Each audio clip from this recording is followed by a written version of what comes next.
Chapter 501. The further I float down into the square-shaped hole, the more prominent the upward flow of chi becomes. The temperature grows slowly as I continue to fall hundreds of meters underground, watching the ladder fly by on my right side, and begin seeing a faint white glow beneath me. The black stone that makes up the walls begin to change in composition, shifting from just regular dark stone to the same jet black material the monastery in the Platinum District is made of. I allow a finger to touch the stone to my left as I float further down, and my system flickers as my touch glosses over layers of the mana-negating stone. The interesting thing I find when I do this is my soul energy is not negated at all. Even though it is technically half-part mana, the fusion of this energy with chi has created a new source of power that is not negated by the black stone. As I fall further down, the mana-negating material grows more and more abundant until nearly 100% of the rock surrounding me consists of this stone. My feet gently hit the bottom of the incredibly long shaft, to the point where I can't even see the surface. My body is flooded with dense chi, nearly 20x as dense as the chi inside the monastery, but still nowhere near the levels that the chi density reached inside the isolation pods when we saturated and destroyed them to push their limits. Still, as I take a step forward, I can feel immense amounts of chi flow through me.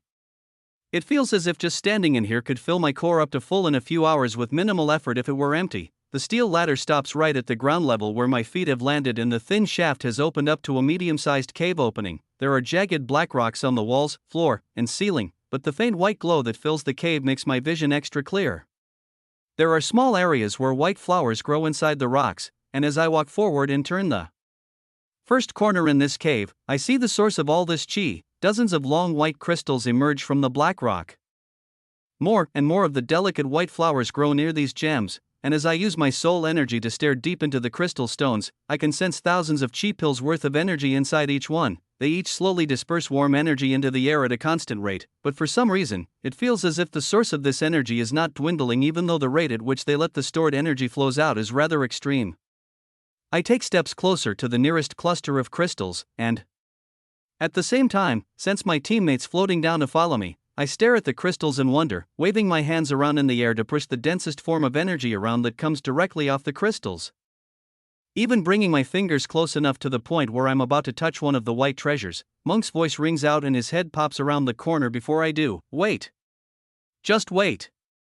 Do you know what you're about to do? I pause and pull my hand back, turning to him as Ember follows behind him, and the sound of the others falling down the narrow hole sound in my ear. No? I guess not. I don't know exactly what these are, but I can make a good guess. Monk nods while walking over, and based on his tone and expression, touching the crystals isn't a good idea. I feel no danger coming off of them. If anything, it feels like I'd be able to absorb its power even faster. However, listening to whatever he has to say will most likely be a better move. These are chi fragments, the leftover energy source of the originators. Once fragments are touched by human hands like ours, the eternal flow of power will cease. He turns his head to the back of the cave and points to a portion of the wall where about 6 clear crystals jut out from the stone. They look just like worthless glass, and don't have any more power coming out from them. That is what happens when a fragment is drained by a selfish and impatient entity. My guess is those ruined fragments are the product of the Dark One's greed. His gaze turns to the other 30 fragments of still glowing crystals and smiles with a glow in his eyes. If left untouched, it is said that one can gather the chi radiation for an eternity. Its power is limitless if left in its natural resting place. We have 2 medium-sized crystals beneath the monastery. We have been using its power for decades without their supplies wavering at all. This story has been taken without authorization. Report any sightings. Ember walks over to join the conversation. It's true. Disrupting a fragment will expel all of its energy at once. It would not be of any use to us now. Leaving them in their natural state and cultivating or capturing their excess energy would be a far more productive method. I look around the open cave area as my other teammates all arrive, and Monk re-explains his points to them so they don't accidentally touch anything they shouldn't. I take a stroll around and come to a conclusion. Good. This area needs to be well guarded. It will only be accessed by us for closed-door cultivation as needed, as well as cheap pill manufacturing. I turn to Monk. Considering there are far over 10x the amount of crystals here as there are in your fortress, does this mean you'll be able to secure 10x as much usable chi without diminishing the source? He nods. That is exactly right. I cross my arms and smile while breathing in even more of the dense chi in the air. Perfect. Everyone else does the same, taking in the beautiful sight. and letting the natural chi flow through our bodies with its calming aftereffects. The cave area isn't too large, so it's easy to search every bit of it and locate all of the crystals and log their locations before we leave. The way back up is a bit faster, because we just use soul energy and chi to push ourselves up, rather than limiting the fall speed on the way down. Once we're all back in the lobby, Lith is still mesmerized by the control box at the back of the room. I speak as I come back up and he turns. Alright, we have a new plan here. There's no question about it. I need that control box moved to the Galeheart Tower, and this building needs to be renovated and double mana shielded to give no one access other than the people in this room here. There are delicate resources down there that need to be dealt with by the correct parties. I don't want any of your men inside there either. No one enters this building but us. That's a very serious order. Lith nods, and I continue. The other two towers, I do not care what happens to them. Strip them down from top to bottom to reuse the shielding, build more Galeheart infrastructure in them, do whatever you want. However, this tower is all mine. As everyone comes up from below, he feels the seriousness of the matter instantly and replies, of course. The shielding on those two buildings is worth a fortune. We'll make sure to secure this building to your liking and give you the only key inside. We can even make some of the floors above this one more presentable and accessible. Consider it your private fortress in Valor City. I give a thumbs up while using earth magic bonded with red soul energy to cover the square opening in the center of the building, then respond, perfect. Some extra renovations would be excellent, but no one is allowed in this lobby during construction unless you're watching to make sure no one tinkers with this sealed-off underground path. He nods, understood, great. My business here today is done. I'll be getting started on those 6 large foreign trade deal orders now. This was a very productive visit. We all walk outside, and I continue seeing Litha's men start their jobs as instructed. Transporting people from the second tower and start sorting loot from the first tower, then soon after begin dismantling the emptied out towers for their raw mana shielding materials. Their teamwork and professionalism is impressive. Lith has been building this team for many years, but it is still something I aspire to turn my workforce back in Sector 2 into soon. We make it back to the Galeheart Tower and give our goodbyes again before using the elevator down to the Red Ogre Dungeon and using my Dungeon Walker skill to make it back to the Canyon of Dungeons. As we're making it back to the town, Maria speaks up, we need to get one of those teleport platforms like Lith has. It'll be a lot easier to get around, and to have guests without you having to be our personal chauffeur. I laugh a bit, and reply, totally agree. I'm going to get these trade deals sorted today, and hopefully get our transportation problem fixed too. Soon, we'll be able to travel anywhere in the world and have transport crystals to come right back here. I'll consult the person that knows how to get it done tonight. Everyone overhears this conversation and is excited for this change. We make it back and go our separate ways for the day. Lydia and Fisher meet up with the army recruits and enjoy the rest of the day off together. One of my doubles stays with them, and I plan to start their new training regime tomorrow. Monk goes back to check on his master. Abby and Maria set off to explore the town a bit and take the night off. Ari speaks before he turns away from the group to meet up with Luna, who has been looking over the town while we were gone. I hope to set out with Luna tomorrow to Sector 4. We want to begin our investigation into the abyss, to find what happened to the lost remains of our village. I give him a handshake and a grin. Of course, thank you for waiting. Your help in the war was needed. I'll give you two a ride first thing in the morning if that's where you wish to go. I hope you find what you're looking for. He shakes my hand back, then him and Luna go off to enjoy their night as well. I'm left standing with Ember as we walk toward the construction team workers finishing up building a new street of small empty shops on the opposite side of town. I relay my goals of creating even more housing, roads to nearby smaller villages all over Sector 2 and nearby sectors to expand trade, a reconstruction of the center guild hall in the city to make it more presentable and professional, and even a small prison system to reform people like the 21 workers that have been slaving away. Under the spell of a suggestion elixir, I'd like for the men to pay for their wrongdoings and come out as regular citizens after they've faced their time rather than being branded as bad forever. This will be an important function of society once more people come to live here. No one is perfect, there will be people that make mistakes, but there will always be consequences equal to those mistakes in the form of punishments as well. After this brief explanation of the town's future, he agrees to come up with an even larger order of materials by tomorrow to fulfill for him as soon as possible for expansion. Amber and I float back over to the Canyon of Dungeons as the sun starts to set for the day. I use my concealment skill and items to change my appearance, then We dungeon walk to the Black Market Dungeon Hub beneath Vice City, with an item storage full of multi-nation trade deal papers. And 6 fragments of luminite ready to be used in a series of rare crafts, Ember and I walk toward the entrance of Bree's workshop, Chapter 502. Once we approach the entrance underground, I'm happy to see 3 large men standing outside the heavy metal door that leads to the underside of her workshop. After a quick inspection and appraisal, I can see all of them are between level 300 and 400.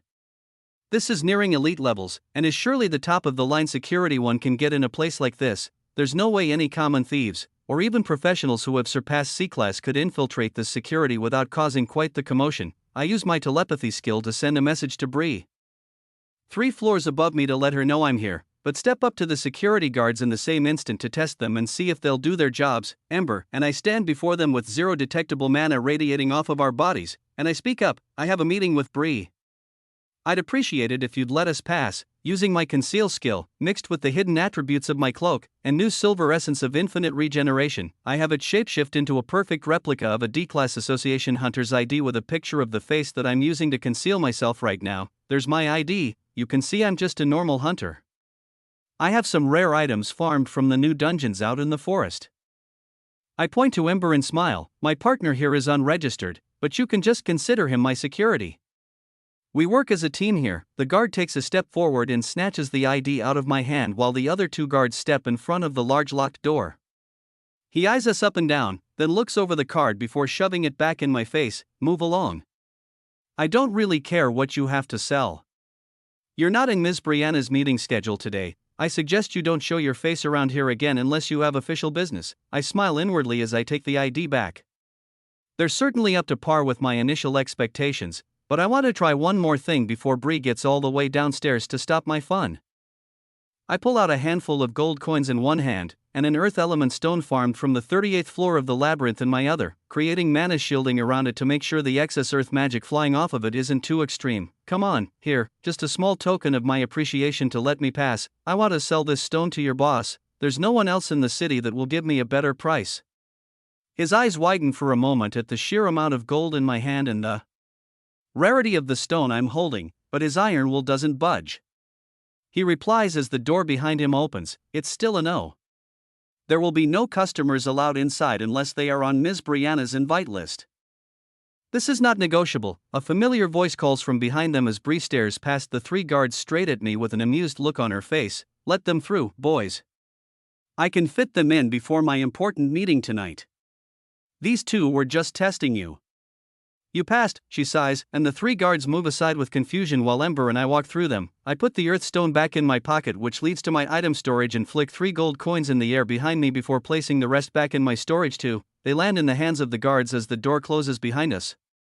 Bree gives them a nod and turns with a smile. Keep up the good work. The door shuts and we start walking upstairs to her office. I allow my appearance to shift back to its normal undisguised state as we do. Nice to see you again so soon, Bree. This is Ember. We'll be working together from now on. Bree turns to both of us, then shakes Ember's hand, trying to get a read on him as we walk up to the top floor. I don't know what is more intriguing, the fact that I can't sense even a drop of power coming off you even when you're using your magic, or this mysterious new friend you've brought to see me with the same energy readings. What happened while you were away? We make it up to her office and I put up a hush barrier while she illuminates the room. Well, quite a lot actually, but I'll keep the summary short. We defeated the leader of Sector 1 and are actively expanding to take over the Dark Continent. I surpassed level 2000, and on top of that, secured 6 guaranteed trade deals with down payments that I need fulfilled in the next 30 days. I reach into my item storage and pull out the stack of papers to place it down on her desk.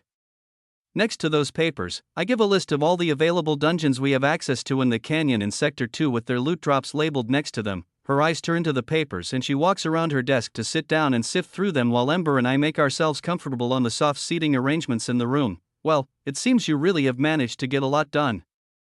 Straight to business it is like usual. We'll have to make things quick here. Like I said when you arrived, I really do have an important meeting I can't miss coming up tonight. Bree doesn't say a word after that, flipping through the pages for almost a full minute in silence, writing things down on another paper next to the order forms, then hands me back a list of all of the item drops necessary from each dungeon down to the exact quality necessary. We can do it. The dungeons on this list can be farmed to craft exactly what you need. If you start getting us these materials by the end of this week, 21 days will be a tight schedule, but we can get it done. I'll be paying my craftsmen the normal going rate. And I place 22 platinum bars and 50 gold coins down on her desk. Pay your workers whatever will keep them happy and working fast. Use the rest to reinforce your security even further and hire more workers out. Another workshop with extra space for expansion here might be worthwhile. I can only imagine these orders getting larger over time. Bree stares at the bars of precious metal on her desk and nods. That will be more than enough. She writes down more notes on papers as I think to myself, the money I've placed on her desk is half of the down payment I received from my orders. While I could easily pay Bree 10% of this amount and she'd be able to pay her workers handsomely already. I believe investing in her business-savvy mind and expansion of size and speed of production in the future will be very valuable. I plan on using the other half of the 25% down payment from the orders to put up bids for the exact amount of resources needed back in the guild hall in Sector 2. I'll price it out perfectly so that hunters can get paid for farming materials in the dungeons based on how high the demand for the items I need are, and it will quickly fuel more growth in the economy. I may be able to farm everything myself using my body doubles in just a few days, but building up trust with more people in the town, and building out a system that can grow more in the future is more essential to me than pure profit and saving time at the moment. Even when it's all said and done, the payout for the remaining 75% of the goods, 135 platinum, will be my profit cut. Paying my new workers and citizens well to get the ball rolling is a perfect plan. Considering this, I'm happy with these results and take the list of raw materials she needs with a smile. I'll have item boxes full of these goods being sent over to you on a daily basis starting very soon, placing the item list into my inventory, and allowing Bree to keep the copies of the orders that must be fulfilled. She places them in her desk with the piles of money large enough to build and pay for labor in 10 workshops just like this one right now if she needed. I speak again. Now, I'd like to come up with a solution to our communication and transportation issue as well. Do you have a containment case that I could place some items in? I have a few raw materials I want to show you. They're pretty volatile and delicate, making it hard to show you what I have out in the open without ruining the product. They're very small, so a mini containment case is fine. It just needs to be able to contain A-grade items. Bree nods, sifting through her desk and pulling out a small cylindrical jar that looks like it is completely glass other than the silver top and bottom. It hums loudly like mana shielding, but gives off energy readings like an item box once she hands it over to me. It interprets my intentions like an extension of myself once I touch it and imbue it with a tiny bit of mana. The top slides open, and I place a palm on top to open a spatial magic portal and allow a single fragment of luminite to fall out. The instant it does, I close the silver top and hear a clink as it hits the bottom of the cylindrical containment contraption. I stare at it for a moment, picturing the crystals disintegrating into thin air every time they were left out in the open desert when I farmed them. However, this one fragment doesn't change at all. It just sits in the containment jar and glows bright white. With a grin, I place my hand over it again and release the other 5 fragments into the containment artifact. Some of them break apart into smaller pieces before the silver top closes, and others were already starting to shatter from falling through the air when I first caught them back in Sector 2. Once the silver top closes, 6 collapsed dungeons worth of material sit inside, glowing white and sparkling inside in suspended animation, lighting up an empty portion of Bree's desk. Once I set it down in front of her, she whispers to herself, "Luminite, you actually managed to find some." There's a moment of silence. "You want to make your own teleport platform, don't you?" She looks up to me and the bright stone reflects off her eyes to make them sparkle even more as I reply, "Yes. That's exactly what I'm trying to do." Bree picks up the containment case and looks closer at them, nodding her head and standing up to begin pacing around the room with excitement. I've contemplated many ways to make this work if the time ever came. I think with the amount you have here, there will be enough to make a single craft. We're going to need to construct a base platform first to imbue the materials. Then, we'll need a few million MP worth of mana crystals to support the energy needed as a catalyst for the craft. She walks over to a small arrangement of artifacts on her back wall and turns a dagger 180 degrees. It clicks and a compartment in the wall opens up to reveal a small bookcase with less than a dozen old books inside it. She takes one out, and the wall converts back to its original state while the dagger clicks back into place in the display. She opens the book to a page that displays a very detailed drawing of the craft with messages sketched out that look just like my mythic-grade craftsmanship interface. It is written in ink, making it clear that there is not another exact copy of this anywhere. Whoever made this book definitely had the same skill that I do. and the way to merge all of these items together becomes clear, as the book and luminite is placed on a coffee table in the center of the room with all three of us staring at it. Ember speaks up for the first time while eyeing the book. There is one small problem you may want to consider before beginning the craft. Teleportation magic like this works differently than a skill or ability on one's status.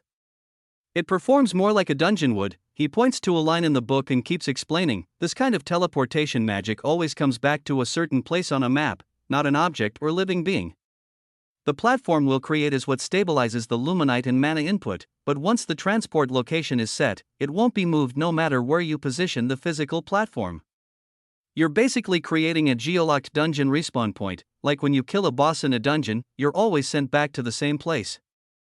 We all flip through the few pages that outline this craft in further detail, and Ember is completely right. I speak up. Well, in that case, let's take a trip to Sector 2. I know just the place to make this craft. I close the book while Ember sits back. Bree looks hesitant for the first time at my words, then her gaze shifts to a clock on the opposite wall. She walks over to her desk again before replying. Well, I'd love to come, but I have an important checkup meeting. She gulps. It's with the association. I can't miss this. I remember back to when we first arrived and she said she had an important meeting right after ours. The fact that it is with the association and her change in demeanor make me want to question her intentions. But I'm hit with a wave of telepathy from Ember before I speak up to ask. She's telling the truth. A very powerful association worker is on their way here now. He moves his gaze in the direction that he senses this person. I push my enemy detection skill outward to see what he's talking about, scanning the streets until I find the match about a full kilometer away, walking through the lower income housing toward our exact location. Her words begin to make much more sense. A familiar A-ranked hunter at LV.1391, with a series of confusing readings on his status rush into my mind's eye. I look Bree in the eyes and ask her a question. You're meeting later today, is it with your brother? Chapter 503, it is. Why? Is he here? Bree looks around the room in a startled manner, spreading out her aura, but it doesn't reach as far as mine, so I reply by pointing at the wall nearest to the street. Not yet, we still have a few minutes before he arrives. Why is this such a big deal? I've seen him meet with you here before and it wasn't an issue to have me in the room, she replies. This isn't just a casual sibling meetup. Rodrigo is coming to do the association's monthly logged checkup. I advise you leave right now if you'd like to remain dead in their eyes. He'll be bringing a recording device with him. This meeting is meant to be unannounced, but he gives me a heads up when the dates get closer. I open a spatial magic portal in response, letting the luminite in containment and book outlining its intended use into my item storage while standing to my feet. In that case, I hope you don't mind if I borrow this. She nods and turns to her desk to begin organizing things and making sure no evidence of us meeting is left behind. I continue to scan the A-rank hunter walking our way and decide to examine the odd readings on his status again while I still have an opportunity to look at them. The first thing I check are his skills. If I remember correctly, he had light magic just like Bree, as well as a unique skill, respawn, combat magic, advanced light summoning, at his level. He definitely has enough PP to upgrade these skills, but hasn't had the chance to do so it seems. There are miscellaneous 100 to 200% stat boosting items on him, and a large blue diamond-shaped recording crystal just like the ones Lith gave me floats around him in a slow-moving circle as he walks through the streets. At the bottom of his active item readings I see that he still is bonded with 4 demon cores just like I remember. However, when looking at their readings, one looks a bit out of place. Archdemon's Core, 150% all stats, Greater Demon's Core, 50% all stats, Greater Demon's Core, 50% all stats, Greater Demon's Core, 50% all stats. His Archdemon's Core feels slightly more dense than my own. And the stat reading on it reads like it's been combined with a Greater Demon's Core. There is no better explanation for its additional 50% stat buff and increased density. This would be the most intriguing reading if my eye didn't catch his buff sheet too. Hand of the Illusionist, ultimate attack form of the Light Warrior, the Sun God's Curse mark. His first 2 buffs look like interesting ranked up buffs granted for reaching level 500 and 1000, but the third buff on his status looks very familiar. My eyes widen while reading it, so much so that I walk closer to the wall nearest to the street and expand my perceptions range further to get a perfect visual of him, and my suspicions come true. As the A-rank hunter walks through the streets, an invisible golden collar rests around his neck. It looks just like the collar I saw around the Lightning Wolf on the 40th floor of the Vice City Labyrinth. His strength readings seem similar too. Rodrigo doesn't have any chi or soul energy inside his body, but looks as if he's able to manipulate this golden energy with this buff, the sun god's curse mark. So many connections and theories begin to fly around in my mind, but I calmly take a deep breath and step back toward the couches and speak up. Actually, I think we'll stay and watch this meeting of yours. I turn to Ember and share my stealth skill with him, and we both disappear into thin air for a few seconds and reappear on the far side of the room.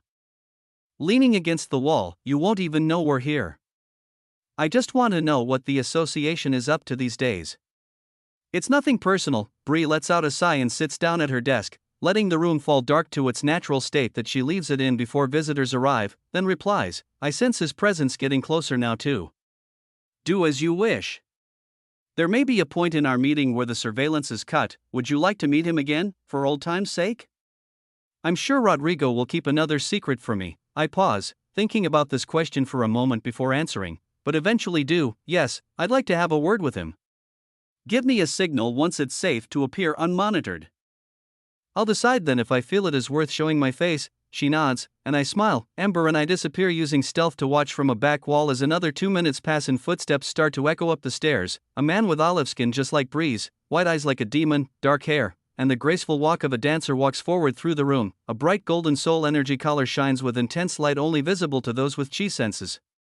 White light magic shines off both his and Bree's body in unison as the room lights up. A faint blue glow illuminates from the recording crystal that circles around him and takes a moving picture and audio of everything in the room. I can see its mana radiation seeping through everything in a 10-meter radius.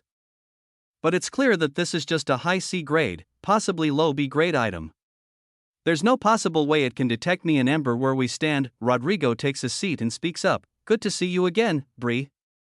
I'm here for our monthly check-in. He pulls a list out from an item box on his waist and begins to ask a series of questions in a robotic manner, not even waiting for his sister's response to his greeting. The questions range from how her normal business is going, to if there are any reports of association members that have tried to contact her or any partners in the black market, and wanting an update on a special order for one of the association's events in another region coming up in a few days. Rodrigo expands on that final point. I picked up the goods in the lobby on my way up. The higher-ups thank you for the prompt response after the disappearance of the Sector 2 leader. However, this past week the Vice Region has made contact with another source that is said to produce just as much as the previous trade boss out there in the Dark Continent. If all goes well on that deal, I believe the Apex region will jump on next month's orders. That still doesn't give us enough time to prepare for the 8 nations coming together for the annual B-class exams. We're going to need some help from a few trusted freelance craftsman contractors like yourself. Rodrigo hands a few more papers over to Bree and explains the terms. And basically doesn't allow her to say no. It's good money. 300 gold for a few weeks of work. That comes from the higher-ups, so I need a verbal confirmation you can get it done. Bree reluctantly nods and takes the papers. It's fine. I can get it done. Rodrigo continues asking her generic questions from the list in his hand, and by the end of it, they both look tired and saddened by the situation they're both in. I still don't know all the details of their arrangement, but from what I can assume just looking at this situation, one of the higher-ups has a tight soul energy leash around Rodrigo's neck and is using this as blackmail to keep everyone in line. Someone capable of controlling an A-rank hunter like this, but also has roots so deep that monsters in the Vice City labyrinth are even inflicted by its curse mark must have immense power. This is a meticulous person. There is much more to this than I can see on the surface. Even the Vice Region's director, Brutus, doesn't seem to be the true leader pulling the strings to all of this. He wears a golden ring with similar soul energy to Rodrigo's collar, but they are both just pawns in someone else's game. I'm sure there are missing pieces to this puzzle that I have yet to see. I stand in full stealth mode observing the rest of the conversation, trying to pick apart any extra details he will drop, and wait for Bree's signal or get a visual that the surveillance has ended. But the time doesn't come. The interrogation continues until the sun goes down, and Rodrigo points to the blue glowing gem that slowly spins around him. Oh, now would you look at the time? The recording space is almost up. I need to get this meeting file back to headquarters as soon as possible. He stands up from his seat and shakes Bree's hand. She replies in an artificially happy tone, of course, it's always nice to see you, brother. You too, sister. I'll see you next month. They smile and the A-rank hunter turns to leave while the blue gem that spins around him loses altitude and stops glowing as bright with mana as before. As soon as he makes it to the stairs, the gem falls into his palm and stops emitting waves of mana. He grins and places the crystal into the item box, then turns around to let out a long sigh that turns into a groan of distaste. His face relaxes and he speaks, "About damn time. I swear they keep making those recordings longer and longer." Finally, we can talk without my boss looking over my shoulder after every word. He sprawls out on the couches in the middle of the room, and I see Bree lighten up a lot too. Alright, anything goes now. No more wires, we can say whatever we want for about 30 minutes before I need to actually get going back. Bree's serious business expression fades, and that of a concerned and compassionate older sister comes over her as she stands from her desk. She walks over to sit down next to him and he speaks up again while she gets comfortable. "You got a lot stronger since the last time I was here. Did you finally find a way to rank up as well? I heard Brutus has the labyrinth on lockdown recently. Only elites in B class are allowed to enter these days." She smiles back. "Yes, I managed to rank up. And well, maybe you'd be interested in meeting the one that helped me do it." Her gaze turns to the back wall where Ember and I disappeared before, and I take this as a cue to finally make my presence known. Chapter 504. We both reappear from the back wall, and I take a few steps forward before Rodrigo turns his head to lock eyes with me. He doesn't say a word as I walk closer and expand my hush barrier throughout the room to make sure only the ears inside can listen. His expression is one of confusion. I've changed quite a lot since the last time we met, both physically and mentally. In his eyes, I may have just been a passerby, another random client of his sister's who happened to also be an association hunter that died in a dangerous mission to the Dark Continent a while back. There's a very low chance he'd even remember who I am if I still looked and gave off the same energy readings as I did the last time we met. Despite this, his eyes widen once I get close enough. "It's you, was it, Jay, right? One of this year's new elites. I was told you died. You're that hunter that collapsed the labyrinth under my nose during the last C-class exams. I never did get a replacement core for that." He eyes me with a stern glare, and I can't help but let out a chuckle if that's all he remembers me for. It seems like a lifetime ago that happened, but I guess to him it hasn't been quite as long. I reply, "Yes. It's me." As I reply, I can't help looking at the bright golden collar around his neck, watching the soul energy swirl around him at a constant rate and occasionally crackle. I put out a hand to shake his. "I assume now that the recording devices are off, everything said in this room will be kept between us, right?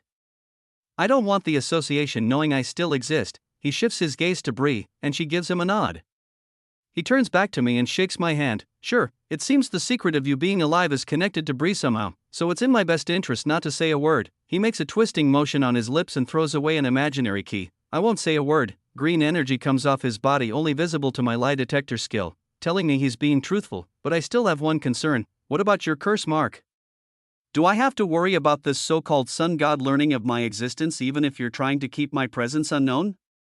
He releases my hand from his grip, and I can hear his heart skip a beat. Even though he keeps a calm outer demeanor, Rodrigo squints, then starts to scan me up and down. "How do you even know about this?" I feel his mana aura go right through both of us, but without soul energy, he won't be able to detect anything at all. He speaks up again and his hands start to glow white with light magic. "Someone must have set you up to ask that question. How do you know about that? Tell me, Bree." Yells out, Rodrigo. "Stop it, these are my guests. I trust Jay.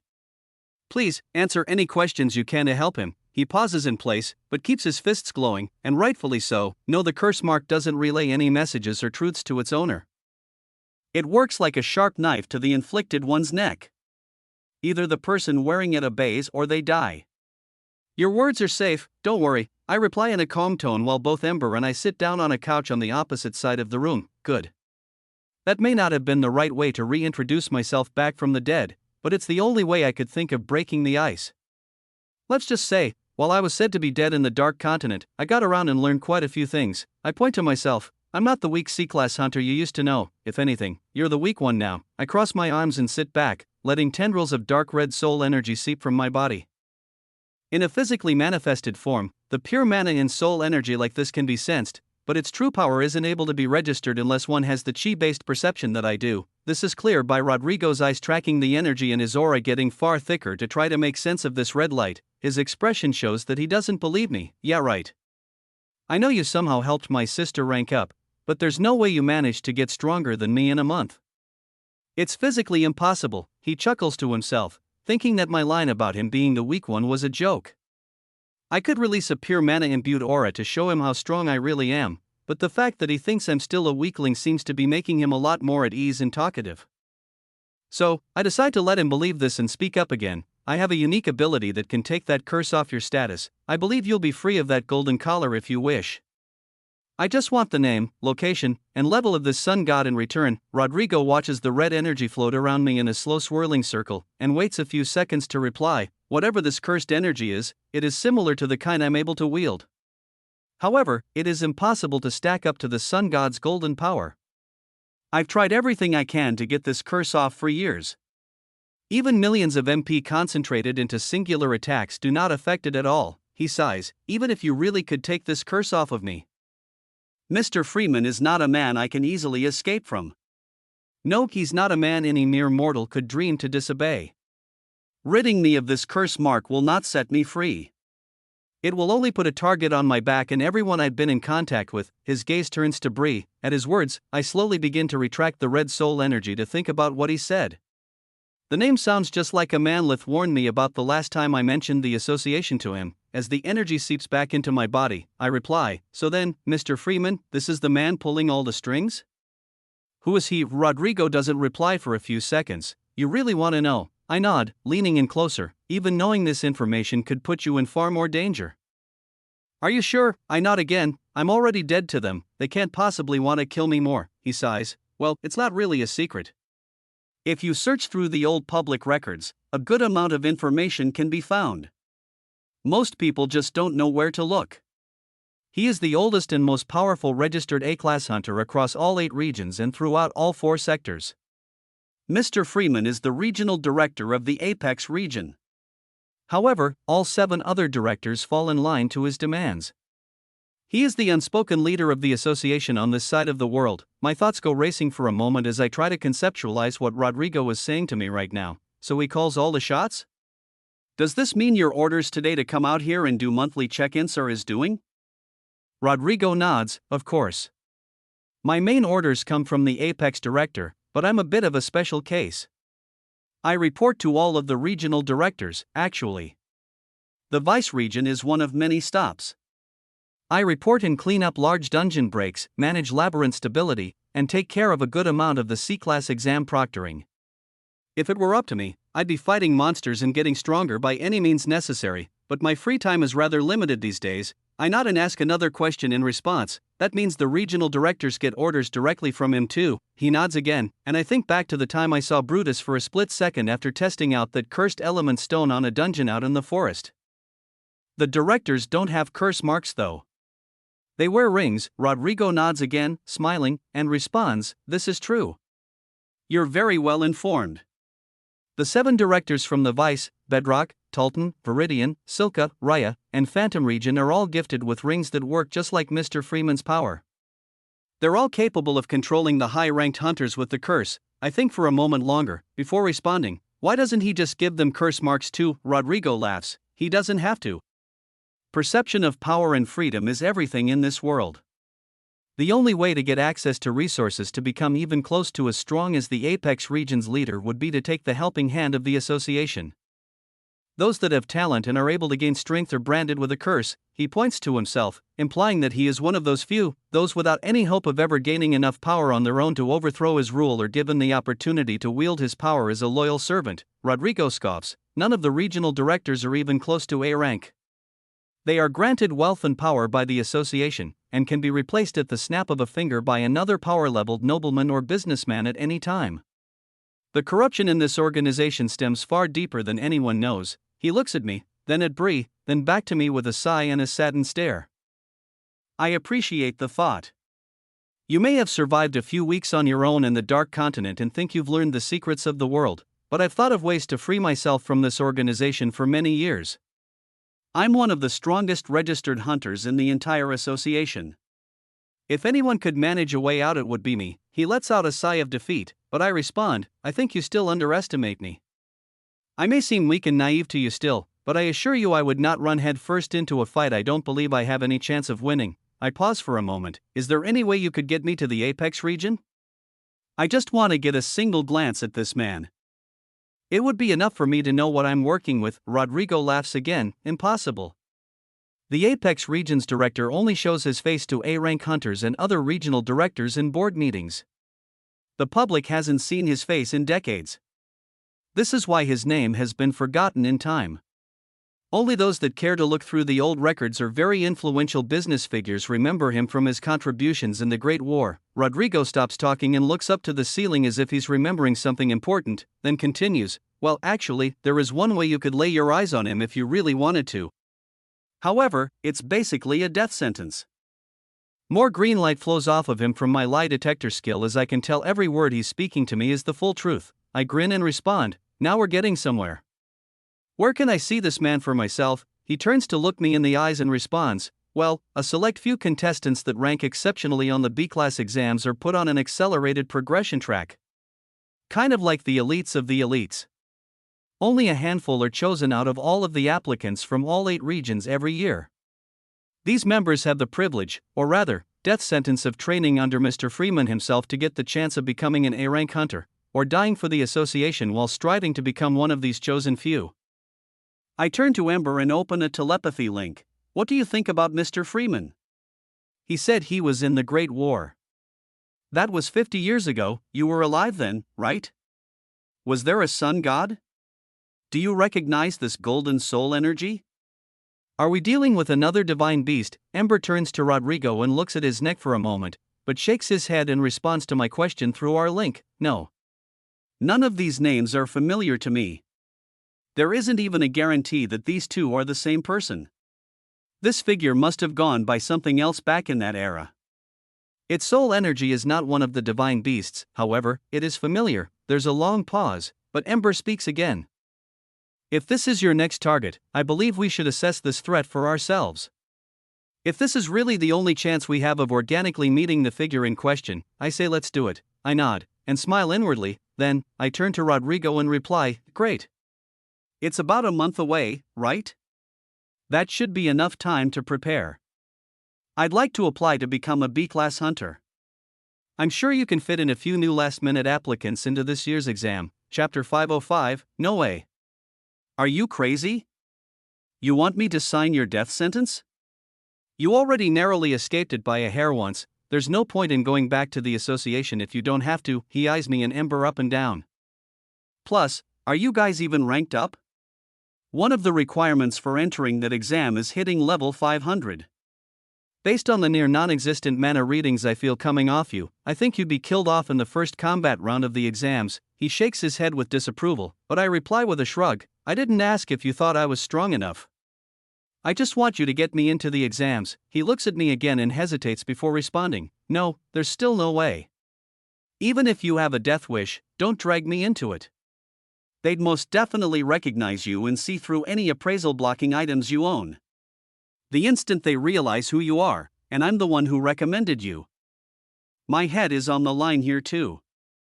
There will be multiple A-rank proctors, it's impossible." He stops mid-sentence as I use my conceal skill along with my cloak to change my outfit, face, and even allow a small aura of mana similar to that of a level 500 hunter to make the disguise even better. "Nothing is impossible." His mouth is left open as his aura goes through me, trying to piece together what just happened and see through my disguise while Bree lets out a chuckle. She interjects, "I can get them new hunter IDs this week. I'm sure there are a few C-Class Association workers that went missing over the last few weeks out in one of the other regions. It won't be too hard to borrow a few identities for the exams." Rodrigo nods and murmurs to himself, "You're right. It's possible." He continues looking at Ember and me for a few seconds, sending wave after wave of mana through us, but his expression only gets more confused. "What is this? I can't see through it. What kind of concealment item is this? It even suppressed your mana control before." He pauses, then shakes his head, snapping himself out of confusion. "No way, it's still a no. Just because you've managed to block my eyes with some A-grade item doesn't mean you'll be able to fool all the proctors." He shakes his head again, and I believe him this time. It's true, I may be able to conceal myself from those at a lower level than me and those that do not use any chi-based power. But the holder of this sun god's curse mark will be able to see my true form. I'm almost sure of it." A telepathy link opens between Ember and me as I continue to ponder this point. Even more so than me, if he were to come to the exams with me, a dragon in human form would stick out far more than just a hunter with soul energy. He speaks through the link, if you're worried about our presence being seen by other soul energy users, I believe I am strong enough now to make an artifact capable of hiding us from those wandering eyes. However, it will take time. A lot of it. I raise an eyebrow, wondering what kind of artifact Ember has in mind that can block a soul energy user's perception. Will the month leading up to the exam be enough? I'm not sure, but if this is the only chance we have, I will make it work. I smirk and nod, cutting the link and speaking out loud again to Rodrigo. Fine. If you don't believe me, how about we spar?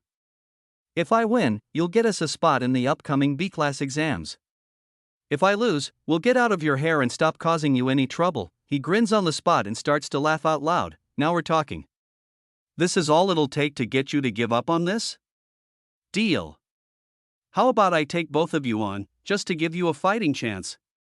If either one of you can manage to stay upright for a full minute while fighting me, I'll get you both into the exams. How about that? I smirk and stand to my feet, putting out a hand for him to shake. Let's do it, right now. There's a dungeon right downstairs in the black market. He shakes my hand and turns his head to the clock on the wall. Sounds good to me. I have to get leaving soon anyway, might as well show you what the true power of an A-ranked association hunter looks like before I go. All four of us stand from the couches and walk toward the spiral stairs, heading down into the black market to walk toward the small underground dungeon hub. To not be recognized, Bree hands out small concealment rings and we don't talk much on the way over, but the moment we hop into one of the less crowded lower-grade dungeons and find a flat, untouched area of grassland in the back of one of them, the rings come off. On our way through the dungeon, we agree to the terms of our fight. A 60-second sparring match. If either Ember or I are still standing by the end of it, we win. If anyone surrenders, the other party wins.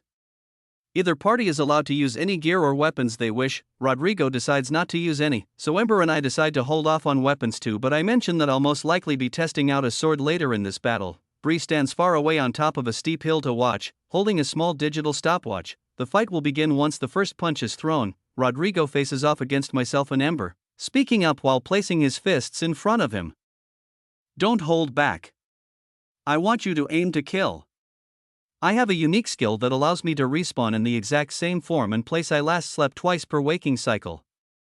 Not that you'll land a finger on me, but I thought I might as well let you know because I don't want you to limit yourselves. At these words, I do remember him sharing an item with a similar effect during the C-class exams.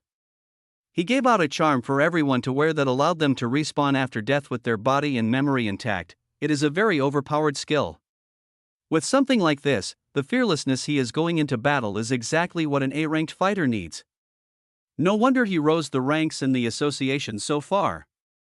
And it makes sense why someone would want a tight leash on him. However, just like all mana-based skills, if a hunter does not have access to the system, or their MP is too low, it cannot be activated.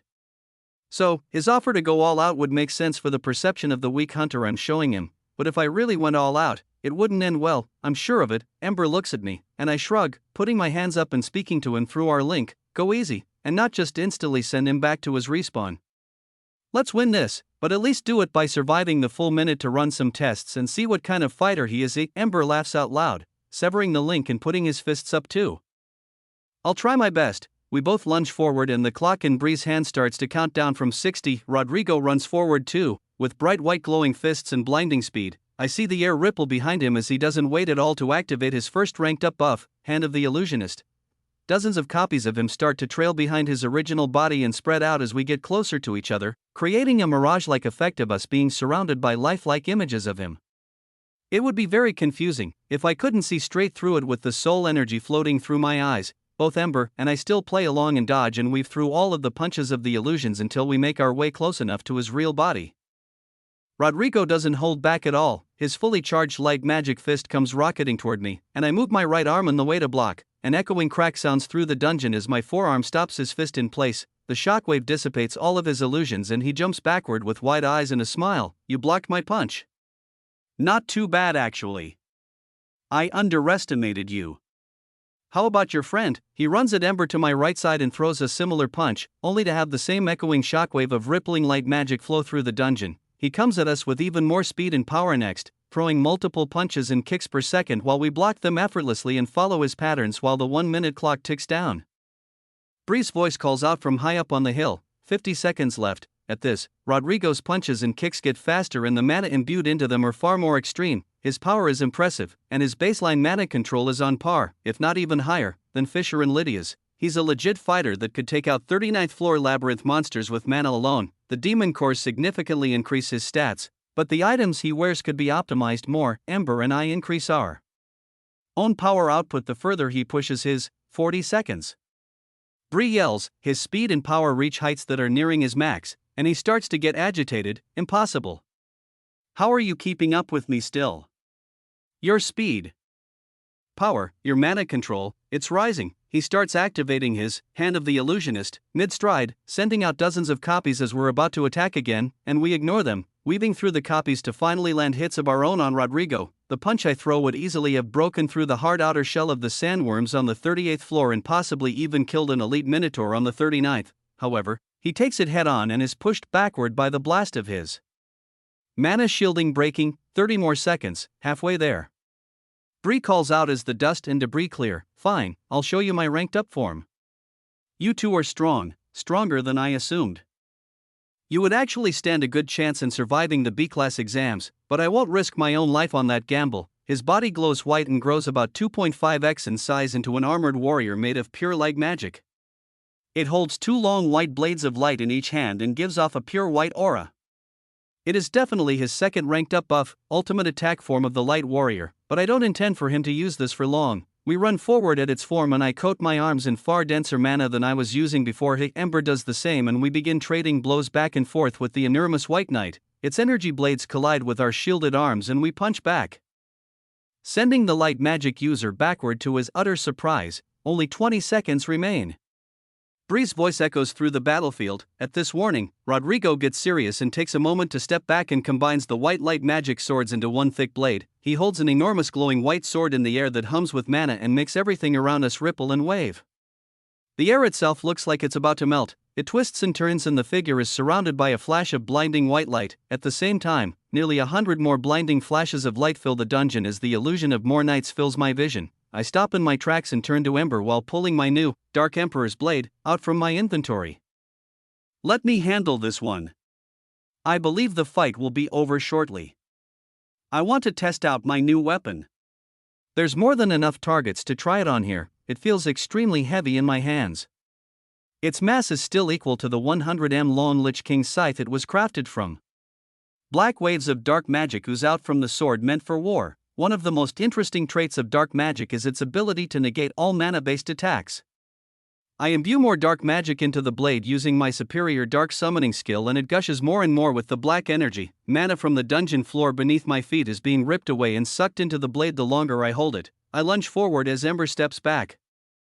Every illusion of the light warrior I pass is engulfed by the darkness of my sword. One by one, they're all swallowed away into a void of darkness as I creep closer to the real body of my attacker. He swings his sword my way, and all I do is raise my black blade to block. I don't even attempt to swing this weapon. The instant the light sword gets within range of mine, I feel its attack power growing weaker. Mana is being drained from my own body to power this special effect, but it is negligible compared to the amount I can plunder from the dungeon below me. Rodrigo was caught in my trap. His weakening white blade against my mana-eating black sword stands no chance. 10 seconds. 10 seconds left. Bree yells as the entire white manifested sword is sucked away into my blade. And the outer shell of the white armor starts to fall into it too. My eyes widen as I feel the black blade's hunger for power and energy grow by the second. It drains more mana from me the longer I hold it, and eats away all of the mana fueling Rodrigo's attacks the longer he's near the blade. All I did was block his strike, and these are the catastrophic aftereffects. Excitement grows inside me as I watch the entire white suit of armor sink into my weapon and disappear, dismantling his ranked up buff in seconds and leaving Rodrigo without a drop of MP remaining. Standing right next to the black sword, without any magic to take, the blade turns its attention to the dungeon itself and continues using power being channeled through my body. The floor around me indents as dungeon mass begins to drain away from the orb of darkness that starts to surround me. I feel the immense power growing more and more, and realize this is just the beginning. If I gave it enough energy, this entire dungeon could be negated and collapsed. At this realization of its true power, I open my item storage and try to let go of the sword to let it fall inside. However, my hands stay tightly grasped around the handle, like an invisible wave of gravity is holding them in place to siphon more power through me into the sword. I don't hesitate to slice both of my hands off at the wrists right above my gauntlets using a string of dense mana and let the blade fall into my item storage. It is an eerie power. The longer I hold that blade, I have a feeling the harder it will be to let go of it. Its sentient nature feels similar to my Flame Emperor's sword the first time I tried to control it but wasn't strong enough to do so yet. This time it feels a bit more ominous. The growing black aura dissipates the moment my sword disappears, and I regenerate my hands while retrieving my rings and gauntlets back from my item storage. Rodrigo jumps backward while absorbing mana in the atmosphere while putting his shielding back up and stares at me with a dazed expression. What the hell was that? It's clear I legitimately caught him off guard for a moment. He knows it too. If I was really aiming to kill, that would have been the time to do so. I shrug and a voice rings out from the hilltop. 5 more seconds. Before I can respond, it's as if a serious switch has been turned on and the air pressure in the battlefield changes. Rodrigo's mana has almost fully restored itself now after that unexpected event, and a golden glow shimmers in his eyes. You got lucky, but lost your chance. It doesn't matter. Whatever that was, no fancy enchanted items will save you from this. I didn't want to use this, but it's my only hope at taking both of you out before the time is up. The golden soul energy around his neck begins to expand and his eyes glow golden as the power spreads over his whole body and he lunges forward at me. His eyes dart back and forth from me to Ember, already calculating his next move to end the battle here and now. I smile and let dark red tendrils of energy flood out from my core to cover my arms and block his incoming golden shimmering punch. The impact of his fist on my forearm sends both of our soul energies flying through the air in an explosive collision. I'm thoroughly surprised by the power of his blow. Even when using a fairly dense level of soul energy, I'm thrown backward through the air, however, so is he at about the same speed. Both of our faces show expressions of mild shock. I assumed his power would be similar to the 6th or 5th rank Dark Guards, however. There are small fragments of golden light left behind in my soul energy even 30 meters away after being blown back from that blast. It eats away at my chi and mana stores, but there isn't much residue left on me, so I overpower it quickly. The same goes for Rodrigo. Dark red soul energy is left behind in his aura after he's hit by the blast, and even though it's strong, the overwhelming amount of golden energy that floods out from him manages to disintegrate the residue I left behind. If I were to gauge his strength now just based on our first exchange of punches, his soul energy is similar to the 2nd rank Dark Guard. Maybe even stronger. We both look down at the contact points in awe at the other's strength. Then a final yell comes from on top of the hill watching over the battle. That's it. Time is up. The winners by timeout are Jay and Ember. No more fighting, you three, the spar is over. Chapter 506, as Bree yells out that the match is over, another voice responds while a beam of golden light erupts into the sky. Double or nothing. 10 more seconds, what do you say, Jay? Take me on alone. I wasn't aware the power you wield is cursed energy too. Rodrigo turns his head toward me with sharp eyes and his whole body glowing gold. By cursed energy, he must mean soul energy. It seems the association calls it something different. I respond with my fists raised, covering them in red soul energy and shielding the rest of my body with a layer thick enough to block any of his blows if needed. What's in it for me? I already won our bet. Taking you on now would only be a risk. Truthfully, I want to fight him to see how powerful he actually is. I'm certain I can win, but I might as well get more out of this if I can. He responds, what do you want? Same rules, 10 more seconds fighting. If I win, you're not getting an invite to the exams. If you win, you'll get, I interject as I think of something that I desire. Let me make 20 respawn items using your skill as a catalyst. If I win, you let me make them. I smirk as his expression changes to annoyance. I'm property of the association. I can't be giving out their resources like that without authorization. I cross my arms. So, you're saying you'll lose? I shrug and start to turn away, but he calls out. Fine. I'll let you make 1 respawn item. It may take a few tries, but I'm confident Bree can craft one with enough of my blood. The only condition is you cannot sell it. The item has to be worn by you alone. I continue turning and shake my head. Not worth it. If you're so worried about it being illegal, then 1 is just as bad as 20. I'll just take my invite to the B-class exams, no need to fight more. He grits his teeth, and I see the golden light around him grow even denser. 5. I'll give you 5. I turn around, make it 15, and I want to give them to my close allies. I don't like this rule that only I can wear them, He pauses and looks me in the eyes as red aura seeps from my fists at the same rate the golden light radiates from his body. 10 crafts. You and your allies only. I can be killed for a stunt like this, you know. I grin. Deal. Bree starts the clock again on the top of the hill, but Rodrigo doesn't wait for her words to start. He lunges forward at me with everything he has. Our punches and kicks fly. The soul energy collisions make the physical dungeon mass vibrate in echo. All of the hunters within a few kilometers doing their normal farming can definitely sense there is something happening deep in the dungeon even without any chi-based perception. I block every one of Rodrigo's incoming punches and kicks. They feel almost 50% stronger than the one he threw at me at the end of our last fight, and I can tell he's really giving this his all by his instant heavy breathing and sweat dripping down his forehead.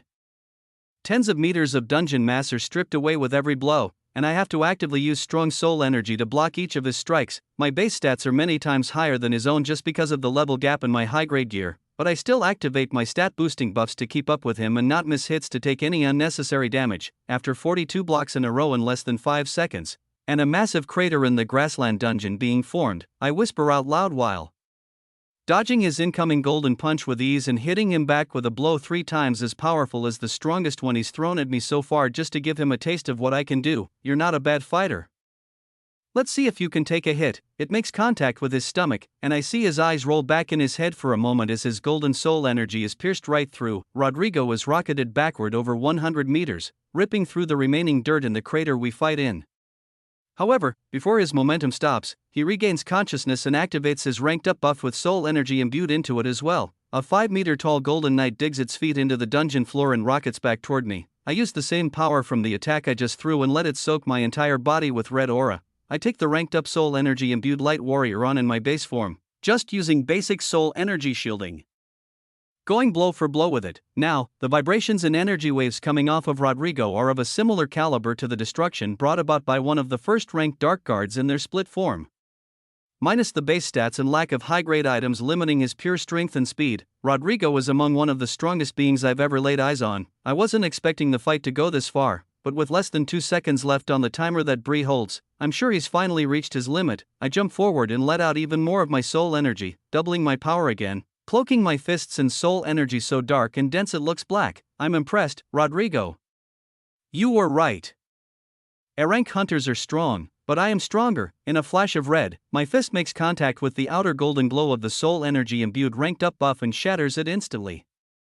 A wave of blood-red light pushes Rodrigo back and disintegrates his armor while also obliterating a cylindrical path through the dungeon mass that he's blown back into. Bree's voice yells out, "Time!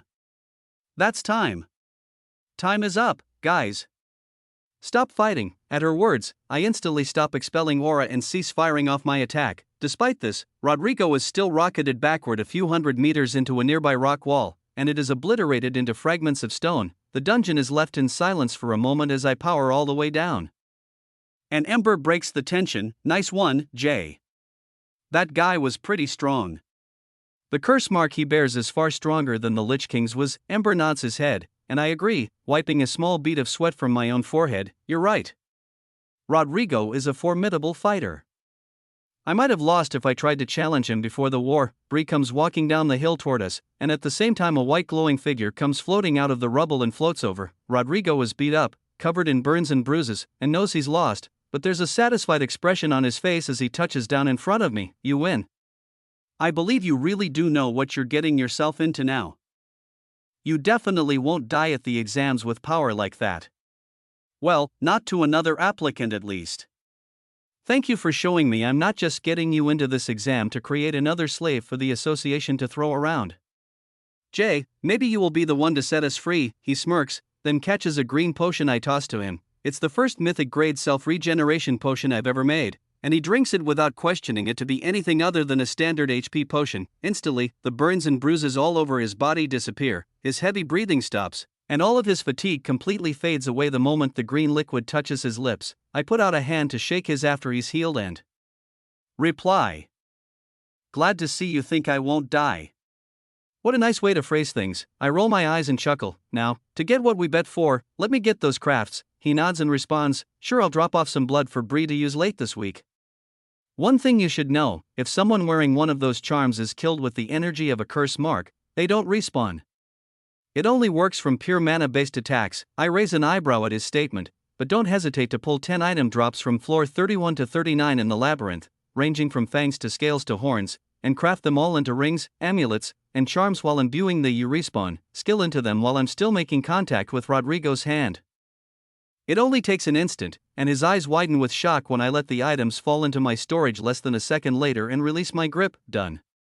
You have my word, no one from the association will ever get their hands on these. Now, you hold up your second part of the bet, get me and Ember a spot in the upcoming exams. He stares down at the place where the 10 items disappeared into my storage and replies, but not to my statement. What do you mean done? Imbuing skills into items is a gamble.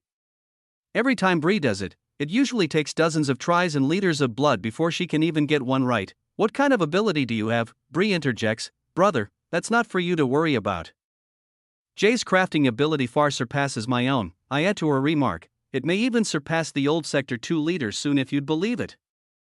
I heard there's new management with exceptional talent accepting new trade deals in the Dark Continent. Gears begin turning in his head as he realizes who this new hidden contact for trade deals that many regions have just started doing trade with is, and puts together even more connections that his sister must be helping with the High Order Volume 2. He speaks up, in a much more professional tone now, right? With the recent dungeon surges, the expansion of the Abyss, and fall of leadership in the Dark Continent, it seems there may be a lot of change happening in this world. However, do not underestimate the association just based on my performance. I may be strong, but there are stronger enemies with much deeper ties of loyalty to the association than me. He points to his golden glowing collar. This is not the only thing that keeps us in line. If you're truly going to challenge them, take your time and calculate every move you make. He lets out a sigh, and I nod, then silence falls among us all. What Bree speaks next. Don't you think you should be getting back about now? Rodrigo nods and turns to the direction of the dungeon exit. Yes. It is about time. I should be off now. I'll make contact with you again next week. I assume by then you will have the fake ID names for these two. I'll have them registered as last-minute applicants. He turns to me and Ember. This was fun. Thank you for opening my eyes. I still don't like any part of this, but a bet's a bet. You have my word, I'll get you in. You better get even stronger than you already are. Whatever you're planning to do in the exams, don't leave any part of it to chance. We both nod, and Rodrigo flies off toward the dungeon exit to go back to the association in hand in the blue recording crystal of his meeting with Bree. Ember speaks up once he's gone. Well then, now that that's out of the way, how about we start on making that teleport platform? Bree nods. My schedule is definitely clear now. I place a hand on both her and Ember's shoulders. Good to hear. I'll bring us to the craft site now. We should have everything we need to create the platform here. I dungeon walk us into the Canyon of Dungeons. Bree, I'd like to show you the home base I'm building in Sector 2. This is where the first teleport platform will be created. We step out of the dungeon exit and walk up the stone walkway to see the setting red-orange sun shining down rays onto a long path leading to the town being built in the distance. Welcome to the Crimson City, Chapter 507. We make our way into the underground bunker, and I point to an open section of white flooring on the side of the room nearest the stairs. The portion of the room with loot and materials can be sectioned off with the movable wall if need be. I'd like to build the first teleport platform right here. I put the Luminite and old book from my item storage in the center of the room, letting them float in the air with telekinesis and sift through the pages until the design we were looking at before comes up. Bree, Ember, and I sit around the items and discuss the information while I pull out piles of mana crystals that equal millions of MP necessary for the craft. On top of this, a very sturdy high-grade platform is needed to use as the imbuement item. Bree says she has some material back in her workshop that would be sufficient. Or we could salvage some of the shielding from the room here, or even merge some of the B-class items in the crates near the back wall to create a platform for this craft. However, I have an even better idea for a base material that is higher grade and sturdy enough for this craft. How about we use some of the scrap shielding from the two buildings in Sector 1 that are being taken apart right now? I'm sure that would be more than enough to use for this platform and many others to come. I used telepathy to call one of my body doubles in the nearby area to come down, and in a matter of seconds, it comes walking down the stairs. Ember replies, "That's a good idea. It will be quite an efficient material for this craft. We won't need much, just a 5 by 5 meter solid cut should be more than enough." I nod and turn to my double while throwing it a transport crystal to the Galeheart Tower. You heard him. We need some A-grade shielding to complete this craft, and bring some extra so I have some on hand. I'm sure Lith won't mind. Ember grins. There is one thing I think he will mind though, and it's something I need if we're going to make that 30-day deadline for the B-class exams. I raise an eyebrow as he continues. I need you to grab that last isolation pod for me. The concealment items I need to produce will take far longer than a month to accomplish. I've been doing the math in my head, and I'll need at least 10 times that at a bare minimum. The only way I see it being possible is with an isolation pod. He turns to me and uses telepathy, or we can go scour some far-off dungeons and search for a new void creeper rift, but finding another one nearby on this world is unlikely. I nod and speak to my double. Yeah, that works. Let's try not to destroy this one. It's the only one left that I know of, and I still don't know how to craft those things. Convince Lith to let us use it. We won't charge this one up to 50x, just 10x or so at most. My double nods and heads off in a flash of white light. We continue to set up for the craft and double-check the instructions for a few minutes. Then, Bree asks a simple question. So, how exactly did you get your hands on this luminite in the first place? I doubt it was from an auction. You must have actually found a way to mine it from a collapsing dungeon. Or, is there some other way? I smile. There's no other way I know of. I managed to create a far more stable version of the element stone bomb I set off in the forest outside Vice City with you. There's a way to gently collapse a dungeon. If you're quick enough, the raw materials that drop into thin air once it disappears are these crystals. I point to the jar with fragments of white gems inside. She nods and smiles. So, you're saying that there is the potential to make more? How much? Could I purchase some from you? I laugh. Sure, you can buy some in the future if you'd like, but I was planning to make a platform for you free of cost in your workshop just to make it easier to travel. Plus, an office here so you can have multiple bases of operation. I point up to the ceiling and briefly outline the build plans and future for this guild hall to her. Then, as soon as we're both on the same page, my body double comes back with a smile on his face and an inventory full of A-grade shielding. You'll have enough for 10, no, maybe 100 of these platforms with the hall Lith gave me. Those buildings are loaded with materials. I open my item storage and my double opens his, and he transfers all of the items over. Including an isolation pod with about 6x dilation still left in it, my double goes back outside to continue surveying the desert. I pull out just enough shielding for the craft and place the isolation pods near the back wall of the bunker. Great, now let's get this craft completed. With a carefully cut humming sheet of shielding in front of me, 3.3 million MP worth of mana crystals surrounding it, and a containment case of luminite hovering above it, I activate my mythic grade crafting skill. I share this skill with Bree and Ember so they can watch it happen with intricate detail in real time. The entire shielding segment is selected as the base, 2.6 million MP of the total mana is selected as a catalyst plus fuel. And just over 60% of the luminite inside the containment case is selected within the glass contraption. I press accept on the craft option that links up exactly with the book, and a bright white light fills the entire room. A release of energy from the millions of MP being used flows through all of our bodies, and the metal-coated mana shielding melts into a form that is close to liquid as it bends and shapes into a circular platform about 4 meters in diameter, over half of the mass within. The containment contraption holding luminite disappears and merges with the bright lit craft. It takes over 3 full seconds before the light fades and a raised circular platform, a small pile of leftover mana crystals, and a jar of about 1/3 of the luminite we started with are all that remain. The corners of my lips curve up when my appraisal and all-seeing eye skills read out what is in front of me. Instant teleportation platform. Grade A. Owner J. Soju. Current bonded teleport crystals in circulation 0. Info. This is a unique item that can only be modified by its owner.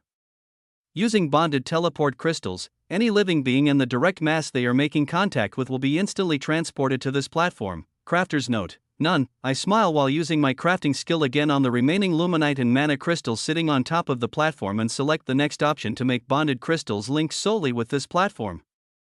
There's another flash of light, and all of the white and pink crystals before me merge together to make a large pile of small white gems. I step forward and pick one up, teleport crystal. Then, I look back at the platform's stats and see there is a change in one of its settings. Current bonded teleport crystals in circulation, 361. It worked. I pick up a handful of the white glossy gems, and toss a few to Ember, then a few to Bree as well, letting the rest all fall into my item storage. Come on, let's test this out. Bree's eyes are wide with a mixture of pure excitement and disbelief. Yes, let's do it. Ember nods. I already believe it'll work, but very well, let's test it. We leave the underground bunker and fly a few kilometers away into the desert and all crush a crystal in our hands. Instantly, a flash of white light brings us back to the underground bunker, and when I check the internal setting of the platform, the live bonded crystal count changes. Current bonded teleport crystals in circulation, 358. Interesting. We try it again, using the crystals inside a dungeon, then again all the way thousands of kilometers away in Vice City. Current bonded teleport crystals in circulation, 352. No matter where we teleport from, we're always sent back here instantly. Well, it's a success. The first teleport platform works. Now, it's time to farm some rogue dungeons to make more. The three of us talk over the trade details in the bunker a little longer, and I let Bree know that it will take a bit of time to farm up more luminite to create her next platform. However, it will be ready by the time the first shipment of raw materials for her craftsmen come in. The only concern is finding a secure place to put hers. We may need to create a secret room beneath her bottom floor. Inspection and monthly recorded check-ins from the association cannot pick up on the fact that she has one of these. After discussing these details, I bring her back to the Black Market Dungeon Hub and leave her with another handful of teleport crystals. Come back anytime. I may not always be in town, but my doubles will most likely always be here to greet you. Sounds good. I'll see you again very soon. She leaves, walking through the underground market back to her workshop at Ember, and I use the underground dungeon hub as a teleport point to make our way back to the Vice City Labyrinth to collect a single firestone from the 39th floor, then dungeon walk to a faraway dungeon over 200 kilometers away in the desert. It is the last D-grade dungeon that my doubles and Ember were using to collect mana previously when we were charging up pods before the war. This time, I use my own mythic grade plunderer skill to imbue the stone, and I'm able to create a containment item that stores just about 7 billion MP all by myself. Ember and I stand back as the stone sucks up the dungeon's mass until it hits its fill. Looks like I can farm these myself. We crush teleport crystals and make it back to the underground bunker. I use this stone to add to the semi-used isolation pod from the Galeheart Tower, bringing it to over 11x dilation, roughly the limit to where it won't cause long-term damage to the machine. Ember looks at me with a confident smile as he steps inside. 300 days should be enough if I push it. I will come out once my creations are complete. I wish you luck on your ventures while I work. Only disturb me if it is a matter of life or death. I nod. Very well. I'll make sure this civilization is unrecognizable. And we are much stronger once you emerge.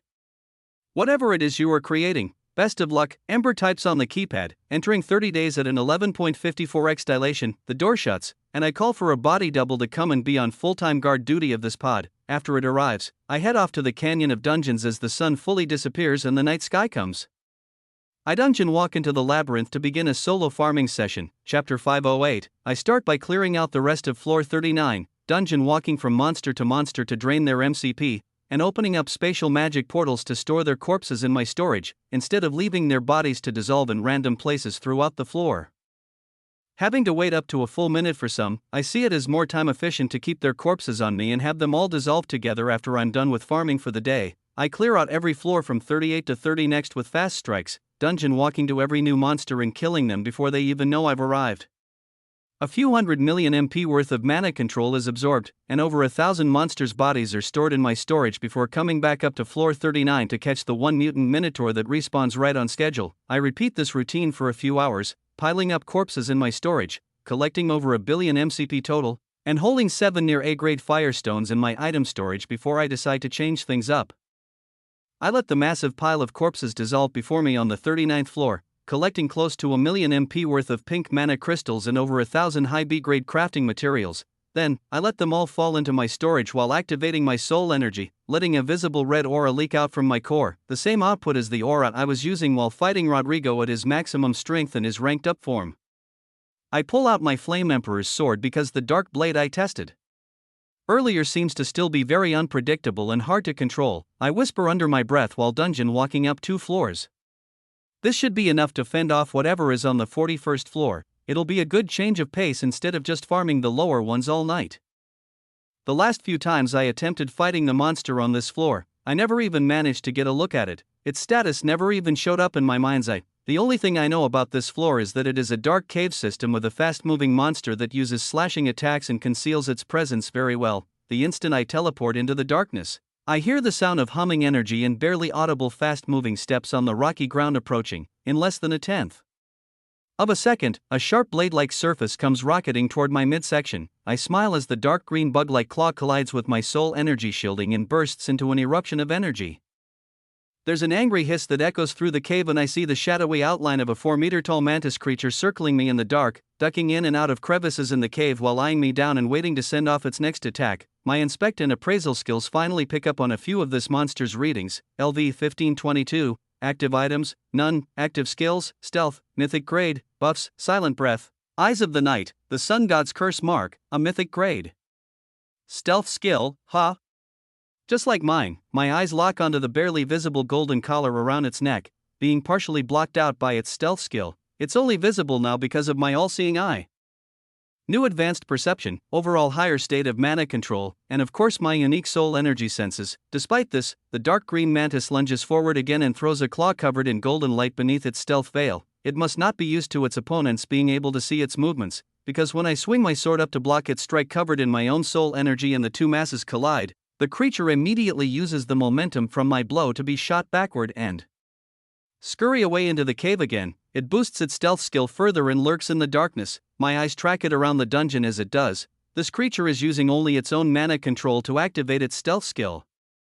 And it's clear to see that there is a large difference between the Sun God's warriors and the now defeated Lich Kings. The stronger troops in the Lich King's army heavily relied on their own raw power during battles, only using the orange soul energy as a last resort.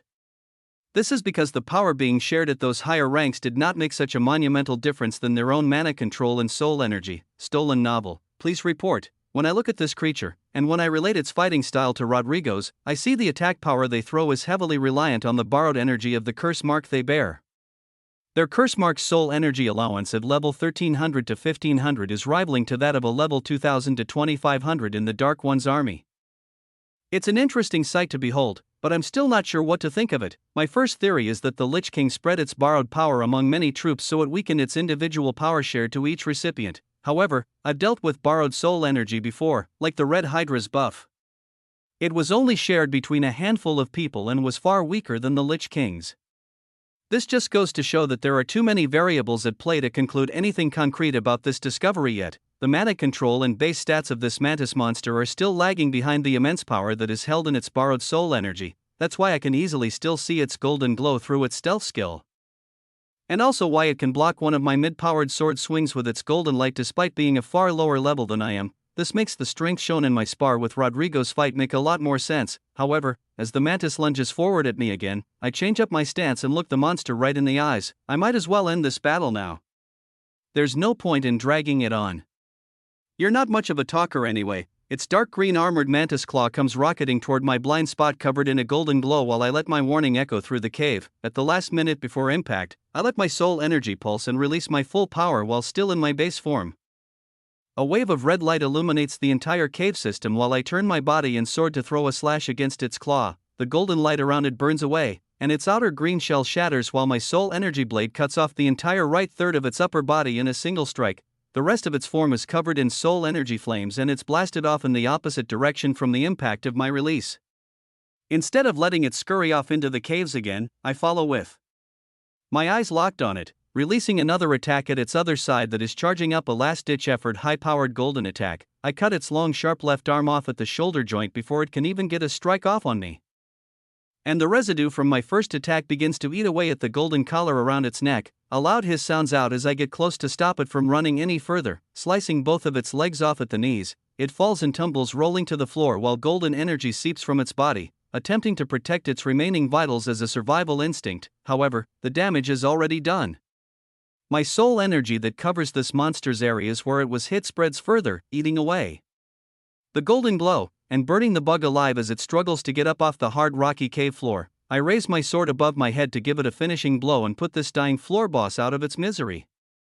But a notification shows up in blue text above the monster once it falls below 5% HP. Red light flows through the system notification, making the blue text look purple in some places, almost like my soul energy is combining with the system here. Use absorption, skill, stealth, mythic grade, yes, and no. The hissing sounds coming from the creature gets louder as it knows its end is near. But I can't help but hesitate for multiple reasons looking down at this odd red and blue text mixture.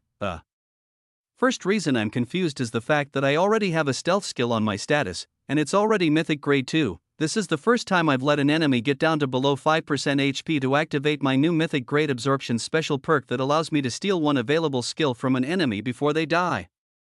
However, it shouldn't allow me to absorb a skill I already own. The system is never wrong, but this still doesn't make sense. If I hit yes, nothing should happen. I guess there's no harm in trying. I select yes, and a bright white-blue light engulfs the remains of the monster, and my dark red soul energy creates a sphere around this flashing light.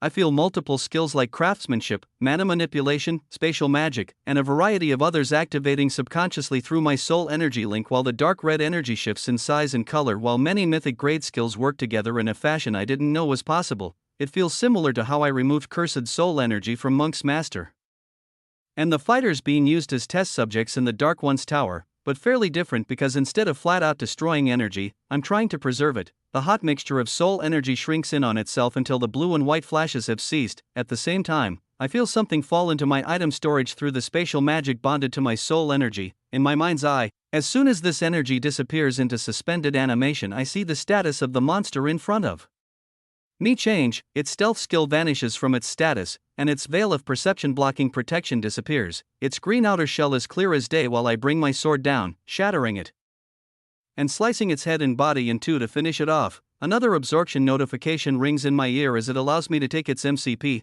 but no levels were gained from defeating this boss. At the same time, the cave begins to fill with natural light and my reign of fiery terror throughout the caves becomes visible. I see the molten rock and trails of fire left behind me. The remains of the mantis corpse dissolve after about 45 seconds, and all that is left behind is a long green claw with 252% agility stat boost, and a large mana crystal. As I collect these items, my mind shifts back to the energy that fell into my status right after I activated my absorption perk, and I let it float out and hover over my hand. The item before me is a clear orb about the size of a marble. Inside of it, there is swirling blue and white light and threads of dense mana making grid-like system patterns so many times over, down to such a microscopic level. Not even my all-seeing eye can see its entire intricate design. However, it shows the item information, and my eyes are locked on this text for a full minute while the labyrinth's natural transport magic brings me up to floor 42. Skill orb, grade A, skill. Stealth, mythic grade, item type, consumable, info. This skill orb is a unique item.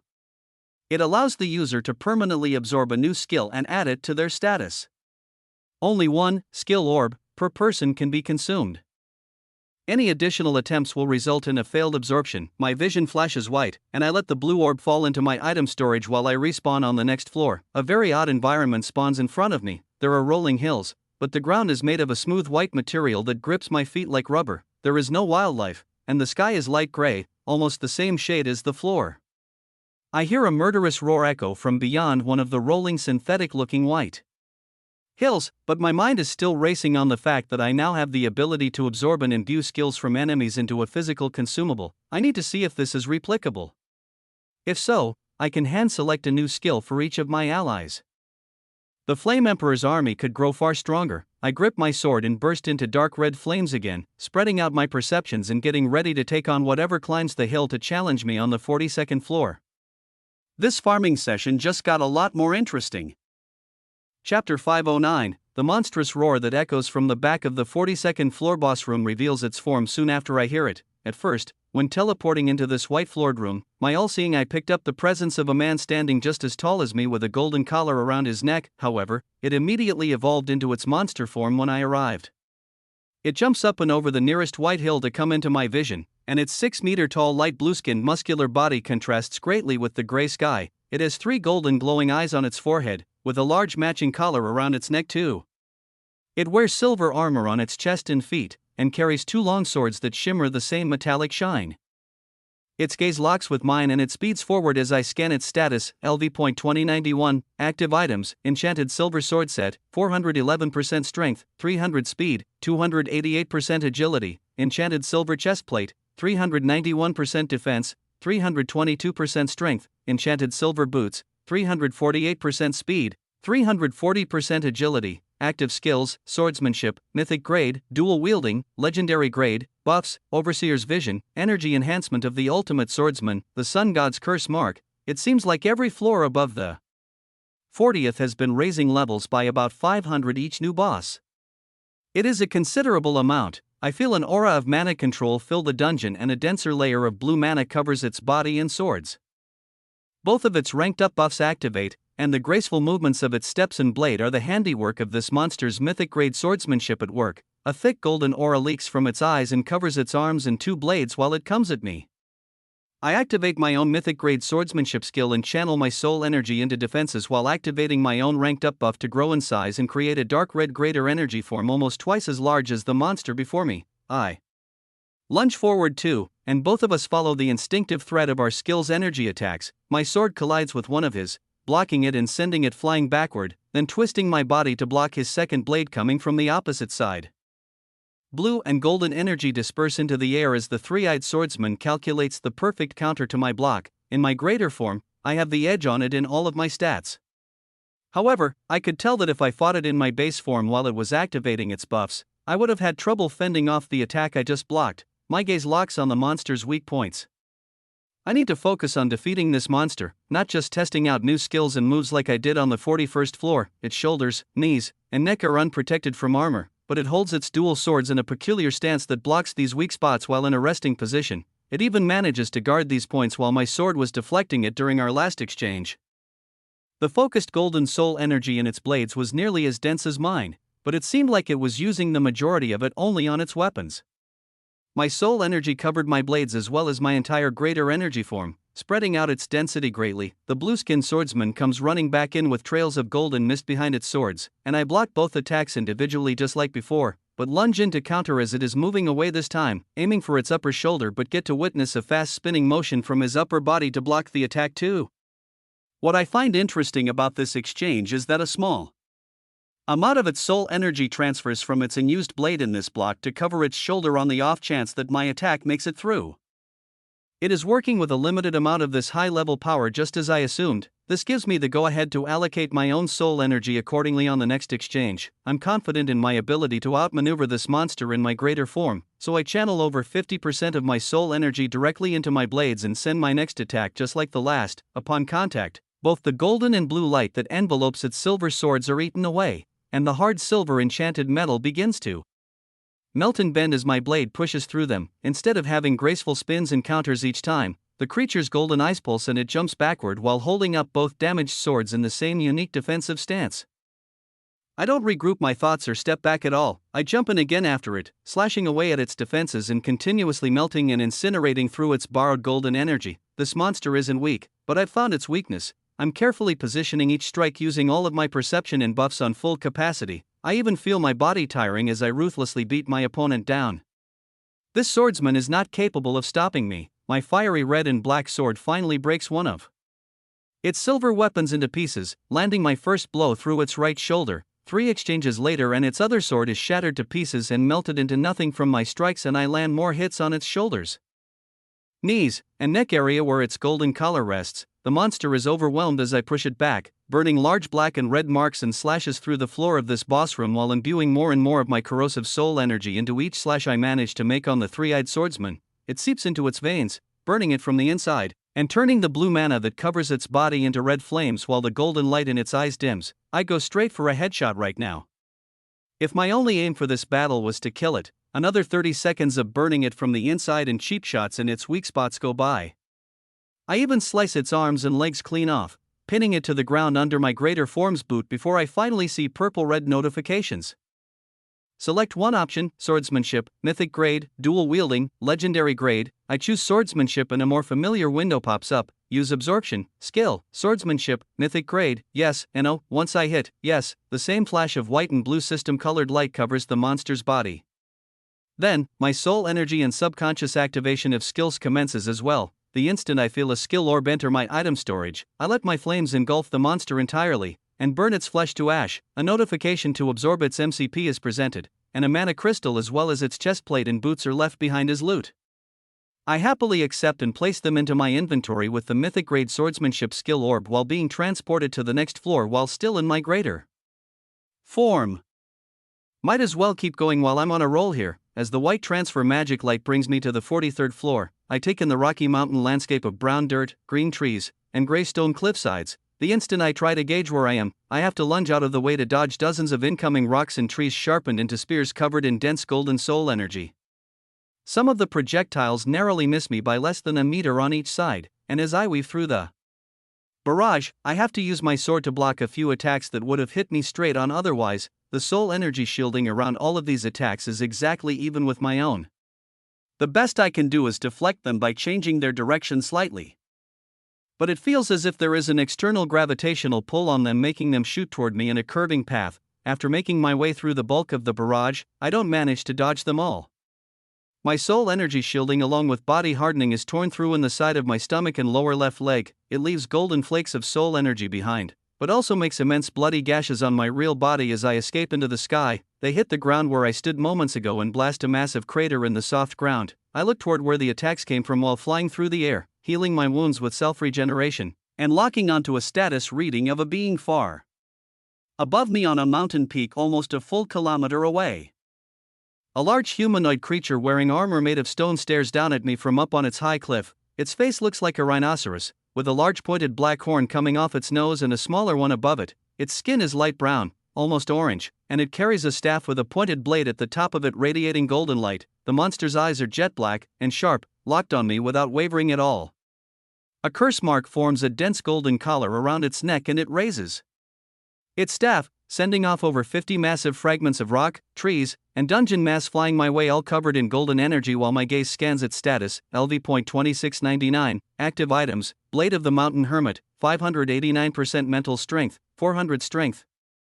Enchanted Charm of Protection, 310% mental strength, 300% defense, 250% speed, 220% agility, 180% strength. Enhanced Stone Chestplate, 367% defense, 311% strength. Active skills, Telekinesis, Mythic Grade, Body Hardening, Mythic Grade, Buffs, Rhino's Focus, Target Lock, Mountain Hermit's Ultimate Defense, the Sun God's Curse Mark. As soon as I do, a downpour of more dungeon mass covered in soul energy comes raining on top of me. Now as I weave through the violent attacks, the feeling of the nearby targets turning in midair and changing their direction to follow me make much more sense. It must be a combination of its mythic grade telekinesis skill and its first ranked up buff that seems to have some kind of homing mechanism. I let my aura of soul energy expand, and use my mythic grade plunderer skill to take control of the dungeon around me, draining some of the mana from the soul energy that rains down on me. But there are still far too many and its borrowed golden power is too strong for me to deflect and dodge every incoming projectile.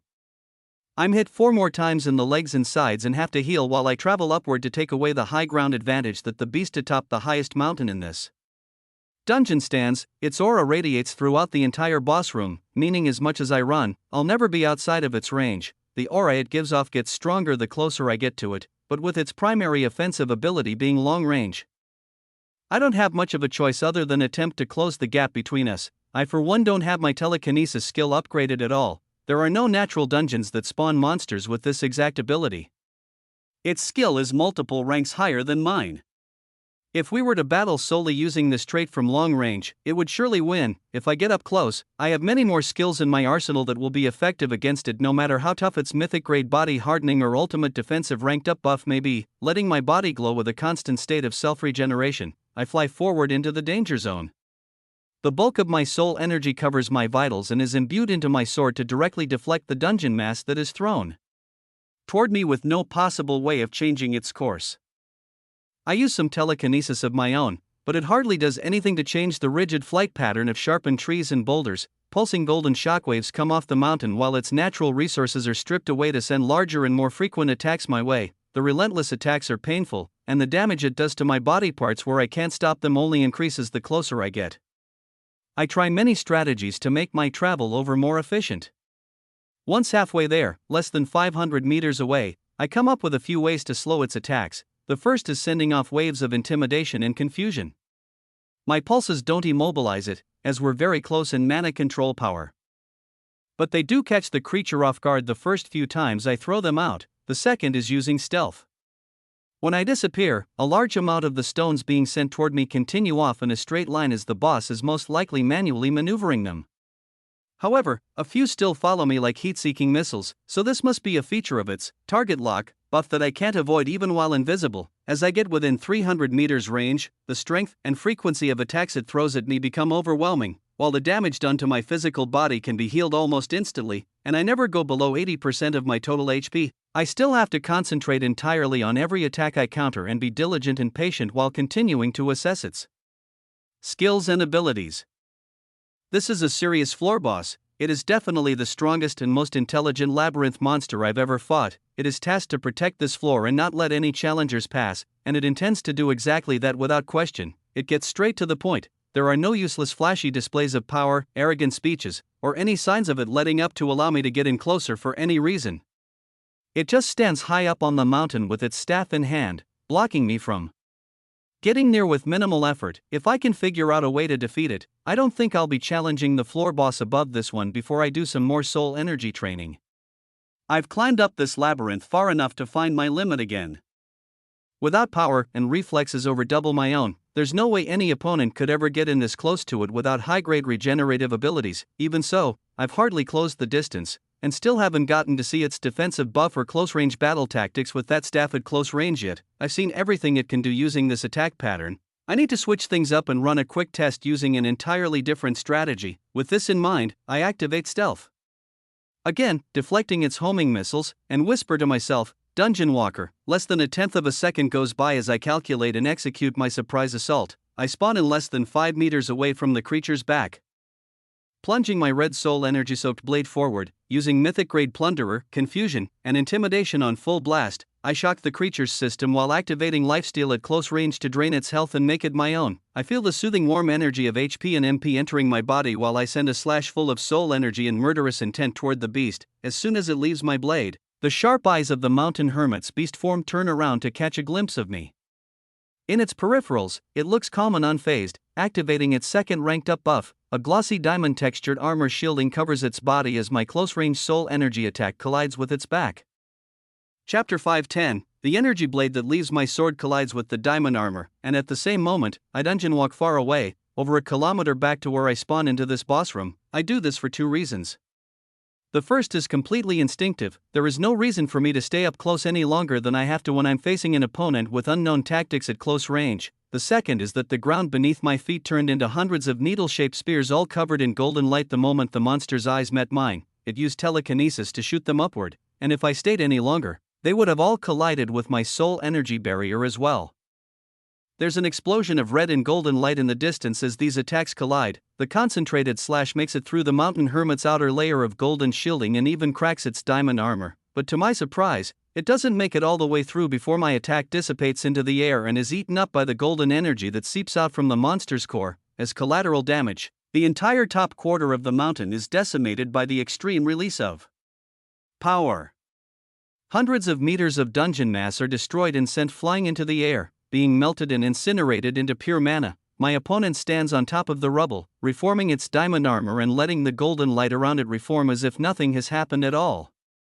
I had the advantage on every front during that attack, the element of surprise, using my full power, and even making the environment for my strike optimal. All it managed to do was drain about 10% of its HP using lifesteal while mildly irritating it by damaging its ultimate ranked-up defense form. Other than this, I'm back to square one. Rocks and trees coated in golden light rain from the sky again as the horned creature raises its staff high up on the mountain and stares down at me with an unfazed expression in its dark eyes. This doesn't stop me from dodging the incoming attacks by a hair, then activating stealth and dungeon walking in mid-swing to attack it again, with an expanding aura of lifesteal, plunderer, intimidation, and confusion all infused with soul energy radiating out from my core. I send another attack off at the beast. Its life energy is drained away, taking another 8% of its HP before I release the red slash from my sword. Just like before, its head immediately turns to its blind spot, but this time it swings its weapon coated with golden energy back at my sword slash. I dungeon walk away from the danger zone as the silver-bladed edge of its battle staff takes my attack. On at point-blank range, from the bottom of the mountain, 2 clashing auras of energy erupt again. I expect the remaining top of the mountain to be blown to bits, just like last time, but something different happens. There's a loud roar and pulse of golden light through the entire boss room as the mountain hermit dispels my attack, making the 2 energies explode in the air with equal force. I dungeon walk to another portion of the room to escape the incoming raining debris controlled by telekinesis, teleporting around the dungeon a few times before attempting my close-range attack again. This time, before I can even release the entire energy attack from my sword, the monster's uniquely shaped weapon comes rocketing my way and collides with the edge of my flaming blade. My mental attacks seem to not affect it at all anymore, and my lifesteal hardly drained away more than 5% more HP this time around. Its reaction time is only getting faster, and I can't break through its ranked up defenses no matter how hard I try without increasing my base mana and chi control, or bringing allies to this boss room to borrow theirs using my ranked up buff. The longer I drag this battle out, the fewer chances I'll have to catch it off guard. As our blades collide, and a murderous wave of soul energy ripples out from both of our bodies, I decide to attempt to use another one of my unique skills, I dungeon walk to its left shoulder, not even attempting to win our sword exchange, and place a hand covered in a large amount of my soul energy onto its diamond-coated muscles. Instantly, the monster turns its gaze again, swinging the sharp tip of its staff my way, but I whisper under my breath while activating a skill and feeling immense pain fill my body as I do. Equivalent exchange. Bright white light covers both of our bodies as I sacrifice 80% of my total HP in a single shared attack. Equivalent exchange is a skill I stole from another hunter back during the C-class exams. I don't often use it, because to damage opponents with it, I have to severely injure myself as well. It is risky, painful, and needs skin-to-skin contact to activate. This monster has more HP than me, but this should bring its total remaining health down very low, my hopes being close to 5% remaining, and give me enough remaining health to the point where if I'm hit with debris at an expected rate while fleeing, I'll still have health left over while I heal. I let out a scream, and it synchronizes with the mountain hermit's roar as life energy in the form of HP on both of our statuses is drained away. The moment I feel it happening, I activate my Dungeon Walker skill and teleport to the furthest point away from the source as I can. Golden needles of dungeon mass come up from the ground and rip through my feet and legs as I do, but this is within my expectations. The flashes of light cease as I instantly activate my self-regeneration skills to heal my wounds and drink mythic-grade Regan potions to bring my own HP back up to full while dungeon walking around the outer ring of the boss room. Hundreds of meters away, each blip every few tenths of a second, the narrative has been taken without permission. Report any sightings. My attack worked. I can hear the agony, anger, and drops of fear in the mountain hermit's roars as it mercilessly attacks me all throughout the dungeon using its telekinesis skill to the absolute limit. A golden orb of light grows on top of the mountain, and mass from the boss room dungeon is being ripped to shreds and used to fuel its attacks. The mountain range turns to unrecognizable piles of rubble as I teleport through its violent display of raw mental strength and soul energy. A few times I get in close enough to attempt to see if any system text shows up for me to steal its skills, but it never does. However, there is blood gushing from its diamond body, showing signs that my equivalent exchange did severe damage. Its ultimate defense move won't regenerate the next time it's damaged, and its soul energy is unpredictably pulsing and wavering as it reaches its output limit. This is borrowed power after all. It is not endlessly able to regenerate. If it is used too rashly, the end of the supply will come eventually. Even so, it isn't withering away.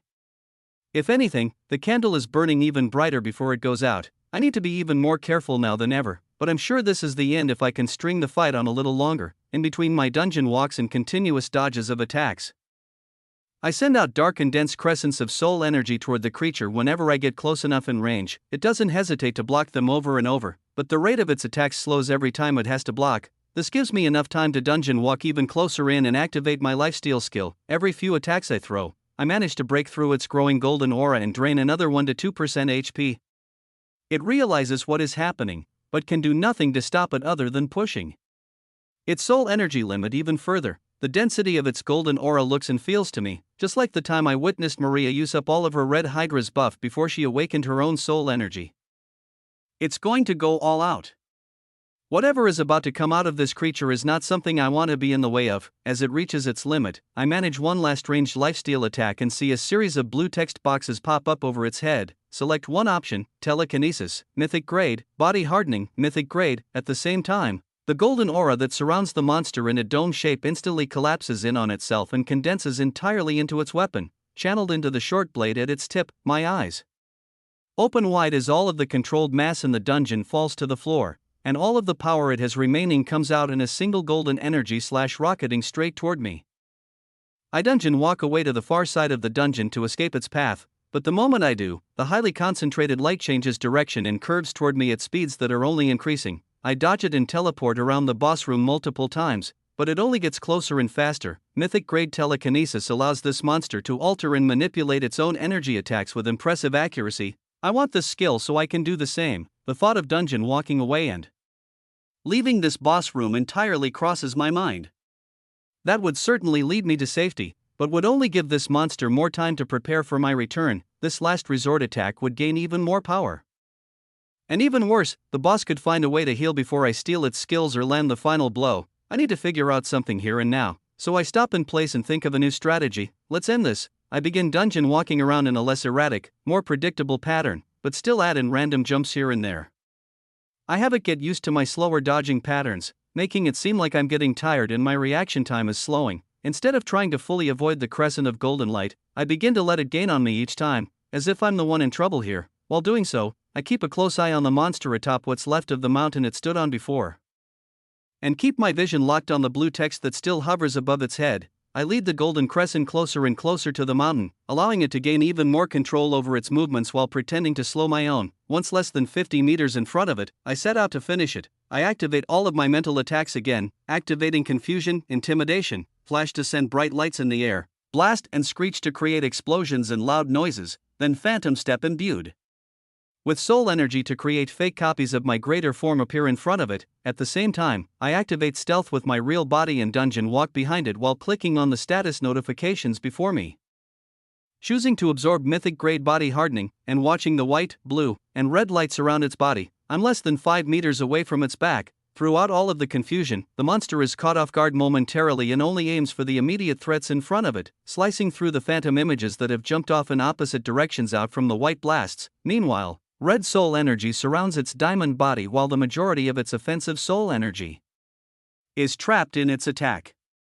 No needles or projectiles come at me, and I have time to concentrate. Before it realizes what has happened, it's too late. I feel a skill orb fall into my storage and see the golden blade of light coming straight for me. I wait until the last second to dungeon walk away again, and the highly charged soul energy collides with the monster's own diamond armor. It cracks, just like it did when I attacked it before, but this time shatters open, leaving a large gap in its armor as golden energy and diamond flakes explode into the air as the attack dissipates, creating an opening that I couldn't physically manage to do myself. I quickly dungeon walk back in at this opportunity and shove my blade through the opening in its defenses, releasing a wave of soul energy imbued fire into the monster's heart from within, burning away all of its remaining golden energy. It begins to shrink back into its human form before my eyes, and I hear it speak words for the first time since I entered this floor, after so many years. I'm free. Thank you. The golden collar around its neck fully dissolves as my red soul energy engulfs it entirely. Dinging sounds out in my inner ear. Level up, X72, use absorption, skill, telekinesis, mythic grade, yes, use absorption, MCP, 577,904,310, yes, I press, yes, accepting everything, upgrading my telekinesis skill, and watch my level rise to 2271. Adrenaline is pumping through my veins and my aura is burning so hot that the mountain beneath my feet is melting away. Every second I stay powered up in my ranked up form. I take a few deep breaths to conceptualize this whole situation. I allow the half-human half-rhinoceros corpse that hasn't reverted fully back to its lesser form fall into my item storage before it dissolves. Its final words are confusing. There is even a faint smile across its face as it falls inside despite the massive bloody hole in its chest, just like I did with the lightning wolf on the 40th floor. I want to stall the transportation magic and activation of the 44th floor until later. I barely got away with that victory. It was stronger than me on all fronts. Every stat point was higher. I'm sure it had me beat on pure numbers alone. Its ranked up defenses were only destroyed by its own final attack. Even its borrowed soul energy was basically on par with mine. I defeated this monster with strategy and my abundance of skills and fight knowledge. This was only possible because I had time to prepare these moves. Moving up a floor to fight something 500 levels higher won't be easy.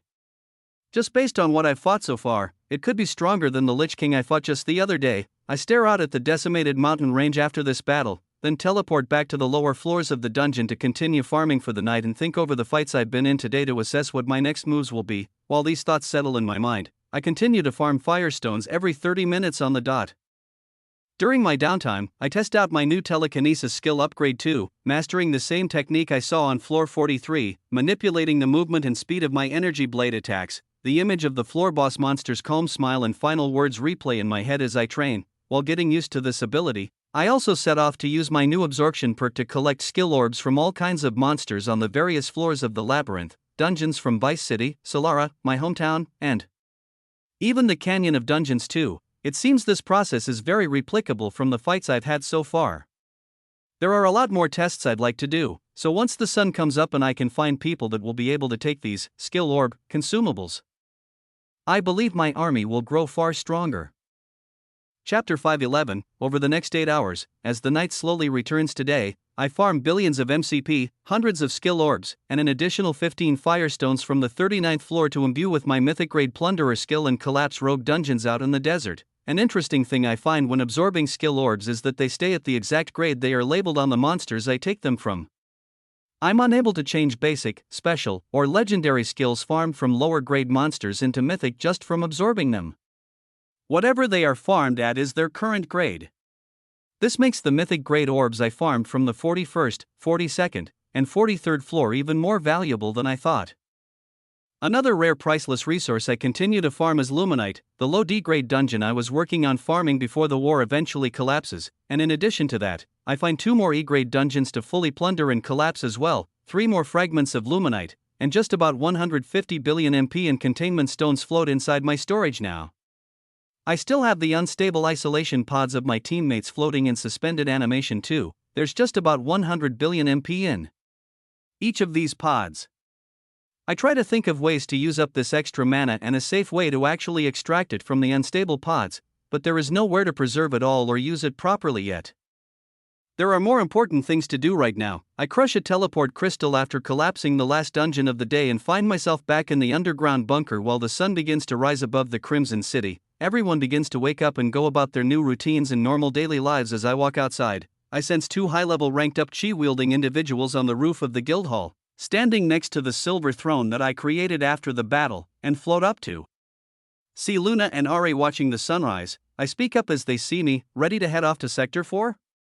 You have quite the adventure ahead of you. They both have serious expressions on their faces, but lighten up when I smile. Reaching into my item storage, I have some last-minute gifts for you that I managed to farm last night. The first thing I do is give them both handfuls of teleport crystals and explain briefly how I managed to make them and that they can come back here in an instant whenever they wish. Next, I reach into my storage and pull out the mythic grade stealth skill orb I managed to get from the 41st floor in my right hand, and an assortment of extreme grade element skill orbs in my left. I motion for Ari to take the stealth orb, and he does, holding it in his hand and examining it closely while I let an earth, wind, fire, water, and ice skill orb float above my left hand in front of Luna.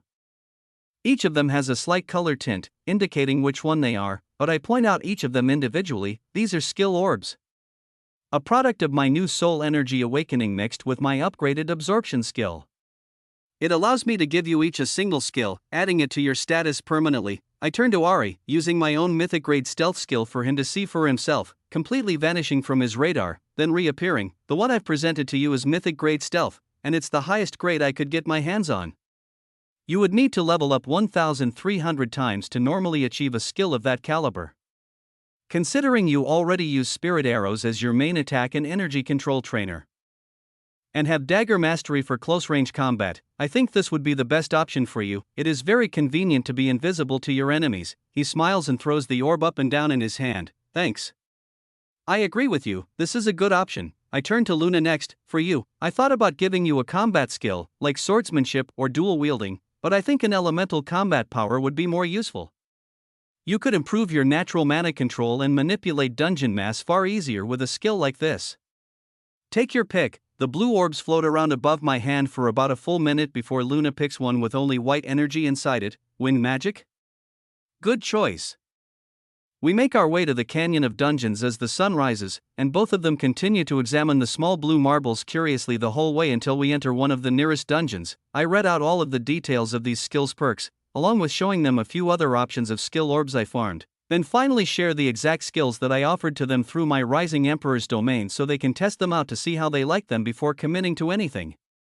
After about 20 minutes of playing around with many skills, both of them agree with my initial reasoning and decide these are their best options. This content has been misappropriated from Royal Road. Report any instances of this story if found elsewhere. They each swallow their blue orb, and I watch blue system energy spread throughout each of their bodies in an instant, then disperse into thin air moments later. Both mythic grade stealth and extreme grade wind summoning now appear on their status windows without me having to share the skills. Luna flies through the sky on gusts of wind, and Ari disappears and reappears in and out of thin air all over the dungeon, even trying out his ranked up buffs with this skill too. and finding that he can shoot arrows and keep them invisible up until they make contact with their target. Both of them come down to thank me again, that I place a hand on both of their shoulders. And bring us to the Solaran dungeon hub in Sector 4. The morning sun fully rises, and they walk out into the busy streets, off to the abyss outside of the city. I wave them off. I wish you two the best of luck again. I hope to see you soon after you've found what you're looking for. Once I get back to Sector 2, I have a similar conversation with all of my other teammates, giving them teleport crystals and showing them skill orbs, presenting the option to gain a single permanent new ability if they wish. Monk refuses to add any skills to his status while Abby and Maria don't find anything they particularly like. As soul energy users, their fighting style and battle strategies are honed to their current skills. And the only mythic grade options I have left right now are swordsmanship and body hardening. They feel as though I'll most likely find something better in the future, and don't need to use their one chance at acquiring a new skill right now. I feel the same but thought I might as well give them the option. Fisher and Lydia, on the other hand, may already be element and chi users, but additional skills added to their arsenal would be very helpful. I go down my list and let them try out each skill I have available for them to try over the next 30 minutes before they come to their conclusions. Fisher wants a legendary intimidation skill, as he's a very head-on battle-oriented fighter. While Lydia is more of a technical fighter and wants the lifesteal skill to give her an edge in longer battles where she may not be able to outclass her opponent in some fronts. I picture my battle against the 43rd floor boss last night and decide Lydia has made a very good choice. Fisher's need for a scare factor using intimidation may be a very useful trait when leading troops into battle, or overwhelming similarly strengthened opponents to give a mental edge. I give him a few other personal recommendations for other skills, but he stays fixated on intimidation. His stubbornness on this point may actually be for the better. From an army standpoint, this is probably the best thing he could pick to target opponents and work as a leader of a team. It's a powerful tool, especially when paired with Lydia's skill, so I nod with approval. I take out the two legendary great skill orbs and they both swallow them on the spot, erupting with blue system energy, and having these new skills added to their status instantly. We all talk for a while longer about the future, and I bring them in the loop about the upcoming B-class exams and the investigation I have planned in the Apex region. We all come to conclusions about what we should be doing in the meantime. Monk wants to bring his sleeping master back to the monastery and see if he can use some old chi techniques to wake him up or speed up the recovery process. I believe this is a good idea, as maybe it will give us more clues on how to wake everyone else up in the Galeheart Tower too. Fisher and Lydia still have yet to awaken their soul energy, so during Monk's off time, they want to train with him to improve their hand-to-hand combat and absorb more chi in an isolated environment inside the monastery. Maria and Abby want to work on their soul energy too. They've decided to go into closed-door cultivation beneath the third tower where the high-density chi crystals are growing. This will not only stimulate their soul energy cores, but will also be a much-needed extra layer of security. I inform everyone that I will continue overseeing the construction process here, and use my MCP sharing perk to make the Flame Emperor's army far stronger than before.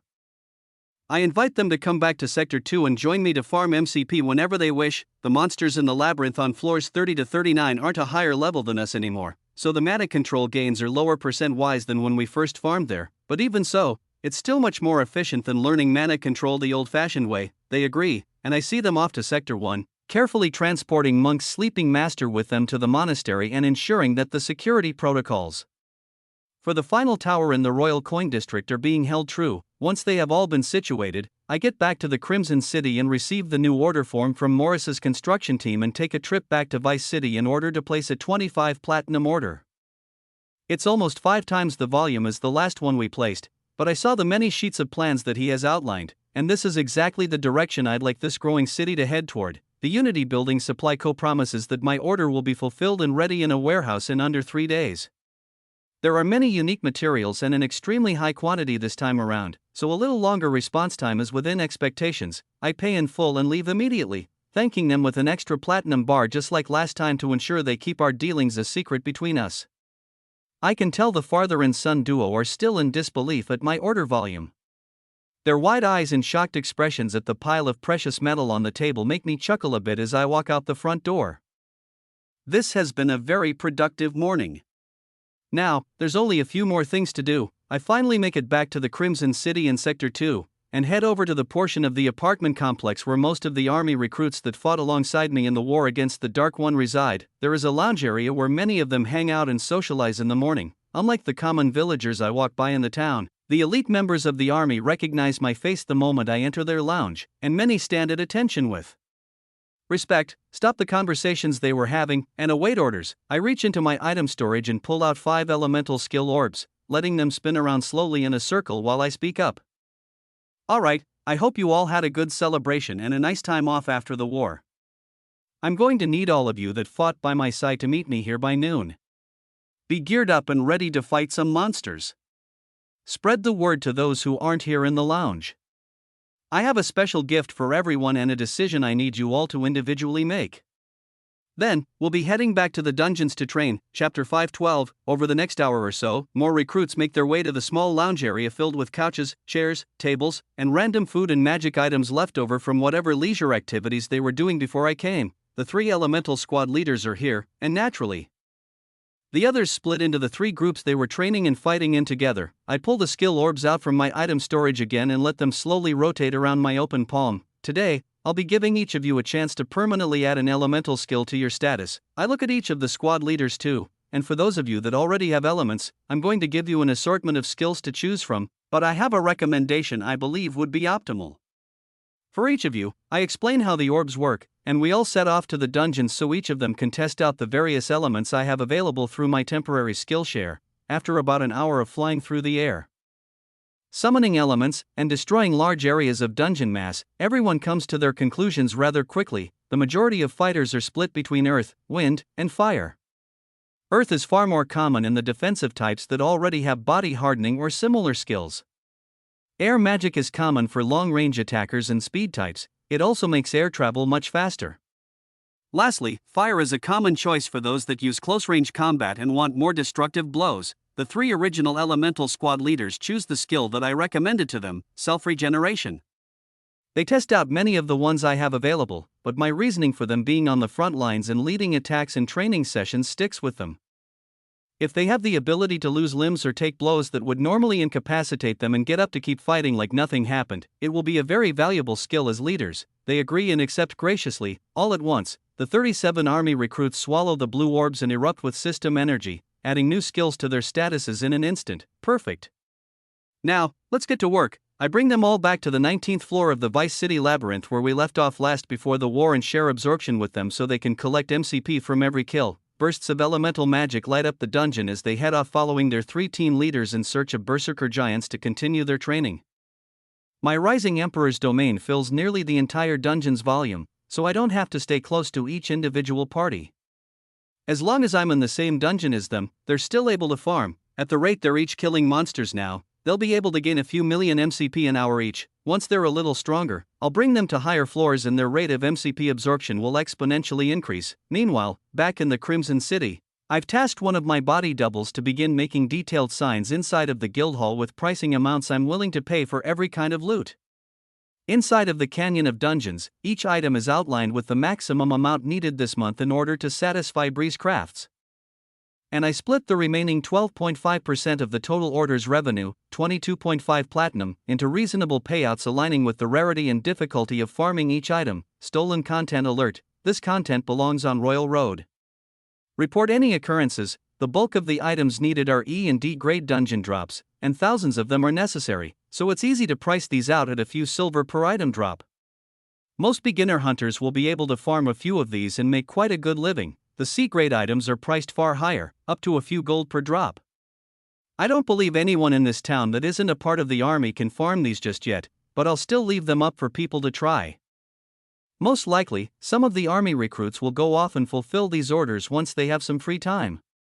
I'm not worried about it. This is most importantly to get people used to the system and stimulate the economy a bit. Right now, it's technically losing me money. I could just farm everything myself, but it will be far more convenient for me once my trading deals expand and I can't physically farm enough materials myself. Once all of the signs with pricing are made, I show up to Dan Stryker's mercenary bar and tell him to break the news about extra work being available at the Guildhall if anyone wants it. I have my double that is guarding the isolation pod with Ember inside do some extra work.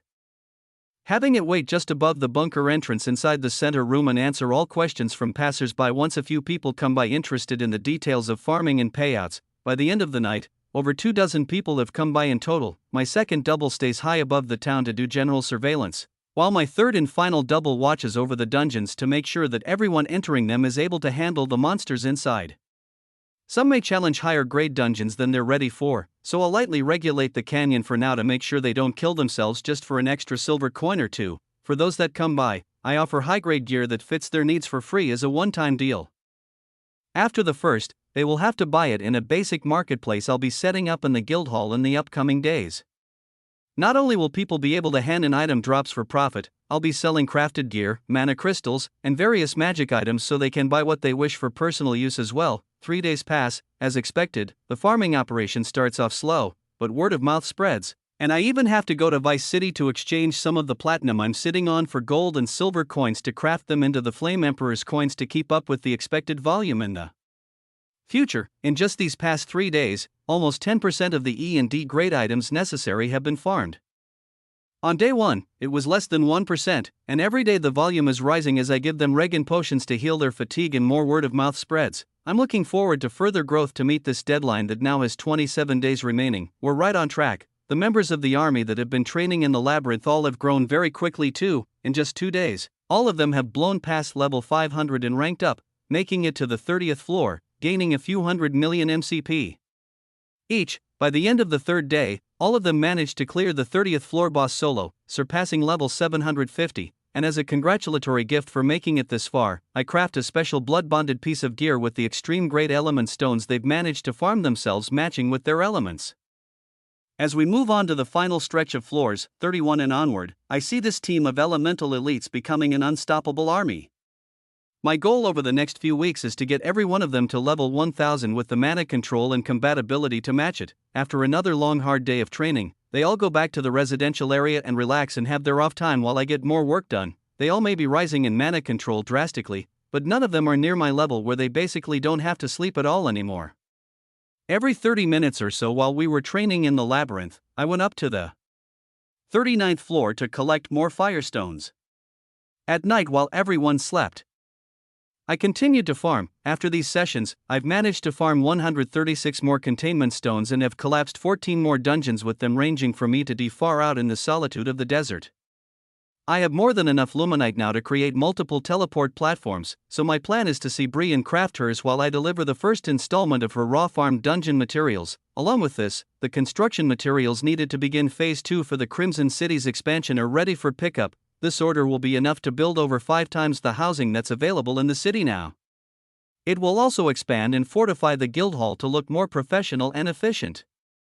More streets and buildings in the outer areas of the town will be made to produce another 20 to 30 shops around the new apartments, and most importantly, enough materials are being purchased to begin making a road as a proper trade route connecting the nearby sectors and smaller isolated villages. So, as the sun sets, I hop into a dungeon and teleport to Vice City to get things in motion. Chapter 5:13. The first thing I do once I get back to Vice City is visit Bree. I deliver the first 10% of supplies necessary for crafts, and she places them into item boxes so that her craftsmen can begin sorting and making them into magic items starting tomorrow. After this, we brainstorm for a while and come up with a few ways to build her teleportation platform. Rehashing old ideas and coming up with new ones too, I propose my stealth bunker idea to her and pull out a sheet of A-grade shielding to test my theory for the concept I'd like to try. Using my mythic grade craftsmanship and imbuing my mythic grade stealth, I give this shielding a new attribute that makes it completely invisible to mana senses below my mana control. The sheet of material creates what looks like an invisible wall that I stand behind in the middle of her study. I'm completely invisible to her senses. It's a new version of mana shielding protection, and I've now named it stealth shielding. Both of us walk down to the lower floor of her workshop, the small cellar area right below the ground level floor. I use earth magic to manipulate the concrete and begin easily carving out another room below this one. It is about 10 by 10 meters, with a high 4-meter ceiling. There is only one small square opening that leads upward. I coat the walls with new A-grade stealth shielding everywhere else. Looking in from the outside, it's as if it isn't even here. I pull out the same containment jar I used before, full of luminite, a 5x5 sheet of shielding to use as a crafting base, and a mountain of newly farmed mana crystals from my nightly labyrinth raids. Then, I share my mythic grade craftsmanship skill with Bree and speak up while motioning her forward. It's your platform, so please, you do the honors. After a few flashes of bright white light, Bree uses up about a third of what is inside the Luminite reserves and makes herself a fully usable platform along with over 400 teleport crystals from the leftover mana. She even attempts a craft without using the mythic grade interface and is able to craft more transport crystals with her legendary grade skill because there are no extremely complex crafts happening that need the mythic grade interface. She is already the owner of the platform. I take a handful of crystals and place them into my item storage along with the leftover luminite, along with creating a special 2-layer hatch. The top is made of ordinary concrete that blends in with the floor, and the bottom half is stealth-imbued shielding to complete the seal to the secret room. We plan to meet again in a few days once her contacts in the Bedrock region get her some Real Scannable Association IDs sourced for Ember and me. I leave with a smile and head off to the industrial sector of Vice City to pick up the rest of the construction supplies. Once I arrive, the older woman assistant leads me to 3 separate warehouses full of building materials just like before. 2 of them are similar in size to the last warehouse I picked up supplies from, and the third is at least 10 times as large. The goods I ordered stretch over a full kilometer in length, and it still only fills up a quarter of this mega warehouse space. As we strike up a conversation from location to location, she explains that years ago in the old era, they used to fill orders of this size regularly, but with earth magic users and dungeon material becoming more abundant in construction, they don't get newer customers like me anymore. She even offers me trucks again to ship everything out, but I politely refuse and ask to be alone in the warehouses as I cover the cameras and let the enormous amount of materials fall into my item storage. I make sure to thank her for the privacy and tell her I'll be back at some point for an even bigger order in the future. The sky is jet black with only dim starlight once I get back to Sector 2. But I work on crafting another 5 warehouses far away from the Crimson City next to the one I made before so I can store all these items here for the construction workers when they start their shift tomorrow. For days pass, life in the Crimson City goes on as usual. I meet with the craftsman team before they start phase 2 of construction and bring them to the labyrinth to power level them, making sure all of their skills are legendary and gifting those who want them extreme strength and others extreme earth magic to help with their day-to-day tasks. They begin making 2 more large residential areas, along with streets filled with empty storefronts to prepare for expansion. A special team gets tasked with building the guild hall up, making offices and specific rooms inside, and my body double that works there helps with making sure everything is made exactly how I'd like it. Another team gets to work on the small prison rehabilitation system, and all of the slaves that I've been forcing labor upon get formal sentences drawn up.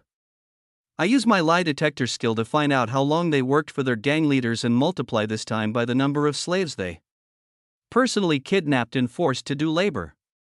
I've added additional years depending on how many innocents they've killed. Some are new to the trade and only have 6 to 12 months of time to serve, while others are longtime grunts, right-hand men to their old leaders.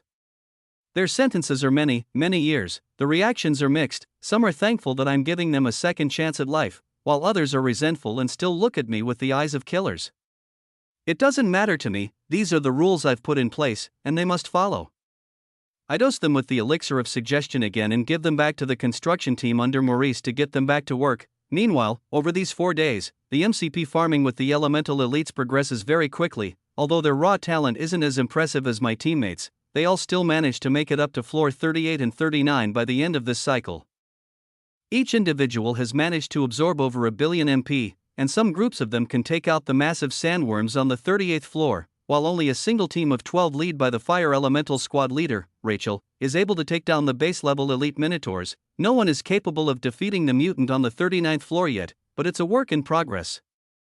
They still need more raw power and technical training. Another bottleneck is the pure amount of monsters we're able to fight at these higher floors. The respawn rate is relatively slow for 37 hunters looking to all gain power quickly.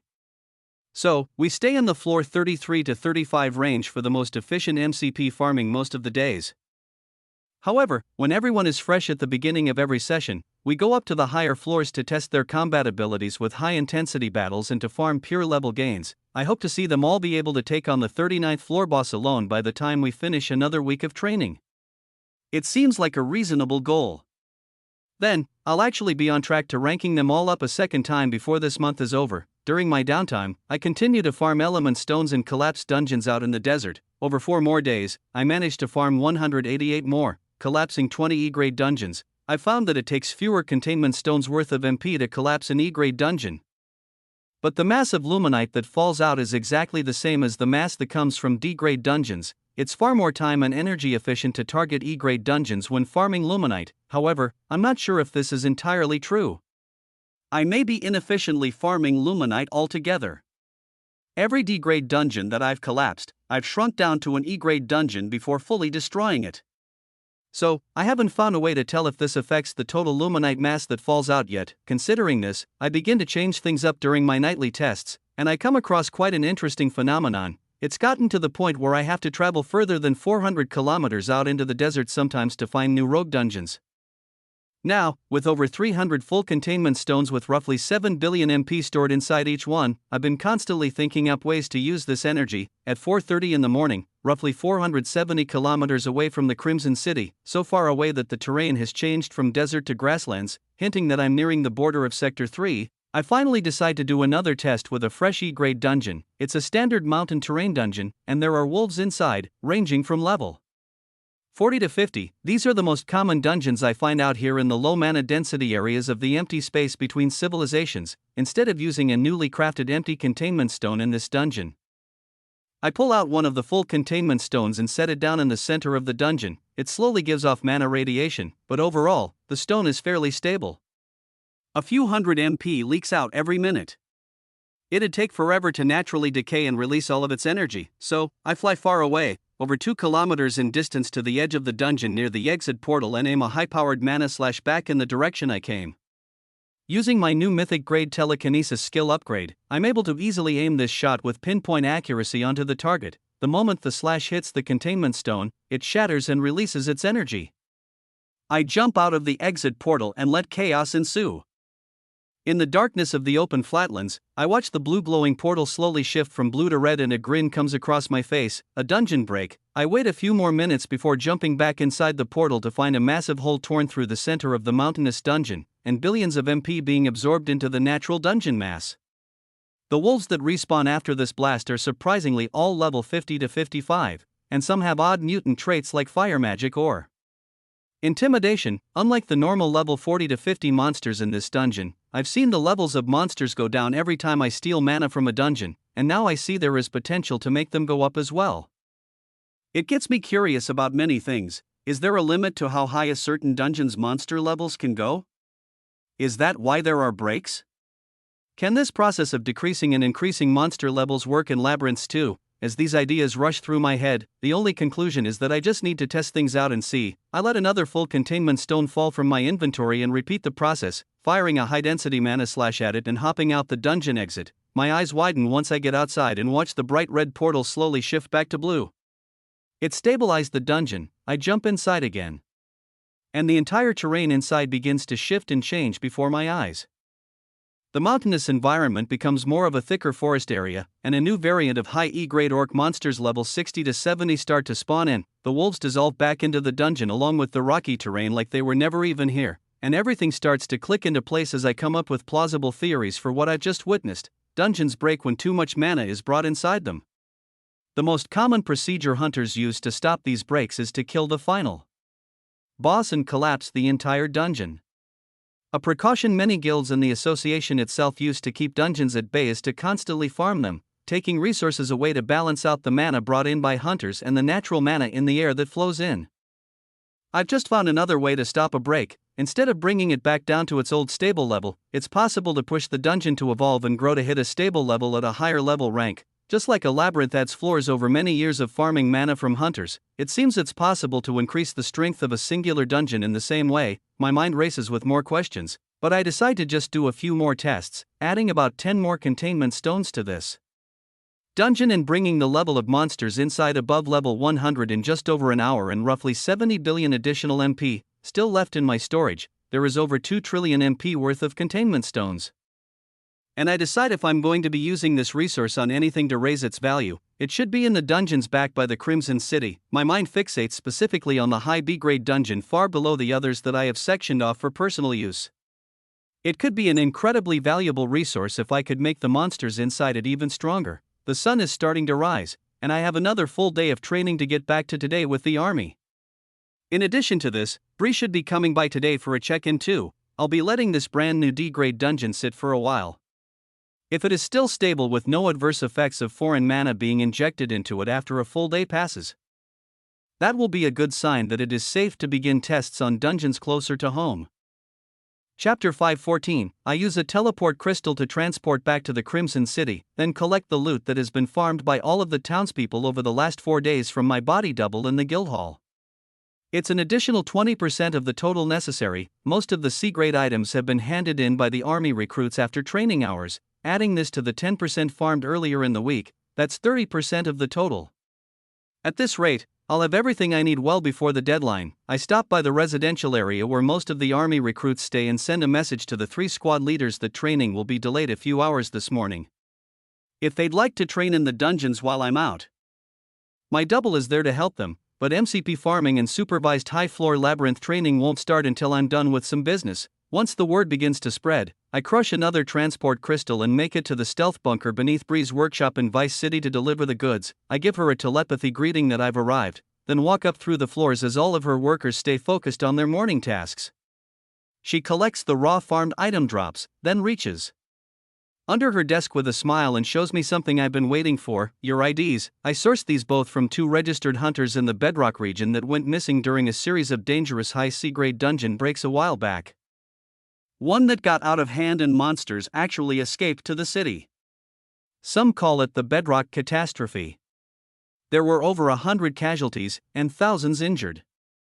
A few black market contacts managed to retrieve many IDs from the rubble of the break once everything was over. She places 2 C-Class Hunters Association IDs onto her desk. Gotta make money out of whatever you can sometimes. One is labeled Ray Anderson, C-Class, Grade 2 Lightning, and the other, Emery Carter, C-Class, Grade 1 Fire. It's been over a year with no sightings of either of them. They had no families, no friends, and no work relationships other than a handful of merchants in the heart of Bedrock City. They were never pronounced dead or even reported missing. I have guaranteed confirmation they are dead, but looking from the outside it's a plausible story that the 2 of them went off-grid and trained up above level 500 and have now finally resurfaced to try and take the B-class exams. So, if anyone asks, that's where you've been. I nod and look down at the cards again to see the pictures of 2 young men, both around 25 years old if I had to guess. Ray has black hair and tan skin while Emery is more fair-skinned with bright red hair. My gaze turns up to Bree, and I chuckle. Is this what you think we look like? It is pretty similar. And even the names sound like ours. Ray and Emery? Like Jay and Ember? How'd you? Bree shrugs, then pushes the cards forward on the desk. I have quite the selection to choose from. There's a large network of identity theft in the black market beneath the 8 great regions. The Dark Continent isn't the only place shady business thrives. If you gave me enough time, a few months, I could have even had perfect matches made for you. Name, face, skills, class, and even scannable to the association, but considering you're dead to them and well known as one of the former Vice Region's elites, I assume some names that don't match exactly were a better fit for you too. I nod and take the cards off the table. You're right. That was a good decision. Now, what's with the grading next to their names? A grade 2 lightning? And a grade 1 fire? I've never seen that before. Every region has their own unique grading system at their association branch. The only thing every region shares in common is the letter grade. The Bedrock IDs have a second signature on them, showing your element type if you have one and the power level on it. Grade 1 just means basic grade, Grade 2 is advanced. I place the IDs into my item storage and nod. Got it. So it looks like I'll be a lightning wielder during the exams. That's right. I'll be submitting your new names to Rodrigo this week to have him get you 2 registered. Great, Bree nods, satisfied that I'm happy with her work in securing these IDs and begins sorting through the piles of raw item drops I've managed to get for her. I help out with the sorting too for a few minutes, using telekinesis from a distance and thinking about a new large craft I want built in the city. Over the last few days the construction teams have been moving very quickly, especially thanks to the new skills I granted some of them and the power leveling to bring all their current skills up to legendary grade. At this rate, they'll be moving on to the next phase of the project soon, which is building out a trade route through the desert. From the Crimson City through many small self-sustaining villages out in the desert. Plus, connecting the city itself to major networks like Valor City, and eventually even Solara, with this in mind. The possibility of new people coming by for trade or even wanting the option to stay in the Crimson City will be a reality. I want to have a place where outsiders can trade freely and interact with those that want the interactions, but I also want a secluded area within the city where only members of my rising emperor's domain can interact. So, I asked Bree a question. Do you know any way to make long-lasting force fields? Like mana shielding, but invisible, and only harmful to certain people. As these words leave my mouth, I remember how when I was first challenging the Dark One, flying over the desert and releasing deadly waves of fire imbued with soul energy, those under my protection were not burned by my flames. I want to create something like this to protect the town, but I'm not sure how to even start going about it. Bree thinks for a moment to herself, and shakes her head. I'm not sure. She walks over to her hidden bookcase, turning the dagger on the shelf by the wall to open it up again and reveal a few old books, pointing at them. Feel free to look through these if you wish, you might find something. I haven't memorized them all. I walk over and do as she says, using telekinesis to gently pick up each old crafting book and sift through them. Some are printed, others are handwritten, and some aren't even books. They're just papers stacked together with old crafting recipes inside. While I flip through the pages, Bree continues to sort the raw items I brought for her today. Despite the look of many of these books, most of the crafting recipes are common knowledge to someone like me that has a mythic grade crafting skill. However, they do give interesting insight to certain crafts even though they aren't exactly what I'm looking for. I find that there are certain ways to imbue elements and skills into items using large amounts of people's blood even at the special grade or legendary grade rating of a craftsmanship skill, as long as the blood is being drawn while the skill is activated, and the craftsman uses enough mana as a catalyst, there is a non-zero chance that mythic grade crafts like imbuing skills into items are plausible. There are even rare cases where makeshift skill orbs were created by chance with long sessions of blood draining to craft special items and even infusions to swap the blood of the skill holder to a person that wants that skill. A lot of these trials seem highly illegal and there are even notes of a number of casualties during some trials, but they have notations here that the experiments have worked. Although no skill transfers or consumable orbs in these trials seem to be permanent, some of them do last up to 3 to 6 months in some cases. Others have reported certain aspects of skills staying in their systems longer, but to a far less potent degree than even a basic no-grade skill. I've heard of people buying skills in the past before, and even seen some association workers with over 2 skills in their status. I can only assume they've managed to find a replicable way to do the same, but from what I've gathered here, it is nowhere near as safe, seamless, and permanent as my version of skill orbs. I scan the books more and more, looking for keywords like shielding, barrier, or force field, but nothing other than recipes for mana shielding come up in my searches.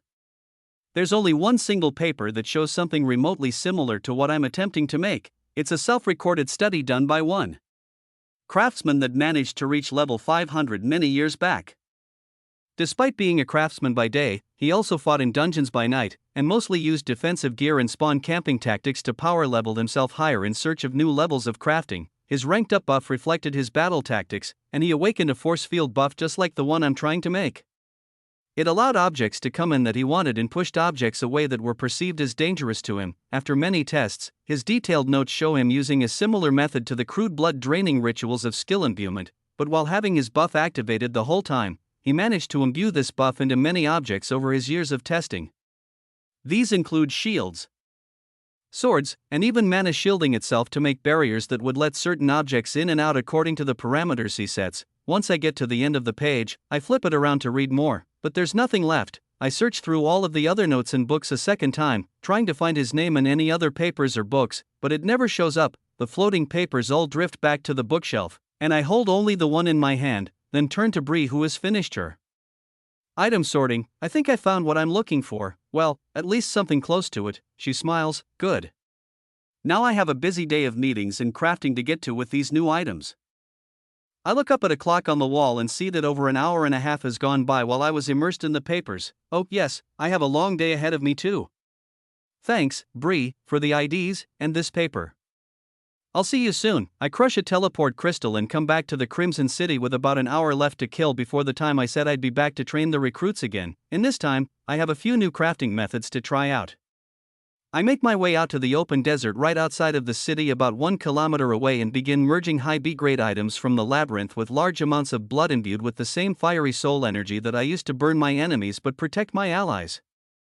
Many of the item drops just burn up on the spot, or turn into various unstable and cursed items. However, after using self-regeneration to regrow all the blood in my body over 5 times, I finally get a stable reading once I try imbuing this energy into a sheet of A-grade shielding. it shifts to become blood red, but doesn't instantly decay or show any difference on its appraisal reading. However, I'm positive it's different. There is soul energy inside the shielding now, and it's continuously radiating its energy in place. I want to see if it has the same properties as I'd wished for, so I fly back to the city and ask for one of the prisoners to take a few minutes off of his shift as well as a random townsperson.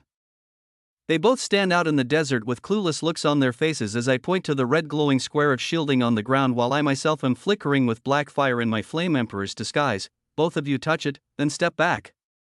If it harms you, I'll repay you the damages and more. Both of them hesitantly walk forward and lean down to touch the red glowing metal. The man who shares a link of loyalty with me pushes his hand right through the energy easily and touches the pure metal backing like nothing is there. His confusion turns to a smile as he lifts his hand out from the red aura and it appears nothing at all has happened to him. The prisoner pushes his hand through just like this man. And the opposite happens, he does not share the same link of loyalty that the other man does through my buff, and the fiery soul energy reacts much differently with him. The instant his hand touches the energy of the red aura, it begins to melt away. His fingers to forearm disintegrate to nothing before he yells and pulls his hand back, and the place that last made contact continues to burn with dark red flames. Even as he falls back, the fire continues to burn him, creeping down his arm before I use a dense mana blade to cut it off right above the flames. Still, now he's dripping blood into the sand, but I throw him a mythic grade regeneration potion and he drinks it without question with eyes filled with fear. I stare forward at the red glowing square of shielding while the man's arm starts to slowly regrow and come up with another idea. I'll take a month off your sentence for every test you continue to do with me.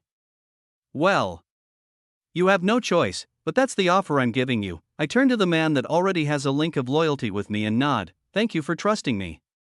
You don't have to proceed if you don't want to, but your help would be appreciated. I'll give you a gold for every test you do with me if you want. If all goes well, you should never have to worry as long as we're still connected through the link made when you first entered this city. He takes a deep breath, and I go into further detail about what I'm trying to make.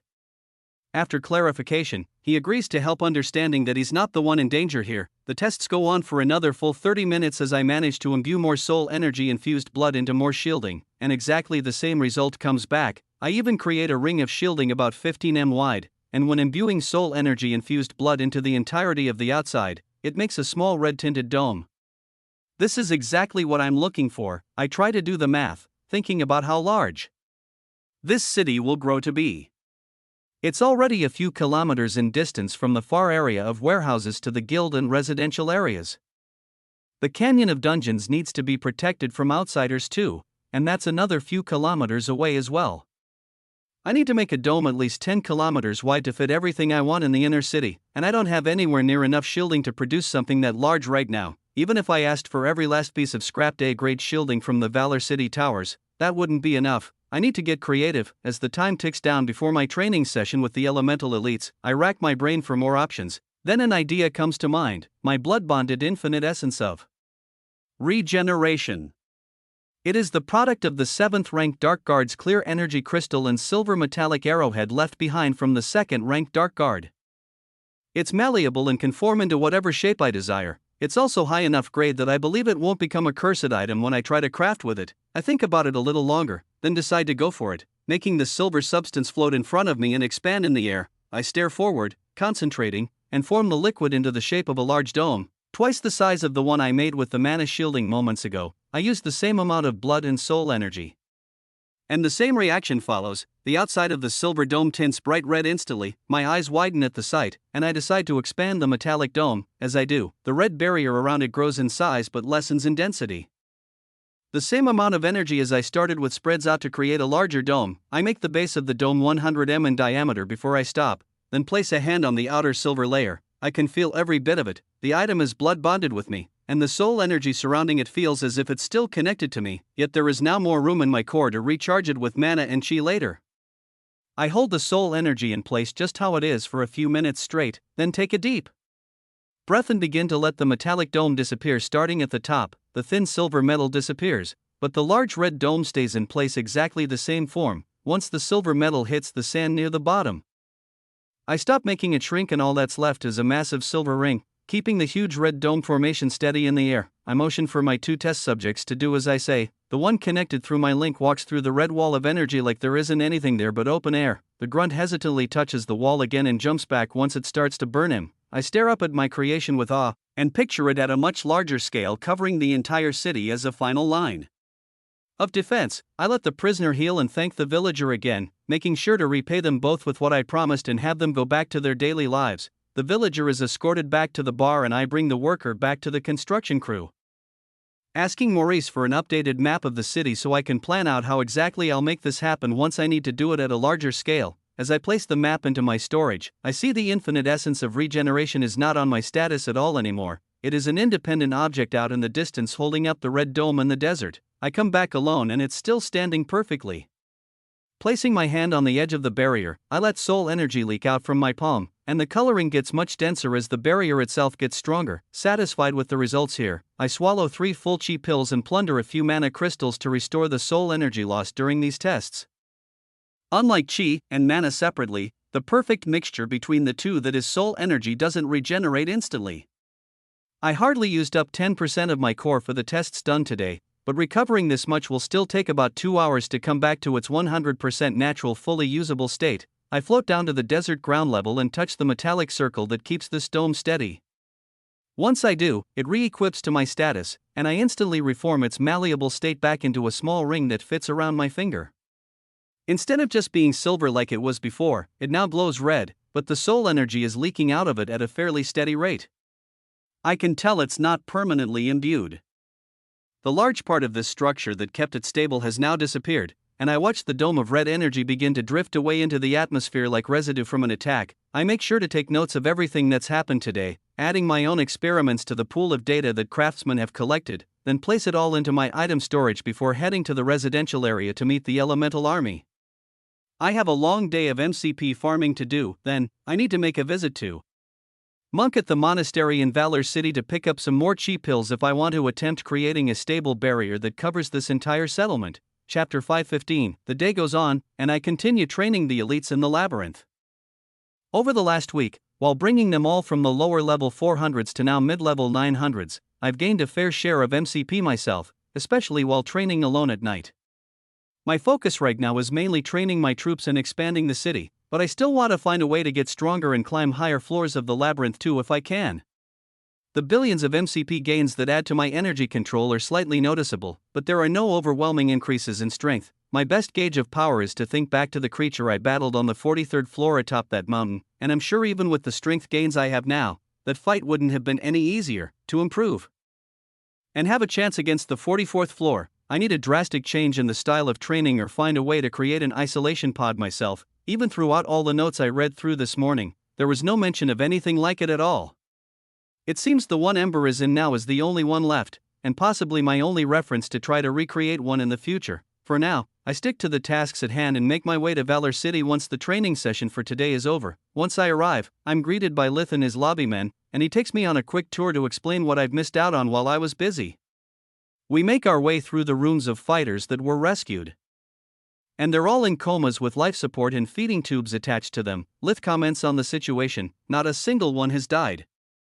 They have no life-threatening illness or anything, they just won't wake up. It's as if their bodies are using all of their energy to heal a wound that isn't there. I do full body scans of every one of the 93 fighters, over half of which are over level 500. None of them have gained any of their status features back, they're wiped completely clean. There doesn't seem to be any major disruptions in their natural mana flow either. Every single one of them seems to be able to move energy around their bodies at a normal rate. However, Lith is right.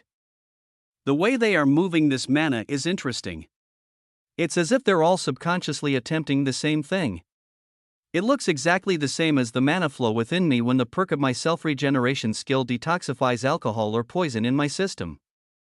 High levels of mana control can create a similar effect to a lesser degree, healing people faster than the average unawakened human. The only problem is, there is nothing for their systems to heal. The same useless cycle is going on repeat, even after we leave the building and make our way into the streets of the inner city. This phenomenon irks me. I'll find a way to fix them. Please, keep them in a stable state until I find a cure. Lith nods and promises to do so as we walk past the two sites of the old Dark One's towers that have been stripped from the kilometer-high skyscrapers down to open plots of land in the center of the city. The third tower has 8 guards outside. There are 2 black knights on each side of the tower, and I can sense that the shielding is doubled up just as I requested, and there's now an elevator and multiple empty floors that lead up to each of them. Lith waves for his guards to step aside and we enter the lobby. I see the floor in the center of the room is still sealed off to the public, but it isn't my earth magic from before. It's a combination of Maria and Abby's earth and ice. I sense blue and green soul energy within the mass created to cover the underground entrance. Not a drop of chi comes out and I nod with approval. I assume they haven't come out since they went in. Lith shakes his head. Yes, but well no. The man from the monastery did come by with a few devices a few times, but the 2 women that went down never came back up. I nod, picturing Monk bringing down supplies to farm chi pills while Abby and Maria are cultivating in the high chi density environment. Makes sense. We better not disturb them then. I'll go check on Monk in the Platinum District. I pause. I guess I don't really need a wristband anymore or have to use the main entrances to go into the actual city. Lith shrugs. The only person that can punish you for breaking the rules is the leader of this city. So, are you going to tell on yourself? I roll my eyes and chuckle. I guess not. We walk out of the tower and make our way to the black gate inside the royal coin section of the city and walk through it to the Platinum District.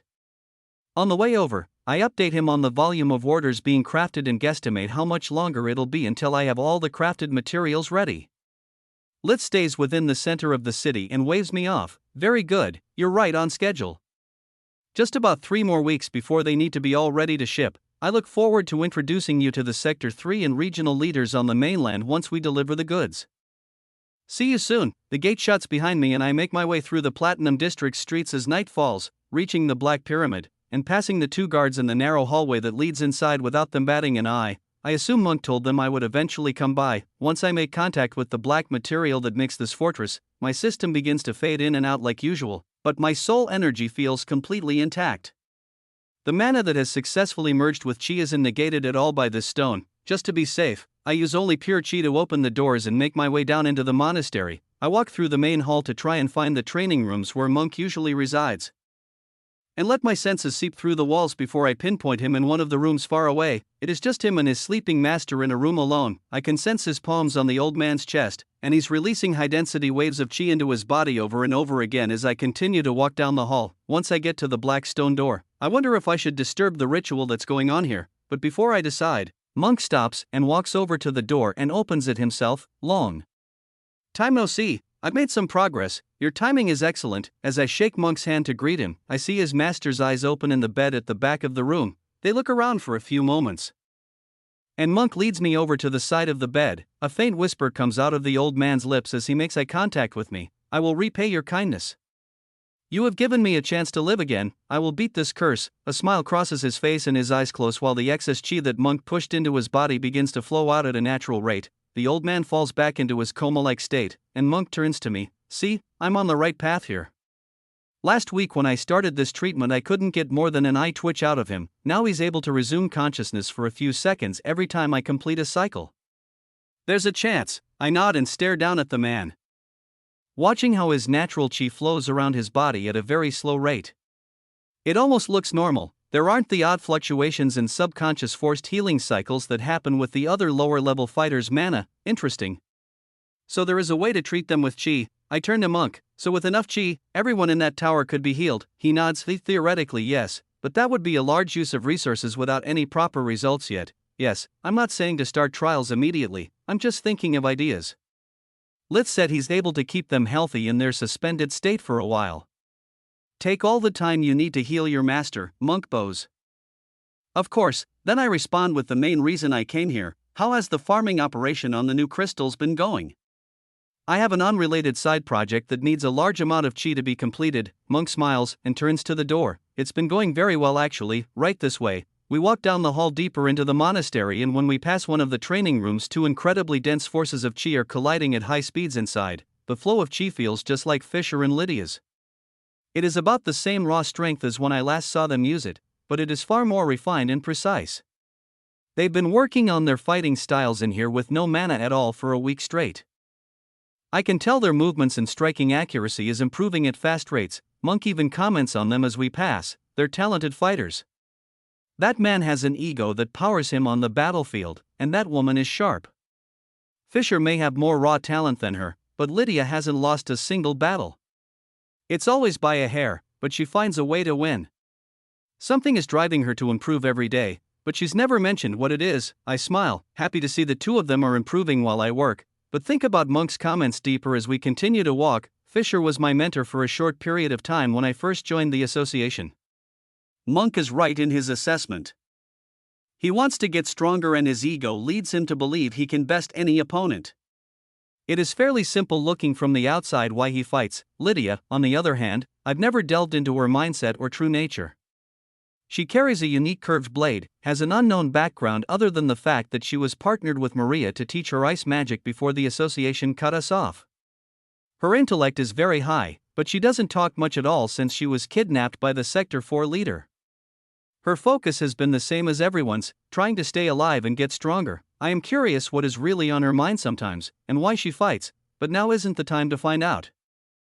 There's a series of loud cracks of chi that vibrate throughout that training room as they continue to spar, and Monk points to a door at the end of the hall. Once the door opens, I find that it's a storage room full of silver containment cases. One of them has over 200 chi pills inside of it, which are the total chi pills collected over just the last week alone. He says there are more than enough to conduct whatever tests are necessary, and I'm free to take them all, but I just take 100, and tell him to store the rest securely.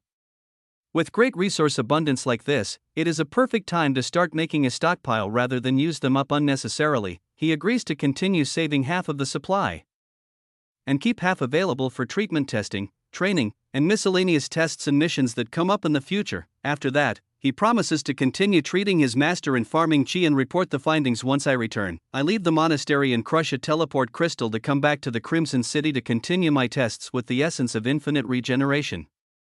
The metallic item is already bonded with my blood and soul energy, so the only thing I have to do to progress further is expand the silver mass out to whatever shape I desire and imbue it with the raw soul energy that resides deep inside me. Far out in the desert where I do my tests, I push the dome of red soul energy to over a full 3 kilometers in diameter. And it takes my full core of remaining soul energy to power it all. The barrier is mostly transparent, but shimmers light red, and I can tell it's strong enough to keep out large portions of enemies that would try to attack. The fact that it's my soul energy and it's fully concentrated on a single point means a monster equal to my power would have the possibility of breaking through it if they concentrated all of their power in a single point and tried to rip a hole through it. However, if there's really a creature or person of that strength trying to get into this barrier, I probably have bigger issues to worry about. Once my soul energy base is completely depleted for the night and I swallow a handful of chi pills along with plundering some mana crystals, the gradual soul energy restoration process begins. I relax for the rest of the night, watching the red dome and find that less than 0.01% of it dissolved into the atmosphere overnight. This means I will have to charge it at some point, but if left alone it will stay very strong for quite a while. It isn't until midday, during the Elemental Elites training session the next day, that my natural pool of soul energy reaches full again. To my surprise, it surpasses what it was yesterday by a noticeable amount. It's far more dense and potent. The act of depleting my soul energy stores down to nearly nothing, then recombining chi and mana floods my body with a new surge of power. That gives me an idea.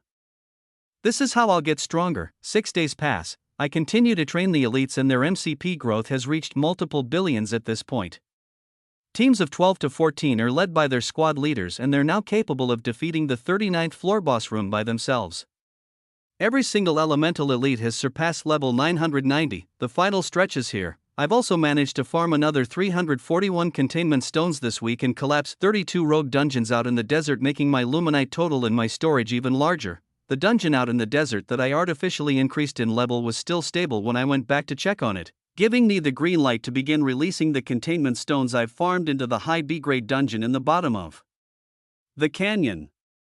It starts off with monsters between level 710 to 730. After using all of the leftover stones from the week before on it, along with the new 341 stones from this week, the total mana released into the dungeon reaches close to 5 trillion MP. The level of monsters inside it now has hit 880 to 900. It takes more and more stones to bring the levels up higher at these stages.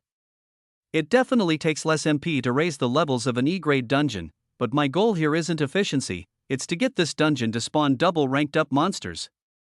I've never been in a dungeon that reached heights this high, but I can tell I'm getting close to achieving this creation. Over 30% more loot is farmed by the village hunters and off-duty elites as well, bringing the total of the amount needed to complete all orders to 60%.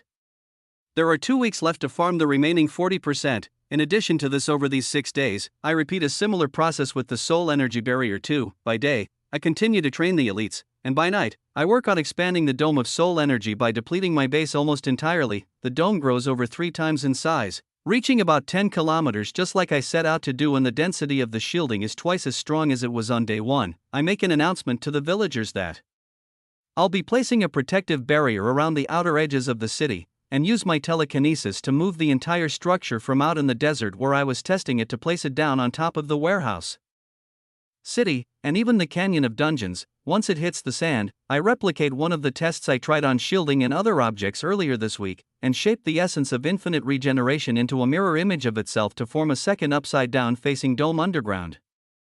The density of the shielding is diluted to half its strength to form this second inverted dome, with a silver ring around its center point. A massive red sphere protects this entire city from the air and underground. The only people capable of walking through its transparent crimson-tinted walls are those that have sworn loyalty to me and have a link of loyalty through the rising Emperor's domain. As the morning sun rises, the red dome glimmers in the golden light. From the outside, all of the newly built streets and residential complexes look as if they're a light shade of red.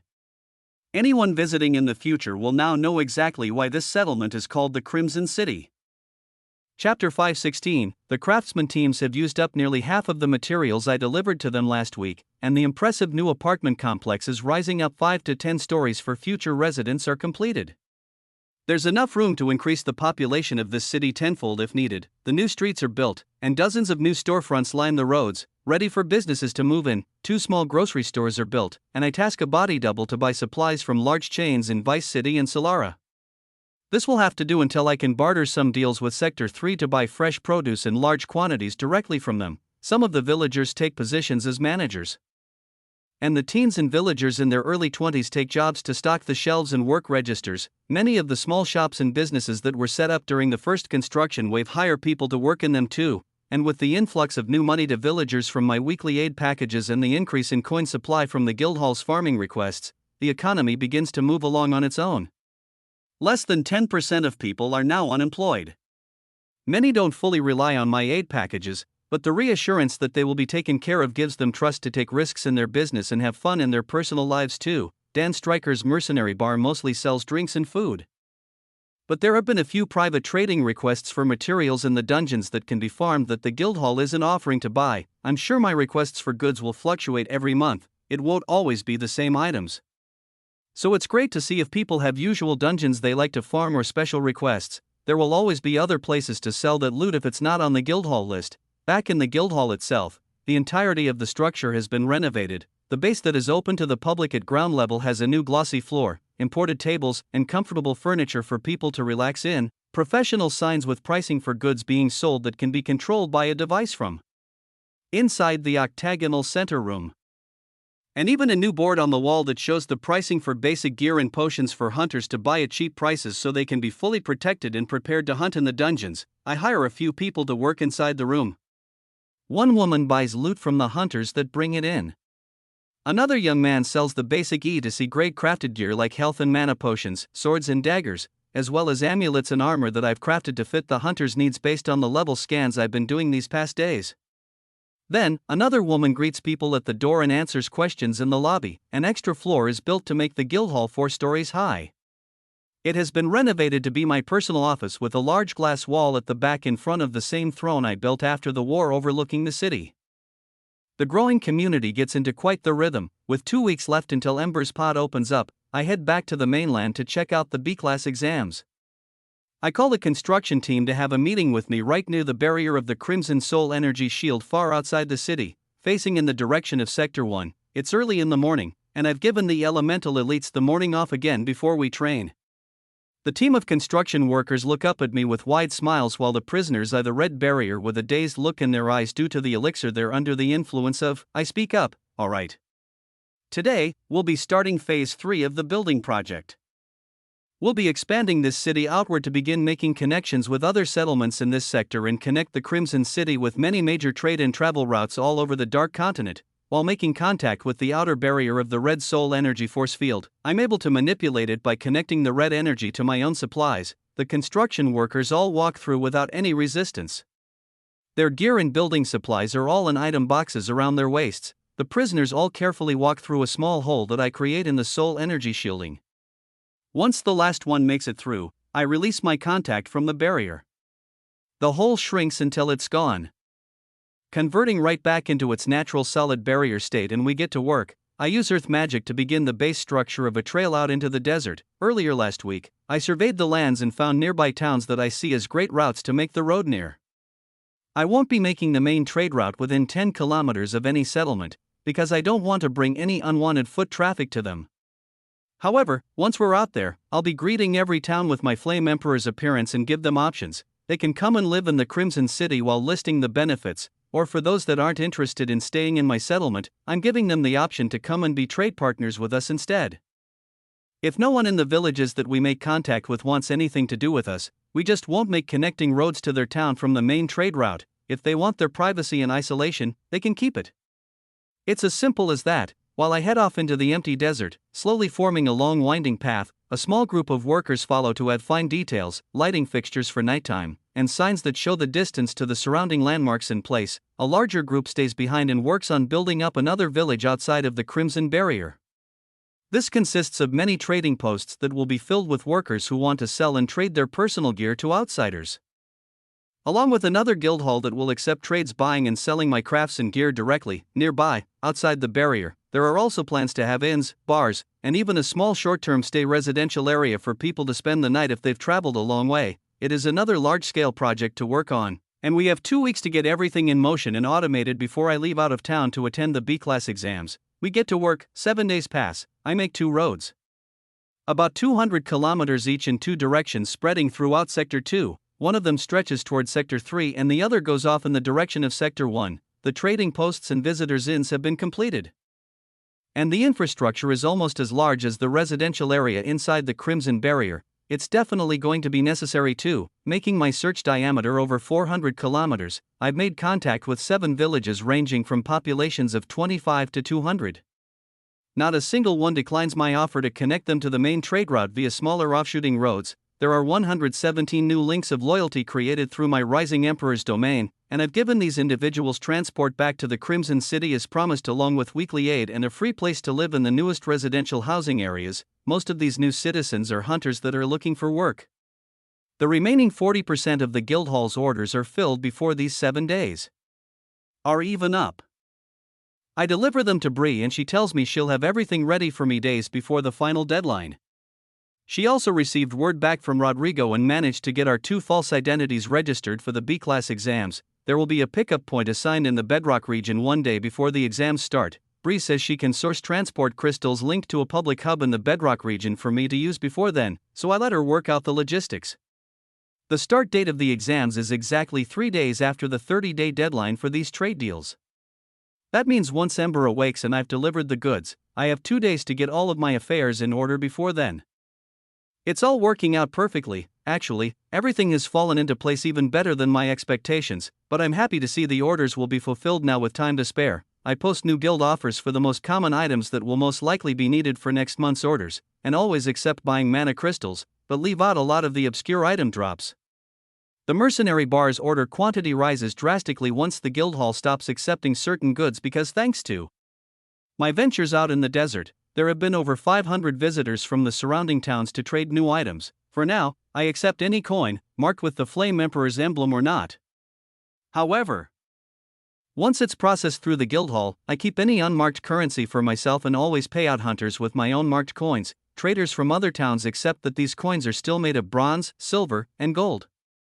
Many return back to their villages with the mark of the Flame Emperor in hand after selling their goods to villagers here. However, far more wealth is being brought into the town than the amount of coins that are leaving. It's not only magical gear. Lots of items from the grocery stores that are only found in Solara and the Vice region are being resold to travelers that come by at high prices because of their rarity in this portion of the Dark Continent.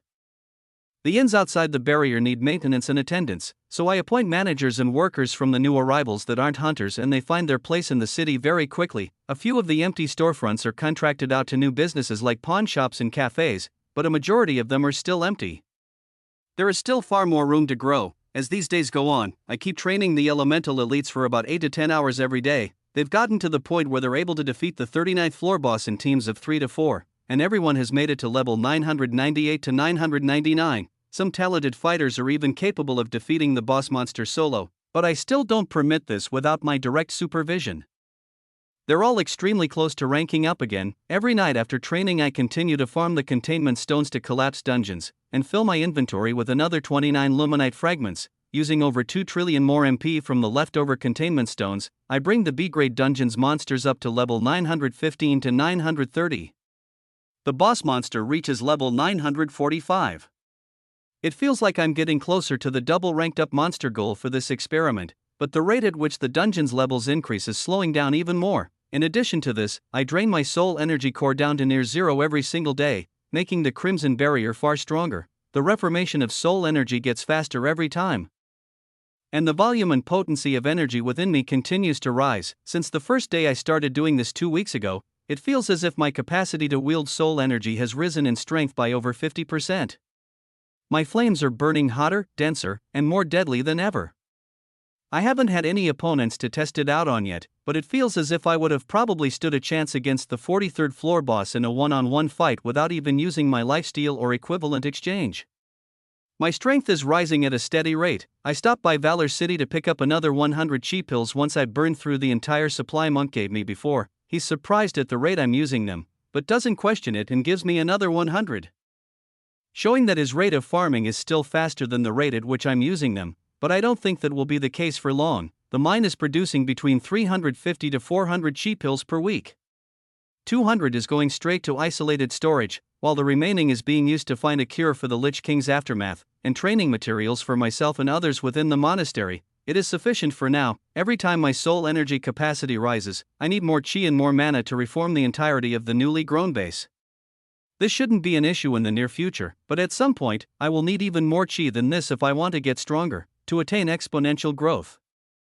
This rate of production will not be enough. That aside, I get to witness Monk's treatment of his master again today, and when his eyes open, he manages to sit up and turn his head toward us. The old man is awake for almost a full minute, but doesn't speak more than a few words to preserve his energy. As he rests his head back down and closes his eyes, I nod and turn to Monk. That is definitely progress. Maybe he'll be up and walking on his own in a few weeks. He smiles. I believe so too. When this works, I can have my students in the monastery perform the treatment on the fighters you rescued too. I nod. Perfect. Once back in the Crimson City, I make my way down to the bunker beneath the Guildhall to check on Ember in the isolation pod. It's been 3 weeks since he entered that pod, meaning over 240 days have passed inside. Less than 9 days remain on the timer at the top of the pod, meaning about 100 more days are left inside. It hums very lightly, and no excess or unique energy signatures come off of it at all. I expected something odd to happen, but no clues at all are shown to the outside. His status shows in my Rising Emperor's domain interface, and even it is unmoving. There aren't even irregular mana, chi, or soul energy fluctuations inside the pod. Whatever Ember is doing in there is a complete mystery to me, and undetectable to all of my senses, with just 9 days left until the trade deals meetings start.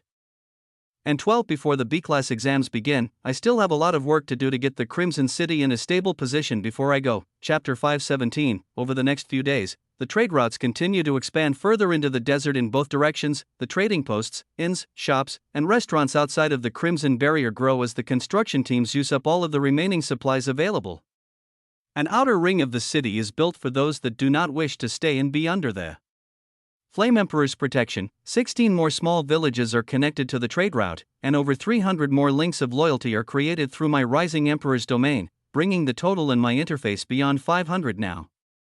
They are all integrated into the town and fit into place exactly where they fit best. Some open shops with foreign goods that they'd like to sell, others farm in the dungeons to collect materials for the Guildhall, and some just want a change of pace and reassurance that they're safe. Villages out in the middle of nowhere get raided and pillaged often, so they migrate and seek safer lands frequently. Many come to a larger city when given the option to seek a more stable lifestyle. However, many like the traveling trader's life and just see the Crimson City as another stop on their journey through the Dark Continent. There are an additional 2,000 individual travelers that come by from the surrounding villages to trade. The number of individuals farming the dungeons to make their own stands in the outer village to sell loot increases dramatically. Anything people can sell to the guild hall, they do. My prices to buy loot are far higher than anything any smart buyer would be looking to pay. This is because I am directly crafting it into select items. The raw materials could be bought from traders out of the city for far cheaper and sold to the guild hall for profit. I don't care if residents game the system this way, everyone makes money, so it's a win-win. The only hunters that have access to the Canyon of Dungeons are those that have sworn their loyalty to me. The entire canyon is inside the Crimson Barrier. So, any overflow being sold in the ring of shops outside the city is mostly money that is coming back into the city to cycle through the economy in many ways in the future. There is still room inside the inner city's residential district for at least 3 times as many people to come, and empty land where more housing can be built. The trade routes haven't even stretched outside of Sector 2 yet, so I foresee even more growth in the future. I place a new 100 platinum order for materials in Vice City to make room for a population that could be 10 to 20 times what I have now. This is the cost of nearly all the 135 platinum profit from the trade deals I'm about to receive. However, it will be worth it. There's no need to hold back in investing in myself. Just from the growth numbers I've seen in the city so far, this will be even more profitable than I first predicted. As more people flow into the village, and my order for materials is processed, I continue farming containment stones and training the elemental elites, with less than 5 days left on the countdown timer on Ember's isolation pod remaining, meaning 4 more days have passed. During a training session, one of the squad leaders finally hits level 1000 and gets the opportunity to rank up. Throughout this day, more and more people hit the level 1000 threshold, and by the end of the day, everyone faces the final boss on the 39th floor enough times to rank up. Dozens of white flashing lights fill the air on this day, and many unique ranked up buffs come out of it. Many of them are spirit animal energy manifestations and ultimate attack or defense techniques. A few awaken energy forms, but it isn't nearly as common as I thought it would be. I give them all a speech on this night, telling them that they have reached the peak of power that this labyrinth can grant them for now. I've given them this strength and ability so that they can protect themselves and fight on par with monsters from any dungeons or enemies they come across. I want to awaken each of them with chi cores of their own, but the supply is being used up entirely by myself to strengthen the Crimson Barrier and continue the growth of my soul energy, while Monk uses the remains to come up with a treatment for the Lich King's aftermath and continue my teammates' training. We will continue training together, but now you must get used to your new forms. You've all grown far quicker than is naturally possible for most hunters. The state you've reached in just over a month of training is one that only a handful of hunters ever achieve in their lifetimes. There will be another level to reach after this, but for now, I want you to hone your skills, spar, find your unique styles, and learn from each other. You are the elemental elites of the Flame Emperor's army, the strongest fighting force in the entire Dark Continent. I'm sure you all witnessed me fight the Lich King, and my teammates fight the Dark Guards just 1 month ago. That is the level you'll need to get to next. So make sure you're ready when your time has come. We continue to train as usual over the next 2 days, collecting MCP, and I watch them spar with each other to master their new ranked up forms and abilities. I keep adding mana to the B-grade dungeon, bringing it to level 940 to 950, making the boss room monsters reach up to level 980 sometimes.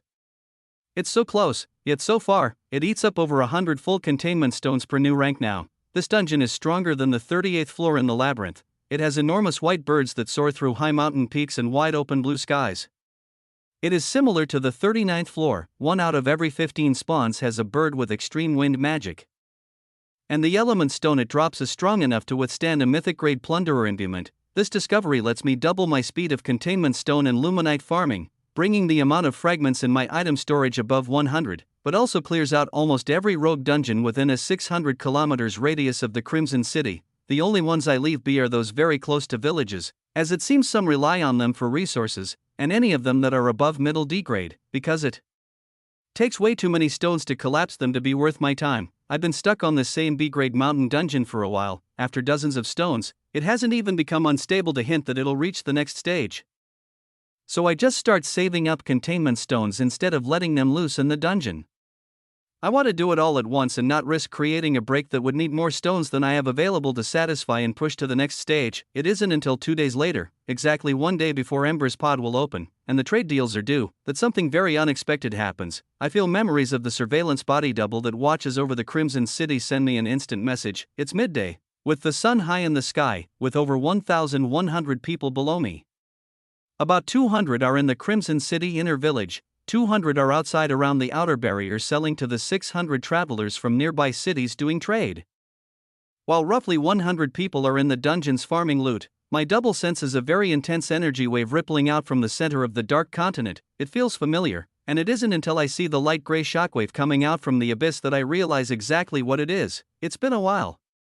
That's another surge. Without my all-seeing eye, this wave is invisible, but the sheer size of the wave is impossible to stop. There's nothing I can do but watch. The black wall of fog that is the abyss expands, moving forward about a full 2 kilometers before my eyes, then coming to a halt as the shockwave continues to travel toward the outer edges of the settlement. The abyss is nearby, but luckily far enough away that this kilometer of movement doesn't bring it too close to the city itself, but it is now fairly visible from the canyon of dungeons, when before it was just a black speck on the horizon. My double watches the invisible gray wave move through hundreds of unsuspecting people surrounding the city, but it doesn't affect them at all. No one notices it. Even as it collides with the crimson barrier, I watch the red dome ripple, and my eyes widen as the gray shockwave moves through it, not slowing down at all. It flows out the other side almost like nothing at all was in its way. The surge travels far off way into the desert. I'm sure this same exact gray shockwave is headed toward the 8 great nations. I wonder to myself if this is what happened in the past surges, and if whatever this is can possibly cause dungeons to break and so much panic to ensue. However, before I can fully formulate this thought, my gaze falls down onto the canyon of dungeons, and I sense many irregular mana readings down below me. Even my science experiment, the B-grade dungeon, is starting to fluctuate and show very odd readings after the gray pulse of energy passes through it. My double dives down through the crimson barrier and into the dungeons to watch my other double that is usually standing watch in this canyon jump into a glowing red portal. It scans through all of the dungeons in the area, and over 20 of them have started to break. At this, the memories stop. This is when my double kills itself to send me the message. I speak up, talking to all of the elemental elites that I'm training using my telepathy throughout the entire dungeon. We have a new mission to deal with. There is trouble in the city. I'm going to separate all of you into groups to make sure no monsters get out of the dungeons I leave you in. Whatever you do, do not kill the boss monster, and protect any hunters inside the dungeons if these monsters are out of their league. If they can handle them, let them fight. I don't want anyone to miss out on unique loot that is only available during breaks. This is a surge, usually a catastrophe, but we'll make it into a profitable and enjoyable event for all. Keep killing mutants, protecting the boss rooms from anyone trying to challenge them, and keep the public safe until I come by your selected dungeon with the means to stop the break. We do not have to destroy these dungeons, just neutralize the threat. They all understand the assignment, and I dungeon walk groups of 1 to 2 into the canyon. They all fill their roles instantly, and get to work protecting the EC grade dungeons that are breaking all throughout the canyon. Many hunters are farming inside these already, and the elemental elites explain to them what is going on, offering escorts to lower level breaks if they wish, or offer a hand in fighting these monsters if the hunters present have the skills to defeat them. This is a chance for them to use the teachings I've given them and apply them to help others directly. Once I teleport all of them out of the labyrinth and into dungeons, I dungeon walk to the B-grade breakdown at the deepest point in the canyon. Once I get inside, what I see is far more dangerous than I expected, but at the same time, very exciting. Over double the normal amount of monsters are in this dungeon. I instantly sense 31 pure white birds flying through the air. They're all boss level rated or higher.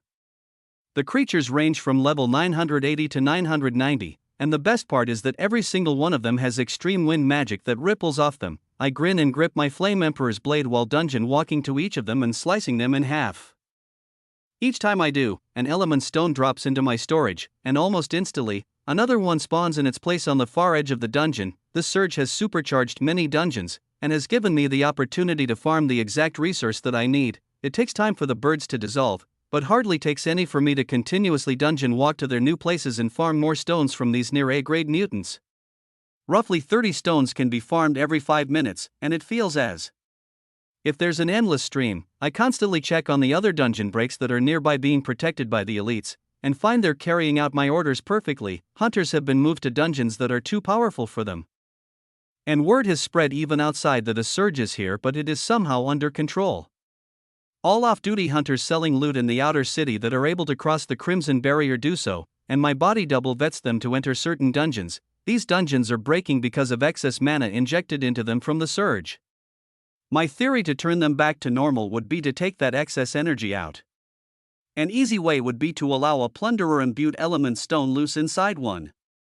The higher grade dungeons may need more than one to do the trick, however, I want to give the hunters in the surrounding area some time to capitalize on this gold mine. I even create another double to replace my surveillance double to go and farm some of the mutant monsters to get some of the unique loot for myself. I'll let everyone get their fair share before doing my first test on a dungeon to neutralize it. This gives me even more time to farm in the B grade break. About an hour and a half passes, and I've farmed over 500 extreme grade wind magic stones. My double even manages to kill a mutant with a skill I don't have yet, transferring it to my main body and upgrading it to Blink, mythic grade. It's a very odd skill, similar to my stealth ability but with a twist. To activate, the monster has to make eye contact with their opponent, and from then on, it will be invisible to its enemy every time it closes its eyes. There are some obvious limitations, like having to be a higher mana control than the opponent for it to work properly. However, it is an intriguing power of deception. Many hunters have found the dungeons with the most unique loot, and gotten what they need while fighting to their limit and leaving the dungeons all ready to be the first to sell them to traders that aren't able to enter the Crimson Barrier. During all of this, there were even 14 more links of loyalty formed. These were rogue hunters that on the spot declared their loyalty while looking at the opportunity in front of them and decided to join the inner city and put their trust in me just to get through the Crimson Barrier. They reap the rewards, and are able to farm in the dungeons. Others see this and think they can try it themselves.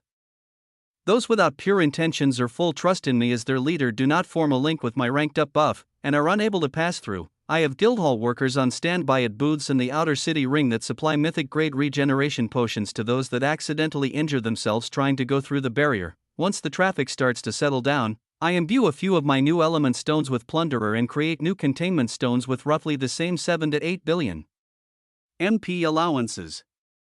My double brings them to the E grade breaks first, and makes sure everyone clears out before letting the stones out of my storage. In the emptied breaks, these stones drain the excess mana away and bring them back down to their natural state in a single stone. Many hunters go back in after the neutralizing is complete to witness the massive hole in the dungeon center, but I make sure to tell the elemental elites what to say, and they reassure regular hunters that the dungeons will naturally regenerate given enough time.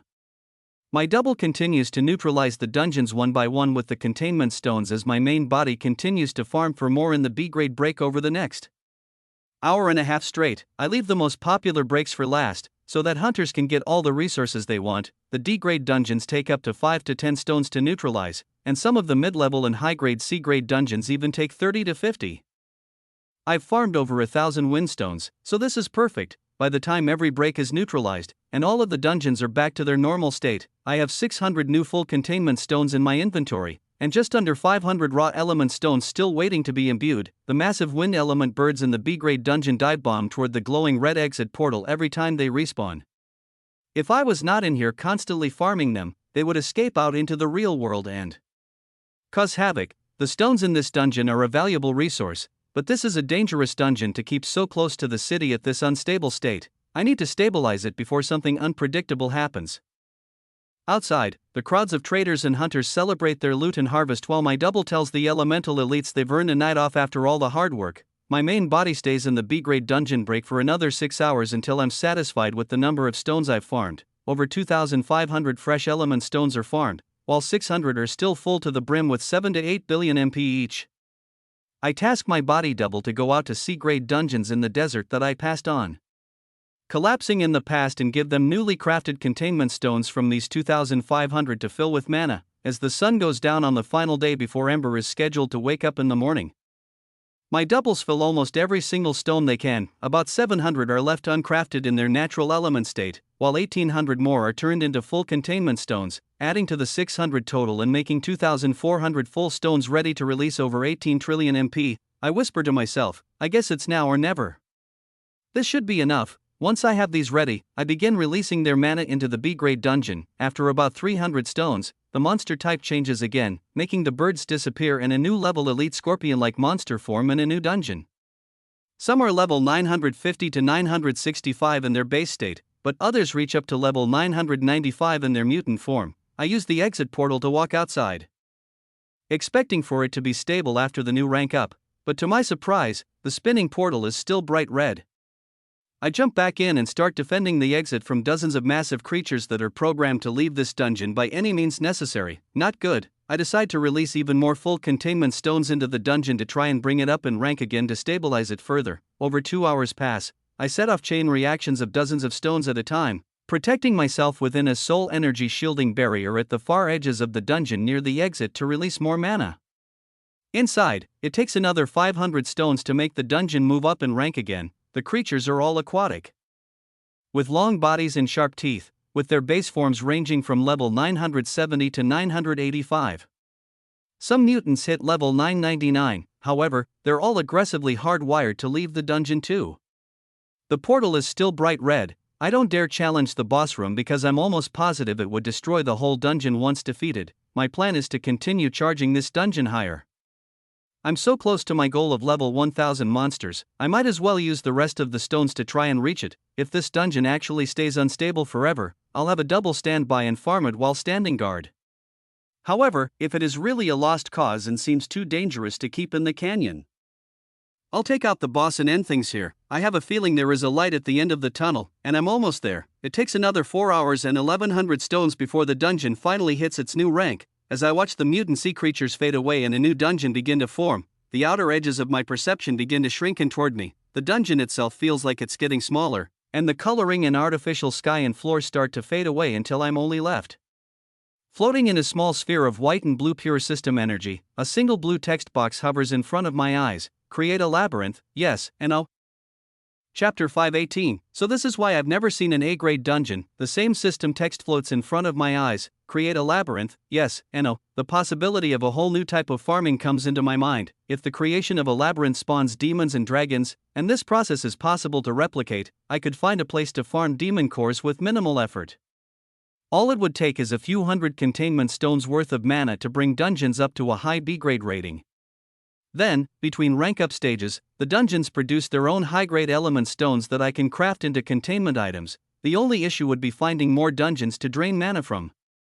But I haven't even traveled outside of Sector 2 for rogue dungeons yet, so I'm sure there's more than enough to go around. I stare at the blue text that floats in the air, attempting to scan the rest of the dungeon I'm in, but no other defining factors show up in my mind's eye. There are no other options than yes or no, so after a few minutes of thinking and waiting, I decide to choose yes, and see what happens.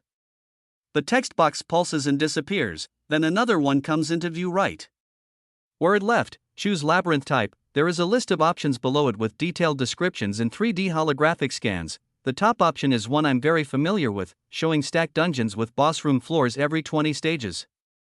After the 40th floor, there are only boss rooms on every floor and it stops on floor 60. The next option below it has no boss rooms at all. It's 100 floors with only one final boss room at the top. The third option is a 30-floor labyrinth with boss rooms on every floor starting from floor 1. As I scroll down the list further, more variations of these show up. Some with 40 floors and a boss room every 10, others with 15 and 2 bosses guarding each floor. Once I get to the bottom of the list, I've seen every possible variation that I can get, but there still isn't any explanation for what kind of monsters will be on each floor or how strong they'll be. From what I've seen in labyrinths in the past, every one of them has a floor boss every 20 floors. The only labyrinth large enough for me to reach past the 40th floor has been the Vice City labyrinth. It is either a major coincidence, or these labyrinths that spawn naturally always end up choosing the first default option. It would be the safe bet to choose the first, and I would know exactly what I'm getting myself into. But the second option, a 100-floor labyrinth, looks like the most profitable option for me. The potential for new monsters with unique skills to farm, and possibly higher A-grade floors with infinite respawning monsters, is more so what I'm after rather than having cool boss rooms that lock up and don't let me re-challenge them. After scrolling through the list for a few more minutes, I let out a sigh and choose it, whispering to myself, if I don't like this option, I can always collapse it and make another one. Then, more text boxes appear in front of my eyes. Input floor creation catalyst, 1 out of 100. Go back to labyrinth options. It wants me to input items to create the floors and even gives me the option to go back to the main list. That must be for the off chance that I don't have enough material to create what it needs. I choose, go back to labyrinth options, out of curiosity, and sift through a few of the other options. The other options with fewer floors take exactly the amount of this creation catalyst relative to their number of floors. The labyrinth I've set my sights on has the most floors, so it is the most expensive one on the entire list. I scroll back to the 100 floor option and stare at input floor creation catalyst, 1 out of 100, in bright blue text. I have a pretty good idea what this mystery creation catalyst is, so I plunge a hand into my item storage and pull out a single fragment of luminite. This better not go to waste. I move my hand forward with the delicate white crystal in hand, and to my surprise in this unique environment, it doesn't dissolve or crack at all. The crystal holds its form until it disappears into the blue text. Input floor creation catalyst, 2 out of 100, knew it. I smile, as this makes sense. To create dungeons within this system, they can't just spawn out of thin air. There needs to be enough mana in a confined space, and the right ingredients to craft them. One by one, I shovel more luminite into the system text, leaving only a handful left in my item storage, but I feel as though this is worth it to see what happens in the end. Once the text hits 100 out of 100, it disappears again and another blue box appears. Labyrinth creator, J. Soju, type. 100 floor tower, floors available, 26 out of 100, exclamation point. More mana necessary to unlock higher floors, exclamation point, exclamation point. Invite humans to your labyrinth and grow in power, exclamation point. More text flashes across my vision, then disappears, leaving me with another 2 options. Become Labyrinth Guardian, spawn Random Guardian. Again, I think over the options carefully, but decide to pick spawn Random Guardian. The thought of being stuck inside a labyrinth as its guardian doesn't seem like something I'd want to do. Seeing what kind of random selection this system gives me is a better option. Once I click it, I expect another random text box to show up in my face, but it doesn't. The text disappears and I'm left floating in the blue and white sphere of pure mana for a full minute before anything happens. The room starts to expand outward, and a grassland dungeon with level 5 to 10 goblins starts to materialize in front of me. As soon as it's complete, white light flashes in front of my eyes and I'm brought to another small blue and white sphere-shaped room. It expands outward after a full minute as well, eventually creating a swamp-like dungeon with level 20 to 30 frog creatures. I'm teleported back to the blue and white sphere-shaped room once the dungeon is complete. Again and again, the floors are created before my eyes and I'm brought to the next one with magic that feels just like a teleportation crystal. This process takes over a full hour before I get to the final monster spawning dungeon, floor 25. The lava-filled volcanic landscape filled with level 560 to 580 ranked up lizardmen with fire magic, wielding swords and axes. Disappear to bring me to the 26th. This floor is completely empty. A blue system text box hovers in the air at the top of this dungeon, written in system text I'm sure only the labyrinth owner is able to see. Mana necessary to create next floor, 2.453T/3T. So this is how it works. As the labyrinth grows, absorbing more mana, it will build more floors below this boss room. All of the mana from a single A-grade dungeon was dispersed to create the lower floors. However, the higher grade the floors become, the more mana is necessary to make them. It appears that low to middle B-grade floors will be about 3 trillion MP each to create. My assumption is the stronger floors will require significantly more energy the higher I go up. So interesting. I walk forward and take in the sight of the final boss room that will be the final line of defense in this dungeon. It's large and looks like a rocky cave. In the back of this dungeon, I feel 2 living beings. One of them is hibernating in a small brown egg-shaped stone and the other is 3 meters tall, muscular with dark red skin, white eyes, and dark black horns jutting from its forehead. A level 623 demon with an archdemon's core and 2 skills makes eye contact with me from the back of the room and teleports in front of me as I look at his skills. Body double, legendary grade, dungeon walker, legendary grade. It pulls a long enchanted silver sword from its back and swings it down on me without saying a word. I wait until the very last second to smile and turn to look the demon in the eyes and stop its blade with the tip of my index finger, sending it flying backward hundreds of meters from the impact. I dungeon walk over to it and tap it with my index finger again, stopping its momentum to push it down into the rocky ground before it can even hit the back wall of the dungeon. As it slams into the hard rock ground, it dungeon walks away again, and I follow it, not missing a beat. I could easily kill this monster and take its core without breaking a sweat, but I'm impressed with the way it fights, and if I'm going to be the owner of a labyrinth, this would be exactly the kind of security guard I want on hand.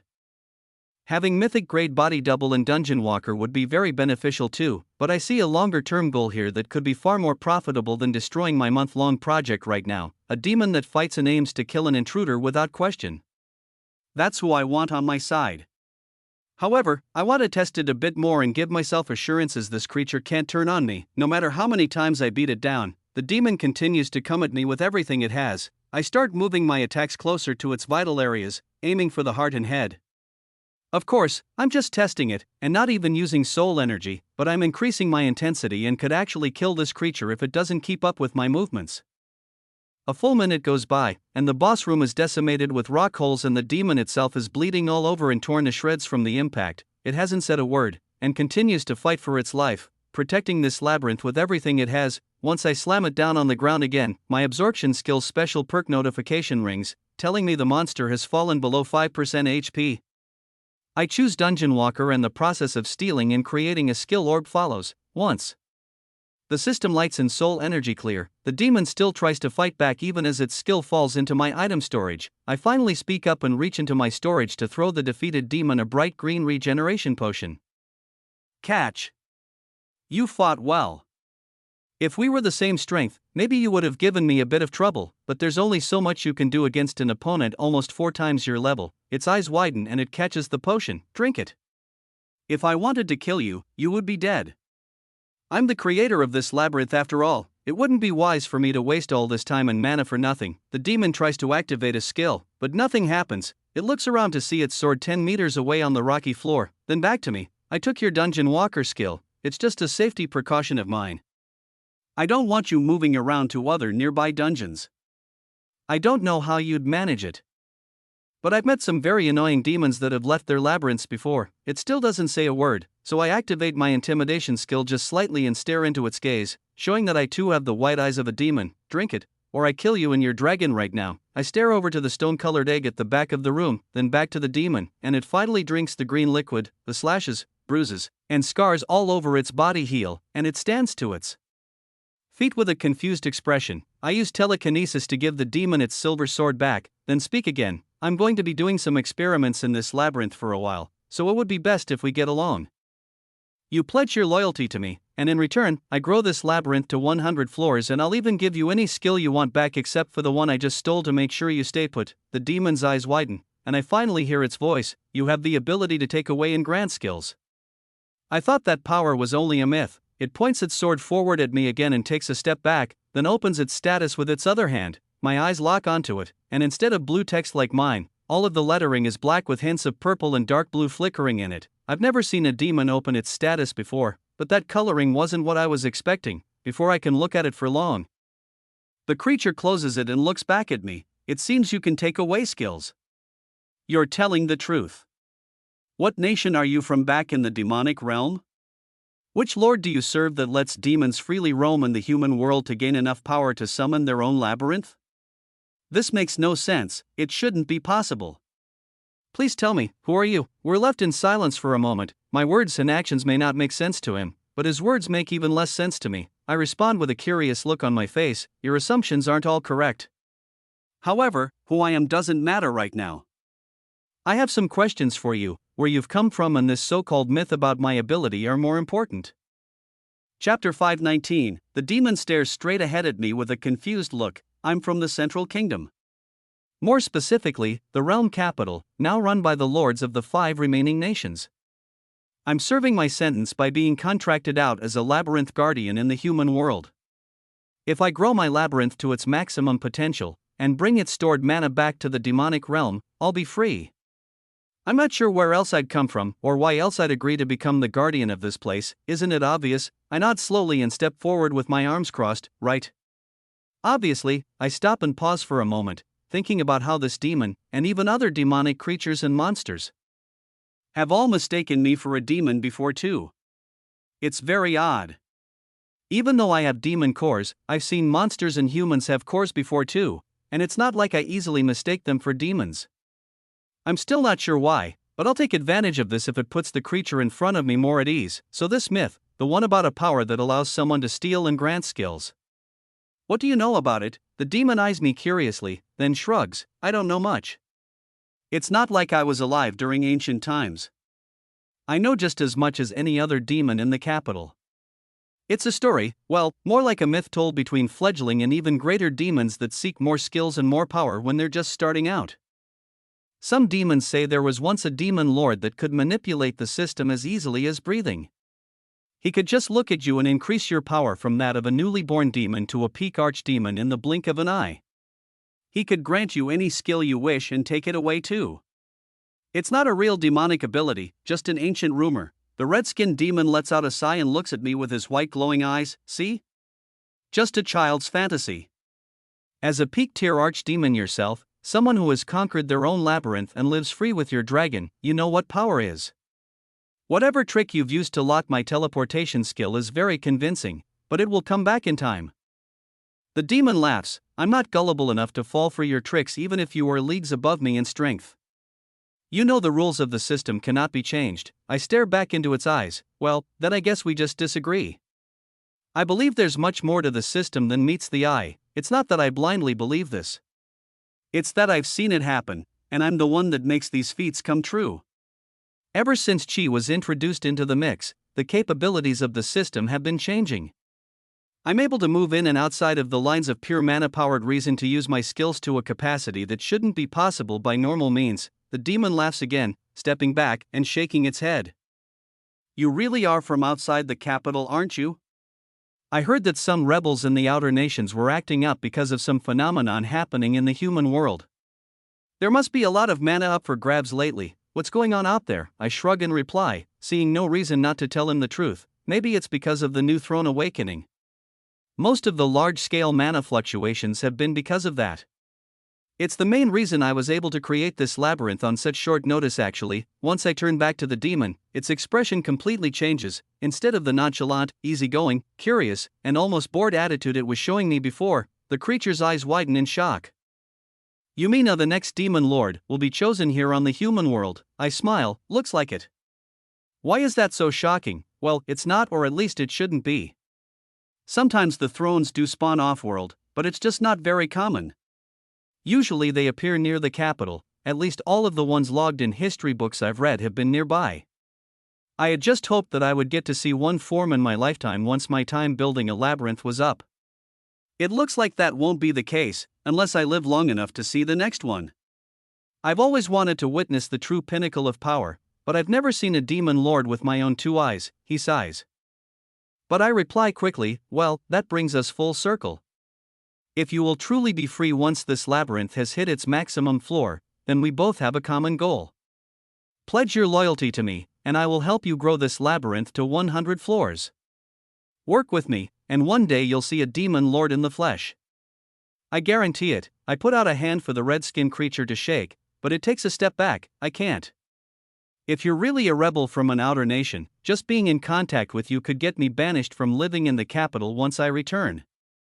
Submitting loyalty to you before completing my duty is a whole new level of disobedience to my superiors. My entire bloodline could be wiped clean from the demonic realm for committing a deed like that. I tighten my gaze, then put my hand back down to my side. This demon knows I have the power to kill it on the spot, and we both have the same goals in mind. It even witnessed me take a skill from its status like a myth it heard from its younger years, yet there is someone or something it fears disobeying over me. I move forward to it and place a hand on its shoulder, then point to the ceiling of this boss room where the labyrinth system details are visible to me. You can see that right floors available, 26 out of 100, mana necessary to create next floor. 2.453T/3T, as it nods, I dungeon walk us to the volcanic floor filled with lizardmen. Below us, and let about 75 containment stones filled with 7 to 8 billion MP inside each of them out and place them in the center of the dungeon. Watch closely. I send a mana blade into the center of the glowing pile and dungeon walk us to the far side of this dungeon while putting up a dense red soul energy barrier to protect us from the high-powered blast of energy worth over 500 billion MP. Rock, lava, loud noises, and violent swirling energy fill the entire dungeon, but both of us watch from within my soul energy barrier unharmed while the energy settles and dissolves into the dungeon. Over half of the dungeon mass is decimated, but that doesn't stop the labyrinth from marking that energy has been added to it and brings us into the blue and white sphere-shaped room to transition into creating another floor. A few minutes pass and a new floor with level 590 to 610 tortoise monsters in a hot desert forms.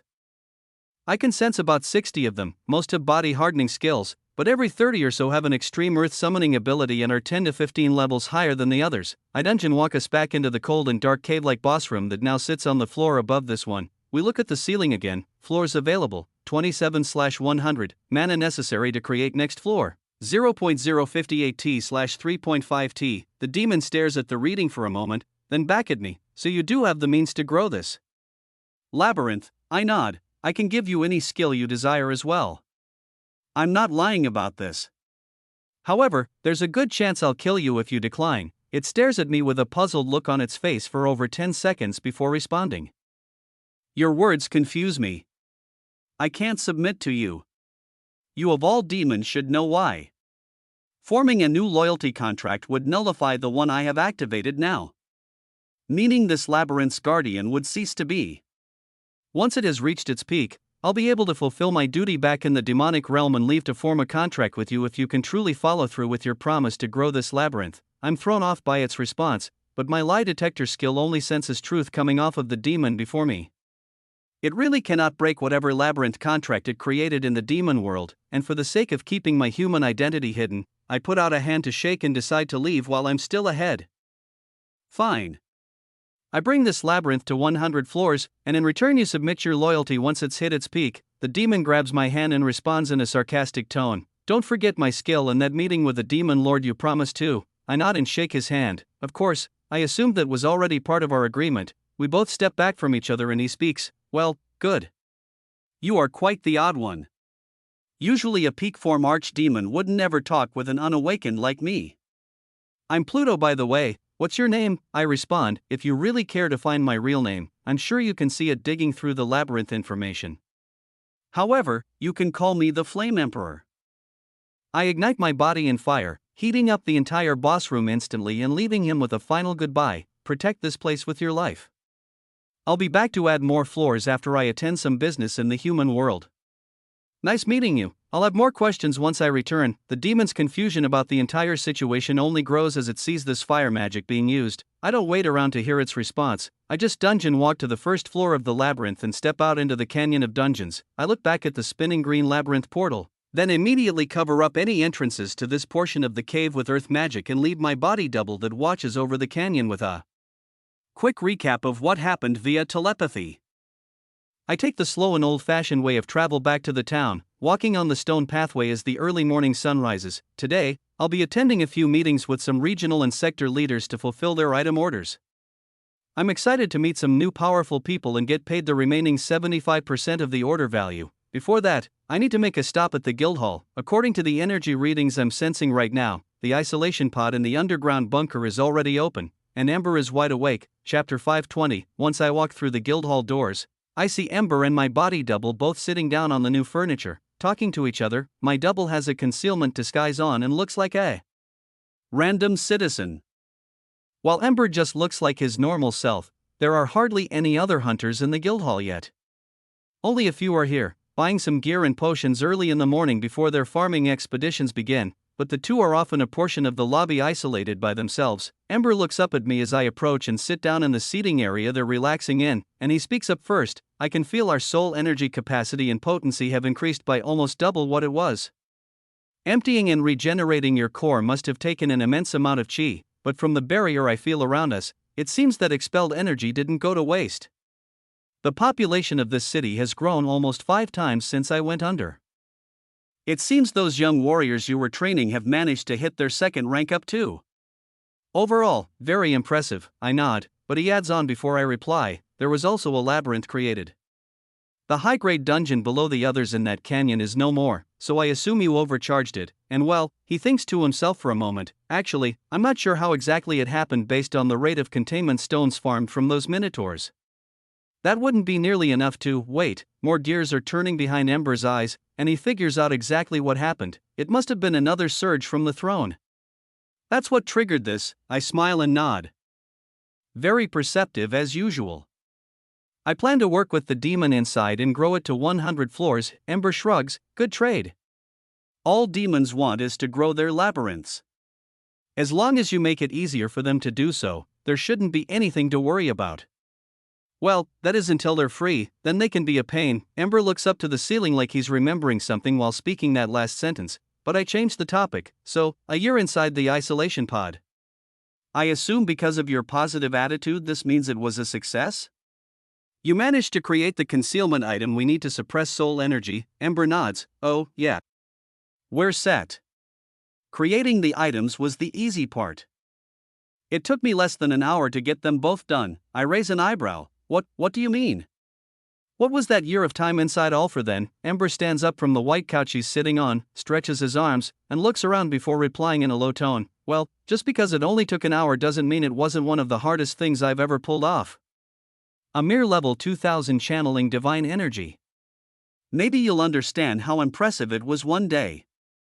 I had to go into full hibernation for a year to recover from that. He keeps stretching, then stares at me as I stand up from the couch across from him and grins. But damn, I do feel pretty good now after that nap.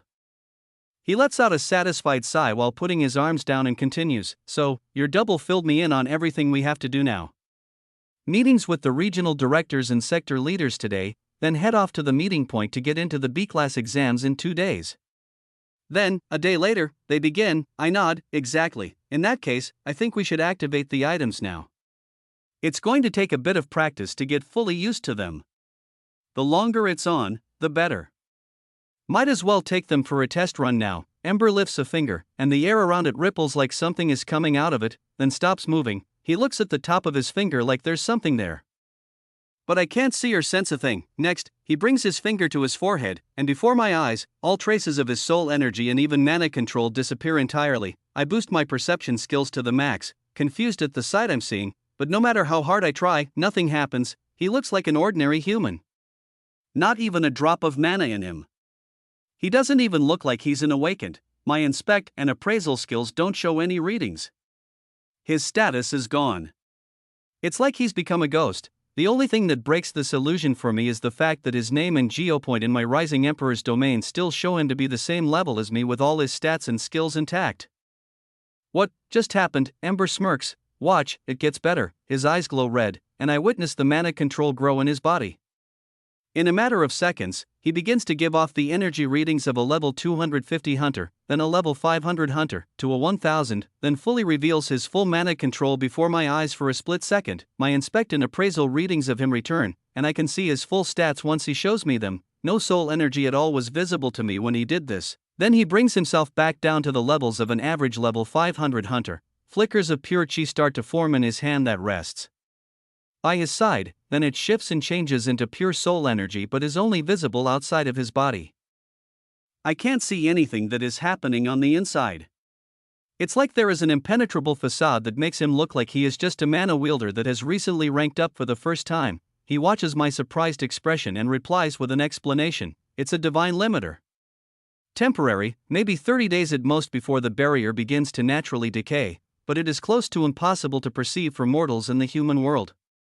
To even dream of seeing through it, you'll have to get soul energy 100 times stronger, or have divine energy of your own.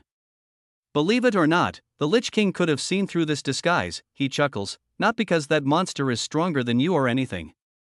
It is merely because of its past as a wielder of divine energy. It's not exactly something you can lose once you die. Ember lifts the same finger and points it toward me. That's beside the point. If we're going to spy on this so-called sun god in these exams, we have nothing to worry about. There is no divine beast with that title or ability. If it is soul energy we're trying to conceal, this will be the perfect cloak. Shall I activate yours?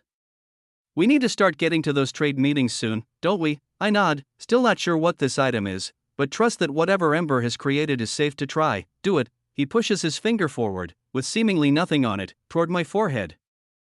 But it stops less than a millimeter from my skin. Ember brings his finger back, and the instant it does, I feel absolutely nothing. I look around in the early morning silence of the guild hall but feel no different. I look down at my body, and I feel exactly the same. However, from the wide grin on Ember's face and the shocked expression of my body double, I know something has drastically changed. Ember speaks. Use your all-seeing eye. Look at yourself from the outside in. It may feel like nothing has changed for you, but the energy you're radiating out into the world has now been altered. Confused, I do as he says and scan my surroundings, attempting to feel my own energy. But the only energy I feel is the energy beneath the invisible infinitely small layer above my skin. From an outside perspective, I really do just look and feel like an ordinary unawakened human. This is so odd. Ember and my double sit in silence and watch me continue to look at myself all over for almost a full minute. No, this is so awesome. A wide smile forms across my face as I realize that this kind of concealment is leagues above anything I can naturally create. While it doesn't change any physical features or numbers on my status, I can just fix that with my concealment skills and items. Even the magic gear that I hold stays under this divine limiter. However, I still can't figure out how to shift the perceived mana control like Ember did moments ago. I'm able to summon mana and soul energy into existence like normal, even create shielding too. Nothing has changed in my actual power, but anyone with any level of perception looking in can tell that something is seriously off. It looks like an unawakened is summoning extremely high-level magic out of thin air. The difference in power is concerning, and doesn't look like it should be physically possible. I need to learn how to shift the mana control output like you did.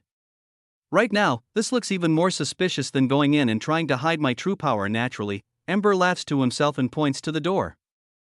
You're right, it doesn't look good at all yet. I told you it would take some getting used to. 2 days should be enough to teach you how it works. Come on, let's head off to the trade deals. We don't have time to waste. I let out a sigh. Couldn't this have waited until after? Ember shakes his head. We're visiting a lot of unknown regions today. It's best we prepare for the worst. Never know who will be waiting to meet us. Plus, like I told you before, it takes time to control this limiter. The longer you have it activated before actually having to use it, the better. I nod and walk out the door with Ember after waving my double goodbye. Yeah, good point, I think to myself for a moment. And come up with an idea as to how I'll cover my lack of mana control once I get to the Galeheart Tower. Alright, I have a plan. Let's go pick up the rest of the finished orders from Bree. I crush a transport crystal to Bree's bunker with my hand on Ember's shoulder and we go up to meet her in her office setting up shop for the day. She doesn't perceive us coming, and is startled at first, but deduces it is the new concealment item that Ember mentioned last month when we were all together and is very impressed. Ember shows her how it changes the perceived mana control, but does not explain any of the details on how it actually works. She approves, fools me, I have quite the keen eye and I can't see through it at all. She hands me the remainder of the goods that she's been crafting this week that settles all of the orders, and I leave telling her to prepare for more because I'll be working on getting next month's orders processed and automated before I leave for the B-class exams. Next, I use another teleportation crystal and it brings us to the Galeheart Tower. Standing in the lobby, Lith is waiting for us in a new gray and blue suit with his blonde hair combed back and a bright white smile on his face. I walk over to him while pulling an assortment of labeled item boxes out of my item storage and setting them down on the lobby's desk beside him. There's Sector 1's order delivered right on time. Lith motions for one of the guards at the back of the room to sort, count, and distribute the delivered orders. He then nods and gives me an item box back in return. Good to see you're on time and have delivered without fail. I trust that everything is there. Here is the payment for the remaining 75%, plus the 25% down payment for next month's orders and a new list of goods I'd like to have crafted for Sector 1. It's over double the volume of last month. I predict many clients will be doing the same, so prepare your team for more. I accept the item box and put it into my storage for later, then pull out a large black suit of armor from my storage. It's one from the top of the loot tower from the Lich King earlier this month. The old Sector 2 leader always wore one of these.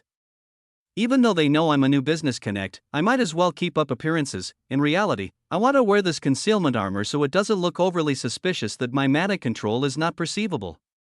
I know I wouldn't trust an unawakened to deal with magic items, so I don't expect anyone else to. Even if someone has the capability to see through the black armor, the lack of mana control will look more like a second layer of security that they can't crack and will only add to my prestige rather than if they just tried to appraise me without the armor on. However, even if no one can see through the concealment armor, I think it looks very professional to meet them in a recognizable dark continent disguise like this. I use a small portion of my blood and imbue the set with it to create a bond, then step inside and the black armor fits around all of my gear very comfortably and naturally. Ember nods, good idea. Lith replies too, you're right. Meeting the directors like that is probably best, they agree, but for entirely different reasons. He thinks to himself for a moment, then pulls out 5 teleport crystals. Well, let's get to it. We have Sector 3 and 4 on the list first. Then we'll head over to the Bedrock and Talton regions. Finally, our last stop will be the Vice region. Ready to go? Chapter 521. Each meeting today is scheduled out to allow a 30 to 60 minute window, so you can take your time with each client. Even though these were trial orders, most are still a large amount. I assume the leaders of each of the 3 settlements we visit will be present. For the morning shift, we can visit Sector 3 or 4. Which would you like to go to first? I reply, and the stealth armor I'm wearing changes my voice to a non-recognizable static tone. It's identical to the Dark Guards, and even the old Sector 2 craftsman himself. Let's go to Sector 4 first. I'd like to see how Chester is doing anyway. Lith nods. Good choice, this should be quick.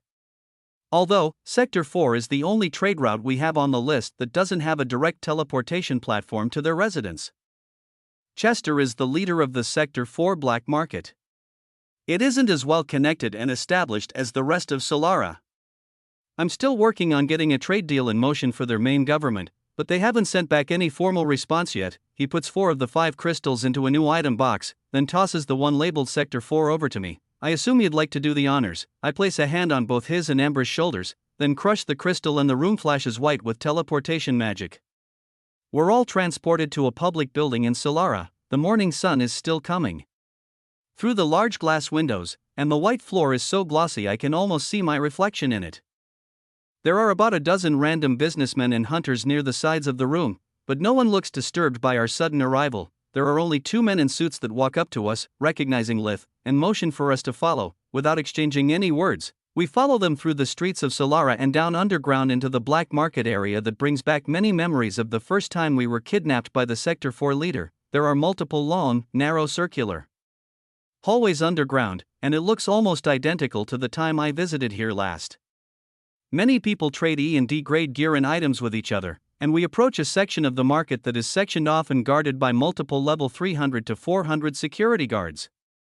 Beyond this point, there are no black market vendors or random buyers. There are just empty hallways and more guards. We're escorted through and approach a mana-shielded door, right in the place where the old Sector 4 leader's office was previously. I vividly remember destroying it with demonic energy and acquiring the hush skill from the woman that was guarding it. However, as the door opens this time around, the smiling familiar face of the old man who gave us a place to stay after we rescued him from being kidnapped greets me, thanks to Ari, a while back. He's been power leveled from below 100 to over level 400, and now wears a full set of high C grade and some B grade gear. He still has a basic grade appraisal skill. I'm still in a suit of armor, so he doesn't recognize me, but I sure recognize him as he welcomes us inside his office. The short man motions for his hired guards to leave us be, and the door shuts to leave us alone in the room. Chester sits behind his desk and lets us take a seat on the chairs and couches in the room. The walls are already starting to fill with unique gear and even some old items I recognize from his home back when I stayed in it. While we were recovering and plotting to save Lydia months ago, I speak through the static suit of armor's voice changer and pull out the item boxes full of items and place them on the table. Everything is here. At the same time, I take off the jet black helmet and show Chester my face as he accepts the orders. His eyes widen once they meet mine, and to my surprise, I feel a new link of loyalty form through my rising Emperor's domain instantaneously. He jumps up from his desk. You came back. I never had the chance to thank you, and it seems all your ambitions in the Dark Continent have come to fruition. Well, I wouldn't be talking to you here if they didn't. He laughs to himself as I respond, it looks that way. Everything is definitely on an upward trend. It's good to see you're doing well too. We shake hands over the item boxes full of loot, and he doesn't even bother to look through the fulfilled orders. The 2 of us catch up, updating each other on the progression both of us have made. Chester tells me he thought he would be retired forever, but this new opportunity has gotten him back into the auction hunting and rare artifact trading business. Most of his old contacts have gotten back in touch with him, and he's excited to get back in the game. He pays me out the remaining 75% of the amount owed, then gives a new list of order crafts he'd like. Before he pays, I give him a special offer for items that aren't possible for a mere legendary grade craftsman to create. I plan on having my double make special request orders and limit them to 3 units per buyer, per order. These are orders that consist of items with 5 total buff stats over 100% each, or special skills and attributes imbued that can't be normally imbued into items like elements. To make things clearer, I outline a simple list of attributes I'm able to imbue, like stealth, conceal, mythic grade body hardening, hush, and other rare magic skills that don't naturally spawn in loot drops. Stolen content warning: this content belongs on Royal Road. Report any occurrences. These are all extremely rare and useful skills that, if imbued into the right item, could create priceless pieces. I pull out a few high B-grade items from my item box that I've done tests on, showing what's possible and replicable from items I've farmed from the top floors of the Vice City Labyrinth. For these special items, Bree won't be involved. It will be one-on-one with the clients. I plan on having my body doubles personally fulfill these orders and offer them as premium offers to each buyer, but severely limit the quantity they can buy no matter how much extra money they offer. Each custom item will cost 333 gold no matter what the craft is, and it must be paid up front. So, 999 gold is the max a person can spend on these custom orders. The plan is not to have these special items created to make money, but to increase my reputation with rumors that the new Sector 2 craftsman is capable of great things. I'm sure powerful people will spread rumors once they get their hands on items that shouldn't exist. I use telepathy to message Lith during this meeting as I can tell he's visually interested, and tell him to submit an order like this one too if he'd like. There will be no discounts on custom items like these, and he accepts in an instant, brainstorming what kind of special gear he wants based on my explanations to Chester. After another 20 minutes of discussion, Chester decides on what his 3 custom orders will be. He wants a maxed out amulet of protection with 100% or higher buffs on every stat, a blood-bonded chestplate with an unbreakable body hardening attribute, and for the third item he decides to leave it up to me to decide. He says, "Surprise me, I know you will." I smile and accept his gold for the custom items, along with a new basic order that is just over double the size of his last and the 25% down payment. Lith and Chester have a brief conversation too, but Ember stays quiet throughout most of the talk, just relaxing and enjoying his time in the outside world after a full year of recovering in isolation. As we finish up and stand to leave, Chester speaks. "Very good to see you again, Jay. I hope to see you next month. Come by any time, and be careful out there in the other cities. They may not have fared as well as Solara did after that surge. There were a record number of breaks here in the city last night. Luckily there were enough hunters present to handle them." I nod, activating my Rising Emperor's domain and sharing my all-seeing eye with him for a moment. "Thanks for the warning. I hope you accept my parting gift. Take a look at your skill and your status, it's in need of an upgrade, don't you think?" Chester's eyes widen and he smiles as he presses upgrade 2 times and it changes from basic grade to legendary grade. I might guess it did. He's visibly amazed, confused, and excited at this new development. Then, Lith pulls out the next transport crystal and tosses it to me, labeled Sector 3. I place the black helmet back on my head and put a hand on Lith's shoulder, while Ember places one on mine and I nod Chester goodbye. We're off to the next stop. "See you soon." There's a flash of white light, and the next thing I see around me is the bright blue sky overhead. I take a breath of air and it feels thick and full of pollen. A cool breeze moves by and the rows of cornfields and other various crops all around us go on for further than I can see. There are dozens of kilometers of farmland and crops all around us. We're standing on a small white circle in the middle of a dirt road with a large red building less than 100 meters to our left, and a small town of fewer than 100 people to our right down in a shallow valley next to a river. Out in the fields, there are about 100 people hard at work too. There are only 2 people that greet us, walking toward us slowly down the dirt road from the red barn. One is a very old man, and the other is a middle-aged man with the same dark features. He carries 2 suitcases, and when I appraise both of the men, there isn't a single status notification that comes back. They're both completely unawakened. Now that I see this, I even scan the town nearby and find that over 80% of them are unawakened. The ones that are hardly breach level 10, however, almost all of the 100 men hard at work in the fields picking and tending to the crops are awakened, and they're all between level 50 to 150, stacked with strength and speed enhancing gear. They have many HP and MP potions on their waists too. This place reminds me of the people I met at the Unity Supply Company in the outskirts of the Vice region.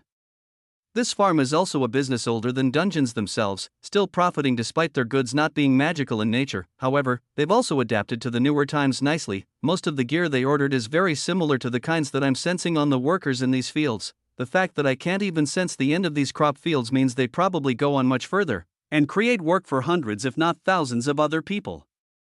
That would explain the large order I received from them, but it's none of my business how they use the gear I sell to them.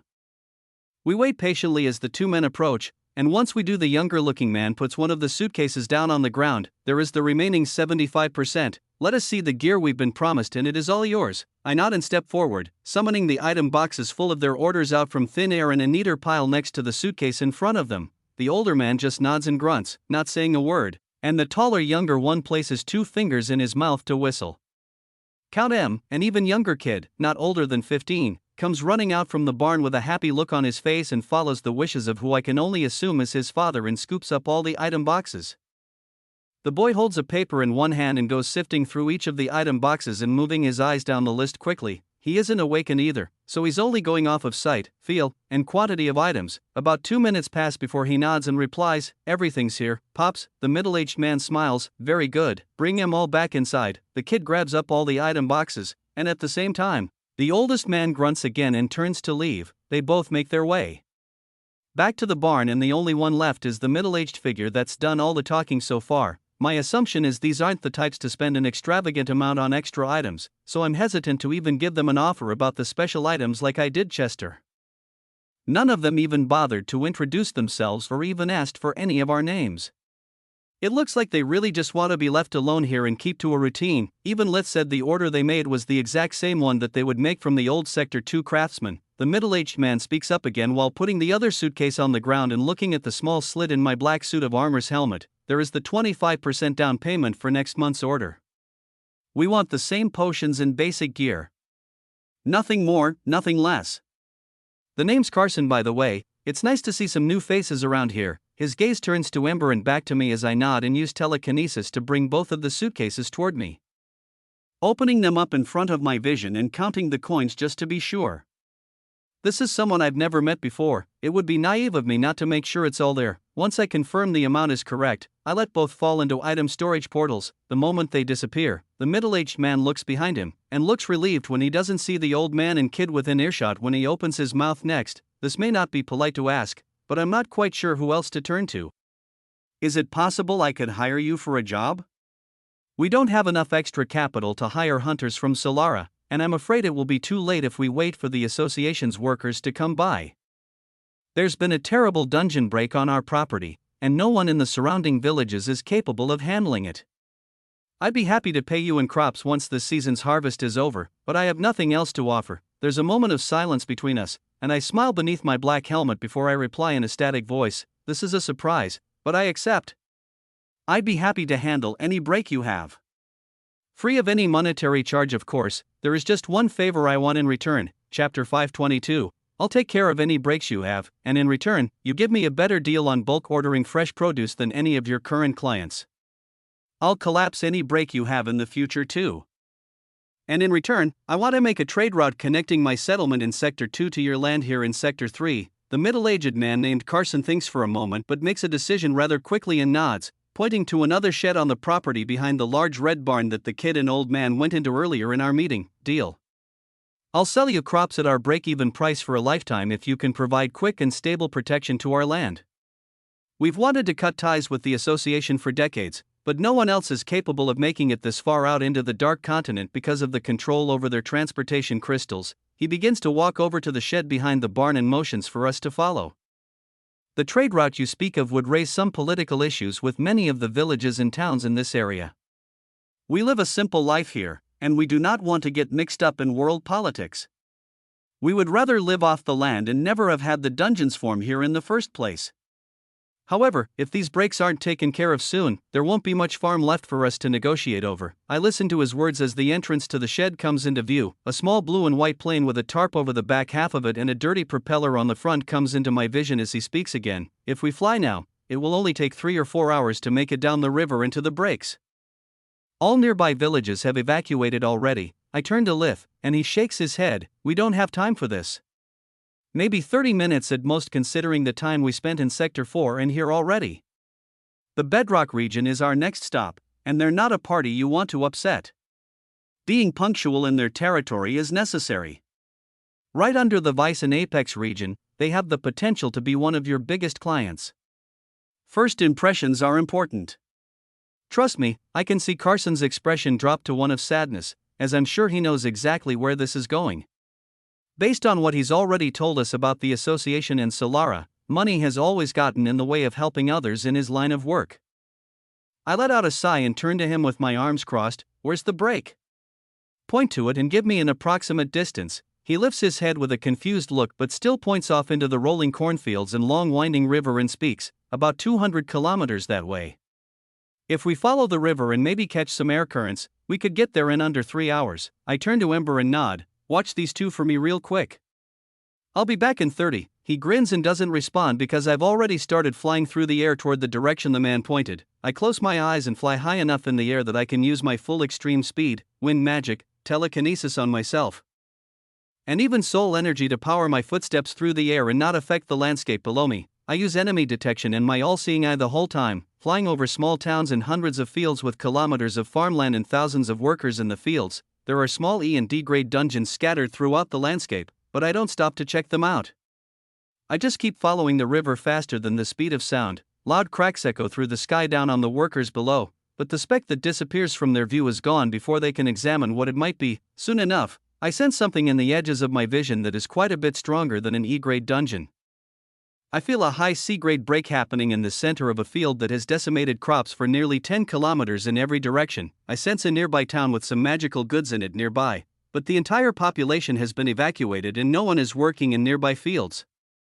A bright red dungeon portal hovers in the middle of the field and over 3 dozen massive 5-meter-long caterpillar creatures are digging up the earth and destroying the crops. They all have advanced grade earth magic and sit between level 450 and 475. These are some serious monsters. No normal amateur hunter could ever handle one of these.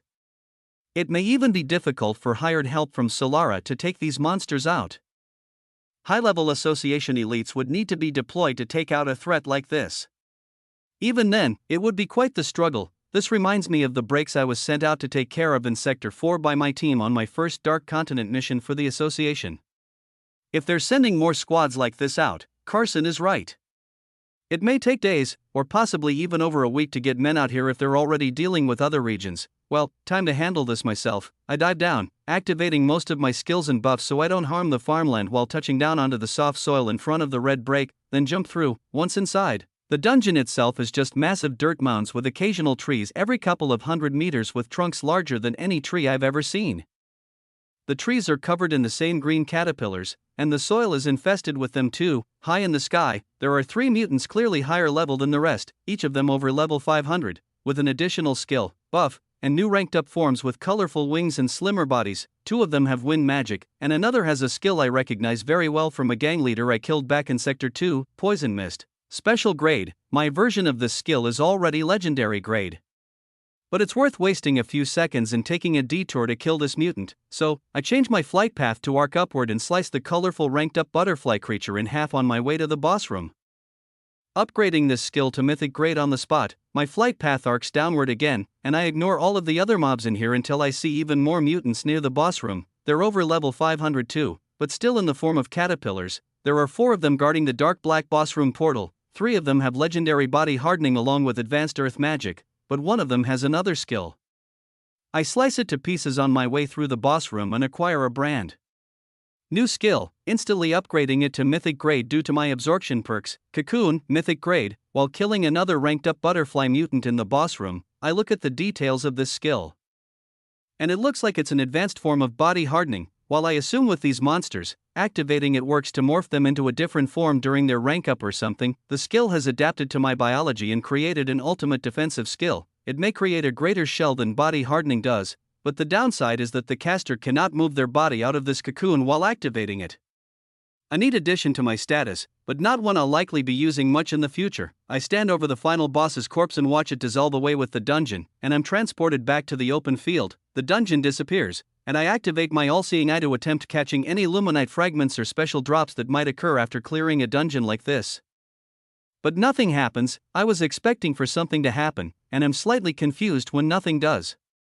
I can't figure out where the luminite that was powering this dungeon's transport magic has even gone, but decide not to dwell on the idea for too long. The excess mana just evaporates into the air, and the 5-meter-long insects that were terrorizing the land fade away with the dungeon, ceasing to exist. I jump into the sky and begin my return trip, but given that I have a few minutes to spare on the way back, I stop by a few E and D grade dungeons near villages and set dungeon walker points, just in case I want to return back here in the future without having to fly across an entire continent. Once the red barn comes within range, I drift down with a smile on my face beneath the black helmet. Then, once my feet hit the ground, I speak to the surprised man with my static disguised voice. The break is cleared. You have nothing to worry about anymore. I assure you, I will have men sent here to survey the area whenever there are any more surges and have breaks cleared before you even know they've happened. I look forward to doing business with you in the future. I turn to Lith next. Now, we have business to attend to in the bedrock region, don't we? He chuckles to himself and pulls the labeled transport crystal from his item box. Indeed we do, as I crush the crystal. Carson waves goodbye with a puzzled but very relieved and happy look on his face. Thanks. See you next month. Mr. Sector 2 Leader, sir. Once the bright flash of transport magic fades, the three of us are left in a dark dome-shaped room. The center of the floor is a white transport platform, but outside it, it's all made of gray stone. A light turns on at the back of the room, and a large man in 100 to 200% defensive armor stacked head to toe filling all 12 item slots on his status walks forward with 3 guards on both sides of him also wearing the same caliber of gear, and they're all between level 400 and 600, the man in the center of them is level 902, standing over 2 meters tall, with enough muscle mass to double or possibly even triple my own. Despite his large stature, my eyes stay locked on his 5 skills that appear when I use appraisal: body hardening, legendary grade, extreme strength, legendary grade, extreme speed, special grade, swordsmanship, special grade, appraisal, special grade. I've seen a status like this before. Brutus, the leader of the Vice region, had very common skills artificially stacked on his status, and the gear matches his too. His mana control is pretty strong as well, nearly matching a level 700 to 800 monster in the labyrinth, so this man is not power leveled. This power was earned. He is just very reliant on his gear and skills while most likely being a very smart and tactical fighter. I would even assume that this is just one of the top elites in this region coming to pick up the ordered goods, but the glowing golden ring on his finger that slowly leaks soul energy that matches the sun gods makes me positive that this is the regional director I'm looking at right now. His strong and demanding voice echoes through the dimly lit dome-shaped room. It is wonderful to see some new faces in the bulk item trade industry. Let me see the quality of goods you've promised, then I'll decide if they're worth the prices I'm about to pay.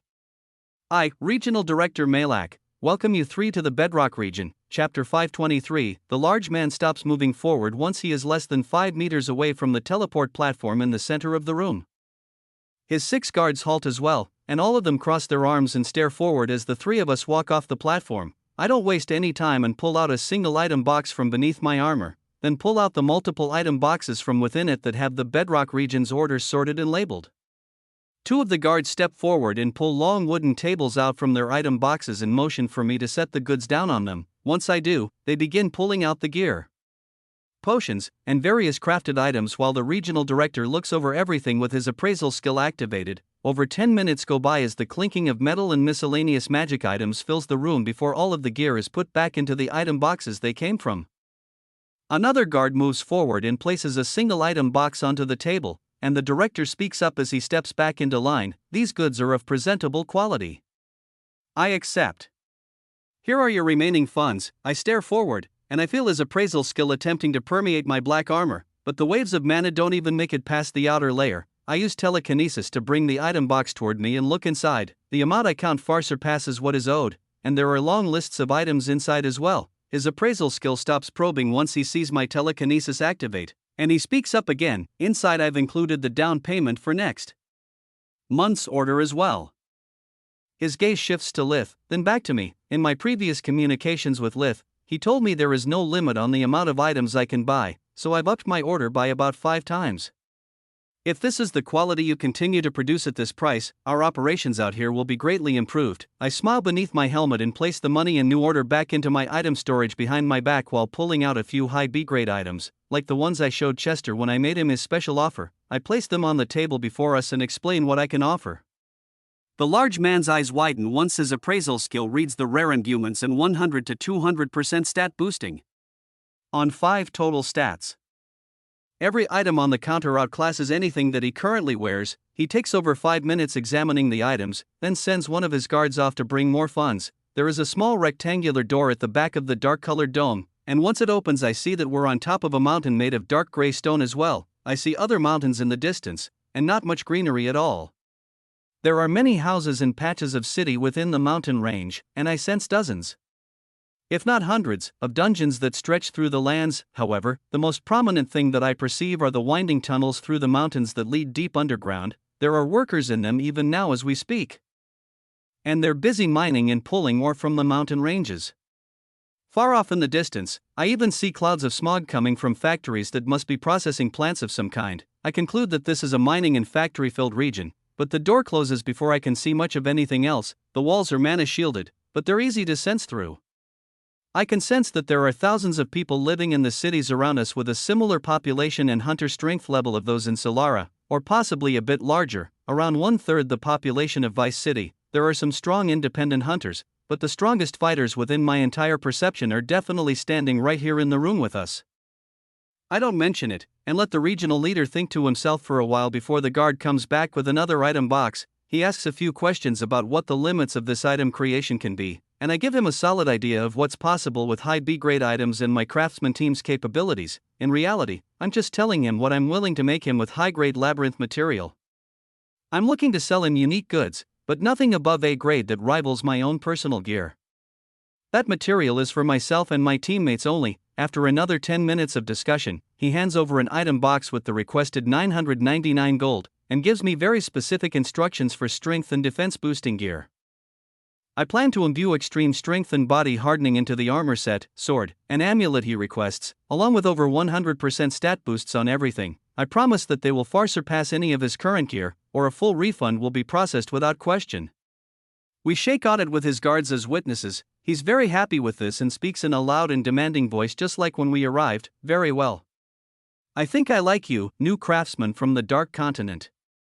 Continue to impress me. I believe we'll do far more business together soon. He nods and stares forward with his arms crossed. I want to ask him if I can look around his city in the mountains, but it's clear he wants us to leave. And this is quite the happy note to end on here. It would have been nice to make a dungeon walker point here to have access back to this city, but I'll be back here in 2 days for the pickup point of the B-class exams, so I still have another chance to do it. Then instead, Lith pulls another white crystal from his item storage with Talton region labeled on its front, and I see the Bedrock region's leader smile once he eyes it. As I place a hand on Litha's shoulder and Ember puts a hand on mine, Director Malak lets out a final word while we disappear in a flash of white light. I wouldn't expect that stubborn woman to do business with outsiders, especially men. It looks like she's turned a new leaf. Good luck in the Talton region, you'll need it. He laughs as we're teleported across the 8 regions into a lush jungle. Beneath our feet, there's another white platform, but it's overgrown with vines and tree roots. 5 women in lightweight silver and leather armor greet us. 2 orange-haired women use bows and they appear to be identical twins. Another is far darker skin with knives, daggers, and magic items strapped all over her waist and chest. All the way to their right is a tan-skinned woman with striated muscles almost a head taller than all the others, and she grips a long spear. These 4 women all sit between level 500 and 600 while their leader walks out from in between them at level 772. She has a single skill, Extreme Earth Summoning, and holds a massive silver hammer on her shoulder imbued with a strong earth element stone. There are daggers on her waist as well, and her blonde hair is tied back in tight braids. She stares forward at me with bright green eyes and lets off a strong aura. I can feel her mana control is much higher than the leader of the Bedrock region. It's close to that of a natural level 900 monster, but her gear isn't up to par. She only has 8 of her 12 item slots filled, and some of the equipped items aren't even over 100% stat boosters. However, one item does stand out to me. It is the same golden ring with the sun god's soul energy seeping out from it. I do a wide sweeping scan of our surroundings with my all-seeing eye and enemy detection to find that there is dense forest in every direction for as far as I can sense. There are settlements of a few hundred people very close together, and just within a 20 kilometers radius, I already sense over 10 C-grade dungeons. There aren't many awakened people that catch my gaze that aren't over level 250. The average resident in this region is extremely strong. The green-eyed woman speaks up with a strong voice and deadly serious gaze. Welcome to the jungle of Talton. We haven't had visitors outside of the association in quite a while, Ember, Lith, and I walk forward off of the old transport platform and I reply while pulling the item boxes full of their order from my item storage.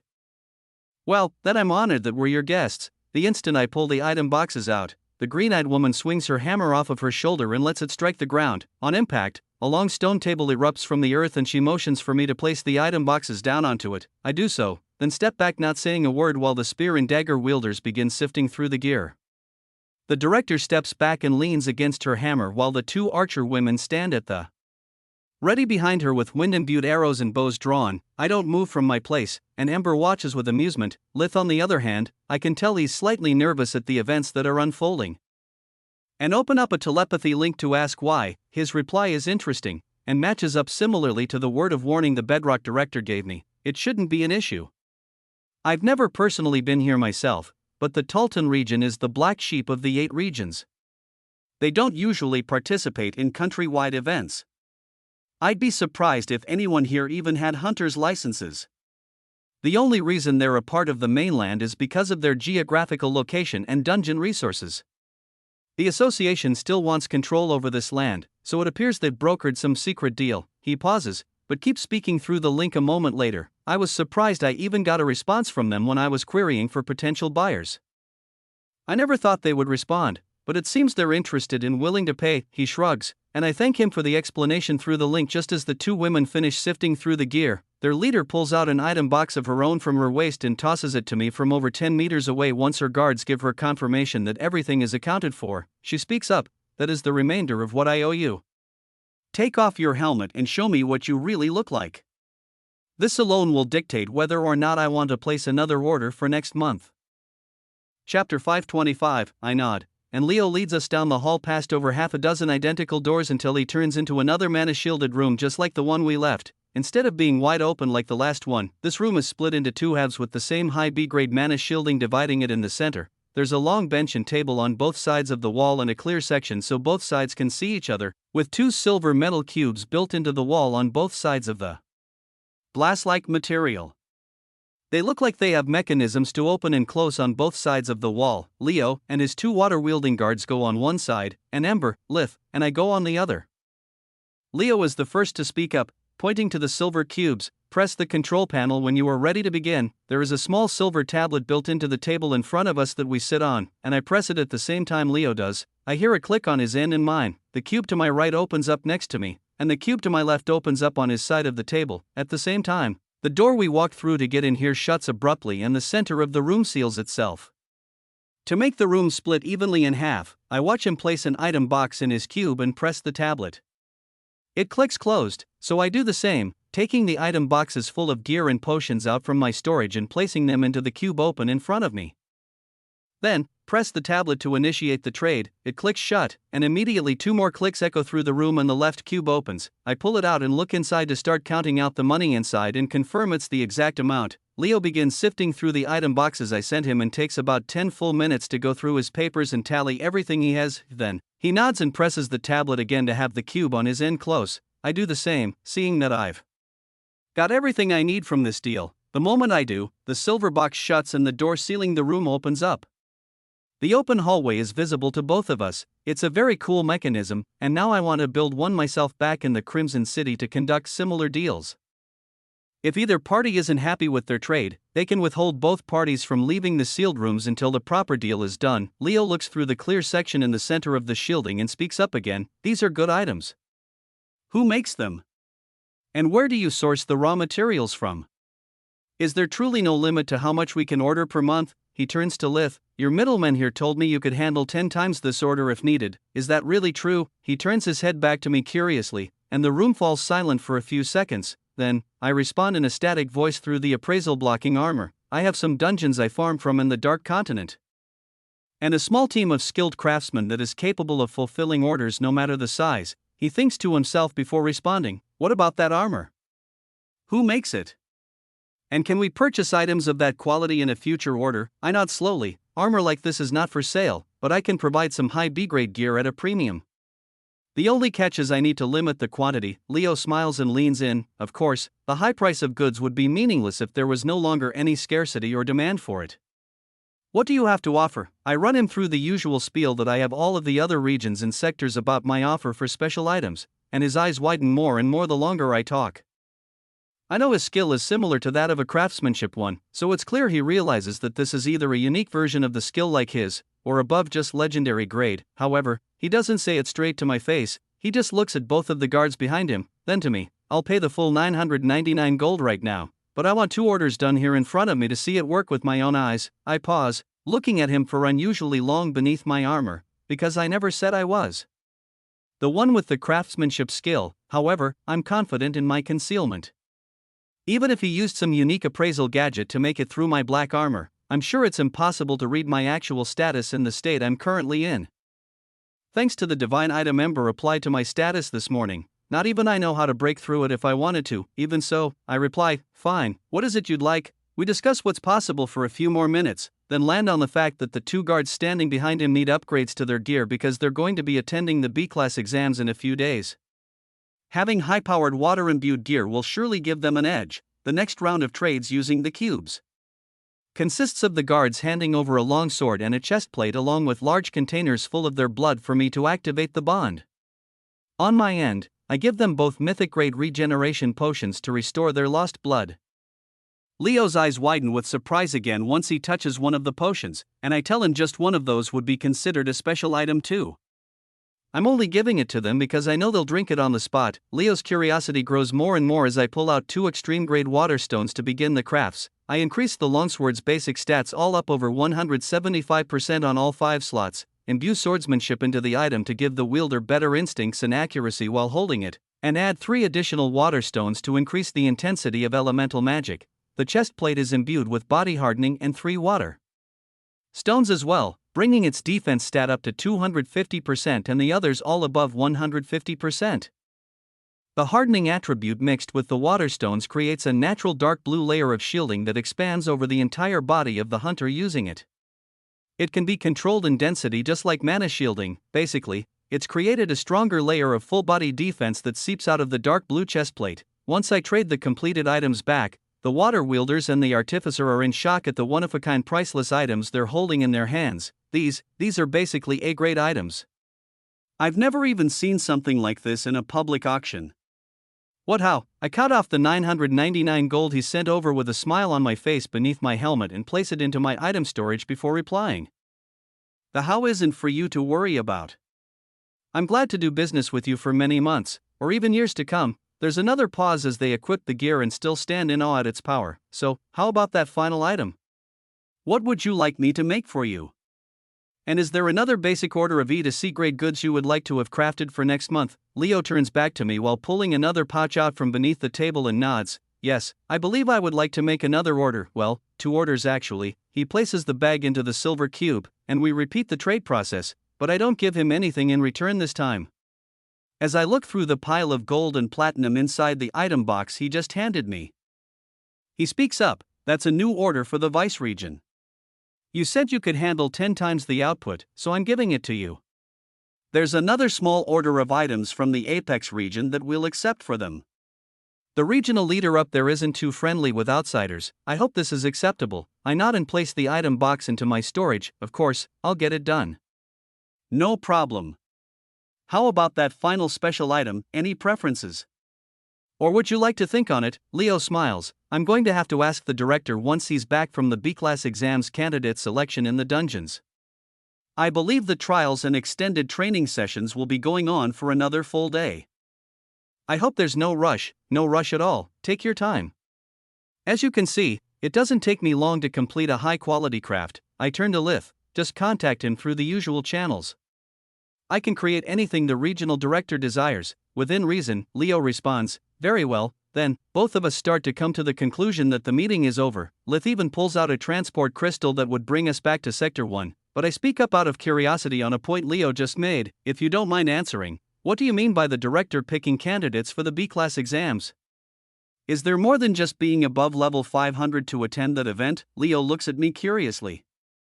Well, each region allows up to 12 top applicants to apply. It's the yearly test to see how strong each region has become.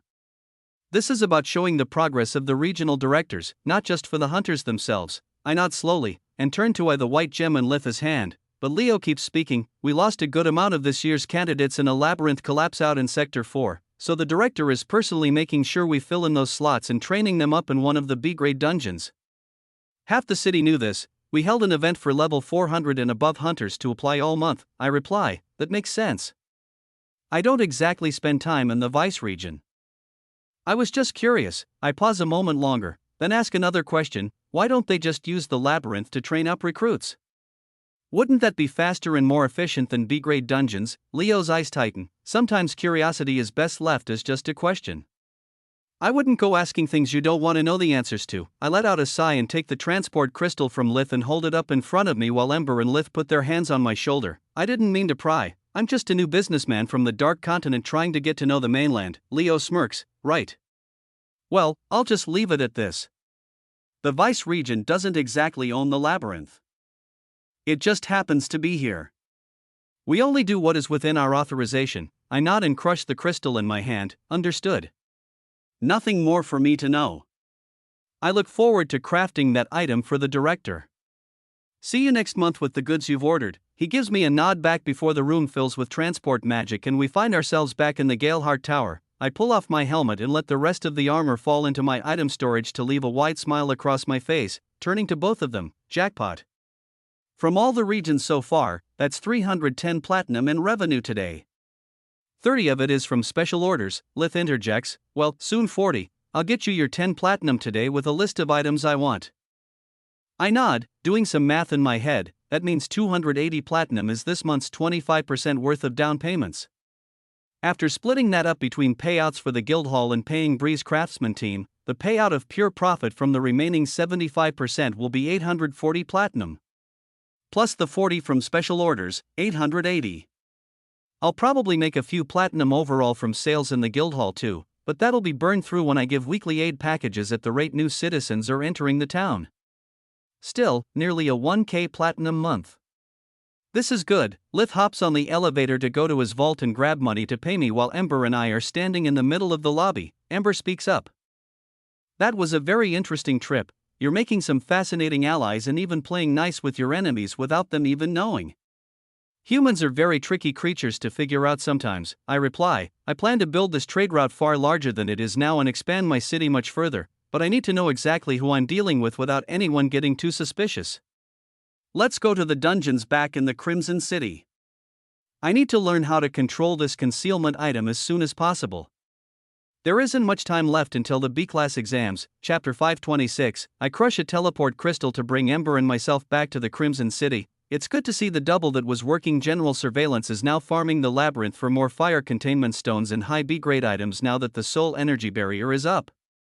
The second double watches over the dungeons inside the barrier and keeps an eye on the population trading in the outer city, housing some non-citizens outside the barrier too. I delegate the third body double, the one in charge of the Guildhall, to use half of the platinum earned from the 25% down payment on new postings for quotas that need to be farmed this month.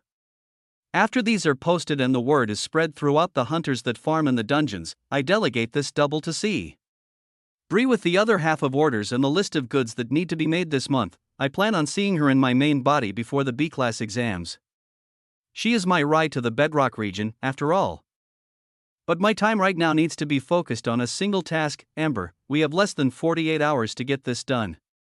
Let's go training. Ember nods as we fly over to the Canyon of Dungeons, but once we go inside, he asks to go and train far out in the desert with no one else around. So, I dungeon walk us over to a high D-grade dungeon in the desert over 100 kilometers away from any settlements or the trade route. We jump out and get a few kilometers away from the glowing blue portal in the open sand and I get into a fighting stance. I speak up as I feel Ember's perceived mana control drop down to levels that are hardly noticeable. So, how do we start? How do I tap into this divine energy? What's the trick? Ember smirks and gets into a fighting stance as well. Oh, there's no trick. We just have to practice. Come at me, try to only use enough mana in your attacks to match the control that you feel coming off of mine. I raise an eyebrow. What do you mean there's no tricks? He motions for me to step closer. You can't just master divine energy overnight. Most likely, not even in a full year. I doubt you'd even be able to smell a scent of it even if we trained in the Titan's domain for 10 years straight at your current perception of the world around you. Ember steps forward and continues, egging me on to spar with him more. The divine limiter you have equipped is temporary. And the only way you're going to be able to manipulate it without the knowledge I have is through pure instinct. I ponder his words and step forward while nodding. Fine. I'll follow what you say exactly if you think it's possible. Ember grins. I know it is. I was the one that created this item after all. I know how it works. I can already sense the barrier bonding with you over the last few hours.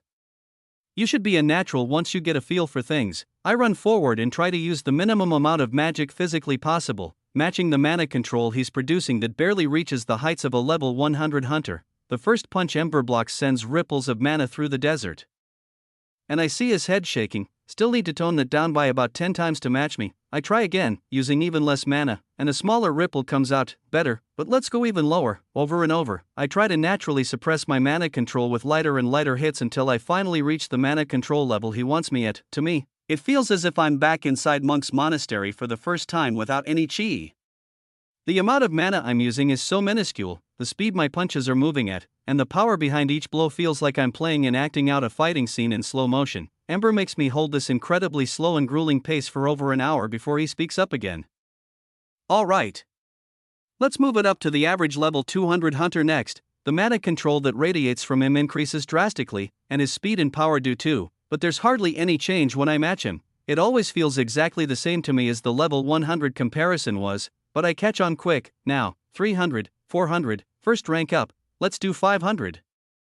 I begin to feel the increments between the levels increase, and the first large change is when Ember replicates the mana control, speed, and power of a normal ranked up hunter. Now it's starting to feel like we're actually moving a little and not just standing in place. 600, 700, 800, 900, 1000, finally, we even reached the second rank up stage. And Ember replicates the average strength of a monster this strong. We're getting somewhere, but it still just feels like we're walking in place, hardly even jogging around the battlefield compared to the intense fights I've been in lately. 1500, 1600, 2000, 2100, 2500, 2600, 3000. It isn't until we reach the average mana control of a level 3000 monster that I have to begin going all out. We conclude that this is about the limit of our natural power. Ember could go a bit higher, and I could use my greater form to push myself too, but we come to the reasonable conclusion that if I have to practice any concealment up to this level of power at any point, I might as well be blowing my cover and showing my full unconcealed mana control anyway. After the first 8 hours of training, we've established the levels I need to instinctually practice in 100 level increments between level 100 and 3000, however, most importantly, mastering the level 500-1000 range.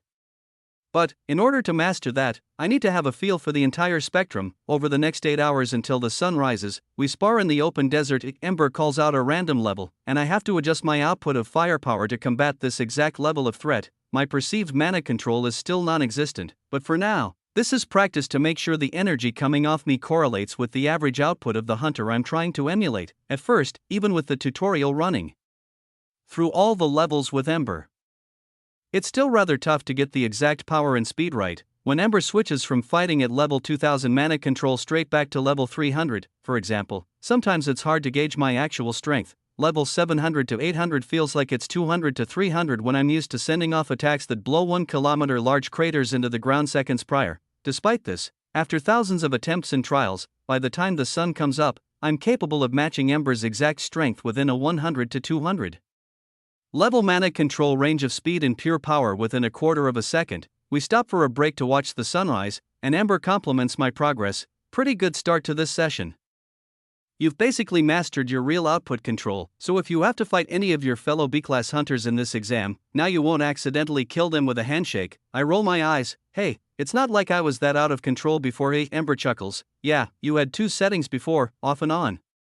Now, you can fly under anyone's radar and fit in. He nods a few times. Also, I don't know if you can sense it or not, but your barrier has been adapting to the changes in power all this time during training. You're almost ready for the next phase. I say we take an hour-long break here, then get back to training. By tomorrow, you can definitely start changing your perceived mana control as well. Good. As the sun rises more, and I rest from the long night of sparring, I think about the trade deals that we attended yesterday. The high-level special crafts I produced for the regional directors are fresh in my mind. Many of the items I made for them have over 150 to 200% stat buffs on them. Almost half of the current gear I'm wearing isn't even that strong. So, while I have some time to think, I begin sifting through my item storage to pull out leftover loot drops and magic items to bring my old lagging gear up to par. The first item I look at is the gifted ring Bree crafted for me a while back. I add a few stat buffs, imbue my all-seeing eye skill to create a new perception buff. and blood bond it to create a link that will make the item stronger the longer I wear it. Platinum Ring of Visual Manipulation, 151% mental strength, 111% speed, 100% agility, 99% strength, 74% defense, illusion attribute, dash, Platinum Ring of Visual Manipulation, blood bonded, 222% mental strength, 170% speed, 161% agility, 159% strength, 144% defense, 75% perception, illusion attribute. Next, I imbue body hardening into an amulet, while blood bonding it and adding all its lacking stats as well, focusing on boosting its defensive traits. The Behemoth's Platinum Amulet, 141% defense, 125% strength, 125% mental strength, dash, the Behemoth's Platinum Amulet, blood bonded, 231% defense, 204% strength, 199% mental strength, 170% agility, 158% speed, hardening attribute. After this, I focus on my boots with a speed buff and combine them with the enchanted boots I received from the 42nd floor of the labyrinth, adding 4 extreme grade windstones to the craft inspired by Bree's boots that allowed her to fly without wind magic. On top of everything, I blood bond these boots to create another growth type item, enchanted boots of extreme speed, 152% speed, enchanted silver boots, 348% speed, 340% agility, dash, enchanted boots of extreme speed, blood bonded, 402% speed, 377% agility, 242% strength, 220% mental strength, 181% defense, wind attribute. Next, I imbue 4 extreme grade ice stones into a pendant. I blood bond this item and add all of the necessary additional stats to bring it up to its current full potential. Enchanted Ice Serpent's Pendant, 110% agility, 75% magic resistance, 95% ice magic resistance, dash, Enchanted Ice Serpent's Pendant, blood bonded, 228% agility, 227% speed, 224% strength, 203% mental strength, 195% magic resistance, 165% ice magic resistance, 160% defense, ice attribute. I use a large amount of blood and mana crystals as the catalyst to upgrade the platinum ring I received from defeating the Blue Ogre King. It's a symbol of the first dungeon that gave me a major boost in mana control when I was first starting out in the Dark Continent. I blood bonded as well to make sure it continues to grow. Platinum Ring of the Blue Ogre King, 131% mental strength, 125% speed, 125% agility, 110% defense. Dash, Platinum Ring of the Blue Ogre King, blood bonded, 241% mental strength, 226% speed, 220% agility, 180% defense, 174% strength. Next, I combine the blood bonded armor I have on with the chest plate that fell as an item drop next to the enchanted boots on the 42nd floor. To make this an even more special craft, I imbue 4 extreme grade earthstones from the 38th floor as well as a mythic grade body hardening skill to create the same living armor effect that the Waterstone craft created back in Vice City for one of Leo's guards. Berserker King's armor set, blood bonded, 312% defense, enchanted silver chestplate, 391% defense, 322% strength, dash, Berserker King's armor set, blood bonded, 469% defense, 398% strength, 301% mental strength, 258% agility, 255% speed, hardening attribute, earth attribute. Lastly, I finished my crafting session off with the silver lightweight gauntlets. I use an immense amount of blood and mana to complete this craft. I even sacrificed 2 of the near A-grade firestones from the 39th floor and 2 of the earthstones from the 38th to create a dual-element craft. Considering I wield both of these items already, it's possible to do without much risk. My Storm King's Dagger set is a double-element craft with both lightning and wind imbued into one, so I know it can be done. It's just that normally, not many people would ever attempt it because of the volatile nature of element stones and the potential of them going out of control if the user is not strong enough to handle the item.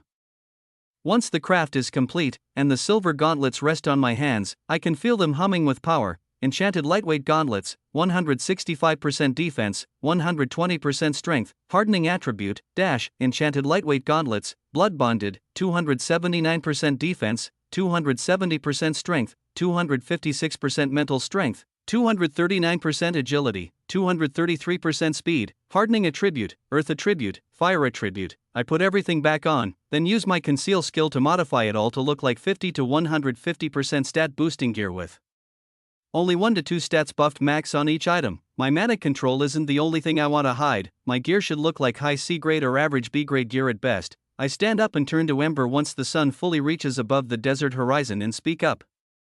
Alright, I'm ready, let's finish up this last stage of training. We now have less than 24 hours left before we're off to the B-class exams. Ember grins and turns back to me. Good, your barrier settled faster than I thought it would while you were working those crafts. At this rate, I think you'll be able to manipulate your perceived mana control with ease before the sun sets tonight. Let's continue. Chapter 527. We continue sparring following the same routine. Ember calls out a level of mana control I need to hit, and I instantly change my strength output to match it. During this whole process, I continuously have my all-seeing eye and natural perception released abnormally high. Even if my perceived output is at level 100 mana control, I'm still scanning my surroundings and taking in as much data as I can from these matches at levels near my maximum output. Over the next few hours as the sun rises overhead, I begin to see and feel a change in the invisible and unseeable barrier that resides around my body. Each time I drastically switch levels of control, there is a minuscule ripple in the barrier. Every time I feel this ripple, the barrier gets closer and closer to my skin and I can feel it happen with far more intensity, like it's connected to my central nervous system, almost like the instinctual senses I receive when I activate my swordsmanship skill. It's getting more and more intense the more I focus on it. I can't consciously create the ripples that are occurring, but I can focus on them more and adapt the way I switch between mana control levels to make the rippling effect more intense and noticeable. It feels almost like a bell is ringing in my ear when the ripples get intense enough.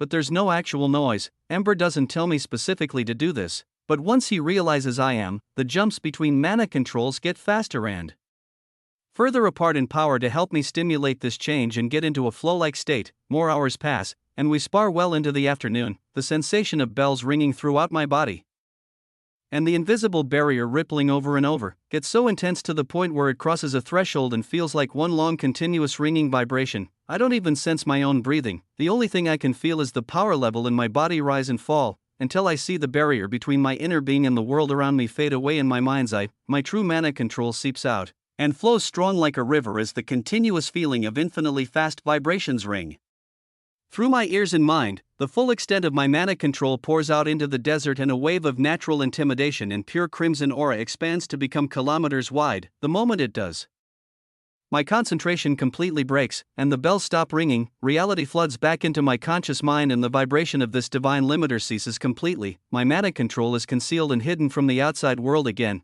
but for a moment, it was there. I fall backward into the sand covered in sweat and hear Ember slowly clapping his hands. That was it. You managed to break through. The feeling is now ingrained in your mind. You'll be able to do it again. Breathing heavily, I nod to myself and respond, you're right, about everything. This power isn't something I can directly control, but it is something that I can align myself with in moments of extreme focus. It's very possible. We both grin as I get back up to my feet and place my hands back into the fighting position. Let's do it again. While the sensation is fresh in my mind, we get back to sparring. I don't even want to talk about it. I just want to focus on the ripples and bells while I can still feel them. Another hour passes before the sensation builds up to the point where I release my entire mana control again, just like I did before. This time, we don't stop after my concentration breaks and I jump right back into it. It takes less than 20 minutes for me to feel the rhythm of the barrier this time, then 10 minutes, and after the 5th attempt, I'm able to concentrate and release my mana control in less than 3 minutes. Unauthorized reproduction. This story has been taken without approval.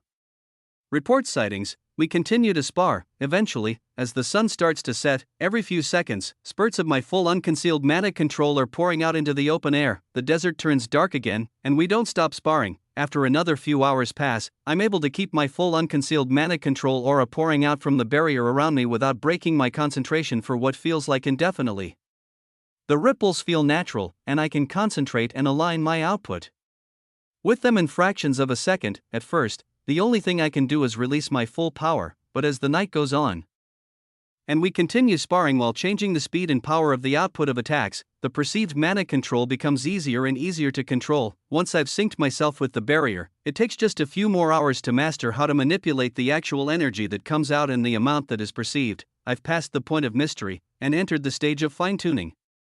I'm able to show the speed and power of a level 600 hunter, and give off the mana control that matches it, while slipping in full-powered level 3000 mana control rated attacks whenever I please without my perceived mana control rising at all. The rate at which my perceived base switches between level 100 to 500 to 1000 to releasing everything I have has become almost instantaneous. The barrier around me has melded with my mind, and the process has become almost second nature. I have no idea how I'm doing it, or what true powers are at work here, but at the end of the day, Ember created an item to do a purpose, and it is a success. After a full hour of flawless switching and sparring, Ember finally speaks up and calls it perfect.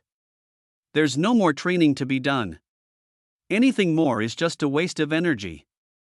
Your soul energy is not visible at all unless you activate it, and your mana control suppression is flawless. With just a few hours to spare until morning, our training is complete. I look over the desolate desert, and I slowly fly in the air toward Ember with a teleport crystal in hand. Good. Now we rest up before the B-class exams. I place a hand on his shoulder and crush the gem to bring us back to the bunker in the Crimson City, then pull out our hunter's IDs that Bree made a few weeks back. These are who we're going as. I'm Ray Anderson, Lightning Mage, and you're Emery Carter, Fire Wielder. He takes the card and nods, and I continue. Want me to make you a fire sword with the Minotaur stones or some kind of armor to play the part? Ember shakes his head. No, I'd rather not use a weapon. I'll just fight with my fists and pure fire magic. That's enough. I nod while taking out the lightning and wind-imbued dagger set from my item storage and holding the blades that crackle with static electricity in my hands. I'll get to try these out. I spin the blades around my fingers, then place them on my waist while sharing my conceal skill with Ember. We both shapeshift and edit our status to become level 600 hunters, but I think of a potential problem. What if for some reason you're out of range? My domain stretches about 5 kilometers. There's a chance my concealment skill could deactivate. We both think about this issue for a moment, and throw ideas at each other while I try to imbue my conceal skill into random B-grade items. Most of them do a great job at creating illusions and allowing the user to change their form. But none of these items I'm creating can directly affect the user's status. I come to the conclusion that I need to upgrade this skill. I use 250 PP to bring my special grade conceal up to legendary grade and turn to Ember. It's worth it. I've never seen another human with this skill, so it's about time I just give in and upgrade it. 250 PP isn't much of a setback considering my next absorption skill upgrade that I'm saving up for is going to take 10,000 pages. My eyes track over the new skills info and I'm happy to see the new perks available. Now, anytime I see a person eye to eye and they come within the range of my mana control aura, this skill creates a perfect copy of them to replicate if need be. Secondly, their voice and even status information converts over to the concealment replication. The actual skills and buffs themselves aren't converted to me if I don't own them, but if I watch the monster or person use this buff or skill, I can now recreate an illusion of it if I wish. I'm able to pick and choose any voice, face, body, feature, or combination of any that I save to create any form I wish with far more accuracy than before. Figments of my imagination can become reality with far fewer limitations. The strength of the concealment is dependent on the user's mana control base, so I'm confident no one can see through it, especially with an extra layer of protection now with a divine limiter on top of it. I now imbue this legendary skill into one of the leftover cloaks and wraith cores from the war that Fisher and Lydia defeated, then bloodbond the item with a large amount of Ember's blood and over 250,000 MP as a catalyst to the craft. It creates a magic cloak with over 200% stat buffs on every stat and a conceal attribute that allows the user to change their form, voice, and status. It will just like the skill itself. Ember accepts it and puts it on as a backup measure. We both adjust our perceived mana control to the average level 600 hunter, and switch our appearances to perfect replicas of the men in the pictures on our ID cards. Over the next few hours, we relax and wait for the sun to rise. I make sure to check on all of my body doubles one last time to make sure they're set up to take care of the city while I'm gone. They're in charge of going to Vice City to pick up new materials to continue expansion, taking care of aid packages for new and current citizens, making sure local business runs smoothly, restocking the grocery stores, handing in raw materials to continue the production of orders, and watching over the elemental elites' continued training in the labyrinth. Best of all, they continue farming in the Vice City labyrinth for stones to collapse dungeons and grow my own labyrinth while collecting more luminite. I want to come back to an automated and growing system no matter how long I'm gone. Once the sun starts to rise, I crush a transport crystal that brings me to Bree's workshop and climb the stairs to meet her in her office. Today, we'll be heading off to the B-class exams. Chapter 528. We're immediately greeted on the first floor by Bree, both surprised and impressed. She takes us up to her workshop, and once I put up a hush barrier, she finally speaks. I didn't recognize your mana control signatures at all. You're the only other person with these transport crystals, so I knew it was you. But still, she stares us up and down. These disguises are far more convincing than I even thought was possible. We step forward and she takes out a silver box from beneath her desk. We both sit down in the seating while she opens the casing, and we have a short exchange of words about this month's orders that my double brought over 2 days ago. Bree is planning on expanding her workshop, making another building here in the black market of Vice City, and my double is going to show her around the Crimson City in Sector 2, giving her an office space there for future expansion as well. We even briefly discussed the events that occurred in the Tulton region, and she's happy to do the business meetings they're moving forward. In our next meeting, I plan to have Bree introduce me so I can make a more genuine connection with their leader in my Flame Emperor identity. While I didn't spend much time in that jungle, their strength impressed me, and the dismissal of the association, even though their leader is a regional director, also catches my interest. Bree makes a final comment on it as she pulls out 2 transport crystals from the silver containment case. I've never been to the Tulton region, so I look forward to checking it out for myself. I've always heard stories of it being an isolated region that doesn't easily accept outsiders, especially association-affiliated hunters. She shrugs and hands each of us a crystal. The Bedrock region is a lot different. As you probably saw when you visited before, they're hard workers. Mostly a mining district, a lot of raw materials like metals and special ores come out of that region. The influx of workers over the years has brought more dungeons too. They may be smaller than the Vice region in population and hunter strength now, but they're on the rise. I heard a very high-level regional director was appointed there a few years back. And he spends a lot of time with the citizens. Straight-laced, follows association orders, but has good intent for his people. I nod as we accept the gems. Yeah, we met him. Over level 900, he's the strongest director I've seen. I think back to the Green Eye Tulton region's director's mana control, and it was definitely higher than his highest level I've seen at least. Bree smiles, then looks at a clock on the wall. Anyway, it's about time you head off. Your entry to the B-class exams awaits. Careful out there. I'll stay in touch with your doubles while you're gone and keep orders moving as usual. I look to Ember, and then back to Bree as we share a few more words of goodbye. Then crush the white gems. Once the light fades, we're both stood back in the same dark stone dome that we teleported into last time for the trade deal. The only difference is the rectangular door at the back that leads outside to the mining view and cities all over the mountains is wide open. It's a foggy morning, but I can still sense the environment that I saw last time I was here. When I look around, the director isn't present, but 2 guards at about level 700 are. They look down at clipboards, then up at us, and one speaks up, Ray and Emery. Survivors of the catastrophe. I was there on duty the day it happened. No joke, huh? I nod and make eye contact for a moment. He continues. No need to talk about it if it's a sore spot. The name's Jamie. Nice to meet you. I recognize this tall bearded man as one of the guards that was by the director's side when I initially met him for trade deals the other day. He continues to speak. In your file here it's like you're ghosts. Not a single association check-in or sighting of you in any official dungeons. The director was quite surprised when an A ranker submitted the form that he found you 2 training in black market dungeons in the Vice region, though he was happy to have a few more people to stack our applicant roster. He leans in. I am curious though, how'd you end up out there? I tighten my gaze, but reply quickly not to add any extra suspicion. We were injured badly after the...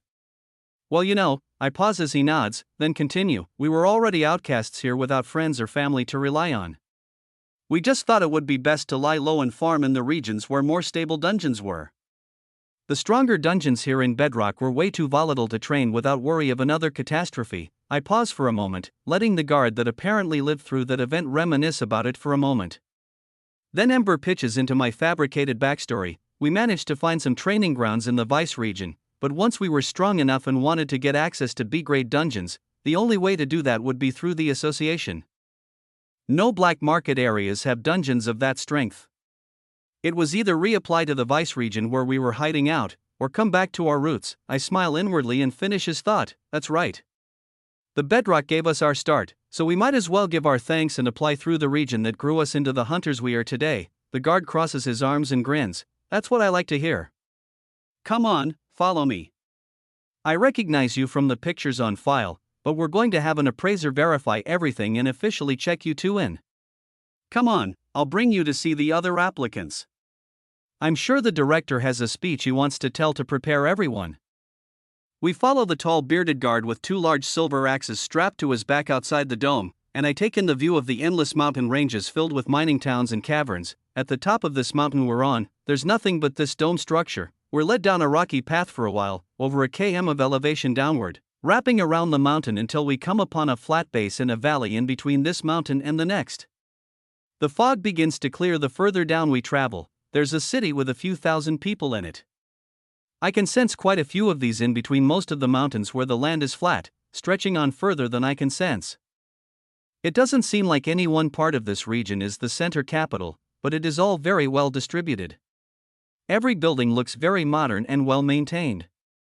There are single homes, apartments, shops, and everything a city needs. It isn't what I'd have predicted in a mountainous region like this, but with a teleport platform so close by, it makes sense. We're led into a white building with 4 marble pillars at its entrance, and once inside the floor is made of the same stone. The ceiling is high and there's a slight echo to our footsteps. I recognize a few more guards that greet us at the entrance, and the rest of the room is emptied out. Except for 8 people near the back.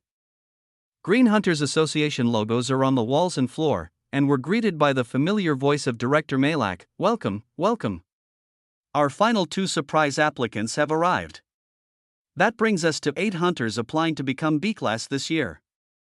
Let's get you 2 signed in. He smiles wide, giving off much more friendly body language than he did when he was meeting me for business trade deals in my other identity. It makes sense, as he's definitely less intimidated in dealing with fewer unknown factors. A brown-haired woman with glasses is by his side. She steps forward through a crowd of level 501 to 570 hunters. I see she has a special grade appraisal skill on her status and carries a clipboard. She's the one who will be double-checking our status. From the readings I'm getting from all of the other applicants here, they aren't anything special. There are 2 earth magic users, 2 fire, 1 water, and 1 wind. None of them are at the threshold for extreme element skills, and their armor and gear is standard high C-grade gear. They're strong, definitely ranked up hunters, but I can't find anything impressive about them. I didn't want to stand out too much right off the bat, but in order to follow through with the plan to actually do well in these exams, we're going to need to be a little stronger than the basic applicants here. The brown-haired woman walks up to Ember first and asks for his ID. As he hands it to her, a wave of appraisal seeps into Ember and he allows it to read his manipulated status, displaying a level 612 hunter with extreme fire magic and a ranked-up buff called Infinite Inferno. I know that's not what his actual buff is called, but I'm assuming it'll be an excuse for him to use an excessive amount of fire at times if he needs to and blame it on the buff. The woman's eyes light up at the status as she writes down what she sees and gives Ember back his ID, then walks to me and does the same thing. I decide to one-up him just slightly and put level 615 on my status, showing my extreme lightning summoning skill and a fake ranked-up buff called Shockwave. The lady's eyes widen even more as she scribbles down what she sees and verifies that the names, skills, and appearances all match what is in their records. Then, she hurries back to the director to show him the clipboard. His eyes widen as well while Ember and I just stand in confident stances behind the 6 other applicants. He reads the file for abnormally long, then looks up straight at us, then speaks to the 8 of us again. Well, you've all been verified as the applicants submitted to the exams this year. We still have 4 empty slots available, but this will be one of our biggest showings in a while regardless. He smiles and can't help glancing over to Ember and me. As you all know, the total applicants per region per year is limited to 12. We're not a strength-focused region, but over the years we have grown some strong warriors despite that. Just know, even if you fail, there is always next year. He points behind us and we turn our head to see the tall bearded guard that brought us in. Jamie took 3 tries to pass. I've known some applicants that took even longer. He nods as we all turn our heads back to him. Just know, if you manage to pass the exams, it's not only a great personal achievement for you, but a great boost in reputation for our region. Any members that pass will be greatly rewarded. You can have a position as my personal guard with salary, a pension from the association, even any B-grade gear of your liking.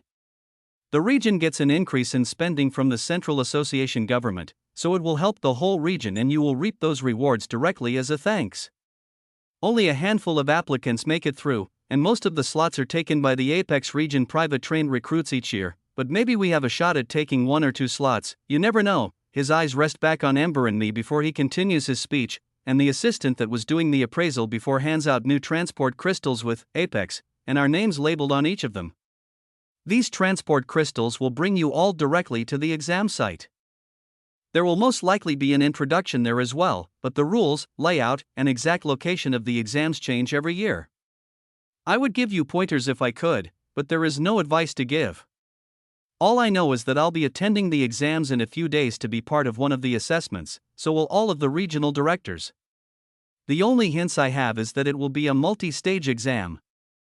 Your hard work this year will be shown off, and I wish each of you luck in your individual testing process. The assistant makes us all line up in a single file line as the director goes on about some of the other guards, and how his own B-class exam played out over a decade ago, but I don't listen to much of it.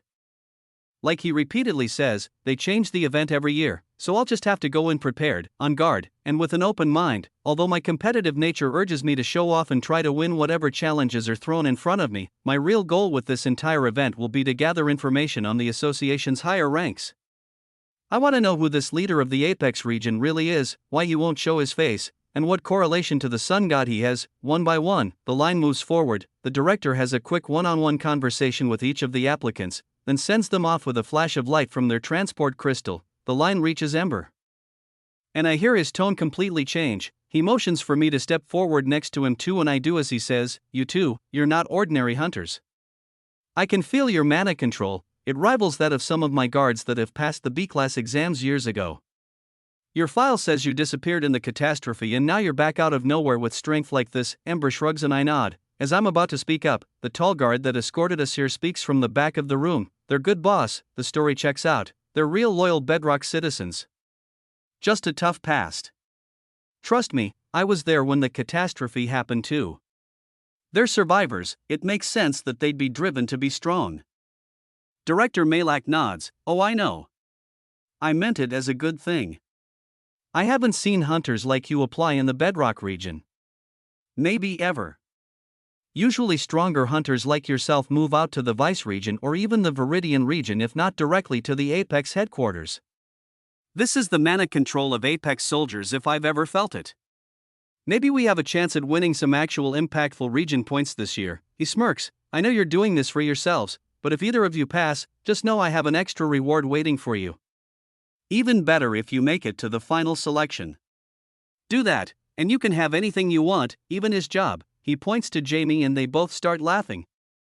And make rude but joking remarks toward each other, acting like they're old friends. He looks back down at us and puts out a hand to shake. I do out of respect, then Ember does next. Pleasure to meet both of you. I may not have had the chance to train you myself, but Ray, Emery, best of luck out there.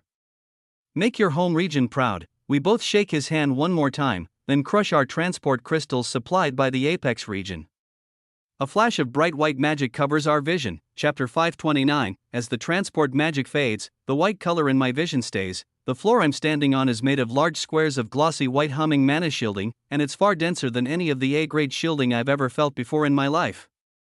I turn my head left and right but see no one at all. The only thing I see is an empty long stretching plane of mana shielding in every direction. The sky above me is blue, but as far as I can see on the horizon, the floor below me is flat and white. I do a scan of my surroundings and find that there are a few other people that have recently transported in and are just as confused as I am. There are at least 20 people wandering around these empty white flats, but almost instantly, far off. To my right side, I sense the presence of over 50 people in a concentrated area. Ember's geopoint immediately pings his location in my Rising Emperor's domain, and I can tell he's tens of kilometers away. Much closer to the large grouping of people than I am. Over 75% of them are over level 500. Some are level 100 to 200, and there are a few people that are even between level 900 and 975 with golden collars made from the sun god's soul energy, just like the one that was around Rodrigo's neck when I sparred with him. These stronger figures that show up in my enemy detection perception stand very far apart, most likely guarding something, but it's hard to tell exactly what from this distance. All I know is they are between the wandering applicants that have transported in and the 50 or so people inside some massive structure far off in the distance. It's extremely far away, so I can't fully make out what's inside. But I'm certain this is where I need to go. It's an eerie environment, seeing no one around me, and the only sound in my ears is the low humming of mana shielding that comes off the floor. I whisper to myself and turn to walk slowly in that direction. Looks like the exams have already begun. About half an hour passes, and nothing in the visual landscape changes, but I still sense the structure far off in the distance. I decide to turn my walk into a jog, then into a fast run. Finally, after another half an hour of travel on this flat white surface, an enormous gray structure begins to reveal itself on the horizon, visible to the naked eye. It looks like a wall, but there are large spikes and towers that are very blurry on it as well.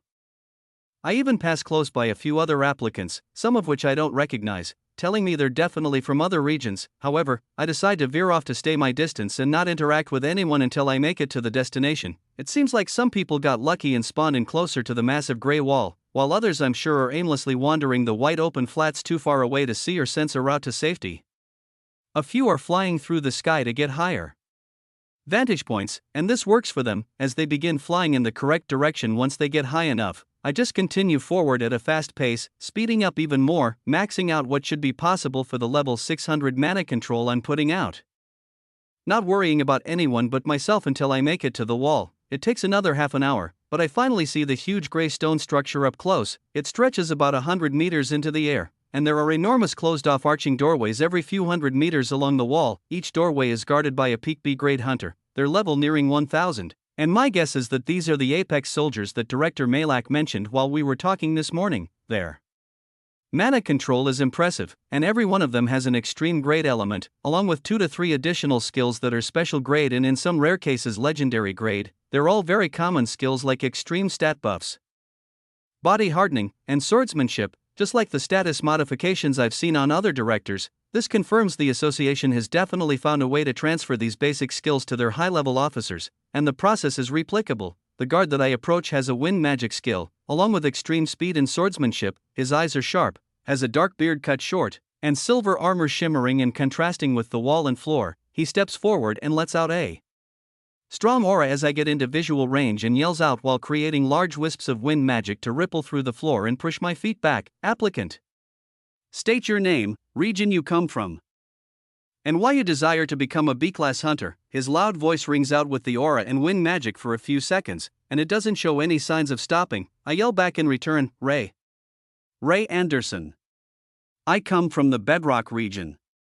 I've come to these exams to gain access to stronger dungeons.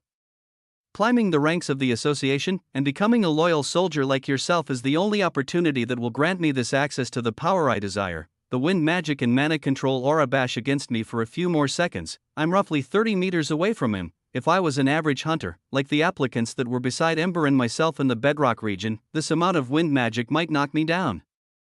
The impressive aura coming off of the soldier at the gate might even make me lightheaded or give me blurry vision while trying to withstand it. This is definitely some kind of pre-trial testing going on. The excessive wind magic ceases, but the aura coming off his body stays. He speaks up again, very good. Please, come this way and present your hunter's ID.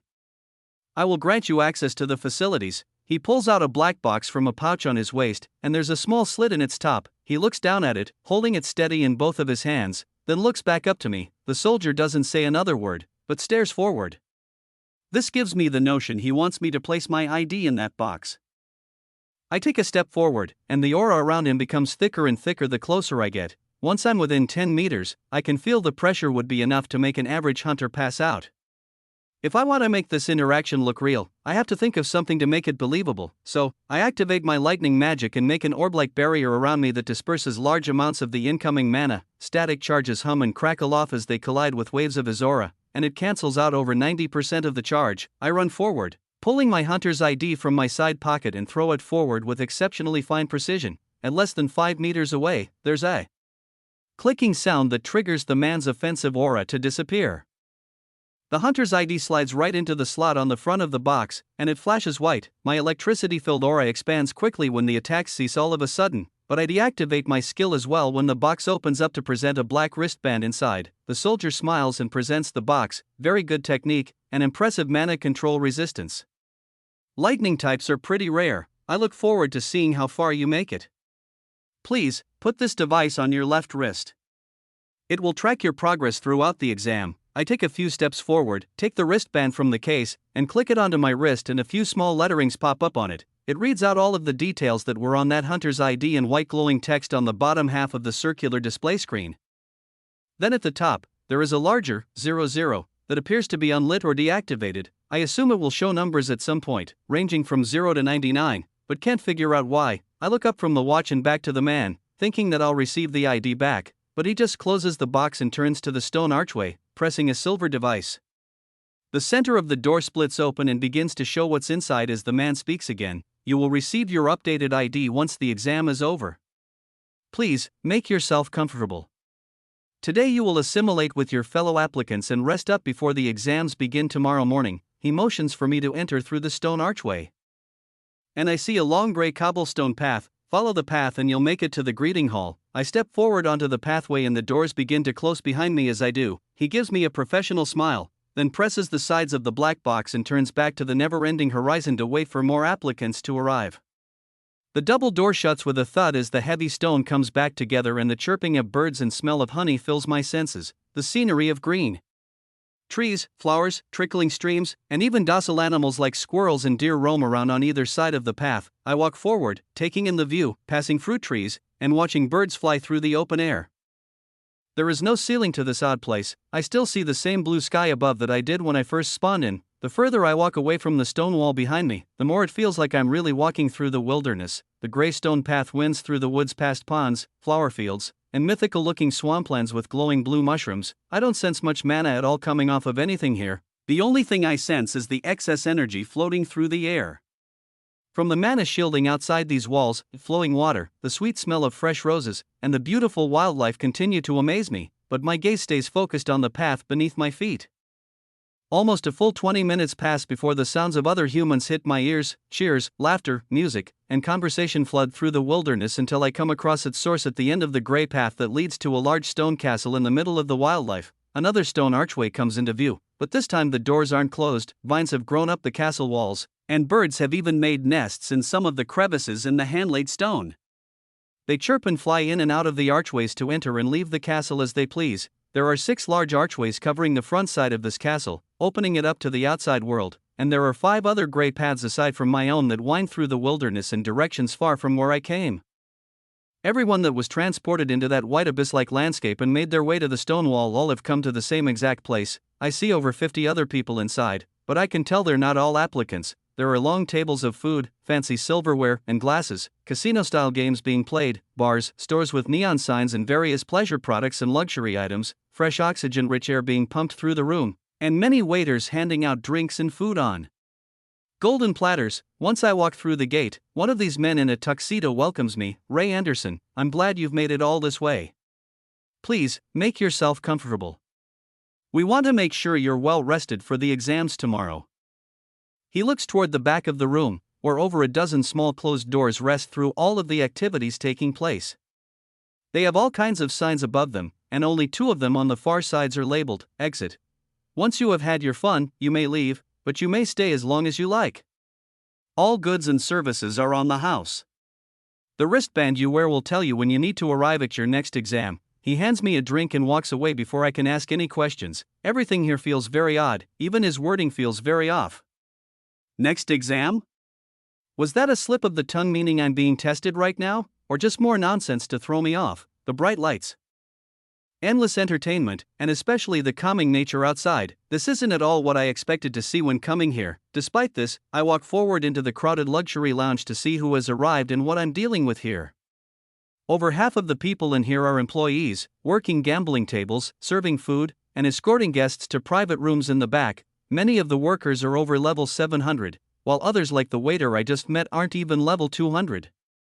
I can tell who is a worker and who is an applicant by the wristbands people wear. Everyone's looks the same, with their region, full name, and a blacked out 00 on the face. I walk further in with a tightened gaze and begin to recognize a few people. There are 3 other applicants from the Bedrock region that I see, and they look as confused as I do, as they just recently entered this place on the other side of the room. 2 other people I see are the water-wielding guards from the Vice region that accepted the trade deals with Leo a few days ago. They're both drinking and eating food at a bar. About 2 dozen other applicants with strong elemental skills catch my eye, and I see all kinds of locations like Viridian, Silka, and even Raya region markings on a few applicants' wristbands. Then a tall woman with strong arms and legs and a spear I recognize as my own craftsmanship catches my eye. It's a warrior from the Talton region. She sits on a white couch alone, eating a plate of delicious-looking meat. I'm confused as to why she's here, but don't want to ask because that would cause unnecessary problems. I let out a long sigh and continue to walk through the entertainment around me, scanning people as they come in from the outside wilderness. I swirl the drink that was presented to me when I entered around in its glass but don't dare to actually sip from it even though I don't sense anything out of the ordinary. Inside, when I see an empty table on my way through the cliques of hunters, I leave it on the edge and continue walking through the room toward the most familiar status reading in my mind's eye. Finally, I make it to one of the less crowded bars with a blue-haired woman wielding water magic behind it talking to a single orange-haired fire user. The bar itself is in an awkward corner of the room, and it's not as easily accessible as the others that are all aligned on the center path. As I approach, he turns his head and makes eye contact with me, waves for me to come and have a seat, then faces the woman again as she points to options on their menu and they continue their conversation. I walk up and sit down next to him, putting an arm around his shoulder. Then, Ember speaks the moment I take a seat. "Took you long enough to get here. I was waiting to make my order until you arrived. But now I'm not sure I'm even hungry." He grins, looks up at the bartender, and shrugs. "I think our conversation was satisfying enough. Looks like those teleport crystals picked favorites, don't they?" I spawned right outside the front gate. "It seems some people weren't as lucky." She nods, then looks at me and shows a professional smile while sliding me the same menu that's in front of Ember. "Your friend is right. Luck is a much more important skill than most hunters believe it to be. The fact that you even found this castle in the first place, and so early on, is quite a good start. Now please, take a look at the menu. I'm sure you'll be here for a while, and want to rest up. So you might as well find something that interests you." Chapter 530. I look at the menu and all kinds of options are available for purchase. There are about a dozen food and drink items on the top half of the menu written in green ink. The middle half of the menu is written in yellow, and there are less than half as many items as the green. Below this, there's only one item written in red text. It's a meal and drink combo. Beside every option, 0 tokens, is printed. I look up at the woman and do a quick scan of her status to find that she's over level 700, has extreme water magic summoning, and mana control strong enough to face off against a regional director if she wanted. However, she's just calmly standing behind the counter polishing an unused glass while we read the menu. I ask her a question: "What are these color-coded options?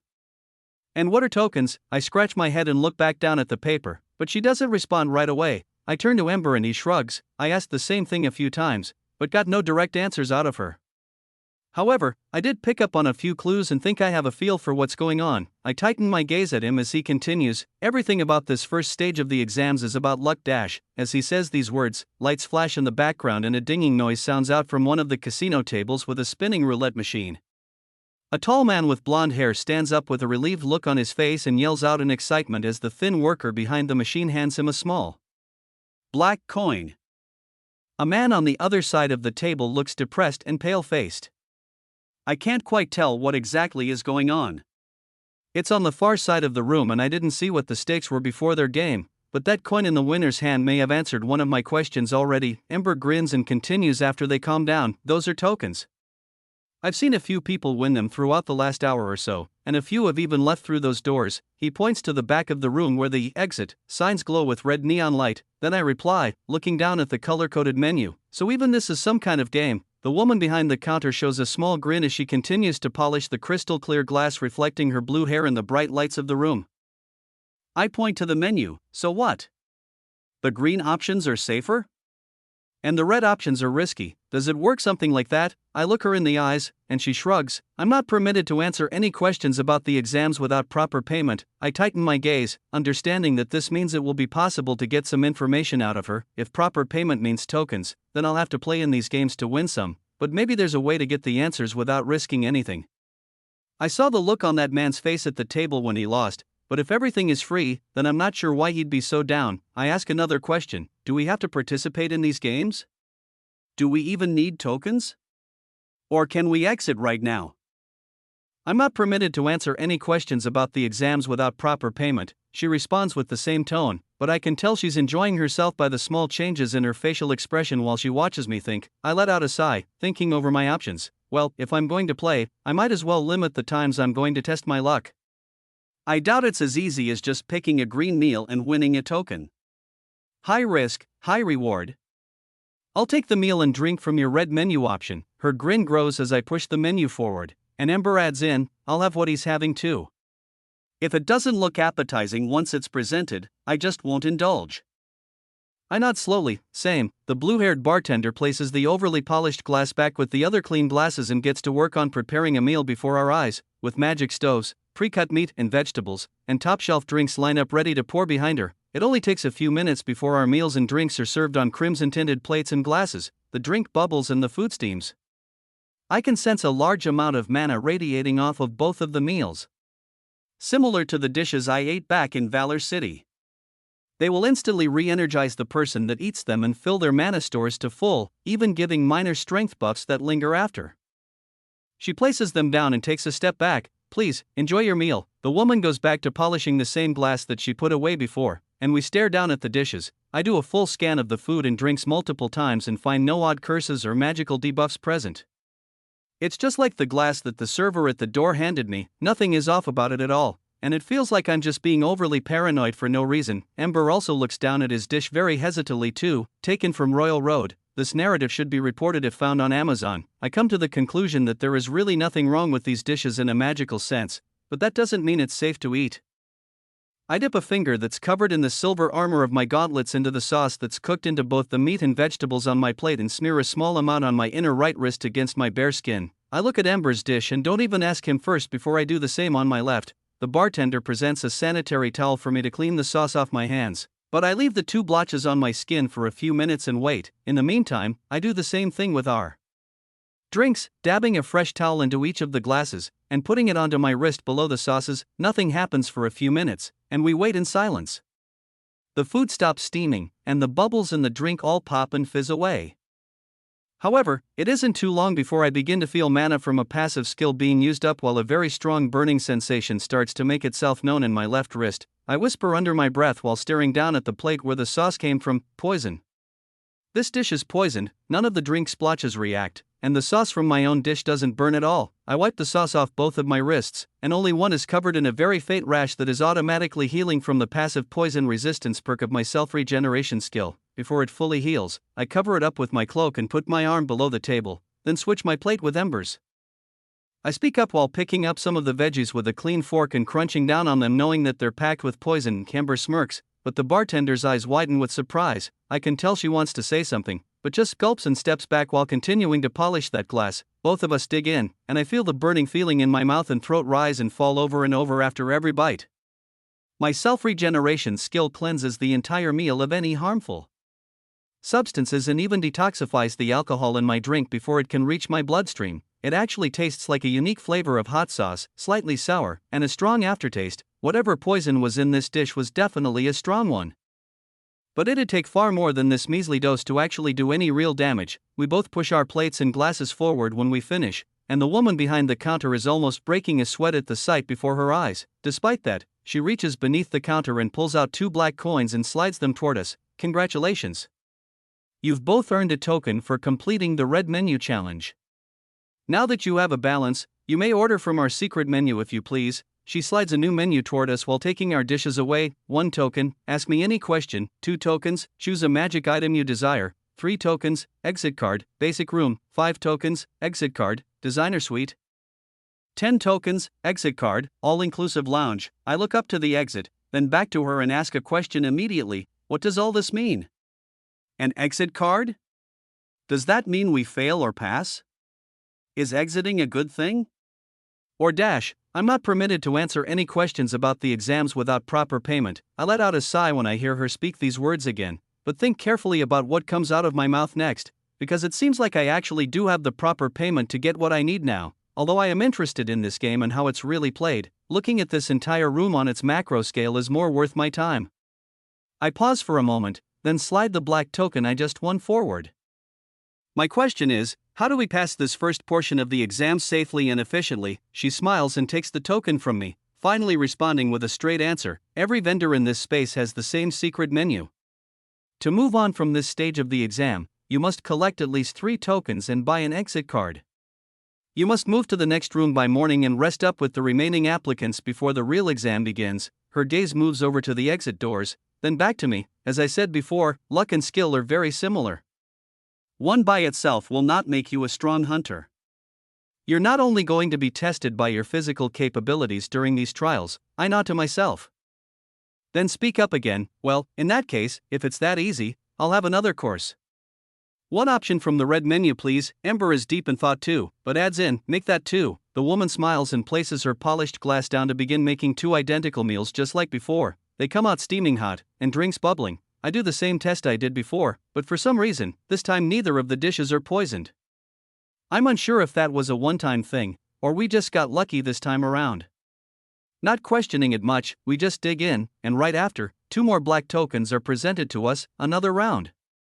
We both reply, without missing a beat. She cooks up a third round of dishes, and when I do the poison test, they both come back positive. The bartender catches onto this phenomenon but doesn't say anything. I share my mythic grade self-regeneration skill with Ember and give him the heads up through telepathy once I do. We both eat our third meal, and the bartender can't believe her eyes once she gives us our third coin each. I used one up from before, so I just need one more before we can both afford the lowest exit card option on the secret menu. So I speak up the moment she starts to bring our dishes away. Let's do one last round, just for me this time. She turns back with a smile on her face. Oh, I'm sorry, we're all out of that menu option. This isn't the reaction I expected. She turns back to me and begins polishing her glass again. I reply, what do you mean? You're already out of food? Is there a limit per item or something? Or dash, I'm not permitted to answer any questions about the exams without proper payment. That same exact response comes back and I drop my face into my palm. Well, how about the yellow menu, or even the green menu? Are any of those available? She shakes her head. No, it seems we're all out. She doesn't change her expression and just stares ahead like we're not even here anymore. Ember looks very confused too. He turns to me. It must be some kind of limit per table, or maybe someone cut us off because we were winning too much. He jingles the 3 black coins in his hand, then shrugs and places one down on the counter. We're either going to figure out how this is done here, or at least figure out why we can't order anymore. You don't have 3 coins, so we're going to have to play somewhere else anyway. I might as well ask. He pushes his coin forward. My question is, what is the reason we've reached the limit on this table and how can we make sure this doesn't happen again today? She accepts the coin but doesn't respond immediately. It looks like she's listening to someone talk in her ear for a few seconds before replying. That is 2 questions, but I've been permitted to answer in a long-form explanation. She points to the basic menu of this shop. Every bar, table, or game in this room has its own set of rules and odds of winning. Here, if you choose green, you have a 1 in 10 chance of losing. However, you must consume 3 full meals to win. The yellow is a 1 in 5 chance of losing, but it only takes 2 meals to win. Red is a 1 in 2 chance of losing, but only 1 meal to win. I think about these odds, and what she means by losing is picking the poison. Because the odds of eating deadly poison are 50%, anyone who completes a meal with the red label wins a token. The green and yellow options have better odds not to die, but the person has to eat much more food and will most likely be very drunk by the end of it. Even though the odds are lower to eat the poison, there is still far more opportunity to be unlucky each time. The green option would have been the smartest choice, but using my self-regeneration perk, I've created my own luck. The bartender continues. However, there is one rule that applies to every game in this room. You're only allowed to play 3 times. I raise an eyebrow, and this makes me rethink my thoughts about the odds before. If you're only allowed to play 3 times, that means the maximum amount a person could win on green would be 1 token. So, depending on how hard the games at the other tables are, maybe this was the best option after all. I nod and she finishes her thought. You have tokens to use. If you'd like to successfully win 3 and move on to the next stage, it will be best to ask other vendors the proper question before you play. You have reached your limit on this table today. I wish you the best of luck. She smiles and takes the menus away, then goes back to polishing the clean glass like none of this ever happened. I want to ask her more, but I'm sure she'll give that same basic response unless I hand over a token. So I let out a sigh and decide that we've gotten all we can from this woman. Well, I guess, thanks for the meals, music, dinging, flashing lights, and dozens of ongoing games fill my senses as I bring my attention away from the bar we were just sitting at and back toward the rest of the games. Over a dozen more applicants have wandered in from outside while we were playing. Ember and I get up from our stools, both with 2 tokens jingling in our hands, and slowly walk further inside to look for another game worth playing. Chapter 531. We walk through the room and I take in the scenes around me. Many more bars and restaurants catch my eye, serving all kinds of food and drinks. There are tables where people are sitting down playing cards, each player trying to hit numbers closest to 21 without going over while still beating the dealer. I even pass a station where a man with long black curly hair sells circular rocks from 3 different bins. 2 hunters are sitting in front of him, trying to split open the hard stones with metal devices provided, but nothing but more gray stone is inside. As I walk past, it catches my interest, but even while using my all-seeing eye, I can't tell the difference between the rocks. It isn't until we round another bend and the booth is almost completely out of sight that one of the hunters cracking open stones finds a bright crystal inside one and celebrates as the man behind the counter gives them a token in exchange. Everything in this room seems to really be based entirely on luck. Just like the woman at the bar we left said, I see hunters getting drunk, some collapsing on the ground and being taken away to one of the back rooms by waiters that patrol the room, and others celebrating their winnings and buying exit cards to leave through one of the 2 exit doors in the back. All we need is 1 more token each, but that doesn't mean I want to risk anything unnecessarily. As we continue to walk through, one of the booths at the far side of the room is making the most noise and has the most people surrounding it. It's a large open table that lit up with lights behind us when we were first ordering our meals, the roulette table I passed right when I entered this room. There are over half a dozen hunters surrounding the table as we approach, and 1 hunter is talking to the thin table manager behind the counter. 2 hunters in high-grade gear stand at the back of the table silently looking down at the others. It's clear they're a cut above the rest. Both of them are over level 700. One has short spiky blonde hair with an extreme lightning summoning skill just like mine, the other is very muscular, has his head shaved bald, staring ahead with his sharp blue eyes, and I read his status to find he has an extreme grade water summoning skill. Both of these hunters have mana control levels far higher than a level 800 or even a level 900 monster. I get a quick look at their wristbands and see they're both from the Apex region. The lightning user's name is Trax, and the water wielder is Callum. Trax points to one of the lower level hunters sitting at the table and says something to him, and the hunter nods with a scared look in his eyes, turning to the table manager and coming to an agreement with him quickly. He takes one of 3 balls that are held out in the table manager's open palm and moves toward the game area of the table. The hunter's hands are shaking as he steps up to the roulette wheel, and the man behind the counter spins it. On the wrist of the shaking hunter's hand, I see that he's also from the Apex region, just like the 2 strong hunters standing over him, but his mana control is nowhere near theirs. It doesn't even surpass my own perceived level 600 control. This makes me very curious. Moments ago the wheel was all gray without any markings on it at all, but now that it's begun spinning, half of the wheel is red and the other half is green. On its surface, there are small ridges that are just wide enough for the ball to land in. I count 18 green ridges and 19 red ones. My best guess is green is good and red is bad, but I'm still not sure what is on the line. All I can do is watch and find out. The manager speaks, "Please, make your spin." The hunter takes a deep breath in and out, then spins the small ball around the upper ring of the spinning device in the opposite direction that the red and green wheel is spinning. It rotates around the wooden wheel a few times, slowly with each rotation, and the manager speaks up as a small hole in the center of the table appears. "Your bet has been placed on the high-risk roll. Please insert your right arm up to the shoulder in the machine." The man's arm is shaking even more now than it was when he spun the wheel, but he closes his eyes and shoves it inside anyway. There's a clicking sound that locks his arm in place, and the whole table silently watches the small white ball spin around and around on the wheel. The tension increases every rotation. A woman, who happens to be another hunter from the Apex region with long white hair and worried green eyes, sits next to the man that just placed his bet. Everyone's watching the ball spin, and all other distractions from around the room fade away as the ball curves down and hits the green slot right on the edge of where the colors collide on the table. Everyone's breath is held, but gasps fill the air as the ball bounces out and falls into the red area just a single slot away. It rolls around inside the red slot, losing momentum as it tries to roll out, but within seconds it settles completely and everyone stares at the wheel as it continues to spin around the table in a hypnotic fashion. I feel a surge of mana come from beneath the table and a metallic sound of gears turning. Then the hunter's arm that's beneath the table jolts and he lets out a scream. The lock holding him in place releases and he pulls out a stump where his arm used to be. My eyes widen, but everyone else at the table just looks saddened like they knew that would happen. The woman with white hair turns to him and immediately begins using her single skill on the affected area, soft heal, legendary grade. I watch both her and the injured hunter drink multiple C-grade mana potions taken from a pouch on their sides, and the missing limb starts to slowly grow back. The lightning user points down at another hunter at the table to take his place while he heals and speaks in a commanding tone, "You're next." He's all out of bets. He jingles 3 black tokens around in his hand, pointing to his partner next to him. "I have enough for me, but now we need a room for Callum. We're the stars of the show here. We need to be fully rested for tomorrow. Without question, the next hunter places a bet and goes through the same process as the other hunter just did. He chooses from 3 balls in the manager's hand labeled 1, 2, and 3.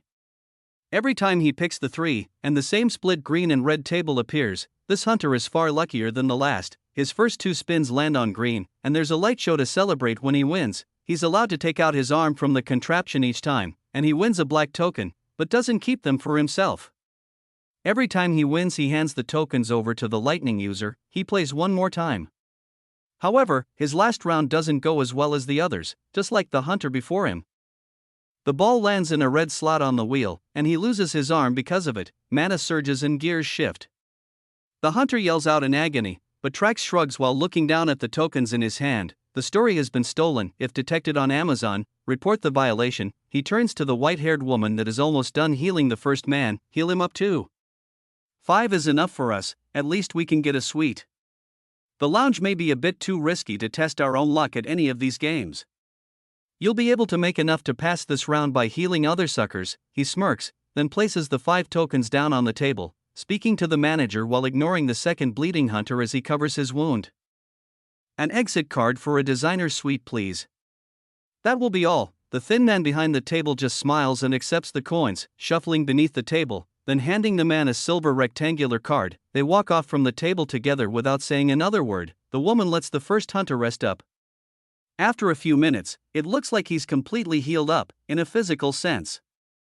The arm that was lost is completely back, but he can barely open his eyes. He looks fatigued beyond belief and exhausted too. I'm unsure exactly why, but my best guess is that the healing skill being used isn't as efficient as Abby's, so it has side effects. Or, the hunter receiving the heal isn't able to handle the use of so much mana in such a short period of time. Whatever the reason may be, it doesn't matter much to me. I just want to figure out how this game is played. She starts healing the second injured hunter while I approach the table to get a closer look at the plays. A random hunter from the Silka region steps up to bet next, and they pick ball number 1. He whispers to himself, I only need one more. My luck has gotten me this far. I just need to land one more win and I'm out of here. He jingles 2 black coins in his hand that apparently he's won from other games today. This man is in exactly the same position as me, but I still wouldn't risk betting on this table, even if I do have a skill that can grow a limb back like it's nothing. That still isn't a skill I want to advertise having to everyone around me. I doubt Ray Anderson, hunter from the Bedrock region, ever had the ability to grow back an arm in an instant. I have to watch how this game is played and figure out a way to win while also not blowing my cover. The manager begins the game. When the wheel spins, there are only 3 slots that glow red, and 6 slots that glow green exactly opposite on the other side. In between these red and green, there are still 28 grayed out slots with no markings. When he spins the wheel, the hole he has to place his arm into is only small enough to place a single finger. After the ball stops spinning, it lands on a gray slot. There are no ringing bells, and no punishments. Nothing happens, so the hunter plays again. The second spin, the same result occurs. After a few spins, and a single small bounce, the ball lands in a gray slot and no prize is given nor are any punishments received. On his third run, the hunter chooses the ball with a 2 on it. When the wheel lights up, 9 slots are red, and 10 are green. The remaining 18 are grayed out. The hole in the table fits his hand up to his wrist. He gulps and spins the ball around the wooden machine. After a tense 20 seconds, the ball bounces once in the gray right next to the line of green slots. Before the ball even settles, I can see a bit of anger rising up on his face, and feel the activation of wind magic swelling inside of him. With his free hand, a small concentrated gust is summoned, and the ball rolls up and out of the gray slot and into the green one. It was such a minuscule amount of magic, and only my fine-tuned senses were able to detect it. I highly doubt the man behind the counter saw it. The hunter believes this is the case too when he doesn't react, so he jumps up in the air with a smile on his face celebrating his win. However, the lights don't flash and the moment he jumps out of his seat there's a burst of mana under the table, and a yell of pain follows. The manager speaks up, our system detected magic that directly affected the results of the game. Cheating is not permitted. This is an automatic loss. His eyes widen and he looks around the room, but doesn't know what to do other than stop the bleeding with his shirt. He swears under his breath and his face turns red. The woman that was helping the other 2 hunters before looks pretty tired herself, but the 2 men she helped from her own region are both fast asleep slumped on chairs next to her in far worse shape. She rolls her eyes and speaks up to the hunter. It was a good try. I'll heal you for a token, you're going to need that hand of yours later. What do you say? Deal. He nervously looks around, holding 2 tokens in his good hand and gritting his teeth. Fine. You're right. It's worth it, deal. He tosses her a token and places the other in his pocket while giving her the stump of a wrist to start healing. While he does, others start walking up to the table and playing with the ball labeled 1, but many walk away when they see the bloody result of losing. Ember turns to me, disinterested in what's going on around us. Not a very good game. This one's going to be hard to hack. You'll be playing with real luck here. I stare at the spinning wheel as another person plays deep in thought for a few minutes. Then an idea hits me. You know what? I think it might not be impossible to beat. I walk up to the table next and look the manager in the eyes. Ball number 1.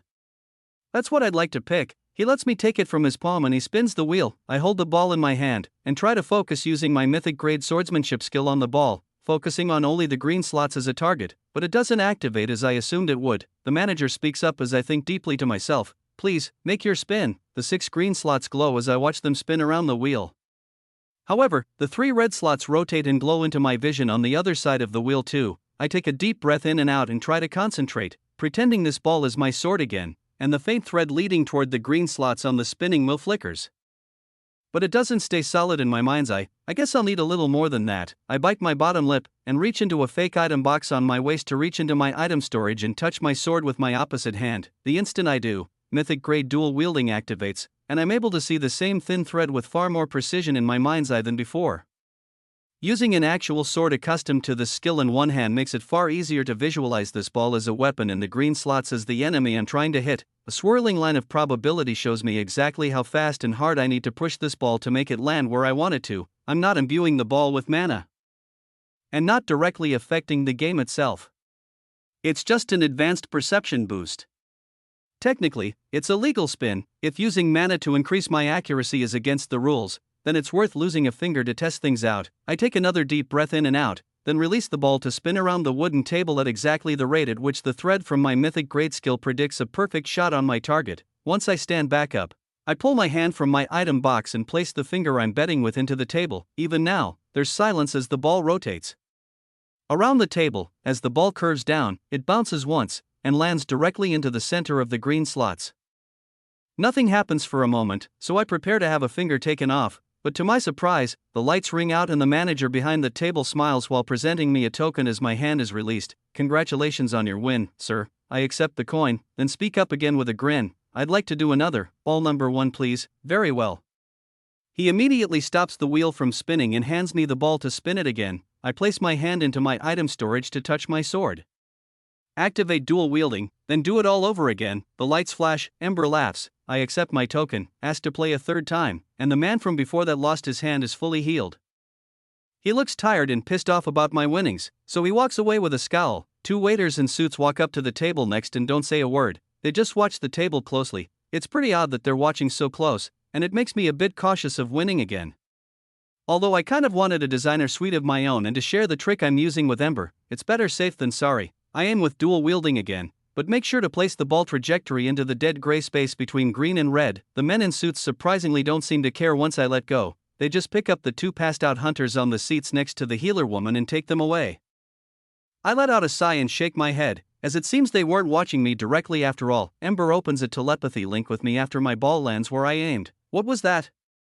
Did you lose on purpose, or is your strategy not perfect? I click my tongue and reply through our link. I lost in case those men in suits were onto me. I guess I lost a token for no good reason. My strategy is perfect. He smiles while watching another random hunter step up to the game after watching me win 2 out of 3 games, spinning the wheel with false hope. Well, then tell me how it's done. You have 4 tokens, and I have 2. That's enough for 2 basic rooms if we split them.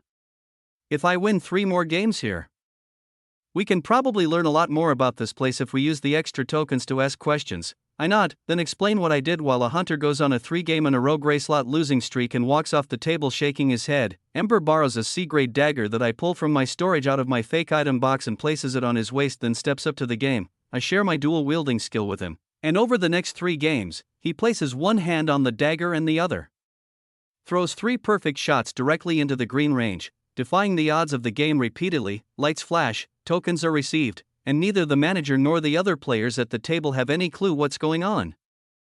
We've both hit our table limits, so we start to walk off in the direction we just arrived from before anyone gets overly suspicious. However, a voice from the white-haired healer woman stops us in our tracks. Hey, you two. How'd you do that? I turn and shrug. I don't know, we just got lucky, I guess. Her eyebrows scrunch, and the manager behind the counter's eyes are still wide in awe as she gets up from the table and follows us. No, really. That's impossible. You managed 2 out of 3, she turns to Ember, and you hit every shot you made. It's like you were aiming for the green. I count my coins in front of her and Ember counts his. Neither of us reply to her for a moment. But I speak up as she continues to follow us through the room. Yeah, if we could game the system, we would have. It's too bad I didn't hit 3. I would have been sleeping in a suite tonight. I shake my head and smile. I don't actually care what room I get to spend the night, and considering I've had enough sleep recently to last me a few more weeks if I need to. It would just be illogical to stop where I did, so it's a good comment to throw her off the scent. The white-haired woman eyes our tokens, not speaking for a few seconds after my comment, but eventually responds, you know, that's not how exit cards work. Both of you could stay in the same suite if you wanted. 2 are allowed in designer suites. Only 1 is allowed in the basic room. I raise an eyebrow and look back. Really? She nods, holding up a token of her own. If you want, we can all pitch in on a 10-token lounge. Up to 4 people are allowed in that one. It seems you don't know much about these exams yet if this is still a mystery to you. I can pay in information to make up for what I'm lacking in tokens. What do you think? Chapter 532, I shake my head and turn to Ember. Only 5 tokens for a 2-person suite. So we could have stopped after I won that first spin. Then, I turn back to the white-haired woman that continues to follow us through the room. Why should we trust you? You could easily sit by that table and earn 2 more tokens in no time at all if you wanted. I do another scan of her status to confirm what I saw before was true. She may have a unique healing skill, but she's level 501, just over the minimum barrier to entry for this exam. We keep walking forward, even faster now, and I notice her heavy breaths and pale complexion even more than I did when she was sitting at the table. She replies, I'd be in horrible shape tomorrow if I continue at this rate. I healed up other Apex applicants before you even came by the table. It's not like I can use healing magic forever. Ember and I stop walking and turn toward her. Then I reply, so what? You didn't have to heal any of them in the first place. It's your own region's applicants taking advantage of you. That's not my problem. She lets out a defeated sigh. True. I turn to look at a few other interesting games I could attempt to play for just 1 more token instead of wasting my time here. But the healer comes up close to me and whispers, I can tell you more about this exam than any of the proctors here are authorized to say. She smirks, and green mist from my lie detector skill shows me that she's telling the truth about this. I am from the Apex region after all. This is where the exam is taking place. This development catches my attention, and I forget about the flashing lights and other games to play in this room to focus on her as she backs up from my ear. Well, if you put it like that, I guess I'd be missing out if I say no. She shows no malice, isn't exceptionally strong like the other hunter applicants here, and has a good reason for not wanting to wear herself out by healing random people like I proposed. I've never met anyone claiming to be from the Apex region. Talking to her will cost a whole lot less than it would the woman at the bar. And maybe I can get some extra information out of her that isn't related directly to the exams while I'm at it. Ember chimes in. I think it's a good idea. We have plenty of time to kill. I put my hand out toward her and nod. Fine, let's do it. I'm Ray, and this is Emery. We're from the Bedrock region. Nice to meet you. She places her hand forward too, like she's going to shake mine, but her expression shifts a bit once she hears where we're from. However, she just shakes my hand and doesn't comment on it. I'm Natalie, or just Nat is fine. Nice to meet you too. She shakes Ember's hand next, and we turn again and continue walking back to that bar with the water-wielding woman in the back corner of the room. The bartender's eyes meet mine once we get closer, and when I place my 4 tokens down on the counter, 5 from Follow, and a single from Natalie, I speak up. 1 all-inclusive lounge from your secret menu, please. She smiles and accepts the coins, then pulls out a gold rectangular card. Here you go. Remember, you can add a 4th member at any time before the morning check-in if you wish. I nod and take the card. Thanks. When we turn and start walking toward the exits at the back of the room, Natalie speaks up. We have to link the exit card to our bracelet IDs before it will let us through. She taps the gold card against my bracelet, and my hunter name pops up at the top of the card. She taps it against Ember's next, and his fake ID name pops up. Natalie does it third, and her name shows up below both of ours. There's a single slot left open below all of them. I hold the card as we continue to walk toward the exit doors but raise a question. Nat, so, if you know so much about this exam, then what do we do next? Leave through these doors to a resting area, then what? Just wait? Do another one of these wacky challenges? Or what? Honestly, this isn't a very good test of our capabilities as monster hunters. As we approach, one of the exit doors slides open on its own, and a hallway is visible behind it. She replies as we walk through, well, everything here is a series of minor tests even if it might not seem like it. Think of this room as the pre-exam trials. The curved hallway we walk through looks like a semicircle. The floor, walls and ceiling are made of a very high-quality white and gray marble. It seems the other exit door on the other side of the room would have led us here to the same center point. It's a single bronze door with a scannable keypad on the front of it. There's no doorknob. Natalie speaks up again. Most applicants are probably very tired from trekking tens of kilometers through the white void outside, and possibly even fighting other applicants they found along the way. I nod while bringing my wrist up to have my wristband hit the scanner on the door while she continues. In addition to that, the only way to get a room to rest in for tomorrow's test was to play in their twisted games or make deals with other hunters. The door opens with a click, and a bright 26 appears on my wristband the moment it does. Ember puts his wristband on the door too, and his lights up to say 27. Nat does it last, and hers glows 28. We all walk through the bronze door into a new hallway that leads straight ahead. There are many doors on both sides of the hall. They all say basic room above them. Occasionally, I see a small bronze card on the door, but the majority of them are vacant. We pass about 50 rooms until we make it to the end of the hall where there is a silver door with the same scanner. Nat continues to talk while each of us scans our wristbands and walks through to the next hallway. As you witnessed earlier at that roulette table, some people know how to game the system. The higher-level hunters from the Apex region knew this event was taking place, so a few less talented hunters were chosen as sacrifices to give them an early lead. I'm one of the designated healers. I wasn't originally going to run in the B-class exams this year, but I was chosen to do so as fodder for the chosen elites in my class. Interesting. I think about the cockiness and arrogance those two hunters had, taking the tokens from their fellow regional hunters, but shrug it off. They're pretty strong though. It makes sense. Nat sighs. Yeah, a few more years with the Apex region, and I'll have my time as an elite too. We silently continue walking down the next hall that's lined with more doors on both sides labeled designer suites. Only a few of them have silver cards on them. One of the cards I notice has the names Trax and Callum as the two we were just talking about, but I don't mention it as we make it to the golden door at the end of the hall and scan our way through. This final hall has less than 10 total rooms, and none of them are taking it. We walk to the end of the hall and see a big black door with a scanner just like the last ones. Each of us tries to get through, but there are no clicks or even reactions from our wristbands, so I turn left and place the golden card against the room nearest the end of the hall. It clicks into place, and there's a miniature pulse of mana that ripples through the door. Then a scanner materializes below the card. I place my wristband against it and the door clicks open. Ember and Nat do the same thing, registering their entry as we walk in. I'm hit with a rush of mana-dense air, similar to that of the suites at the Moon Bar in Valor City. It feels like fresh mana to cultivate and heal faster is being flooded through the room. Each breath is many times as dense with mana than it is outside.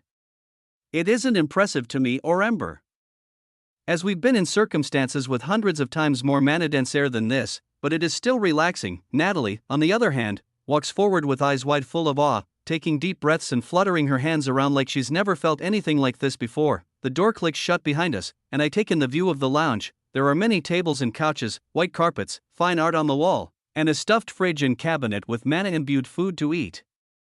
Plus, an assortment of HP and MP potions lined up against a wall. There are 4 separate master bedrooms for each person that is allowed in the suite, and there's a timer above the door that we just walked in from that reads 15 hours 49 minutes and 2 seconds. Natalie immediately walks over to the food and potions once she's had her fill, admiring the room, then starts eating and drinking as much healing supplements as she can. A full minute goes by before she stops, and I see the color come back in her face as she collapses back onto one of the sofas in the middle of the room with a satisfied look on her face. Ember and I examine the complimentary food and items, but nothing looks appealing or even high-grade enough to pocket for future use. We sit down on the couch across from her, and I ask a question. Well, now that we're here, I want to know what information about the exams you said you have that are so valuable not even the proctors can share. She nods and sits up, looking back at the food and potions, then back to us. You two sure are weird. Not even a single MP potion? Or at least a taste of food? This is the kind of high-grade goods you can't find anywhere other than nationwide association events. We're not even treated with stuff like this during Apex region training, I shrug, thinking about how it's probably true that average citizens or even high C-grade hunters would never get to feel these luxuries. However, I'd been living at a much higher standard of living ever since I ventured into Valor City months back. The highest grade of goods provided here doesn't come anywhere close to the items I can produce myself. I speak up again. That doesn't answer the question I was asking. What do we need to know about these exams? You said you'd make up for your difference in tokens, so I want to hear everything you know. My expression turns stern, and she reacts to this with hands raised. Hey. Sorry, I just assumed it wasn't that urgent. She points to the clock on the wall. First things first, that's how much time is left until the first stage of exams even starts. Hunters are going to be wandering in from all edges of this exam site for hours and will spend even more time playing games. I nod, and she continues, like I mentioned earlier, this is the trial exam. A time for proctors to observe you in your natural state. Will you give in to temptations? Do you have unusual skills or a knack for luck? These are what are being observed today. Things that don't usually come out in battles and life or death situations. Nat stands up from the couch and smiles. Also, it's a time for some hunters to socialize and make allies. Usually, we see Silka, Bedrock, and often a few Raya region applicants trying to get on the good sides of the elites from Vice, Viridian, or Apex, but honestly, I didn't have time to observe many people today. I was worried I would get eliminated early from overexhaustion healing my own region's people, I think to myself, putting together the hidden meaning behind her words. This means the Vice, Viridian, and Apex regions are usually the top performers, and the Silka, Bedrock, and Raya regions do poorly. She didn't even mention the Tultan or Phantom regions in this example, so I can assume they do even worse. However, now is not the time to fixate on this. I'm more interested in the exams themselves. Why would it be in their best interest to make friendly connections with other regions during the exams? Aren't there only a limited number of slots for people that pass? And your home regions get benefits from passing, so wouldn't it be best to align only with your own? She nods. True, but there are often events later on where regions have to work together. Out in the real world, there are missions where we have to all work together under the association, so many of these scenarios will be simulated and tested and well, she thinks to herself while looking up at the ceiling, I think that we'll be in the third stage of the exam this year. The sim tests are pretty interesting. I've only practiced in them a few times. I raise an eyebrow. What do you mean? You know what the stages of the exams will be? Now, this is the kind of info I'm actually interested in. Tell me, what do you know? She smiles and starts walking back and forth through the room to soak up as much mana as she can. Color is still streaming back into her face more and more every second. We had a few briefings and information leaks from the director before we left. I know for certain there's going to be a written exam, basic physical testing, and group teaming simulations in the first 3 stages. The 4th and 5th I only have a few guesses for. There were some hints and clues released, and I'm sure some of the higher-ranked Apex elites know the actual nature of those stages, but I don't. I hear the last 2 stages are where all of the regional directors will be watching us live. There is most likely some kind of massive group event planned. She looks back at the clock at the top of the door. I can explain exactly what will happen in the first 3 stages for you now if you want. Beyond that is all a guessing game. We'll have to wait and see. She turns back to Ember and me sitting in a relaxed manner on the couch. I nod and reply, good. Start talking, let's hear what we're in for. Chapter 533. Natalie begins to explain everything she knows about the B-class exams while continuing to pace around the manadenser in the room. She explains that most years, there are 12 people accepted as applicants that pass the exams. It's very normal for the Apex region to take 4 to 6 of these slots, while the Viridian and Vice region take the other 6 to 8 remaining. All of these regions have submitted 12 applicants each, the maximum available. None of the other regions hit the maximum that she knows of.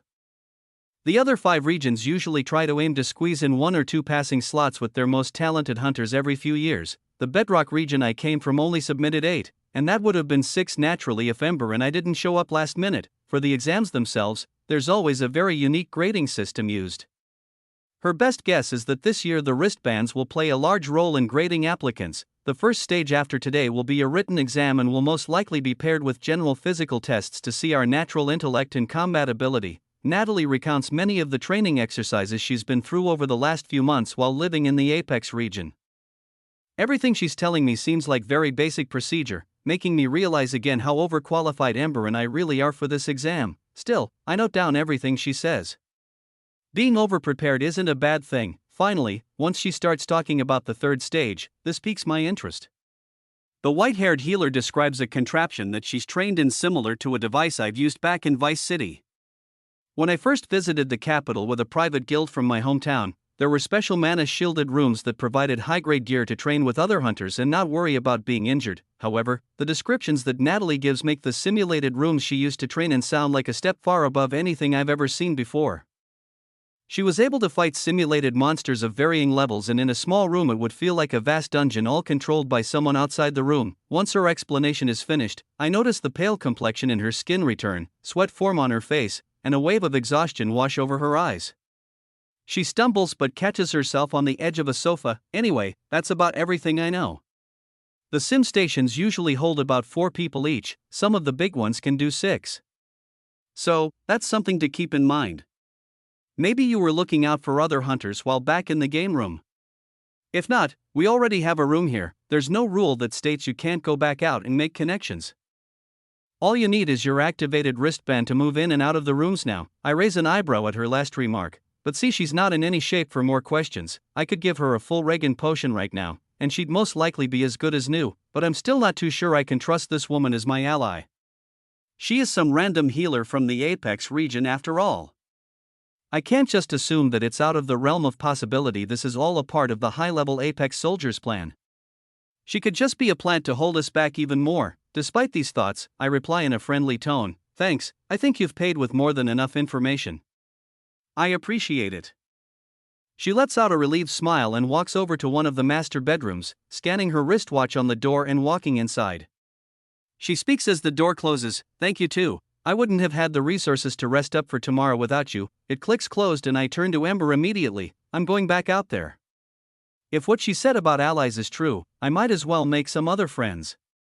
It's not like we need to rest up like everyone else. Ember shrugs. Suit yourself. I'm going to stay in here and keep an eye on her. I leave the lounge and make my way through the marble hallways, scanning my wristband on every doorway, gold, silver, and bronze, until I make it back into the gaming room with a new outlook on the events taking place before my eyes. I see every booth in the room as a personality test, and the eyes of all of the high B-class proctors watching every applicant's move as a surveillance system that logs the data of everyone's trials. I don't feel any recording crystals or advanced surveillance like there is in Valor City. But there are over 24 level 700 proctors in the room with their natural perception seeping through the room, so not much can really be missed. Even with all the eyes, I'm still determined to learn more about this event and make some connections while I have the free time to kill. I wander around the room observing hunters win jackpots and outsmart proctors, while others lose limbs and even get poisoned and dragged away into unmarked rooms by waiters waiting nearby. Many people from the same regions regroup after finding their way through the white plain outside, and on rare occasions some regions mingle. To my surprise, the longer I wait, I actually see some hunters that were taken away get released from the private rooms the waiters brought them to. Some look fully healed, while others still appear exhausted and injured. My guess is private deals are being made, possibly at the cost of tokens, or maybe nothing at all. It's possibly all part of the exam, testing risk management but not actually killing prized, talented future B-class hunters over a simple mistake in a pre-exam trial. The more hunters I see leave, the more I assume it's the latter.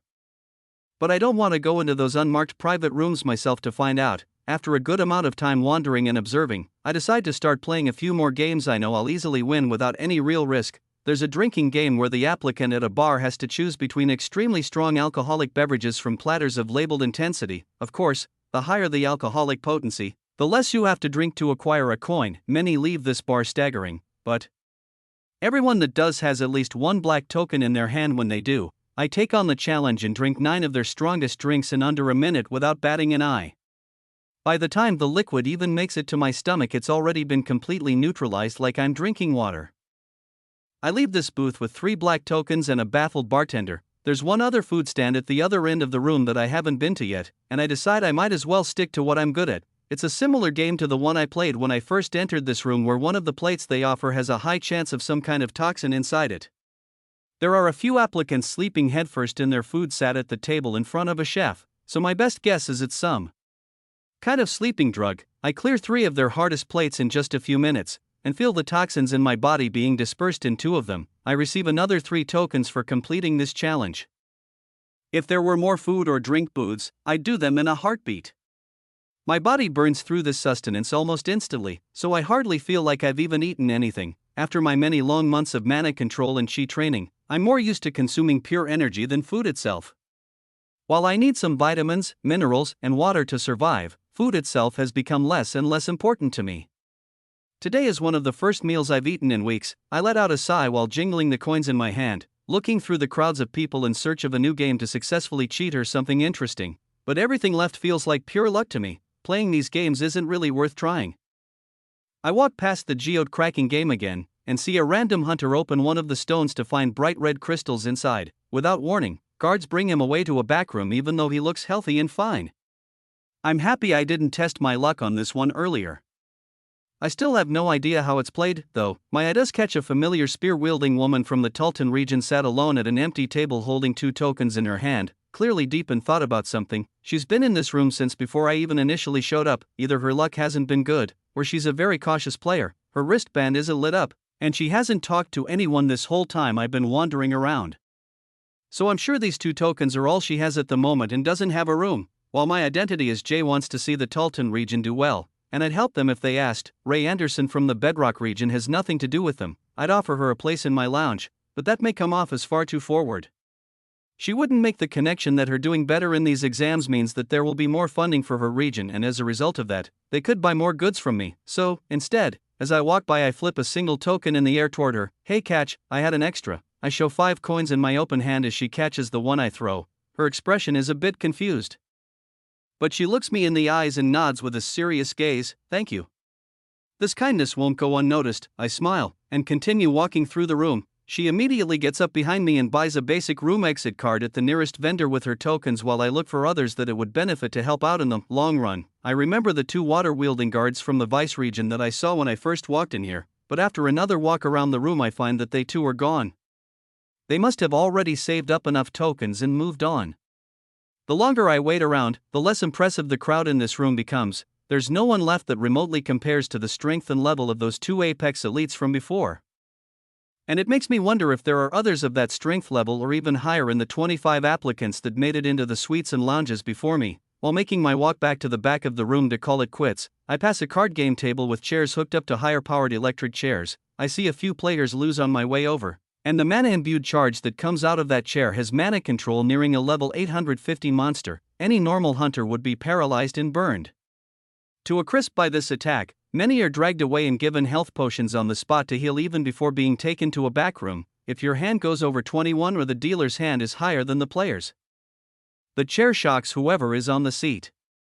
However, if the player has a higher number than the dealer, the player wins a token. It seems like a very simple game, and the fact that I'm a lightning type adds to the believability that being shocked by this chair wouldn't hurt me. I whisper under my breath as I see the exit sign close by, and sit between 2 level 531 and level 560 hunters in the seat that is still hot from the hunter who was shocked within an inch of his life. Alright, one more game, then I'm out. I hear a very recognizable voice reply to my mumbles from across the tables. Yeah right, you should have said that an hour ago when you cleared out that roulette wheel. The same man that was healed by Natalie for a token sits a few seats away at the card table, nervously tapping his feet and holding 2 tokens in his hands. I smirk and shove my hand in my pocket while doing a scan of his status to find he's level 602 and has an extreme wind summoning skill. His overall mana control isn't too bad. It's up to par for a level 600. He isn't falsely power leveled. I pull out a token and hold it up between us. You're from the Silka region, aren't you? He nods while the dealer behind the counter starts to shuffle up the deck to get ready for the next round of play. The dirty blonde-haired wind user replies to me in an annoyed tone. Yeah, and you're from the Bedrock, aren't you? What's that matter to you? We're both from weak regions, so there's no point to rub it in that you already managed to get a room out of here. He points to my wristband, and everyone else's attention at the table shifts to the bright 26 on my wrist. I shrug, understanding that he's had a rough day, and not wanting to ruin the potential chance I have here for making a strong connection from another region. So, I brush off his remarks and ignore everyone's stares, rolling the black token across the table and replying. How about you rest up for tomorrow? Us weaker regions have to stick together if we're going to put any number on the board right. he catches the coin with a surprised look on his face. "Oh, really?" I reply while pulling out 4 more coins from my pocket and jingling them around before putting them away again. "I've got plenty of them to throw away." Don't think too much of it. Just a friendly gesture from the Bedrock region.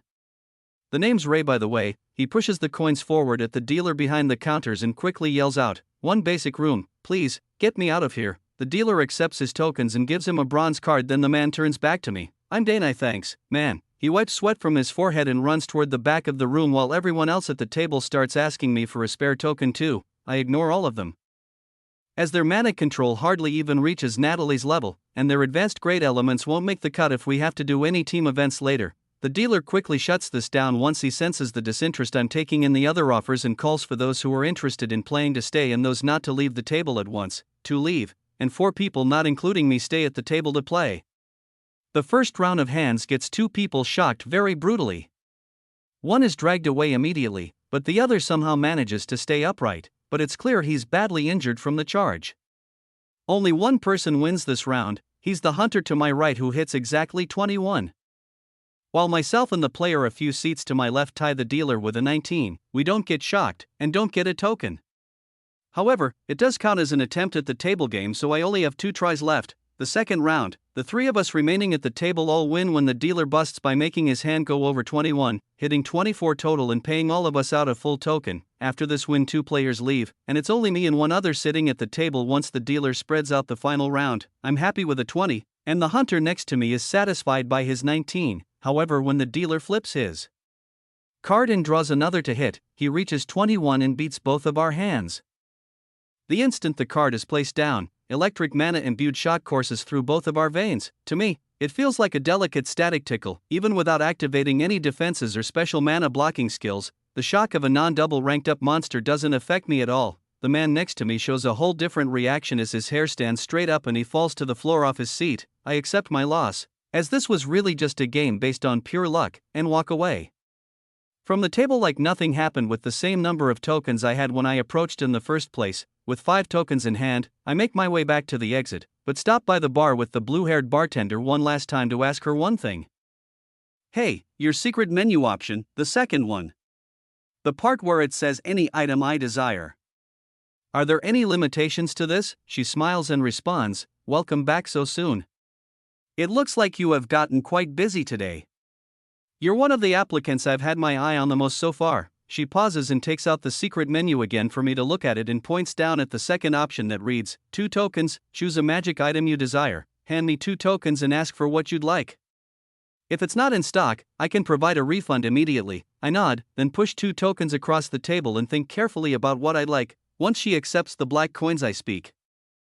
"I want a teleport crystal that brings me back here, to the apex region." Her eyes widen for a moment, then she looks up at the sky and waits again, like she's listening to someone speak, then finally looks back down at me and looks me in the eyes. "Your request will be granted. Please wait a moment." She places the black token beneath the table, and a few moments later one of the side room doors opens. A low-level waiter in a tuxedo walks in with a black box and places it on the bar counter, then walks away quickly to leave us be. The bartender opens up the box to show the glimmering transport crystal inside, then closes it and pushes it forward to me. I grab the box and she speaks up. "Is there anything else I can help you with before the exams begin?" I think for a moment then respond while pushing another black coin forward. "What will the contents of the exams be?"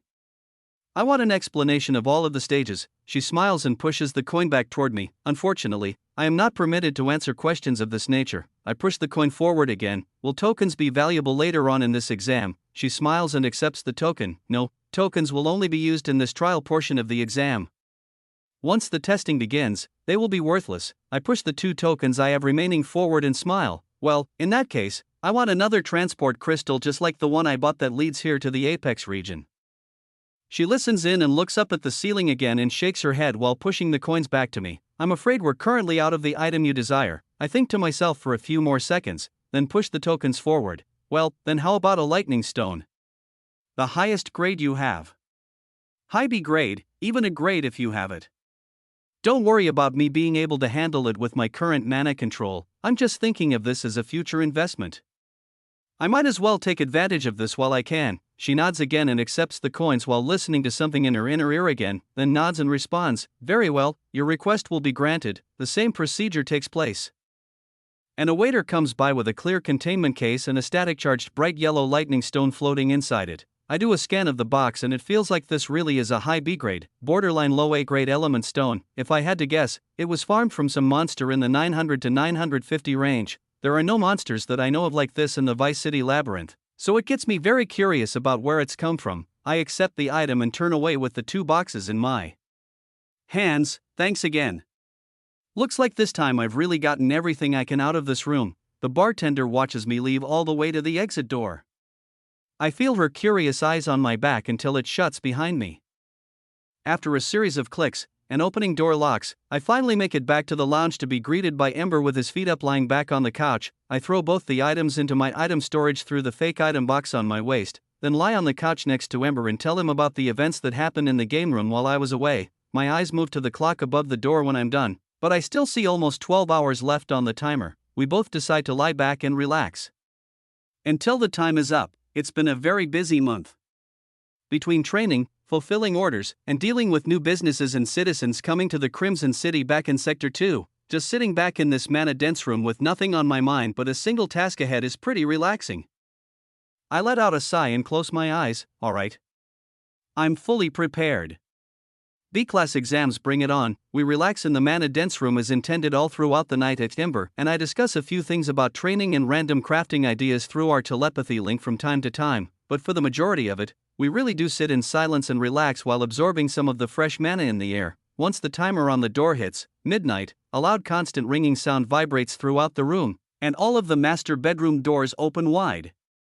Automatically, on the panel where the timer stops, a new message, Stage 1, now begins, flashes in bold white text. Natalie comes walking out from where she was resting with a startled look on her face like she just woke up. At the same time, there's a series of loud knocks at the lounge's front door that leads out into the hall. Chapter 534, we all walk over to the door as the knocking gets louder. I reach forward and open it to see a low-level waiter holding the golden exit card that's on the back of the door. He looks us over for a moment before speaking. "Ray, Emery, Natalie, right this way. Stage 1 of the exams will now begin. I wish you the best of luck." He slips the golden card into a small black box similar to the one I put my ID into when I first met one of the guards outside of this compound when I arrived. It disappears inside, and he turns to the black door at the back of the hall to scan a wristband in the scanner at the door. Unlike yesterday, when all of us tried ours, the door clicks open and a bright white room shows itself within. We walk out into the hall, and when peering in the opposite direction, I can see the gold and silver doors wide open with countless other men and women in tuxedos greeting dozens of hunters at their doors. Everyone is escorted to the end of the hall and through the black door into the mana-shielded white room. It's enormous. The room stretches out over 300 meters in every direction, and inside, there are small cubicles separated by another layer of extremely dense mana shielding. A strong silver door with a screen displaying a number is on every cube. The attendants escort each of us to the cube with our numbers on them. Ember is assigned to the cube right next to mine, and Natalie's is next to his. However, once we walk inside, and the silver door clicks shut, the outside world completely disappears from my senses. To see through these walls, I'd need to use mana control with precision that rivals a level 1500 monster. While it is very possible, I feel heavy surveillance auras in this room and decide it's best not to let out any suspicious mana radiation of my own if I don't have to. A few minutes go by in the silence of the tiny white cube, as I assume all of the other applicants are brought into the room and escorted into their cubes as well. Then, a voice echoes through the small space while a pure white table and chair come out of the floor as if they're made of liquid mana. Your written exam now begins. You have 3 hours to complete this test. If the timer runs out and you have not filled in all of the answers, this will be accepted as your final score. You may not leave this room until the testing is complete. The liquid mana consolidates, then a digital screen becomes visible on the center of the table. I walk over and have a seat and look down at the screen. It has 2 hours 59 minutes and 51 seconds, counting down, along with all the details about the hunter's ID they have in their system. I look down at the first question on the test, and I raise an eyebrow. After expending 0.1% of your total mana control in a single training session, what is the optimal rest time and procedure that should be taken before another serious session of this intensity commences? There's an empty blank space beneath the question, and as soon as my eyes finish scanning the text, a thin white pen made of the same material as the chair and table materializes out from the desk. I grab it and think to myself while I look at the back, skip, next, options beneath the text. I try to picture what most of the applicants here possess in total mana control to visualize what kind of training I did back then. The average strong hunter here has between 100 to 300 million total MCP.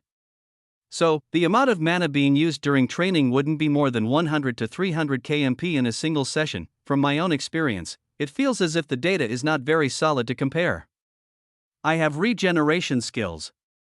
A teammate with an instant fatigue curing ability that lets me train endlessly, and too many unique scenarios to count. My mind races trying to come up with an answer here. I'm unsure if a day is too long or too short.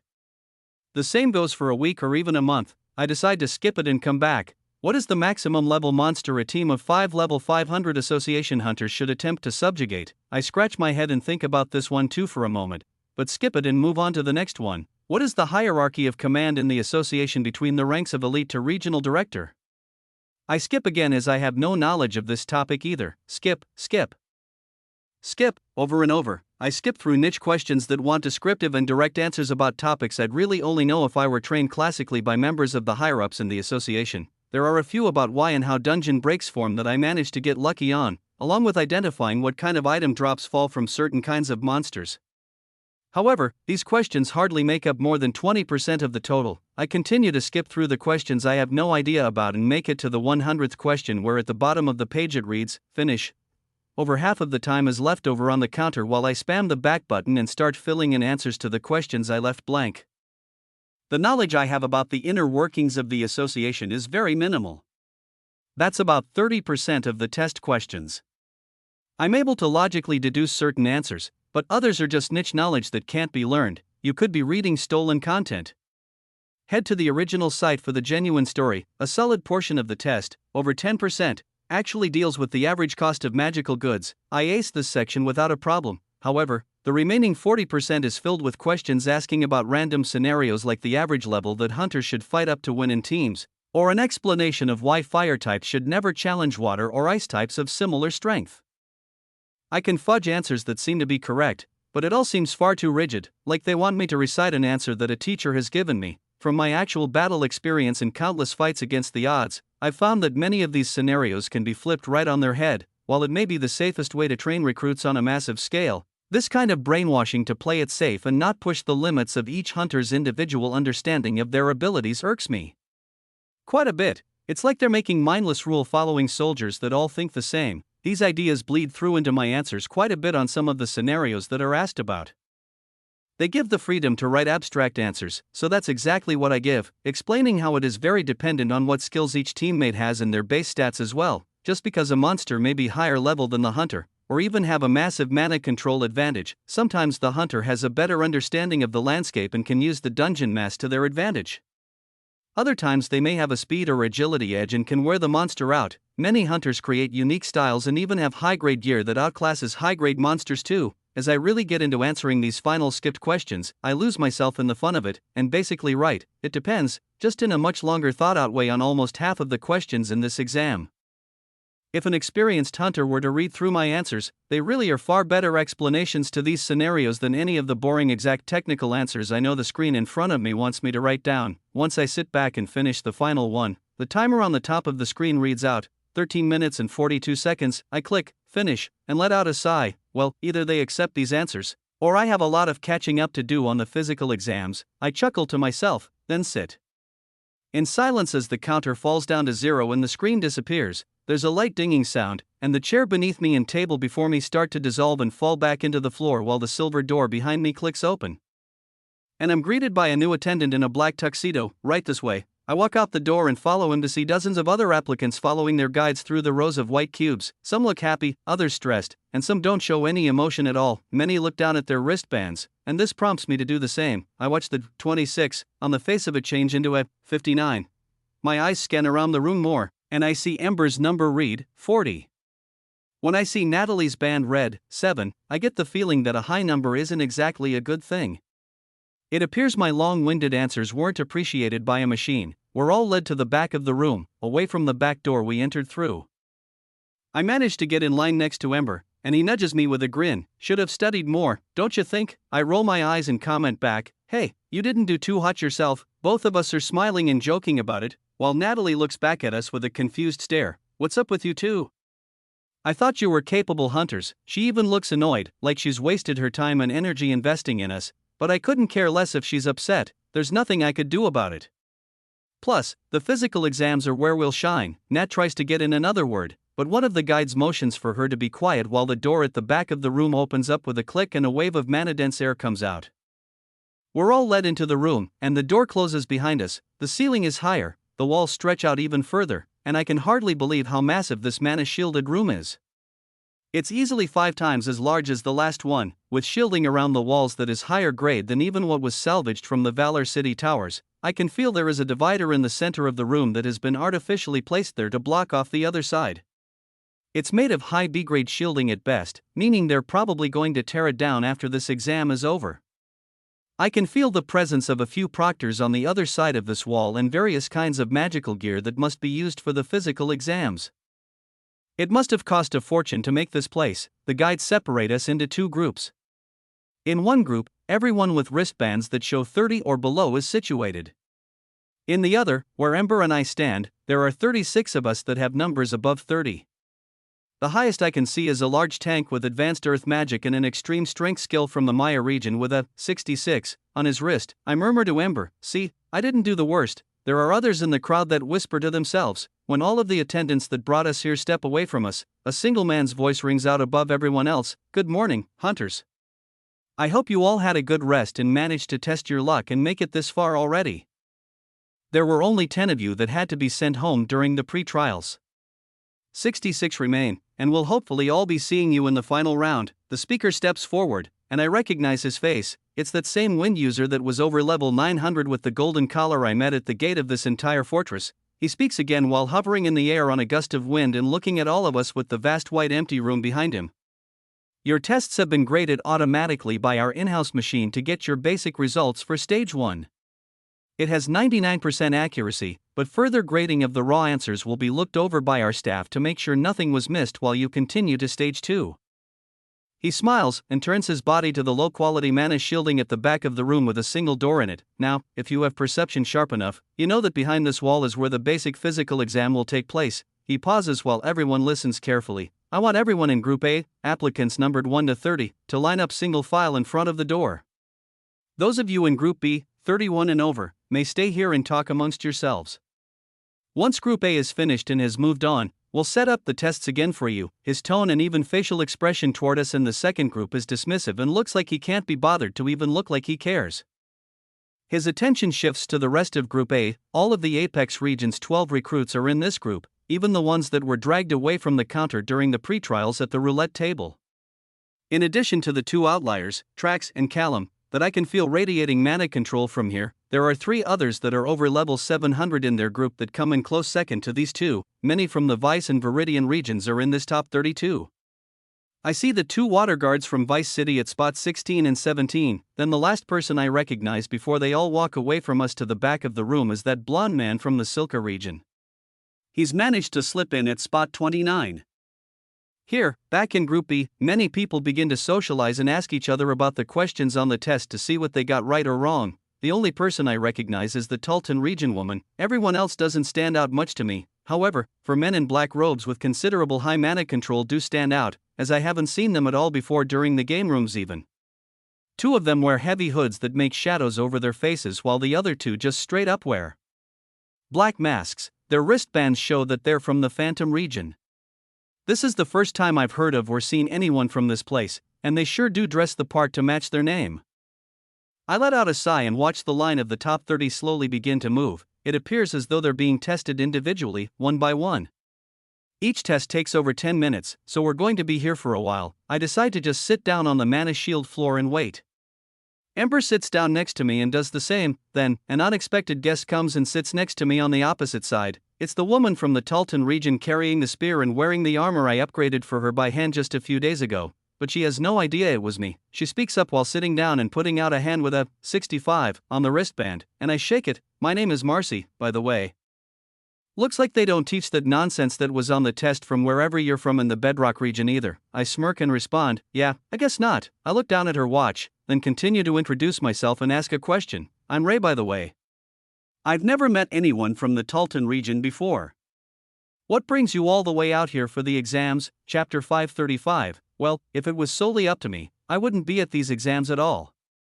I'm doing it for the safety and well-being of my home region. I raise an eyebrow at her words, and she continues, every region has to enroll at least one applicant per year to stay in the good faith of the association and continue receiving its aid and protection. It begins to make sense why none of the other strong hunters from that region are here. I recall seeing dozens of worthy applicants strong enough to enter these exams in the Talton jungle. She leans in closer to me. If by chance I do manage to pass the exams this year, I'm not accepting a license. I'm just here to show up and do my part. Makes sense. I guess we're all here at the B-class exams for our own reasons. I scan her status again to double-check my findings as I remember them from when I did a brief scan of her in the Talton region and find interesting results. The armor with mythic-grade body hardening and spear with a 300% strength buff plus all of the other boosts appear to be used and even have grown slightly. Even in the past few days since I left, it seems she's trained and tested out this gear against some high-level adversaries. She has advanced grade mana manipulation and a legendary grade body hardening skill. Despite being in the mid-level 600s, her skill upgrades aren't optimized. It seems like she either used an upgrade crystal before level 600 and wasn't able to increase her mana manipulation to extreme grade, or it automatically prioritized her body hardening skill. I think about ways this could be optimized in the future, and wonder how her mana manipulation skill works without access to any other elements. I want to see it in action. While pondering this thought, the line of Group A applicants moves on and I introduce her to Ember under his false identity of Emery and we both explain our fake backstory.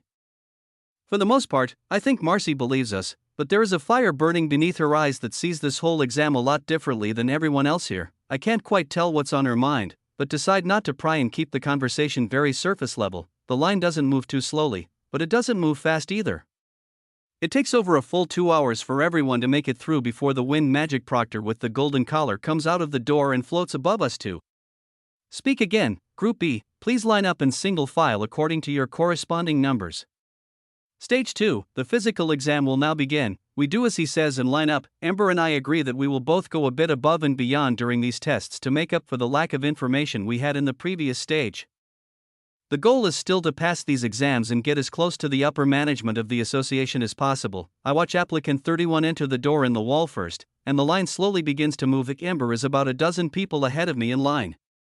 It takes another hour and a half before it's his turn to enter. Once he leaves behind those closed doors, it takes almost another 2 hours for my turn to finally come. As the doors automatically open, I'm greeted by the same collared proctor on the other side. Once the door closes, he speaks up with a confident smile. I remember you. His eyes lower down to a silver tablet in his hand, then down to my wristband.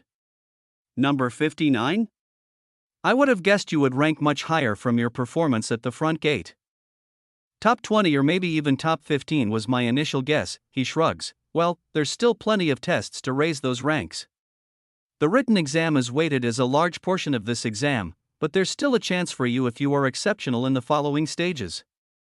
Please, follow me this way. I do as he says and follow him toward a series of magic mechanical devices I see lined up across the massive room. It's over 500 meters to the back wall where another door rests, and the room itself is at least a kilometer wide. It's split into a few sections, but he brings me to a large black cube that is heavily bolted into the ground first. It seems very familiar, and it doesn't click in my head what this device is until he tells me. This will be a standard strength test. Use as much armor, running start, or mana as you wish. The only valid attacks on this machine will be a direct punch or kick. Please do take your time. He motions for me to make an attack on the cube then steps back. This story is posted elsewhere by the author. Help them out by reading the authentic version. I remember using one of these devices back in Valor City before being accepted into the fight arena. It will give a numbered score estimating my strength. Back then, I had far less control over my power, but now I'm very capable of doing so and can make this device light up to whichever number I wish, with very low written test scores.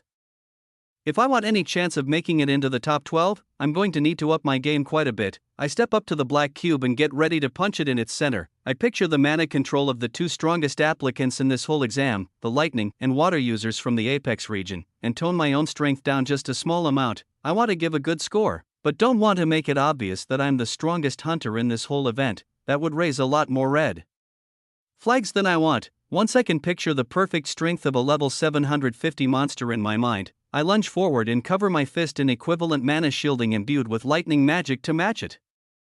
A loud mana on mana twang echoes throughout the room as the instructor grins and looks down at his silver tablet where my number score must be. He looks up at me with a more appreciative expression now while he points to the next strength test. That's more like it. I knew you were strong. The next test is a long curved metal bar that is connected to the floor. The instructor tells me to pull it upward as hard as I can. It appears to be testing grip strength and leg strength, not only pure power of a strike. The next test is a large crystal orb on a table. Whenever the orb turns green, I'm told to send as much mana as possible into it through my fingertips in as dense wavelengths as I can. Between each green light, I'm provided a high-grade mana potion to regenerate my MP if needed. I accept, even though it's not necessary. Next, I'm timed running a 100-meter dash, and a 2 kilometers run as well, starting on one end of the room the long way and touching the far wall before coming back. The final test is a reaction time and accuracy test. I have to dodge floating mechanical magic metal orbs that attack me at faster and faster speeds. Dodging the incoming attackers turns the orb from plain metal colored to green. Once the orbs turn green, I'm allowed to attack them back. For this portion of the test, I'm allowed to take out my daggers and I send small lightning crescents at the orbs to hit them with very fine accuracy. I don't miss a single target, and I hold total concentration to suppress all of the wind magic in my blade to make sure I only use one element at a time. The proctor resets this test a total of 3 times. On the second round, I feel the orbs get much faster and more unpredictable. Despite this, I don't let a single one hit me and don't allow any of them to escape. On the third round, however, I do feel the difficulty of a test like this is nearing levels that should not be possible for a hunter like me, so I allow a few of the orbs to graze me instead of upping my speed to levels I didn't show were possible during the raw testing earlier. Still, my movements are near perfect every time I'm grazed. I only allow them to get near non-vital areas and position myself to always be perfectly aligned for a counterattack. Once the orbs turn green, I disarm all of the orbs, and the proctor claps slowly while walking over to me, keeping the silver tablet floating in the air with his wind magic. Very nice job. Only 3 other people managed to clear the difficulty level on the agility test with similar accuracy to your own. Not bad. The tablet comes floating over to him and he notes down a few more things on it. Then, I watch the number on my wristband shift from 59 to 32. In a faint flash of white, he points to the exit door once it opens. It's a live updating ranking system. As I said before, the written test is weighted pretty heavily. Even though the system sees you're one of the highest graded on the physical, there's still a long way to go before you move all the way up the ranks. That's quite the impressive jump there. One of the other Bedrock applicants did pretty well on the physical too. He made it into the top 30 actually. He motions for me to leave. There's still plenty of stages left. Best of luck, Hunter. Then, he turns to the other side of the room to go and starts testing the next applicant while I walk through the exit door. As it closes behind me and I take in the view of this room, I catch the presence of a hunter that is also very familiar but not someone I was expecting to see at this stage of the event. An A-class hunter with a light magic skill greets me at the door. Welcome to stage 3 of the exams, Hunter Ray Anderson. My name is Rodrigo. I'll be the proctor that guides these next tests. Behind him, there's a wide open lounge. It looks similar to the gaming room from the pre-trials, but all of the hunters that accept drinks and order food at the bars and restaurants seem much less on edge than they did before. At the back wall, there are many large gold doors. Each of them is labeled 1 to 13, and it looks like 7 of them are already occupied because I see names above them that correlate with the names that are shown on a projector on the ceiling. Every member's face from their ID and live ranking is shown for everyone in the room to observe. Many of these names are grouped together in teams of 4, 5, or 6 hunters. The groupings are all very close now. Some groups share a common region, but the most common pattern is that most groups are very close in ranking. One group is all Apex region elites, and they hold rankings 1 to 6 all to themselves. 3 other groups each contain all of the hunters with rankings between 7 and 21 as well. Rodrigo speaks up, and his words confirm my suspicions. For this next stage, you may create your own team because you will be facing a series of trials together. The minimum a team must have is 4 hunters, and the max can be 6. The recommendation is to have a versatile lineup to be prepared for any challenge that comes your way in the next stage.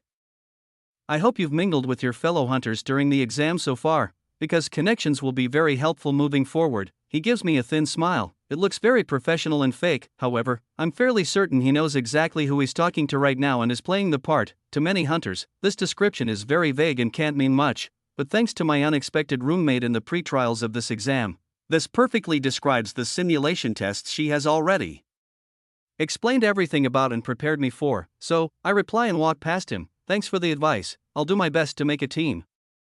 Looks like being last in line doesn't come with any good perks. I chuckle to myself and spot Ember and Natalie talking to each other on a long red couch that creates a wide semicircle near the back of the room. Ember's wristband says 24, and Natalie's reads 30. She looks pale and weak, similar to how she did after she'd healed up an entire team of hunters in the pre-trials. My best guess is that she healed the Apex Regions applicants that were injured during the agility tests of the physical, and then they left her to form their own elite team. Once they were finished, considering she was ranked 7 before stage 2, it seems the physical aspect of these exams isn't her strong suit at all. However, considering the recommendation Rodrigo gave me at the door that we should have a versatile team for the next upcoming event, I see a promising future teammate in front of me. While I walk over to the two of them, I begin to brainstorm who else I should try to bring onto this potential squad for the 3 remaining slots. Chapter 536. As I walk closer to the two of them, I realize there are plenty of other hunters surrounding them. Ember is the one being approached the most. I overhear many of them trying to get him to join their team. Upon closer inspection, I find that he has by far the lowest number still in this room. Everyone else sub 30 has already formed a team and is behind a closed door. Some ask Natalie to join as well, but many are fixated on Ember as he's clearly a strong asset to their team. As I arrive, I let a moderate mana aura leak out from my body and sit beside them, looking at all the random applicants shiver from the mana vibrating through them. I speak up. If we've never talked before this stage, Get lost. We already have a team picked out. Go find teammates in your own league. It's a bit rude, but I get my message across perfectly, and the leeches scramble, left behind after the weaker applicants go off and group in their own teams, giving up on the possibility of snagging an easy target. I see the wind user from the Silka region that Nat healed and I gave a free black token to earlier. His wristband reads 31. I'm surprised he hasn't found a team yet. Considering he was 29 before, his physical scores must have been pretty decent to still be near the mid-range. I wave to him. Dane, right? Still looking for a team. His eyes perk up when he walks over. Yeah. I am still looking for a team. I thought I might be better off waiting it out than picking the first team that'd accept me. He looks up at the ceiling, and I follow his gaze to study the teams that are already up there more thoroughly. It seems teams of 6 are most prevalent in the higher skilled hunters. Near the midsection, there are more teams of 5 and 4. I don't know if this is an advantage or a disadvantage yet, but I know I'd rather be on a smaller team with people I have some history with rather than a team of complete randoms. One of the teams of 4 up on the board is the entirety of the Phantom regions showing, the 4 of them in a single team. This is why I've decided to pick this man from the Silka region.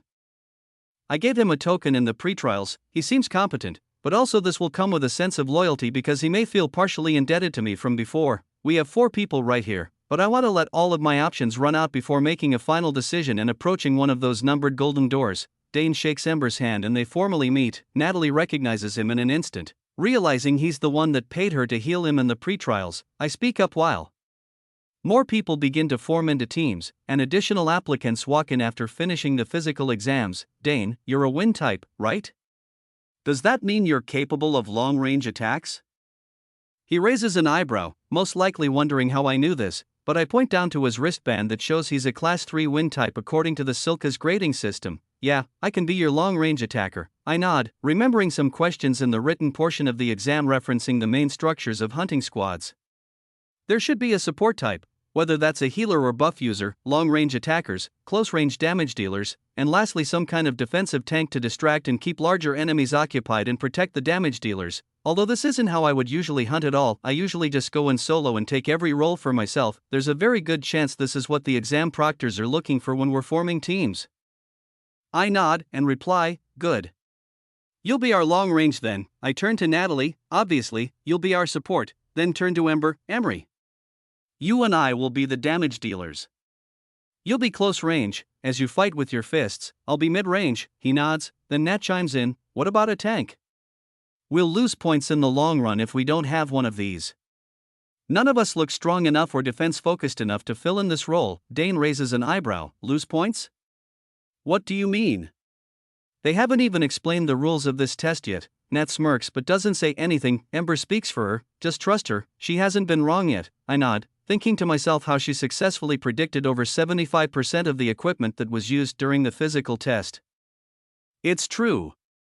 I just wish she would have known the answers to that written. I wouldn't have flunked it so hard. As soon as I say this, a huge man with armor and a heavy shield comes walking out of the physical room with a 41 on his wristband. It said 63 before, so he definitely performed well. Nat looks over and points at him. How about that guy? 41 isn't bad. He increased over 20 ranks. I'm sure he's strong. There are only 3 other applicants after him. We might as well get a tank while we still can. It appears a few other teams look toward him too as he walks through the lounge after Rodrigo gives him a brief introduction. Dane even speaks up. I can go over and talk to him if you want. I shake my head. I have the perfect applicant in mind. Let's wait. The next hunter comes out about 15 minutes later, and he's a long sword user with fire magic and very low mana control for his level from the Raya region, ranked 61. No one jumps to recruit him, but he does settle with another team filled with other rank 50 and above applicants. More people are getting restless, and just decide on their teams before it's too late. Random groups of 4 to 6 are formed, filling doors 8, 9, and 10. There aren't many people left in the lounge when the next hunter emerges from the physical exam room and a bright 33 glows on her wristband. I smile, knowing Marcy performed extremely well on the physical exams to rank just 1 point away from me, considering our written test scores must have been pretty close. Once Rodrigo finishes explaining the basics to her, she looks around the room, takes a glance at the leaderboards on the ceiling, then ignores every hunter that pesters her on her walk over to us. She then looks at all of our wristbands and speaks up. Well, looks like your team is the only reasonable option for me here. I reply as the disappointed looks of other hunters multiply behind her. Welcome to the team. We have our tank. While I could snag a 6th member from any of the others in the lounge and I'm sure they'd accept, this team of 5 will suffice. It feels like I know everyone well enough individually that if I take the role as team leader, they'll all work together once the trials begin. Everyone else understands that I'm the common link between them and that this is what will work best.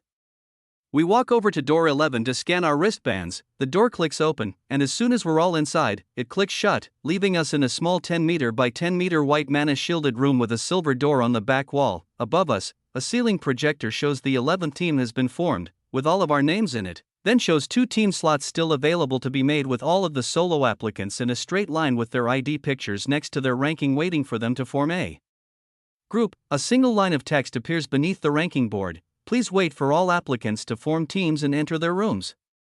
Stage 3 of the exams will begin shortly. At the same time, the floor begins to move, and it feels just like it did when we were in those white cubes during the written exam. A total of 5 beds come out of the ground, and dozens of crates filled with food, weapons, potions, and various magic items that are graded high C.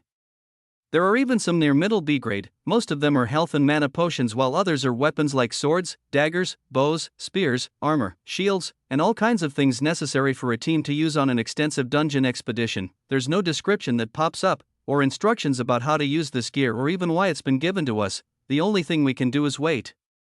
We all introduce ourselves to one another, and there is a good amount of interest in Marcy's origin from the Talton region.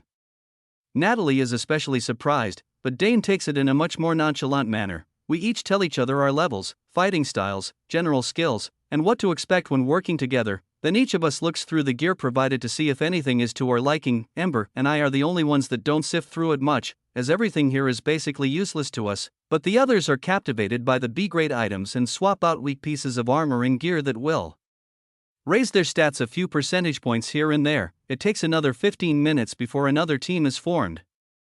My best guess is because they were waiting for the final applicant to come out of physical testing. Just half a minute after this team is formed, the final team comes together and lights up on the screen on the ceiling. It flashes white, then the screen is split in half. One side still shows the 13 teams and their applicants all together, and the other half shows a large live image of Rodrigo standing in the center of the empty lounge outside. He stares ahead and speaks, "Welcome everyone, to the 3rd stage of your B-class exams." The moment he speaks, all of our attention moves to the ceiling. For this portion of the exams, you will all be partaking in extensive testing within the Apex region's simulation rooms. He points toward the side of the screen where all of our team names are, and it zooms in to show that there is a big 0 next to each person's individual name. you will be scored with a simple point system during this event. The simulation rooms will test various facets of what it means to be an association hunter. Your strengths, weaknesses, cognitive function under stress, and ability to work as a team under pressure and even in your natural element. This is just the surface of what we're looking for today. He pauses and smiles as it looks like someone is speaking in his ear. Then, a new screen appears above the silver door in our room.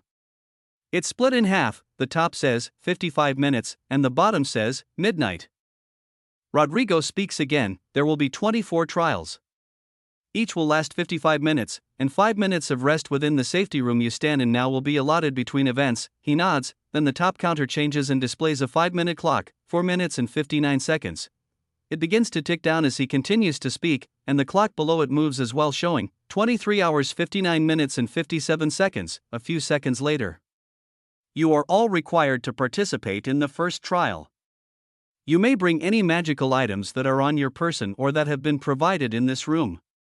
There is no such thing as cheating. Whatever resources you find or strategies that make themselves known are encouraged for you to use.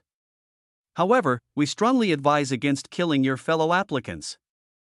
Rodrigo takes a deep breath in and out, then continues, every trial completed in the allotted time will grant every person on your team a single point.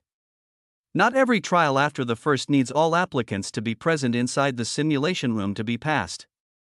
There may be times when some applicants want to rest and others can carry on completing trials for the team to conserve energy. Applicants that are not present in the simulation room when a trial is completed will still receive a point for the completed trial. The clocks on the wall continue to count down. I see it drop below the 3.5-minute mark as Rodrigo continues, if a trial is completed before the time limit allotted.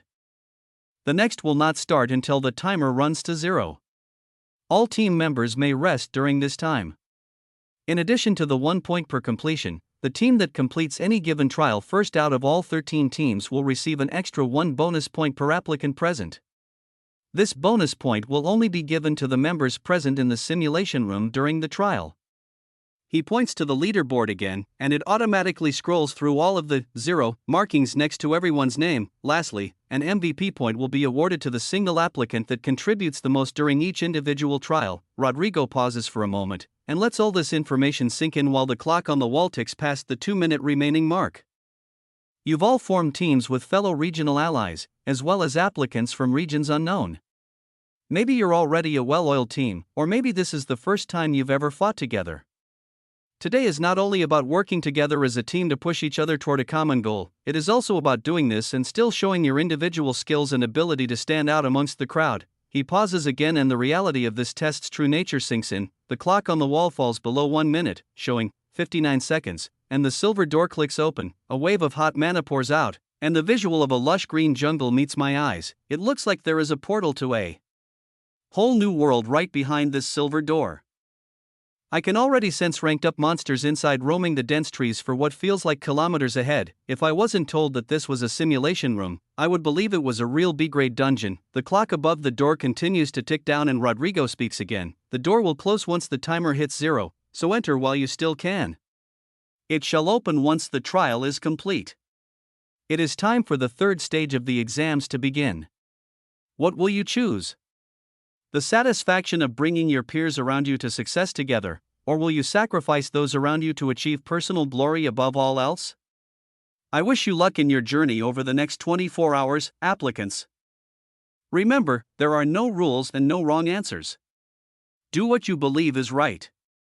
Let the trials begin. Chapter 537. We all walk forward into the jungle environment through the silver door. Once it clicks behind us, the exit disappears, and it feels like we're inside a normal dungeon. However, there are a few major differences. Floating high in the sky is a visible timer now counting down from 55 minutes. Below it is a large blue holographic text prompt. A party of B-class hunters failed to subjugate a dungeon break. They've been separated into multiple areas after splitting up to defeat this dungeon. Save the 3 remaining survivors and clear the break, for massive holograms pop up in the distance.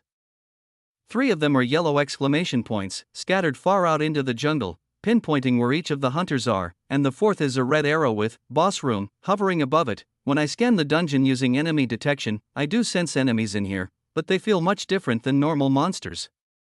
There's enough mana inside them to trigger my perception, but there's a visible holographic, LV 668, hovering above the head of the closest one I find in my mind's eye. That's not from my inspect skill, it's visible to anyone that looks at it. When I try to fully appraise the creature, nothing shows up. It just feels like a huge energy blob of pure mana being manifested into the form of a monster.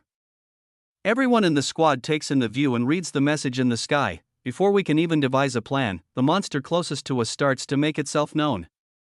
I yell out to make sure everyone's prepared. Incoming. Lizard monster, 12 o'clock. We take this out together, then come up with a plan. Immediately, everyone gets into position. Marcy begins to glow with mana and runs up ahead of us, activating her armor set and imbuing large amounts of energy into her spear while scanning the jungle ahead. Dane jumps into the air and takes out 2 thin curved swords imbued with windstones and hovers in the air while Natalie runs back to stand beneath him and stay alert.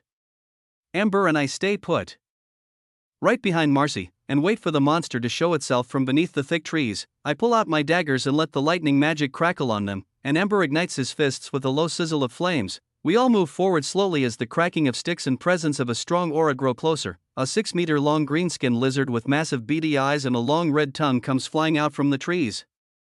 The moment Marcy jumps up to make the first contact with it, a layer of dense stone is summoned all over its body. Her spear tip hits its underbelly, and a layer of pink mana shielding forms around her in a semicircle to block the shattering stone as she pierces through to land a hit.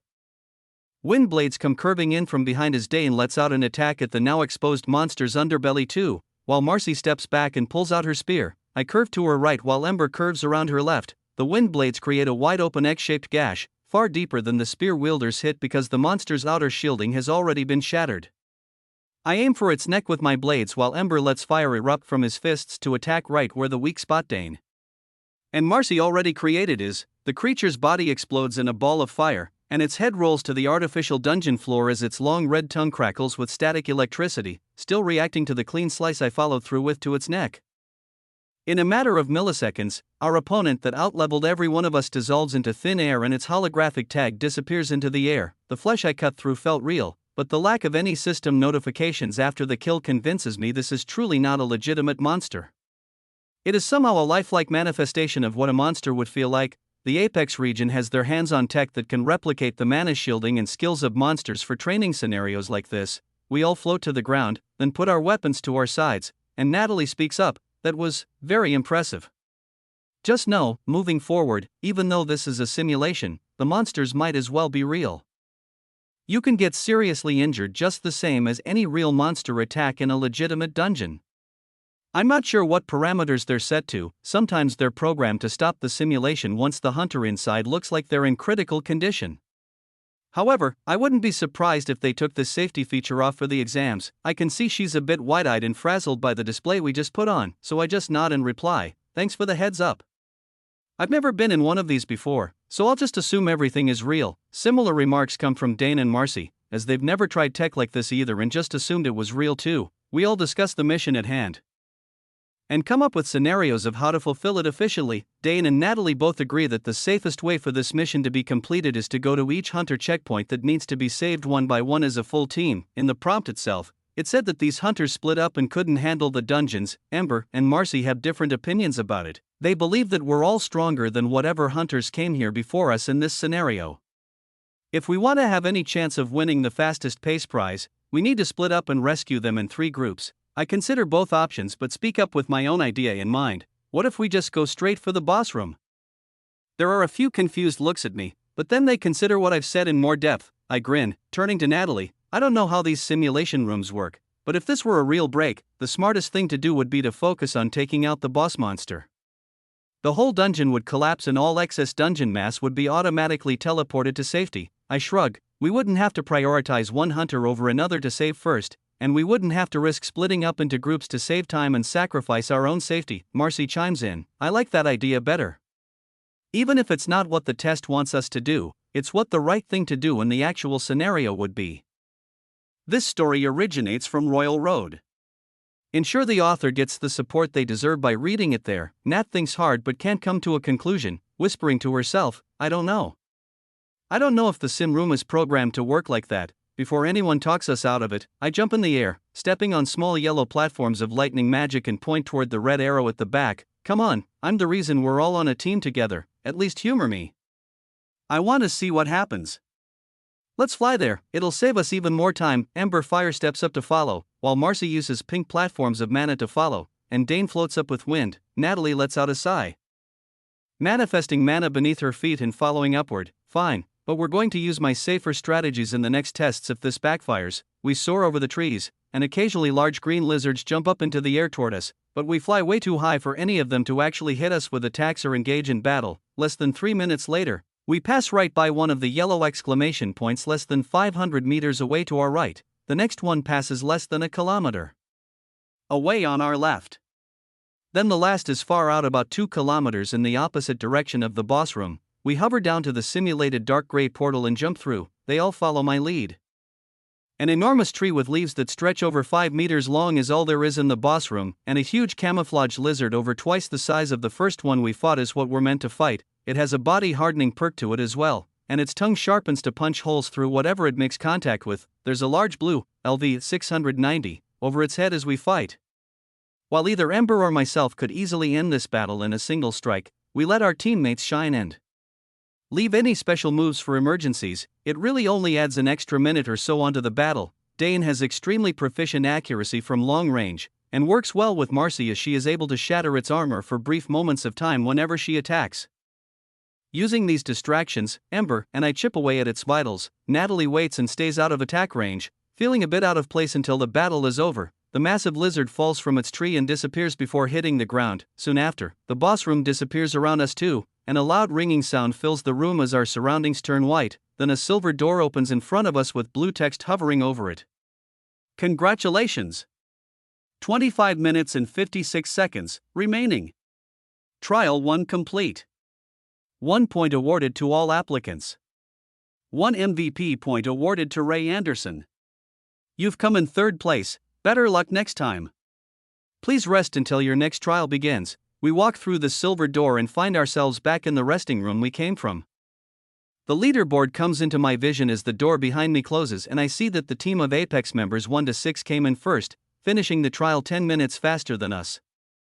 Another team finished about 4 minutes after them. Marcy and Dane celebrate, then go off to drink mana potions and water from the stash supplied. Natalie looks a little confused and somewhat upset at the situation while she looks up at the leaderboard to see her region mates must have used a similar strategy. I speak out loud what she's thinking. They either thought the same thing as me and were just much faster to jump right to it, or they're just that much better than us. I think about how fast and strong tracks in Kalam are, and try to picture it in my head.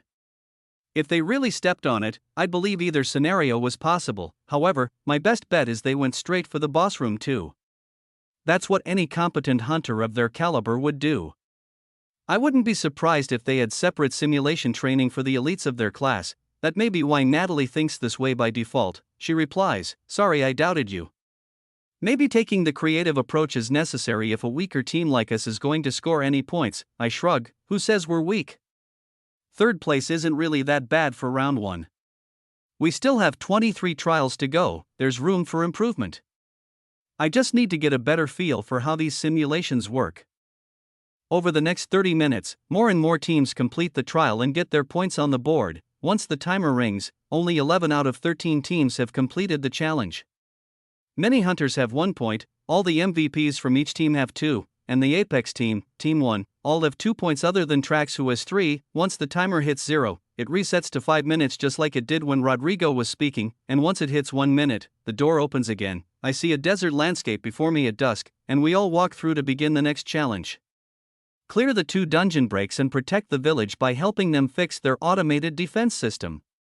Shines bright in the sky and I see 2 bright red dungeon breaks on either side of a valley. Dozens of monsters are pouring out from the breaks, charging toward the village down below. There are almost 100 simulated people in the village, and none of them are even close to strong enough to face the level 400 to 550 monsters charging toward them. I stare forward for a moment, letting out a pulse of mana to observe what's going on in far more depth. Then think of a way to solve this as fast as possible while the time ticks down above us in the sky. Emery, you take out that break. Go straight for the boss room. I'll handle the monsters that squeeze out. I turn to the other red dungeon portal. Marcy, Dane, you 2 on that one. Do the same, head straight for the boss room. Clear it as fast as you can without looking back or stopping for pointless fights. The 3 of them head off to my left and right, not hesitating at all. Nat, you come with me, we're going to see what's going on in this village. We fly forward and are already making progress before the timer in the sky even ticks down a full minute.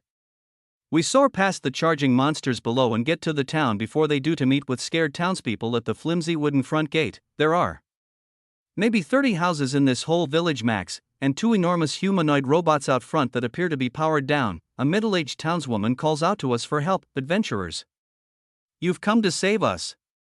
Our mechanic has fallen ill and we need someone to find the activation crystals for our defense system before it's too late. We come to a halt and float down to the ground in front of them, and I take in the situation, then reply, okay, how can we find the crystals? She lets out a sigh and covers her face with her hands. If I knew, the machines would be up and running as we speak. We need you to fend off the monsters and help us search the town. I heard some adventurers have a sixth sense for this kind of thing. She looks up at me with her eyes wide, and I do a full scan of the town but find nothing out of the ordinary like she's describing. If it were this easy, anyone with half-developed mana senses could figure out this quest in an instant. There must be other clues. A boy in overalls peeks his head through the crowd beneath the woman's arm. Old man Robert works in the red house on the south edge of town, or no? Was it the yellow one? He scratches his head, and I let out a sigh. An old woman tells her story of where the man works sometimes too, then another kid chimes in and says somewhere else. I turn to Natalie and roll my eyes. We may just have to start looking around the old-fashioned way on this one. Then I hear a teenage boy speak from deep in the crowd. If he'd just wake up for a minute or two, maybe he'd tell us where those crystals were. He's the only one that knows where the crystals are. At the same time, a wave of monsters from the dungeons up on either side of this valley comes charging toward us about 500 meters away.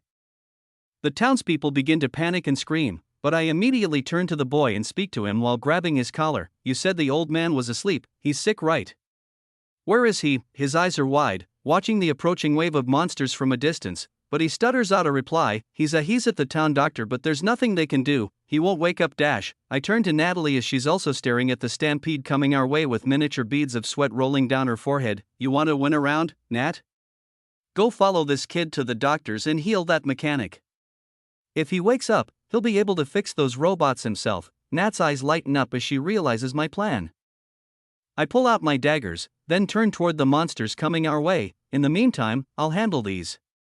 Trust me, I run forward, and the white-haired healer follows the boy back into the town full of panicking villagers. As the timer in the sky ticks down, arcs of lightning fill the valley, and I decapitate all of the ranked-up beasts that get in my path. I push my suppressed mana control to its limit, and even move slightly faster than I did during the agility trials during the physical exam to make sure no monsters get by. This is definitely a 2 or 3 hunter job, but I'm the only one left capable of doing it, so pushing my perceived limits is what has to be done. About 7 full minutes pass before the monsters from one dungeon completely disappear while I'm fighting them. Then, no more than 4 minutes later, 2 enormous metal robots join me in the fight to protect the town using mana-powered lasers to mow down the ranked-up monsters with deadly precision. I look behind me to see Natalie waving with one hand while using the other, glowing bright white on the back of an old man carrying a set of tools and all kinds of colorful gems. Even from here, they don't give off any mana aura at all, they're just for show. However, my idea of healing the only man that could fix these things worked. I delegated all of the tasks and we wasted no time at all for this trial. Another 3.5 minutes pass, then the next dungeon break is cleared, and the monsters coming out dissipate into the air. Congratulations! 36 minutes and 17 seconds remaining. Trial 2 complete. 1 point awarded to all applicants. 1 MVP point awarded to Natalie Sterling. You've come in first place. 1 additional point awarded to all applicants.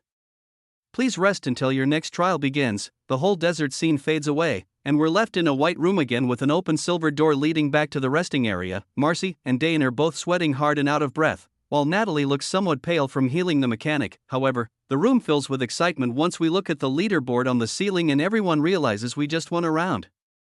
Despite not being the strongest, smartest, or from the regions that have hidden information about these exams and guided toward victory, there's still a chance for us to rack up some serious points during this event if we play our cards right.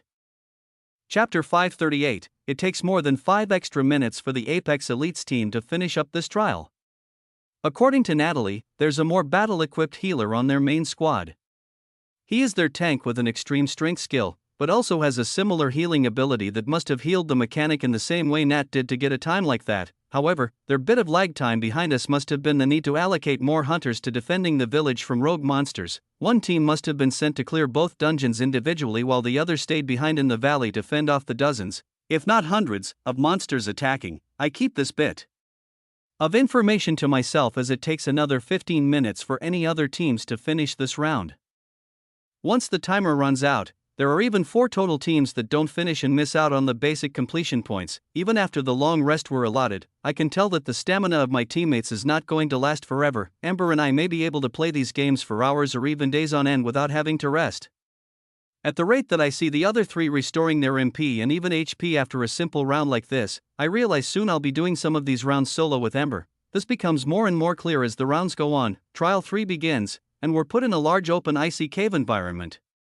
Hundreds of level 500 to 550 ice golems attack us, and a few dozen between level 600 to 650 in total spawn once all of the lower mobs are defeated. There is no boss room or clear exit to this large icy lair. There is only a prompt reading: defeat all of the enemies, 1/6, in the sky. There are multiple waves, and the next waves only begin once the previous are cleared entirely.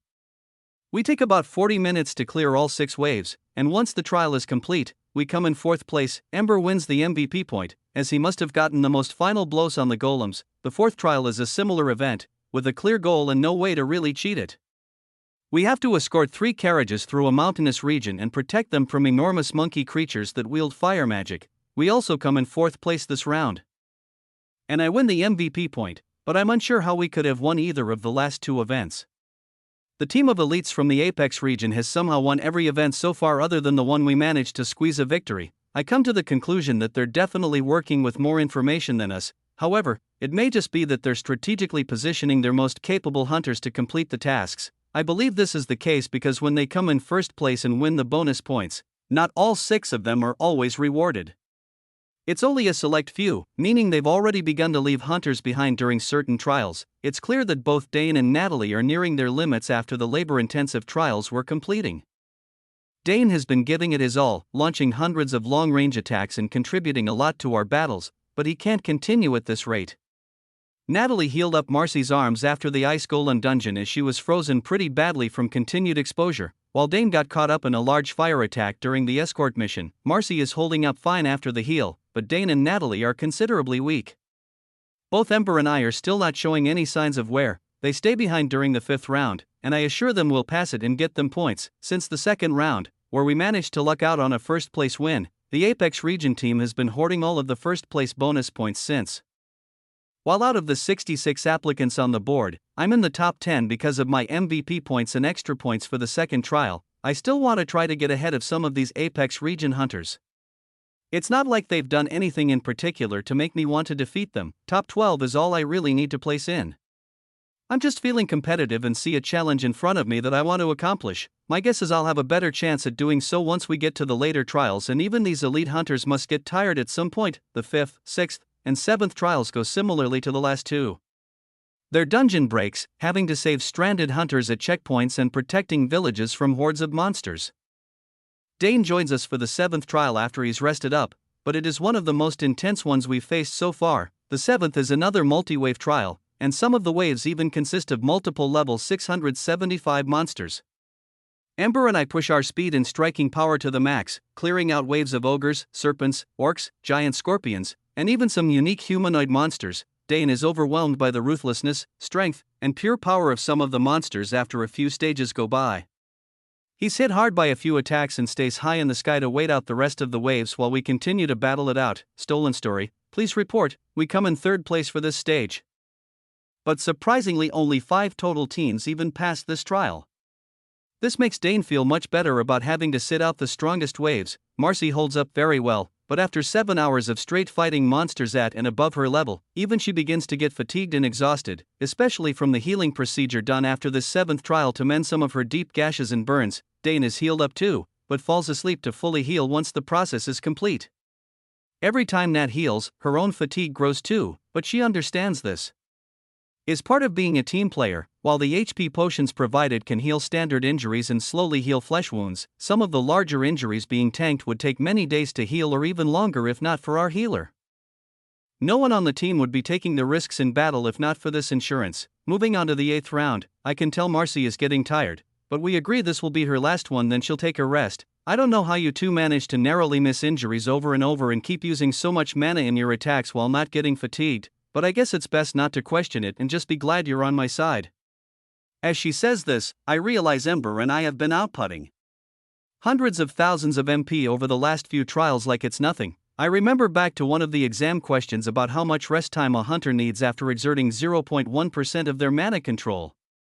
And if this were my true control that I'm showing her, right about now would be when I'd start feeling the effects of using up so much mana. However, I shrug it off. We've been through worse.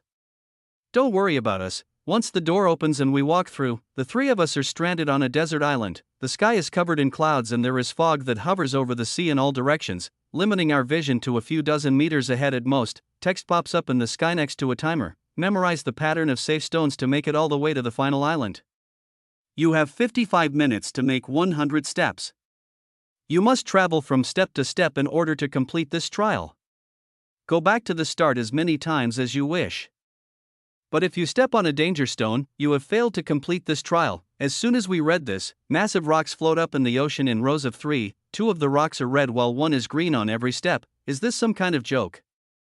I whisper out loud. The rock all the way to my right is green on the first row of 3, and I can see clearly that about 10 meters ahead of it, in the next row of 3, the middle rock is green. I shrug and jump up in the air to land out in the ocean on top of the furthest right rock. Nothing changes. Then I motion for Marcy and Ember to follow. They do, and once both their feet touch the rock, all 3 in the first row turn green.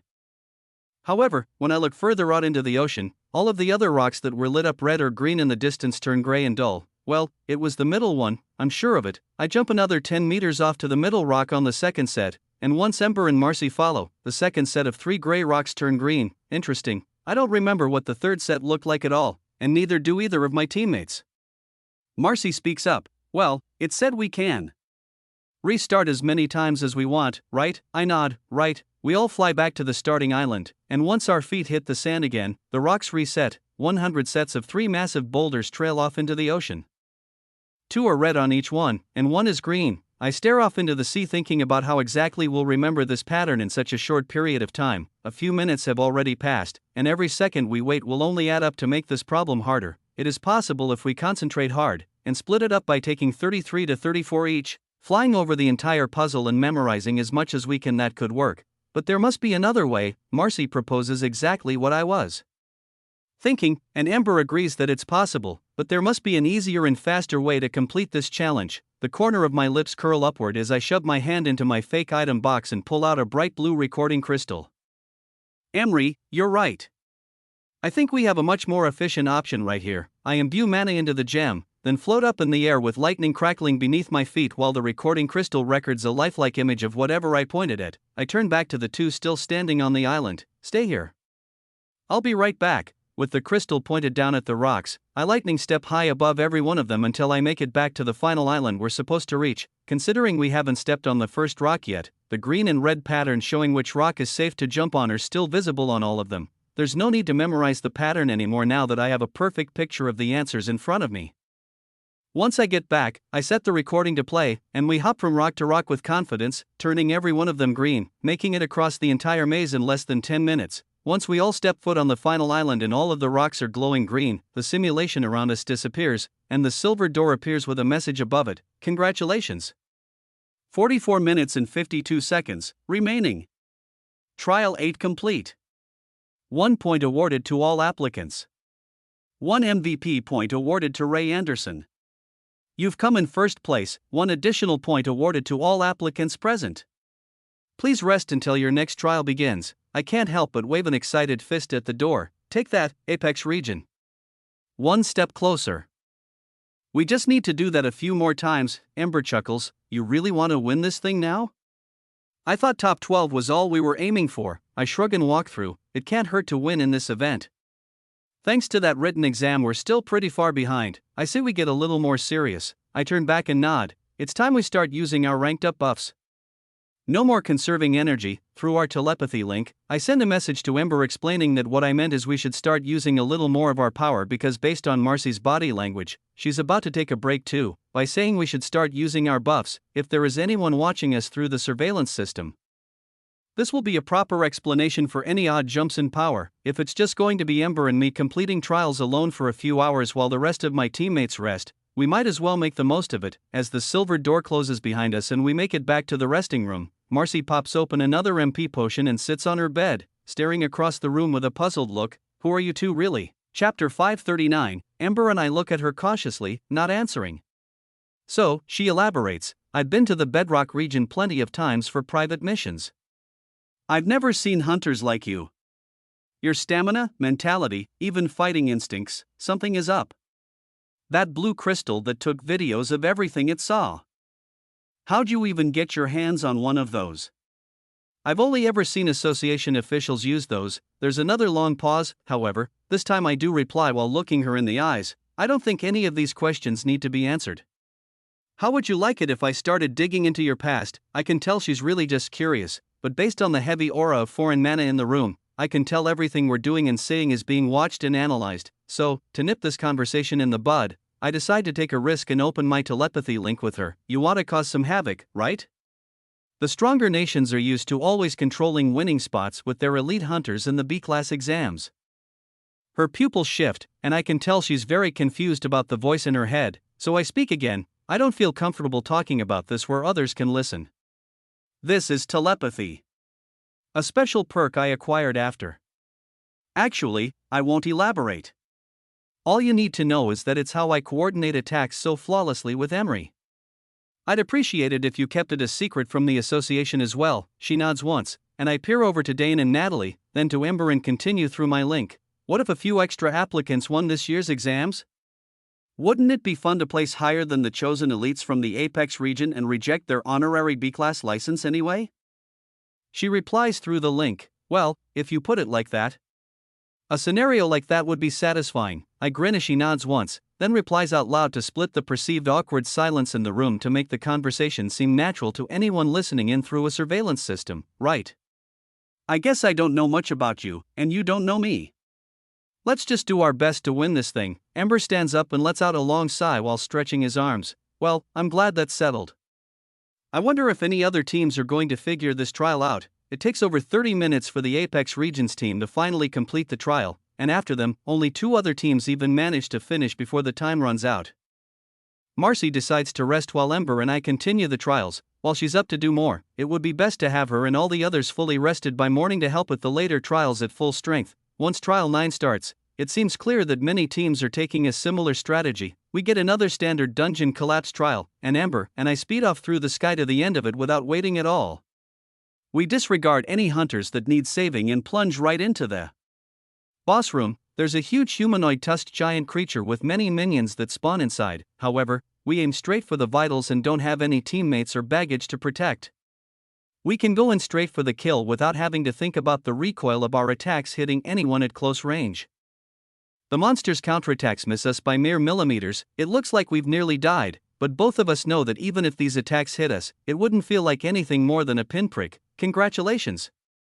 50 minutes and 47 seconds remaining. Trial 9 complete. 1 point awarded to all applicants. 1 MVP point awarded to Ray Anderson. You've come in first place. 1 additional point awarded to all applicants present. Please rest until your next trial begins. Surprisingly, only 7 out of the 13 teams even complete this trial. We rest in the room again and take on Trial 10 alone too while our teammates all sleep and recover from their long day of testing and trials. There's a wide open desert with a single boulder at its center that stretches about 2 kilometers in distance. The prompt reads, split this boulder in 2. Ember and I both verbally agree to use our ranked up buffs, but in reality, we're just lessening the barrier of our mana suppression and letting out more mana to send off stronger attacks. Congratulations! 42 minutes and 18 seconds remaining. Trial 10 complete. 1 point awarded to all applicants. 1 MVP point awarded to Emery Carter. You've come in first place. 1 additional point awarded to all applicants present. Please rest until your next trial begins. Ember wins the MVP point for having more explosive attacks. fire is far more destructive against rock than electricity is. Again, only 5 of the 13 teams complete this trial completely, as the night goes on. Fewer and fewer teams complete full trials, while the first few trials it was 13 for 13, now we're lucky if even half complete them. Some teams are up against the wire on time, completing the trials with just seconds to go. 8 more trials go by. The only other team that completes them all is the Apex Region team. While the 3 teams consisting of Vice and Viridian Hunters constantly place high in the rankings, they are not as consistent as the Apex Elites team. The 3 first place wins from us on rounds 8, 9, and 10 in a row were merely luck, as there are more puzzle events that require different elements like water to put out fires or healers to bring villagers back to perfect health. While I could use water magic of my own or even use self-regen potions on the villagers, it isn't worth exposing our identities for a few points. We still managed to win 2 more out of the 8 events that pass through the night and do end up completing every one of them, which gives our team an overwhelming advantage above many of the others. Love this story? Find the genuine version on the author's preferred platform and support their work. Between Nat, Dane, and Marcy, every few rounds when they feel up to it, they join us to complete challenges together. However, as the rounds go on, the challenges only get harder and stronger monster spawn. Under the facade of mine and Amber's ranked up buffs, we're easily able to dispatch these higher level trials. Though, it's clear many teams are not even supposed to be able to complete these nearing the end. As everyone gets progressively more tired, the trials get more difficult.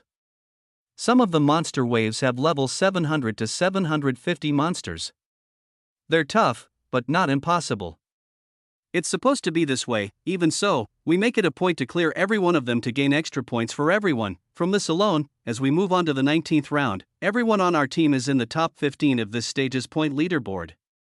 Amber and I are both in the top 5, outranking a few of the Apex members that haven't had the opportunity to gain MVP points as often and some that have taken rests while their teammates complete rounds and get first place points without them. Some of the other teams from the Vice and Viridian regions have single hunters that are being pushed up the ranks for claiming MVP every round.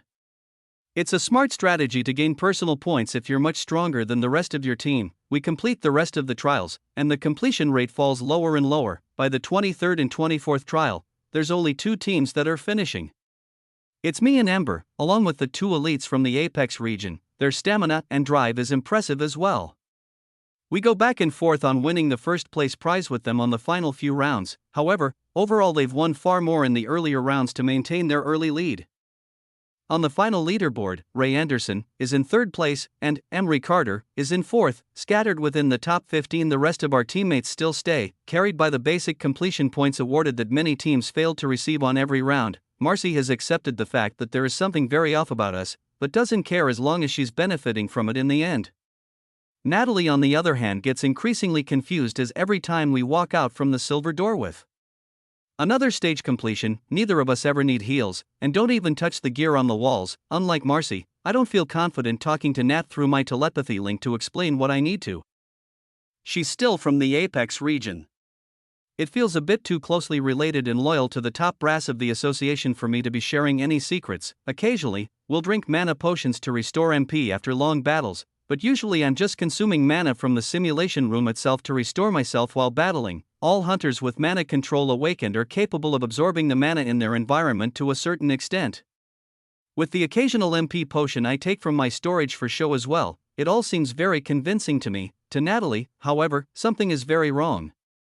I can see the confusion growing on her face every trial, but as she also watches her own points rise from our efforts, she doesn't say a word and continues to heal Marcy and Dane when they come back after long battles. While Dane is about half as active in trials overall by the end of it, he still gives it his all and does whatever I say with no questions asked while inside the sim room. He doesn't seem curious or cautious at all about the seemingly never-ending stamina we have. His eyes only show gratefulness.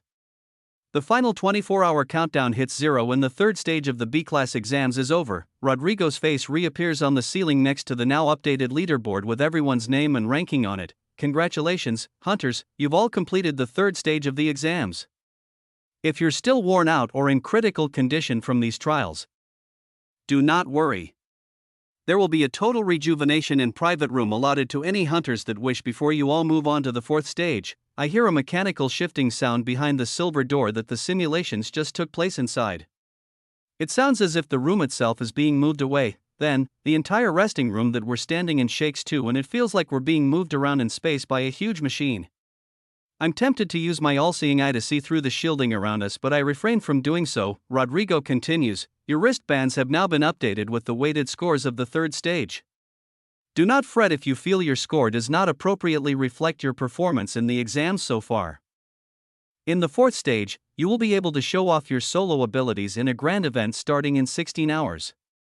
Be prepared to fight, and take advantage of our amenities. He pauses, then grins just slightly. As you move to this next room, sabotages and fighting are permitted in the public areas but not in private labeled rooms. Please, no killing before stage 4 begins. I will have to intervene if you take things too far. More information will be provided closer to the time the events of the fourth stage begin. The silver door clicks open, and at the same time the numbers on our wristbands update. A final word from Rodrigo echoes through our ears as his face and the leaderboard disappears from the ceiling of the resting room. Allies will not be helpful to you during the fourth stage, but it would be wise for you not to break your bonds if you want any chance of prevailing in the fifth. There's a moment of silence as we think about his final words, but I waste no time to look down at my wristband to see 14. Then, I peer over at Ember's and it reads 10. Natalie says 17, Dane's reads 18, and Marcy says 19. We all jumped up in ranks a lot from performing well during this stage. This increase in rank is just what I needed to cancel out those test results of the first round. With 2 more stages to go, I only need to raise 2 more ranks to reach my goal. I whisper out loud to Ember, looks like you already made it into the top 12. Not bad. We walk through the door into a very large circular room with nothing inside. The walls are bright white and mana shielded just like the rest of this fortress. Its diameter is 100 m at most, and the ceiling is high, about 10 m, but nowhere close to as massive as the training rooms we were standing in during the second stage physical tests. Once all 5 of us step out, the silver door shuts behind us and I hear the same mechanical shifting sound like the room is moving away and being replaced with something else behind it. There are at least 75 doors on the outer edges of this room, but only a few of them open and more teams come walking out, while our team looks a bit tired and fatigued. Others come out looking far worse, some are missing limbs, others are still covered in blood and deep unhealed wounds, while some teams even carry out sleeping or passed out members into the room before the doors shut. The mechanical sound of moving parts outside of the humming shielding gets much louder once everyone is in this room. Then numbers 1 to 66 light up on all of the doors on the outer rim of this massive circular room. A screen appears on the ceiling of this room now and reads out a single sentence. Please relocate to your private suite to receive a full rejuvenation before the fourth stage. Another timer counting down from 16 hours is visible below it, and no other instructions are given. I look to Ember, and he looks to me with a nod and speaks, I guess, see you in the next stage or whenever we meet again. I nod, I guess so. He walks off to the room numbered 10. Marcy looks at me with the same serious look she's been giving me ever since I talked to her with telepathy the first time. Thanks for being a good teammate. I hope we aren't enemies in the next round like that, Proctor said. She turns to walk toward her door in the opposite direction that Ember walked and says a final line without turning to me. If we are, I won't hold back. I smirk, fine, me neither. Then, Dane speaks next and I see a very unexpected notification ping in my ear. Thank you for the boost in ranking. It may actually be possible for me to go home to the Silka region with good news and extra funding. It'll just take 6 more ranks. Whatever you need, I'm there for you, Ray. He looks up to me with a wide smile, and I see his status and geolocation in my Rising Emperor's domain as clear as day. For some reason, a link of loyalty was formed with this applicant from the Silka region. It wasn't my intention, but it can't hurt to maintain this bond. I smile and place out a hand for a shake. Of course, maybe when all of this is over you can show me around your home region. He grabs my hand and shakes it, then thanks me profusely again before leaving to enter the door next to the one Marcy just left to. The only person left near me is Natalie, and her eyebrows are still scrunched with confusion. With her hands on her hips, looking me right in the eyes, she's about to ask me something, but we're interrupted by a loud yell from across the room. You traitor! I can't believe you! An apex hunter giving up simulation tactics to help the Bedrock region. One of them even made it into the top 12 already because of your lapse in judgment. I'm going to kill you. My head turns to the noise, and I see all 6 members of the Apex region's elite team storming our way with angry looks on their faces. Trax, the one who yelled, has a bright 1 on his wristband. He's leading their group and is crackling head to toe in violent electricity. Chapter 540, the team of elites walks over to us like they own the place and completely ignore me, all staring at Natalie. Trax yells again, "You're a disgrace. We should have never picked you up from the Viridian region." He raises a fist, and lightning crackles around it. His words interest me. I assumed Nat was from the Apex region, but it seems there's some information I was lacking. My eyebrows raise as the water user puts his hand in front of the spiky-haired lightning mage. You know how protective the director is about healers. "Careful, Trax." His fist crackles, and he stares ahead at her, then grunts out a reply through gritted teeth. "I know, but she's definitely not the one he's looking for." That's clear after today. His eyes track over to a tank in silver armor with a 6 on his wristband, plus, Mac has the same skill as her. If anyone manifests that ability, it'll be him. I don't think the director will mind me taking out the garbage. "I don't know why you sold out to these low-grade hunters, but now this year's exam results may be tarnished if I don't do anything about it." Callum, the water mage of nearly equal strength to Trax, lowers his hand and nods. "Do as you wish. I just thought a fair warning was in order." Trax grins and stares Nat in the eyes while replying, "Your consideration is appreciated, but I'll make my own decisions." He lunges forward with what feels like a full-powered attack aiming straight for Nat's chest. I think to myself while the scene plays out in slow motion thanks to my real perception, while Natalie technically did give us information that would help in these exams during the pre-trials, none of it was really that helpful. We were a bit more prepared for the tasks ahead, but if we followed her advice on the simulation tests, we'd be in much worse shape than we are now. It's not like she gave us secret answers on the written exam or some way to cheat the physical either. Everything they're mad about was not Nat's fault at all. If anything, it's my fault. Trax is actually thinking pretty clearly. There's no possible way normal recruits from the Bedrock region would have passed the tests like we just did. All of the other recruits that came with us were either prematurely eliminated in the pre-trials or aren't even in the top 30 right now. However, reacting in such a drastic manner without any solid proof is quite disturbing. I let out a sigh and lunge forward, activating my own lightning magic. There's a powerful twang of mana as Trax's fist slams into my open palm centimeters before impact aimed at Nat's heart. Arcs of electricity surge through the air, and a shockwave of energy radiates through everyone. Nat falls backward from the blast but grabs onto my free arm to stabilize herself before standing to her feet and shaking her head to rid herself of the shock and understand the situation. I feel another pulse of electricity surge through me with the mana control output of a level 850 to 900 monster as the angry eyes of the man who threw this attack stare into mine. I finally release his fist from my hand and he yells out again, "It's you. You and that Emery guy. It was you two that were stealing our points. Just another one of the Bedrock leeches. 14th? You're in 14th place now. Are you kidding me? You weren't even in the top 30 after the written or physical exams. There's no way you racked up enough points to pass without this one whispering the answers in your ear." He turns to Nat. "I never even liked you in the first place. This is all because you were taken from your home to support the Apex region's future. Isn't it? Some kind of selfish revenge?" He turns back to me, and I feel a probing sensation of Trax's aura go through me to try and figure out how strong my mana control is. With the divine limiter on, my output still feels like a level 600 to 700 at best. He feels this and yells again, "It's because he's a lightning user too, isn't it? The only other applicant with this element in the exam. You wanted to take away from the rarity of my ability." He turns back to Nat. "That was it, wasn't it?" "I understand now." She looks shocked, with her mouth open, and stutters out a reply, "No, I thought my duty was done. I did what I was asked to get you through the pre-trials. My teammates made it this far themselves. If anything, they're the ones helping me dash. That's enough. I don't buy it. From what I can sense, there's no possible way he could put up a fight against me in the sim rooms without extra information. There's just no way.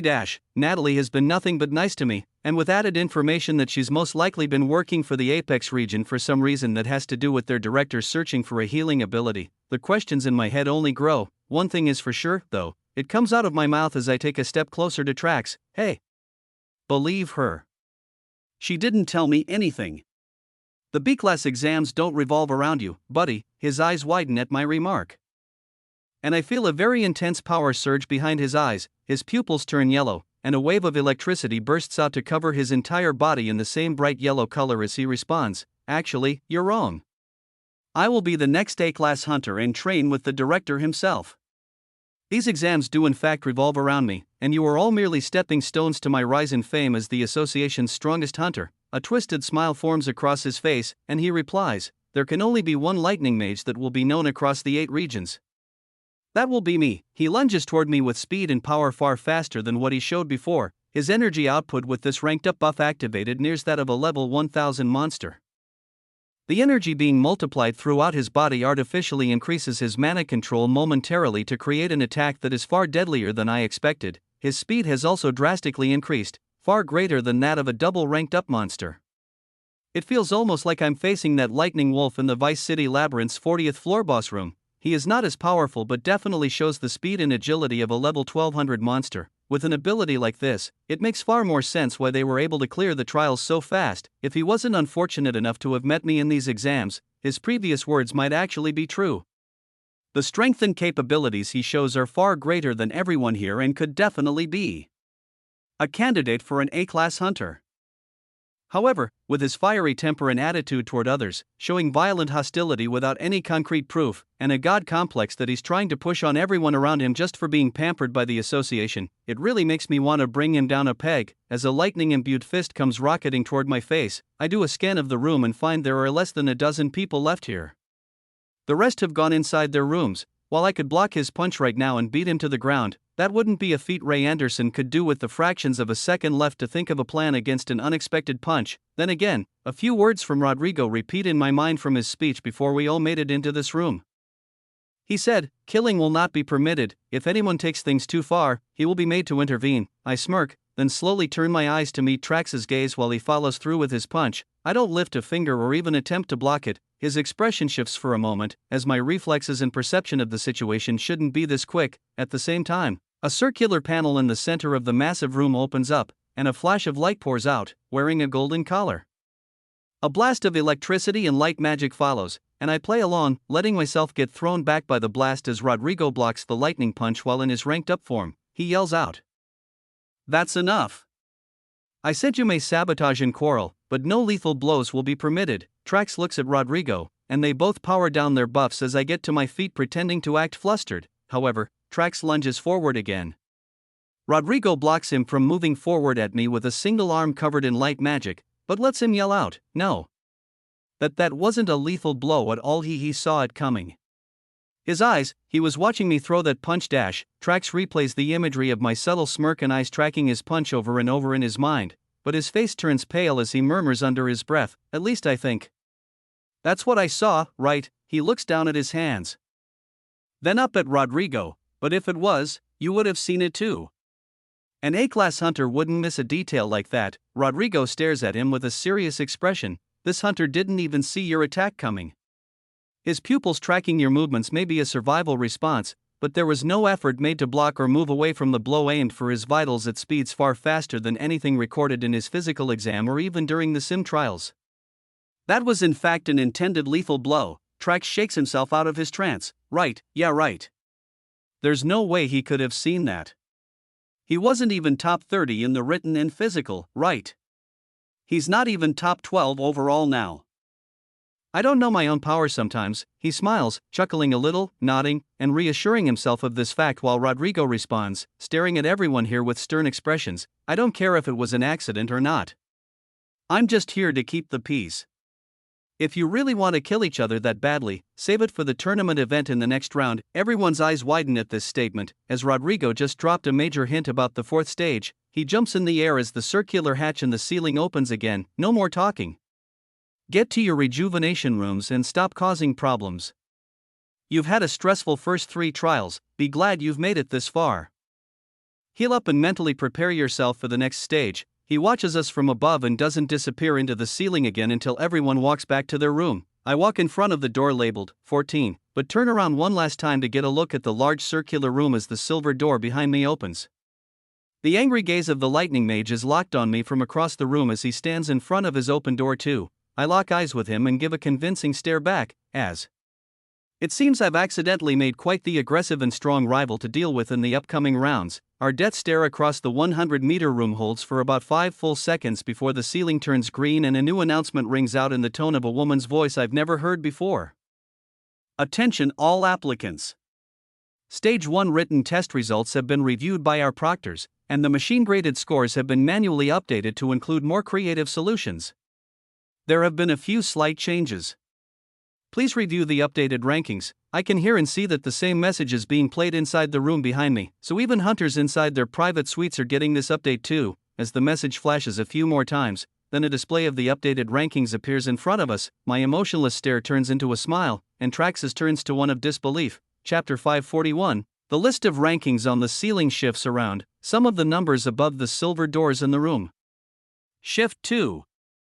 Matching the hunter's updated rankings for those already inside, many applicants move up and down 1 or 2 slots as they've managed to squeeze in a few points past their fellow applicants. I see Natalie's score actually get worse, moving from 17 to 19, while Dane's moves from 18 to 16, and Marcy shoots up the rankings all the way from 19 to 13.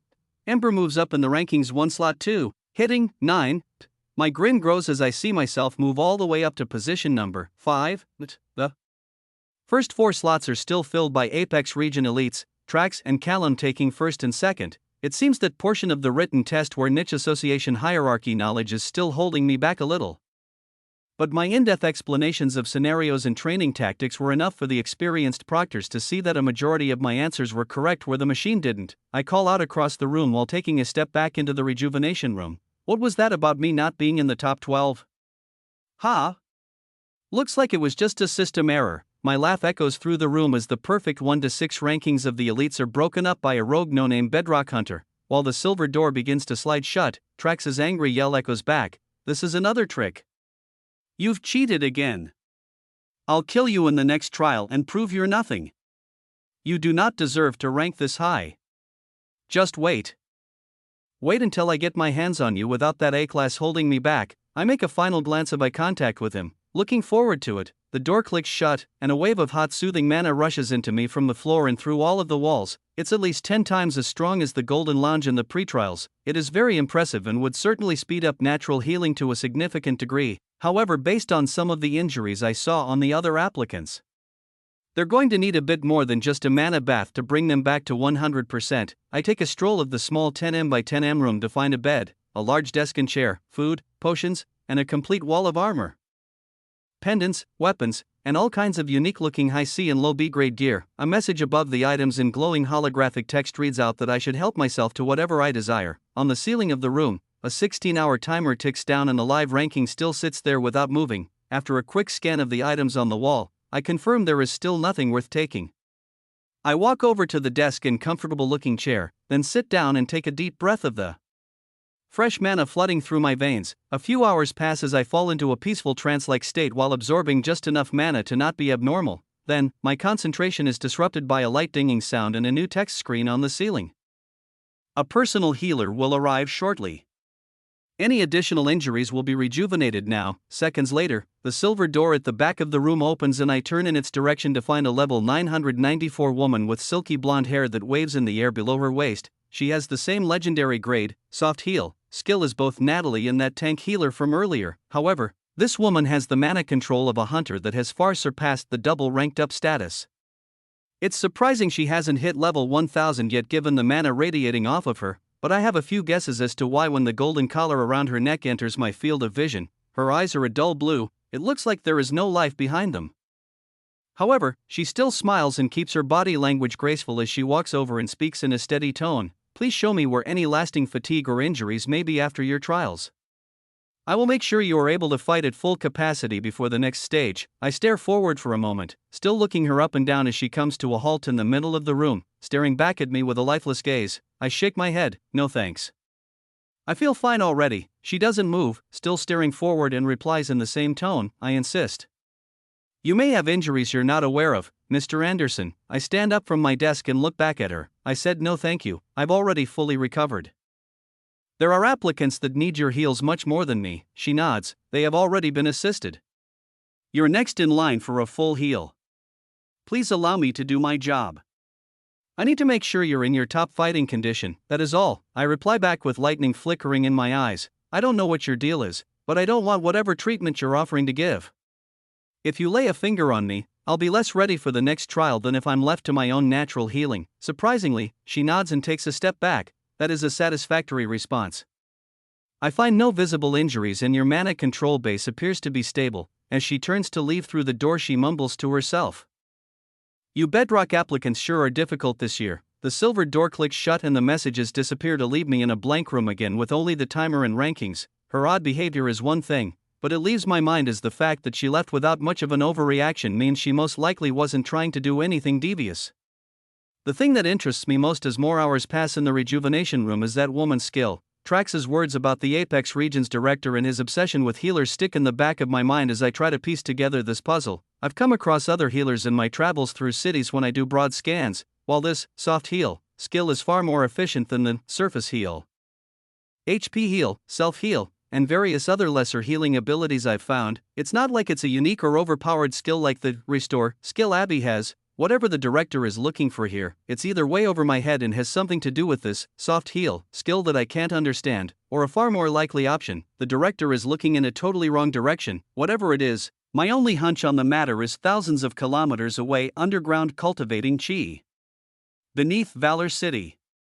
Overthinking this matter any further won't be of use until I can figure out why the director is looking for a healer and what the exact ability is he's looking for. Until then, I will focus on getting close enough to the higher-ups to actually have the ability to find this information myself. More hours pass, and eventually the timer on the ceiling hits the 1 hour remaining mark. While I'm sure most people slept during this time, I sit in silence and wait. There's another soft ding that breaks my concentration, but this time the text on the ceiling is rather open-ended. Prepare to fight. You have 1 hour before the matches begin. It flashes a few times. Then I feel the entire room move, along with the mechanical moving parts making it seem like the entire room is gliding on a long rail and constantly switching tracks. The ceiling text disappears, then a large video screen of Rodrigo standing in the center of the circular white room we left 15 hours earlier appears. However, as it pans up, it's now clear that the ceiling of the room is gone. It's been replaced by a large blue transparent dome. There are a few hundred seats surrounding the entire room outside the dome. The audience seating is split into 8 sections and I see a large throne sitting in the center of each section. There are a few people that I recognize. Sitting in one golden seat with about a dozen C and B class hunters surrounding it is Brutus, the Vice Region's director. A bright light is showing on him and his association armor in shimmering rings. Next to him, less than 20 meters away, is another throne made of glossy black rock. Director Malak, the director of the Bedrock region, sits there with a few of his B-class guards and quite a few C-class hunters. Across the ring in the curved seating, I even see the green-eyed woman with earth magic from the Tultan region. She sits in a stone throne but has not brought a single guard or hunter with her. The section of the audience around her is empty. My vision tracks over to an old man with gray hair on a silver throne. He has a strong build and noble stature with similar strength and armor to Brutus. He has over 20 guards around him, and I assume that this is the director of the Viridian region. Beside this, about 25 meters away, there is another region. There is a figure in black robes with 6 guards around him and masks and matching dark outfits. I can't see any of their faces, but I assume this is the Phantom region. Lastly, on the far edge of the ring there are 2 more regions. One director is a young woman who hovers in the air above a white throne with wind magic, while the regional throne beside them is less than 10 meters away. It is led by a young man flickering with fire. Each of them has about 10 C-grade guards around them. These are the Silka and Raya regions. From the way they're positioned so close together in the seating, it seems like they're one. However, there is a clear distinction between their clothing, and there are 2 thrones. I cannot definitively tell which region is which. To my surprise, there is no throne for the Apex region visible either. The positioning of the camera pans back down to Rodrigo, who stands in the center of the room.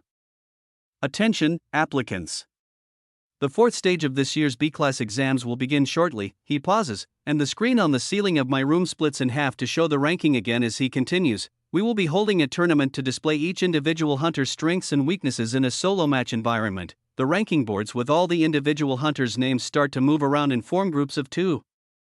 Their faces show up next to their number in a long line. Underscore underscore underscore underscore underscore underscore underscore underscore underscore 1 66 2 65 3 64 4 63 5 62 6 61 7 60 8 59 9 58 10 57 11 56 12 55 13 54 14 53 15 52 16 51 17 50 18 49 19 48 20 47 21 46.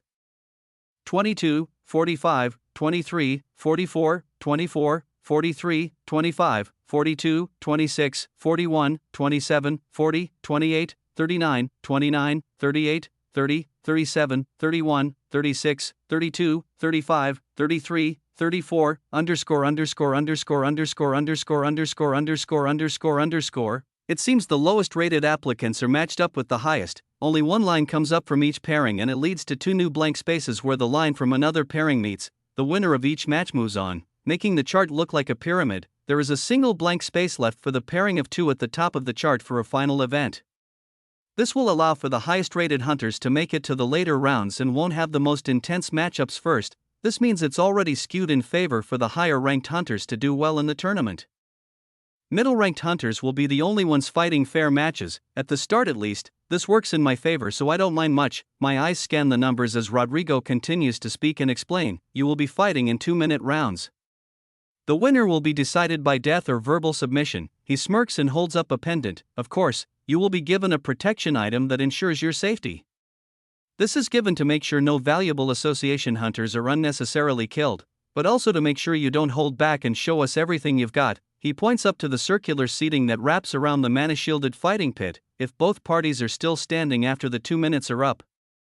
Our 7 regional directors will vote on a winner. The camera pans up even further to show a solid black box with no doors or windows floating in the sky above the dome, and of course, our very own Apex region is overseeing the event itself. The video view pans back down to Rodrigo when he continues. Every round you continue to fight will affect the live ranking on your wristband.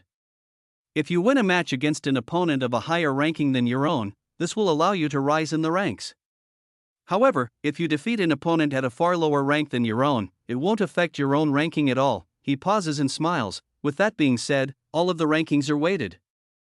So, the stronger the opponent you manage to defeat, the more it will affect both of your scores following the match. He nods and waits in silence again before continuing. This 4th stage may be the final step in this year's B-class exams for some of you, as only the top 20 will be moving on to the final stage of the exams. He steps forward and places a hand in the air. However, if you fail to reach this goal, your journey in the hunter world does not end here today. This is an opportunity for all of you to grow and make connections with all of the great regions, not just the ones you came to represent. Every regional director here will be watching you perform. If your abilities and style suit their needs, they may send private contracts to whoever catches their eye as long as Apex region deals are not already in place with the applicant in question. The video zooms out again to get the regional directors in shot again. With that being said, the prize for today's tournament, for those who believe they have a shot at winning it all, will be awarded a B-class license no matter their results during the 5th stage, and in addition to this, a guaranteed lifetime contract with any region you desire. This includes a seat on the board of contracted Apex B-class hunters, and extends to every region here tonight. My gaze tightens at this statement, as this prize seems like it's meant for the Apex elites to win no matter what and receive their B-class ID anyway. But it is still great incentive for other regions to give it their all. Rodrigo smiles and the split screen shifts to show the first matchup in the tournament event with a large timer counting down the minutes. Applicants, make sure to stock up on all of the gear you have available to you in your rejuvenation rooms. Any magic items you've brought with you today are fair play. These matches will be simulating real-life or death situations. Your opponents may not always be monsters with solved ways of defeating them. You will have to know how to react to situations well within the unknown too. A small circle in the floor of the room pops out and a silver pendant on a black string comes out with it. Please, place on your respawn items and prepare for the tournament to begin. Once it is your turn to fight, your door will open. I take the small silver necklace and appraise it to find Rodrigo's silver amulet, as its name. It is very similar to the item that was used during the C-class exams, imbued with the A-class hunter's respawn skill. I know it works, I've seen it in action before. When the hunter wearing the item hits a low enough HP threshold, they will be sent back to a set location away from danger and with restored health. However, I know the previous version of this item had its faults. They may have fixed it for a large event like this one, but I'm definitely not going to trust my life to a magic item not made by myself or tested very carefully. I'm only wearing it for show. I place the necklace on and the visual of Rodrigo disappears, leaving only the tournament chart of future matches on the ceiling screen and a timer ticking down the remaining minutes before the first match. Chapter 542. Once the timer reaches 5 minutes remaining, I begin to feel the room around me shift and rotate.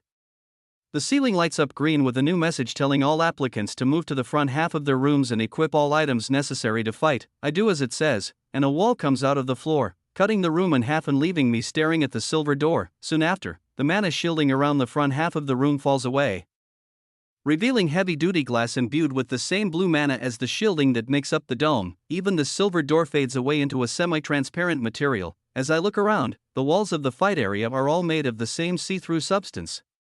Behind every door, there is another applicant in an identical room, ready to fight. The timer counting down hits 0, and a new timer floats in the air, set at 2 minutes, while 2 doors of applicants open up. Once they both step out, the 2-minute timer begins.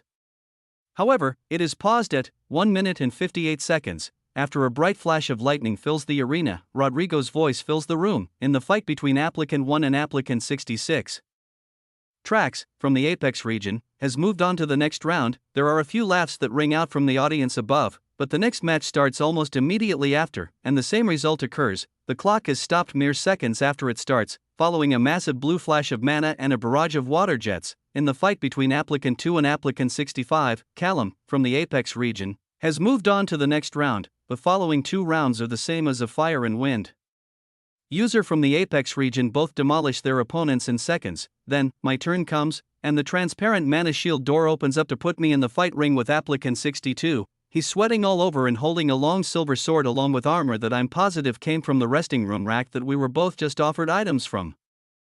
He's level 516, and on his wristband, I see he's from the Raya region. I let out a sigh and pull my daggers from my waist, sending a single crescent of lightning magic his way faster than he can see. It collides with his midsection before he can even block it, and the timer above our heads stops as a flash of white light teleports him away. In the fight between applicant 5 and applicant 62, Ray, from the Bedrock region, has moved on to the next round. At this announcement, I feel many eyes from the audience above turn to look at me as I walk back to my transparent room. Director Malak is smiling wide and clapping for my victory while the Vice and Viridian directors both look at each other, then stare at my back until I'm in my room again. The tension clears once the next match begins. It's over very quickly just like the others. It takes no time at all to make it to Ember's match. In the fight between applicant 9 and applicant 58, Emery, from the Bedrock region, has moved on to the next round. The same reaction takes place when he wins his match in a single punch of hot fire. While these matchups are very unfair, placing the strongest against the weakest to start, this blue barrier still allows for hunters outside the ring to feel the power of mana being used inside. Although they aren't full fights, every match right now is giving both the regional directors and all the other fighters in the tournament a taste of what they can do. The only notable matches I see next are the 2 Vice region fighters ranked 10 and 11. They too quickly dispatch their enemies. A few more matches go by until Marcy wins hers too without any issue. At slot 13, she faces one of the remaining Bedrock applicants at rank 54 and finishes the match with a single strike of her spear. Dane at 16 defeats 51 with ease, but the two have an actual exchange of blows. The match takes over 20 seconds to complete. He's up against one of the members from the Phantom region, using an extreme speed skill along with advanced wind magic and many speed and perception boosting items. The applicant dressed in black robes is quite the tough adversary. Reading on this site? This novel is published elsewhere. Support the author by seeking out the original. The two of them fly around the dome and send wind slashes at each other, but Dane's extreme grade skill along with slightly higher mana control allows him to win the battle by pure strength. His wind blades shatter the Phantom region applicants' blades every time they collide, and eventually, he lands a few clean shots that bring him the victory. Even so, as he walks back to his room, he is breathing quite heavily. There's a single region clapping for him as Rodrigo announces him as the victor. It is the young woman that sits on the white throne. Before, I couldn't tell if she was the director of the Raya region or Silka.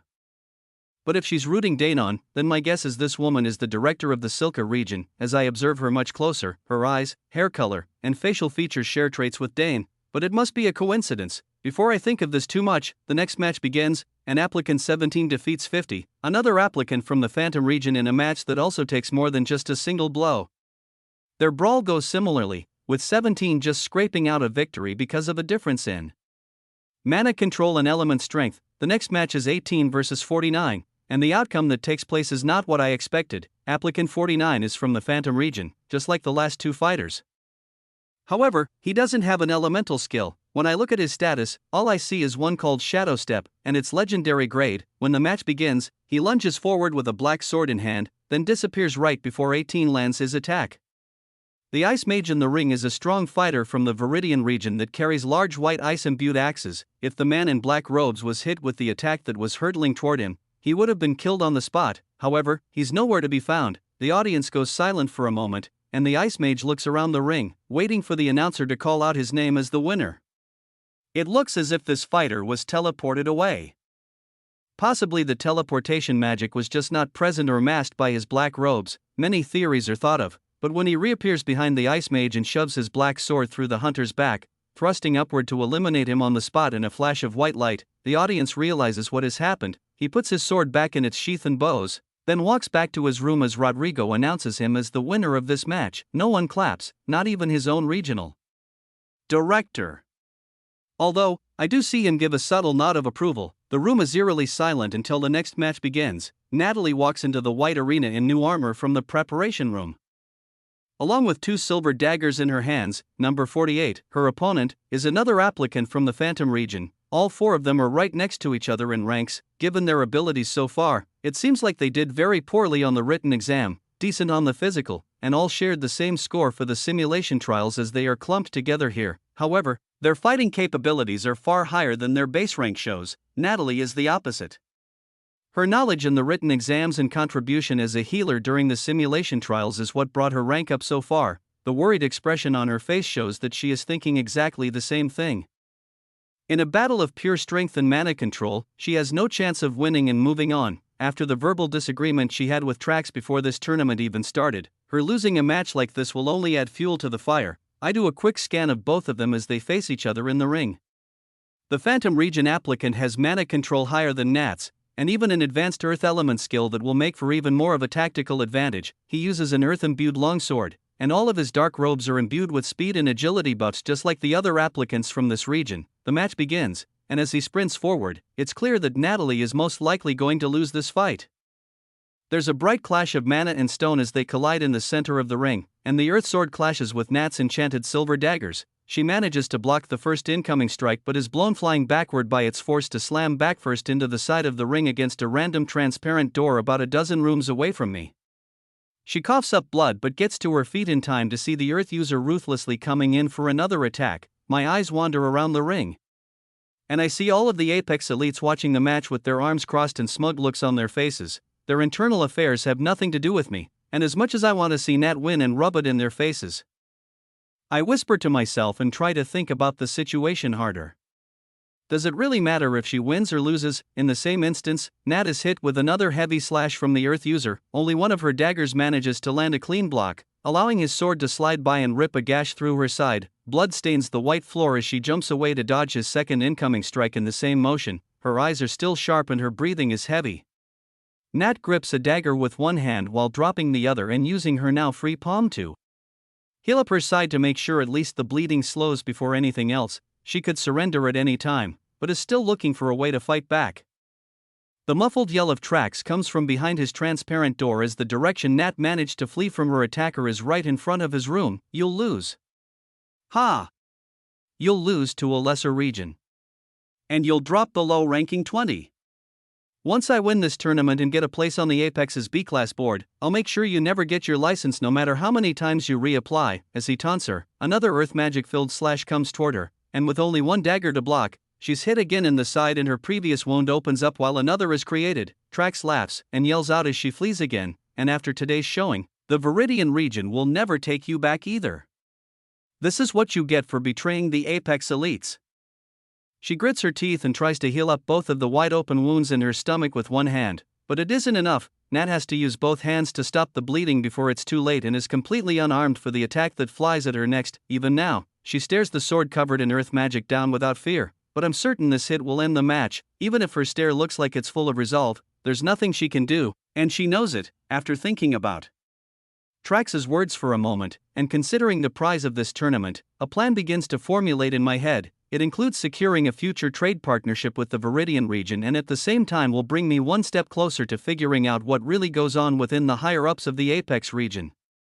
To follow it out, Natalie can't lose this fight, so I make the decision to open my telepathy link from across the ring and send her a message. Listen to me very carefully. If you want to win, you're going to have to do exactly what I say. Chapter 543. Nat's eyes widen once she hears a foreign voice in her head, but she takes in a gasp of air and I continue talking to her before too much time passes. I can grant you the power to win, but you're going to have to put your full trust in me. Focus.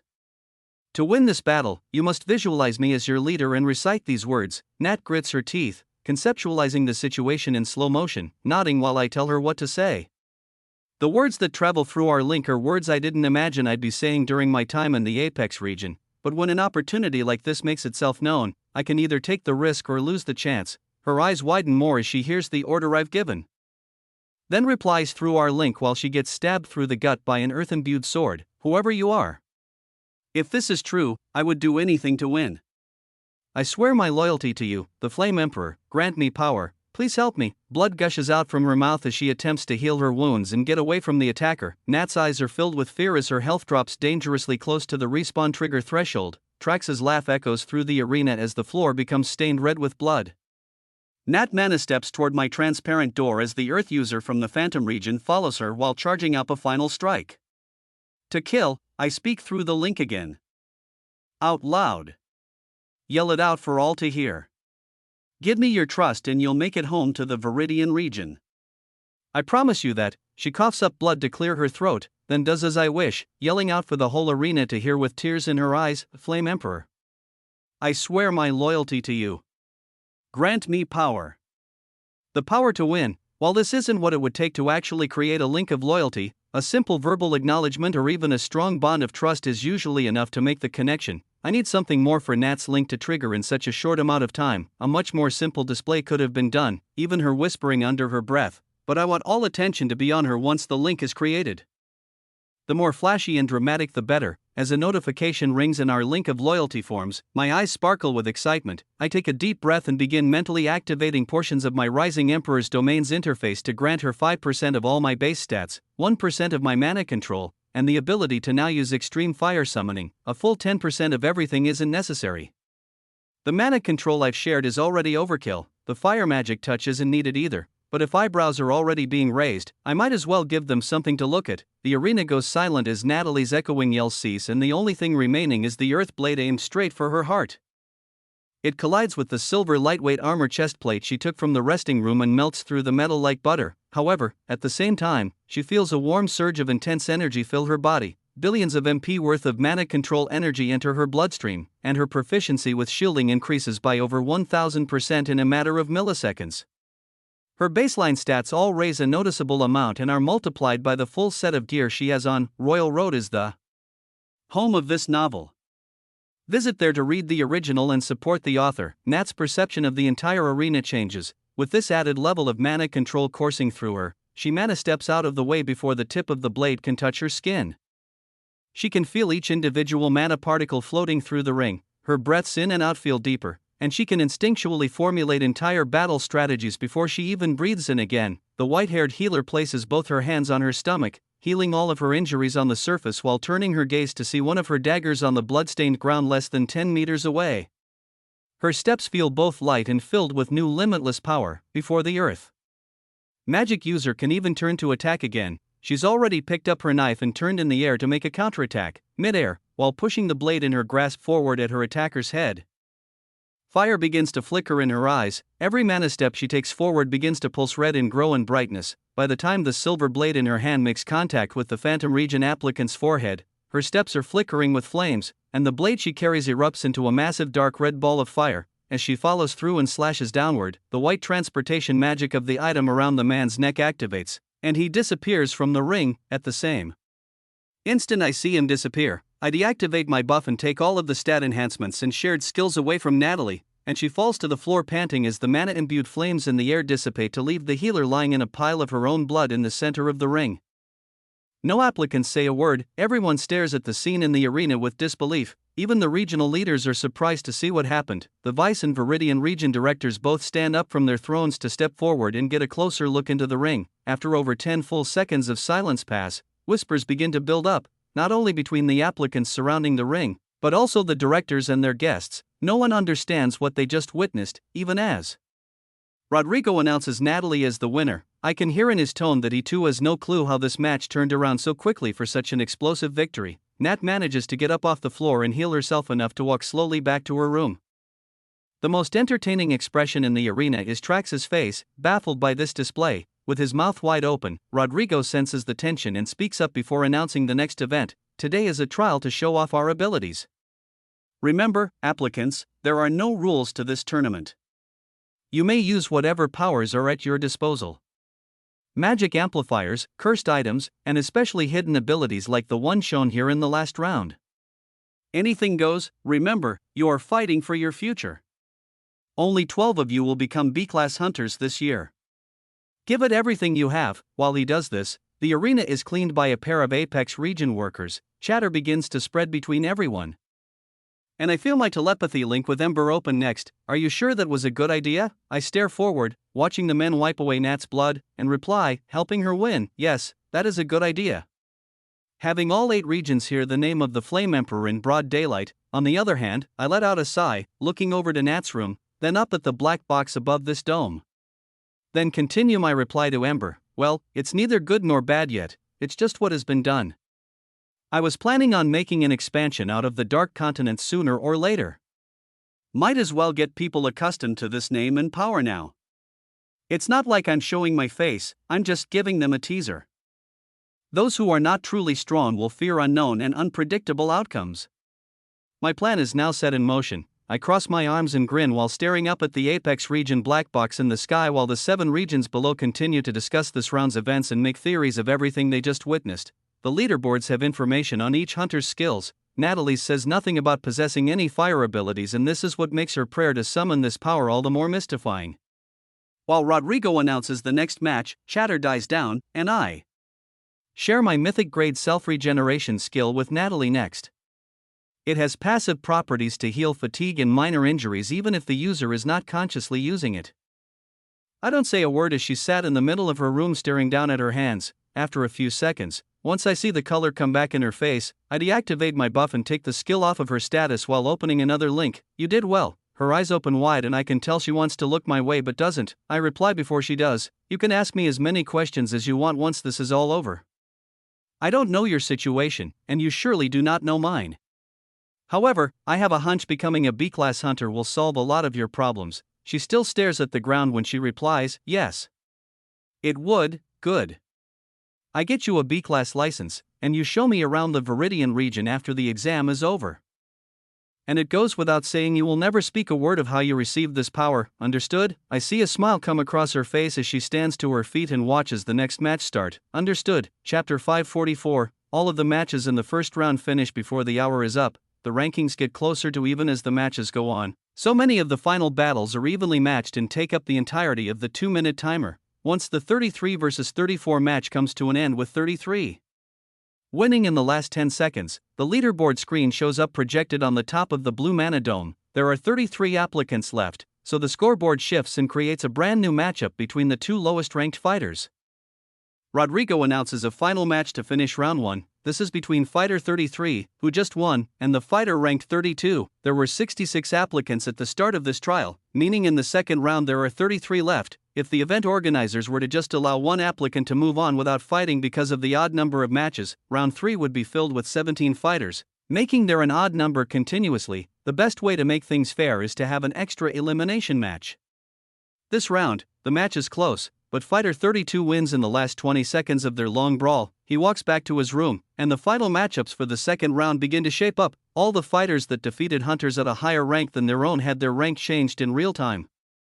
The most noticeable shift is that Phantom Region fighter who was in the high 40s last round but moved up to slot 27 in just a single victory. Those that lost to fighters with lower ranks than them fall in rating 2. The next round's matchups move around to make some of the matches far more fair. It's not only low versus high this time around. It looks as if someone is pulling the strings to create exciting matchups for this event. Once the rounds start, this rank movement becomes far more apparent. One of the first matches in this event is Ember against an Apex region applicant ranked number 4. He puts on quite the fight, battling against an extreme wind magic user over level 680.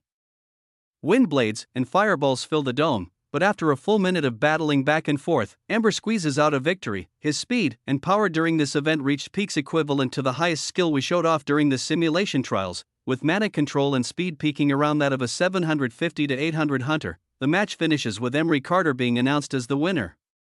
The Apex region's applicant falls down one slot in the ranking, hitting position 5, and in turn moving me up to the 4th slot without even taking part in the fight. Ember moves up 2 rankings for his victory, hitting the 7th slot while there are loud claps and cheers coming from the Bedrock region as he walks back into his room. Dane is matched up against a similarly strengthened opponent as he fought in the previous round, defeating fighter number 31 in under 15 seconds. Marcy also has an easy time taking out number 22 in her match, finishing the round in 4 solid blows without being struck even once. Natalie's picture matches up with a hunter ranked 28 from the Raya region. It seems like many of these matches are far more fair than the earlier round 1 matchups. As insurance during her fight, I still use my ranked up buff to share 5% of my base stats but lower the mana control I share down to 0.25%. It's more than enough for her to have the advantage during the fight, while many hunters present are waiting to see her fiery display like last round. I decide not to give her this skill and let the audience believe this is her natural state. She keeps the round going for over a full minute before finally ending it in a flash of white light. I can see the regional directors watching with much more interest, but they seem disappointed when her massive burst of power like last time isn't shown. I smile inwardly, whispering to myself, knowing they'll get what they're looking for soon. Patience. A few rounds after this, I have my own battle against the 3rd ranked fighter from the Apex region. He's an ice mage that uses 2 longswords to fight. His armor is all specially ice imbued and crafted by a specialist. Once we enter the ring, he wastes no time before running forward and freezing the entire floor of the arena in an icy covering. I jump in the air, filling my feet with lightning, and dodge his attacks for over 30 seconds while letting him get more and more comfortable getting closer to me. This fighter is very strong, with strength, power, and mana control rivaling that of a level 800 to 850 monster. Given the speed and power I've shown in all of the previous trials and stages of this exam, I really shouldn't be able to beat him. Using lightning in my footsteps and boosting my mana control just slightly, I managed to become agile enough to dodge all of his slower moving long range attacks without showing off mana control or abilities too far out of reason. My long range attacks are all dispelled by sheets of ice every time I send them out, but I find that every time he gets close enough to me to try and send fatal blows my way, he leaves a weak spot open near the back of his left knee. When following through with his swings, he also leaves a small opening in his armor near his right shoulder too. After a few exchanges, I decide to act on this weakness. While I could fake the activation of my ranked up buff, I want to save that for a future round. As my dagger slashes through his knee and shoulder, I let surges of electricity rattle through his body, narrowly missing his right ice sword swing by less than 3 millimeters from my neck. I laugh while lightning stepping up to the top of the dome and dodging his counterattacks. They're even slower than before, and once we exchange more near misses and he goes in for another fatal strike, I'm able to pinpoint his weakness even easier. There's another yell as his insides are cooked and his respawn item is triggered, leaving me in an icy ring with Rodrigo yelling my name out as the victor. I slowly walk back to my room while my ranking moves up to 3, and the Bedrock regions. Cheers echo through the room. There is only one more notable fight that I witnessed before this second round is over. It's the man from the Phantom region that has that very odd skill called Shadow Step. He's faced up against the rank 10 applicant from the Vice region. The water wielder has an enchanted blade that I created for him, one of the strongest artifacts in this entire tournament. I'm very surprised when I see the man in black robes disappear from everyone's eyes the moment the water swordsman swings his blade. The same exact scenario plays out as the last match with this Phantom region applicant in it. He reappears right behind him, stabbing him in the back with his blade and thrusting upward to finish the match in just a few seconds. The director from the Phantom region gives him another nod of approval as his ranking moves up to the 20th slot. The man from the Vice region falls to 13th place. And from this movement, Marcy automatically gets pushed up in the rankings to 12th. Rodrigo announces the winner, then shows the matchups for the next round of this event with only 16 applicants remaining. There are 4 notable matchups this round. Dane faces the healer tank from the Vice region. Their skill levels are nowhere near equal. While Dane is capable of maneuvering away from the tank's attacks, the large man pulls out a hammer with multiple high-level enchantments that easily dispel every wind attack Dane throws in. The wind mage plays on the defensive for a majority of the match. I consider giving him a boost in power, just like Natalie, but hold off, Dane is ranked 15. Even if he loses this match, there's no way he could fall below the 20th rank no matter how many more matches pass. As a matter of fact, all 16 applicants left now are in the top 20. No wins or losses will push anyone out of the exams, everyone is just fighting now for a chance at winning first place in the tournament. I allow the match to go on as intended. In the final 15 seconds, Dane gets desperate and uses his ranked up buff, manifesting a massive windblade, but at the same time, the tank activates his own ranked up buff too and creates a white glowing shield around himself that deflects the attack.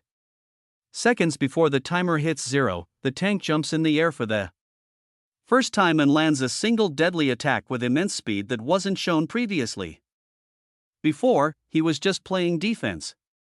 This attack makes direct contact with Dane's chest and he's eliminated in a flash of white light instantly. After this match, surprisingly, both the Raya and Silka region's directors stand up to give an applause of respect to Dane for making it this far. Marcy has a very tough match too. She faces the water wielder from the Vice region for whom I made the water armor. Its design is very similar to the set of armor she wears. Their defenses are equal, but the armored fighter from the Vice region doesn't have a weapon as powerful as Marcy's spear. She slowly tears away at the fighter's HP with very strategic blows. It takes over 45 hits, and she too is hit a few times by his counters, but almost 5 times less.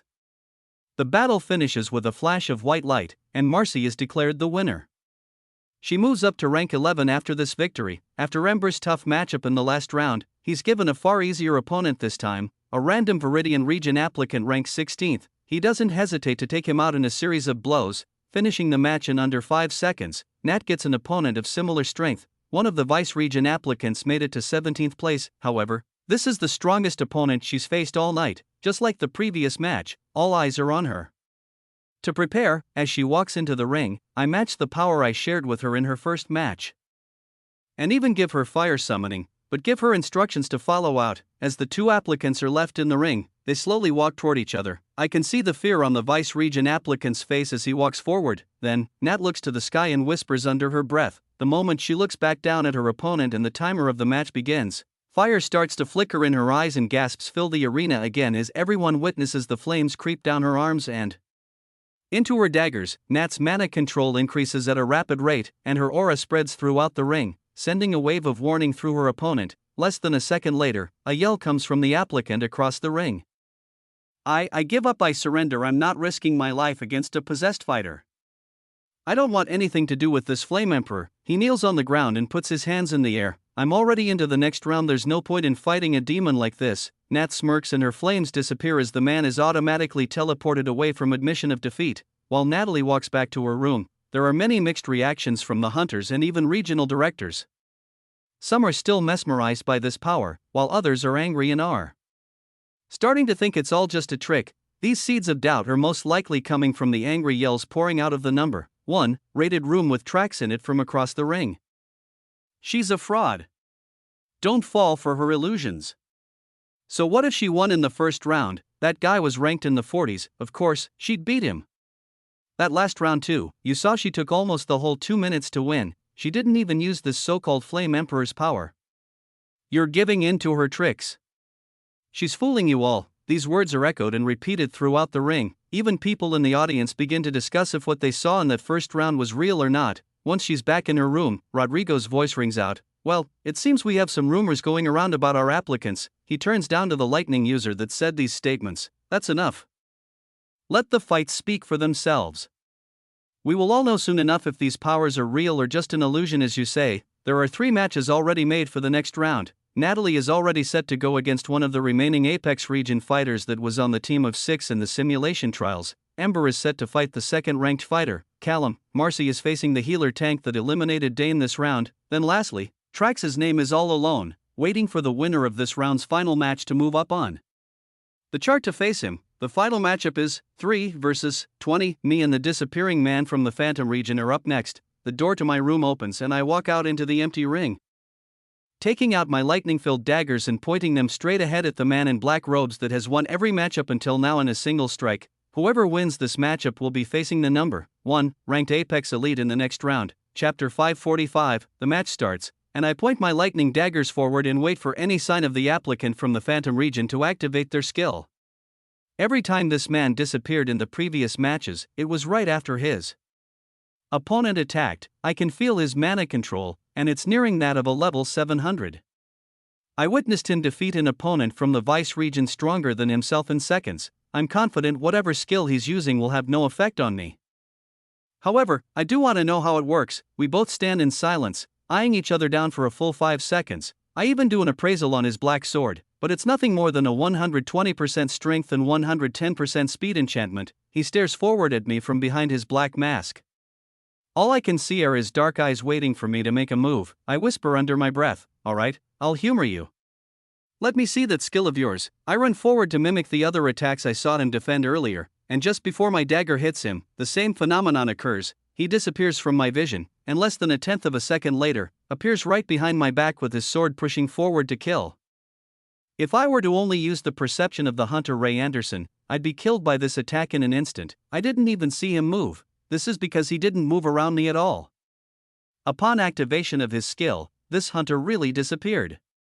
He teleported from in front of me to right behind me, mere millimeters away from my heels. While I could turn around and block this attack on the spot with the milliseconds I have left, there's a more believable move to make. I power up my lightning magic and sprint forward using speed nearing that of a level 800 to 850 hunter. My body crackles with lightning, and in my split-second decision, the hunter's black blade slices through the illusion of the cloak that I'm wearing.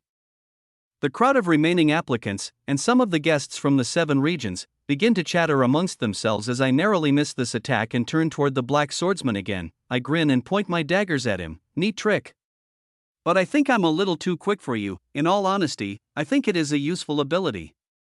The only downside of it is that my reaction time is far faster than any average elite hunter. Even if he were to use that skill on a hunter with the mana control and speed I just showed, it's doubtful they could have reacted in time. That is, unless they were double ranked up or have some speed-based ranked up buff. I hear a grunt come from the man.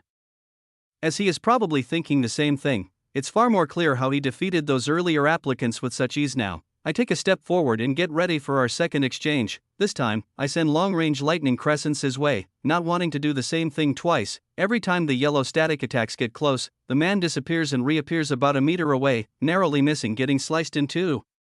After I send out about half a dozen crescents and watch him dodge them. I figure out how his skill works. The only thing left behind every time he disappears is the dark absence of light beneath his feet. It seems as though he can completely vanish and shift his feet positioning anywhere along his shadow. My eyes track this phenomenon while I continue to throw lightning at him. I even allow him to get closer to me and throw a close-range attack toward him too. Once my dagger and body are close enough to him, and our shadows from the large light source above meet, he's able to disappear and reappear behind me just like he did in our first exchange. I charge my body with lightning magic and make a dash forward to dodge his blade again, then let out a sigh. As much as I really want this skill, right here and now isn't the place to take it. There are almost 100 pairs of high-ranking eyes all over me, and the only way for me to take his skill without actually killing him on the spot involves using soul energy and is quite a flashy technique that I can't use without completely blowing my cover. So, instead, the moment I get far enough away, I let out the most violent display of lightning magic I've shown in this entire event. It isn't meant as a pure offensive attack. I use it to cast an even light source all throughout the ring, then, at the same time, I send a barrage of lightning crescents from my daggers just like I did before when I was testing out his skill. Without anywhere to run, he realizes that I've discovered his weakness.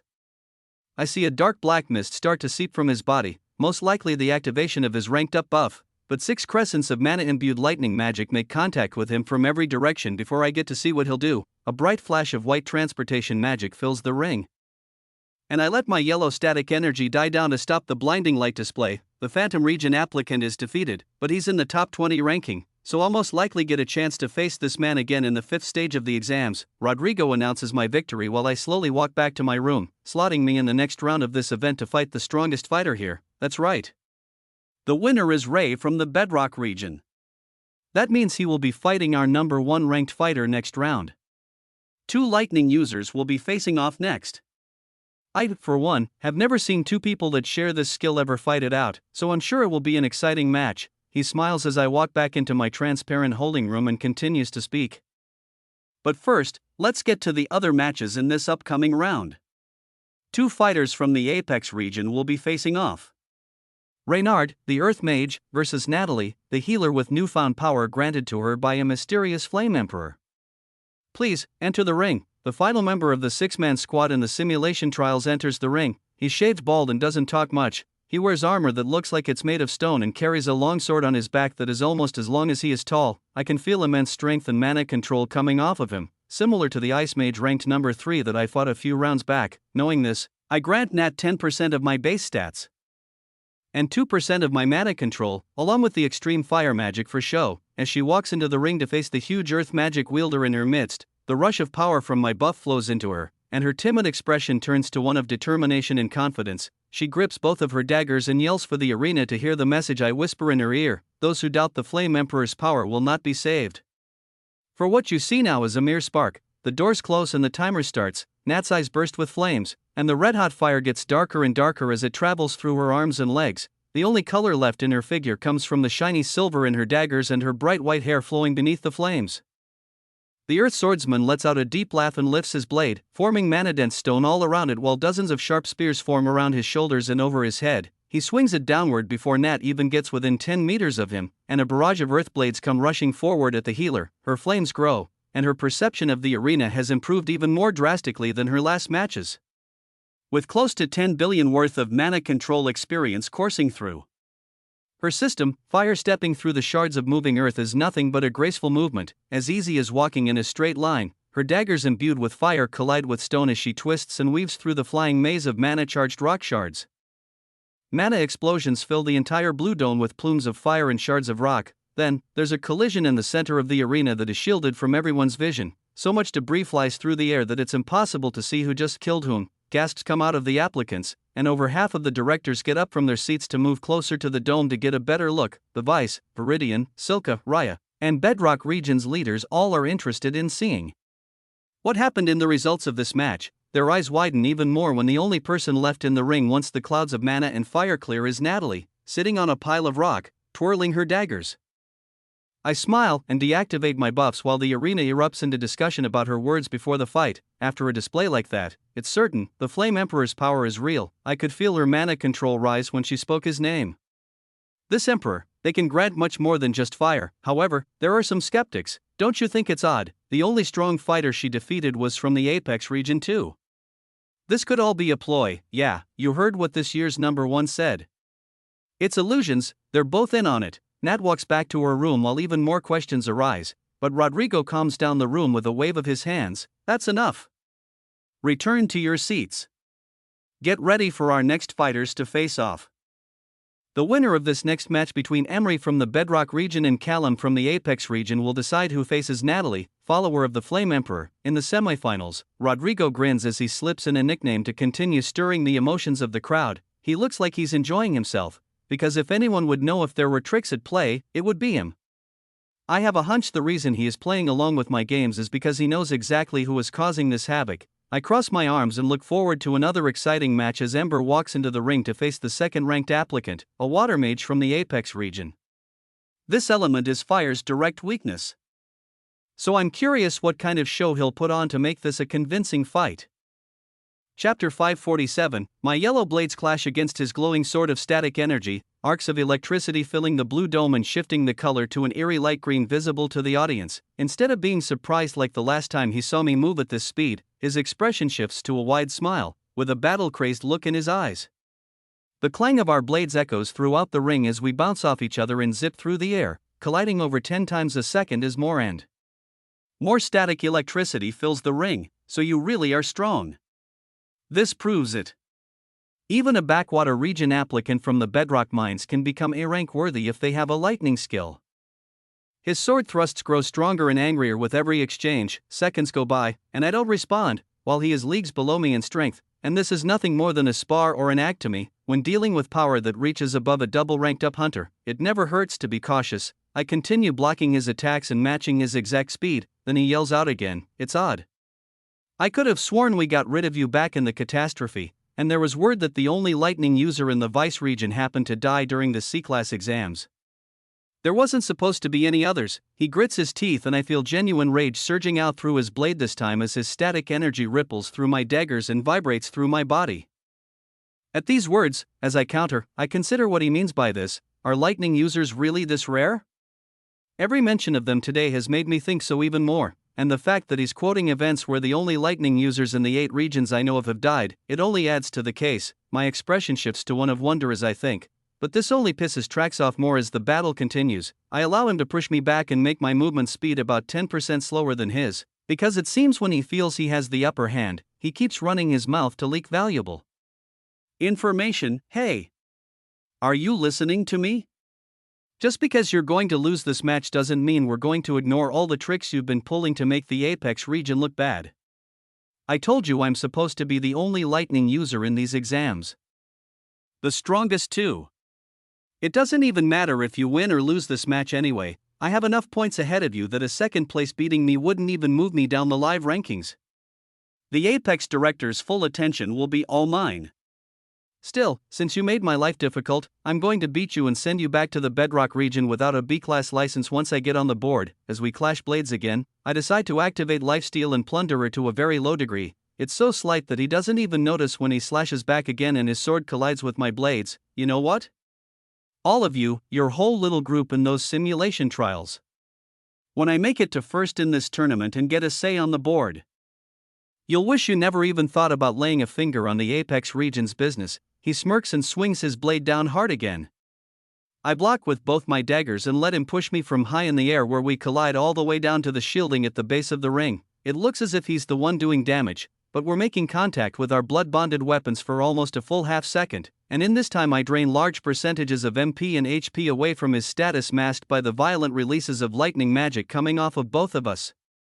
Only a few seconds have passed in this match so far, but for those who have good enough perception to see what is happening, it is the most dangerous and exciting fight of the whole tournament. There are only a few regional directors and their B-class subordinates who can truly see the exchanges taking place. While bright yellow light emerges from the blue dome in a green hue, it looks like a strobe light show to those who aren't powerful enough to perceive the action. One thing is for sure, the density of the mana auras seeping out from the dome reaches heights higher than anyone else today. Another full 15 seconds go by as I continue to absorb the health and mana out of Trax while he believes he's the one wearing me down. Instead of every 20 shots, I start to let him hit me every 15.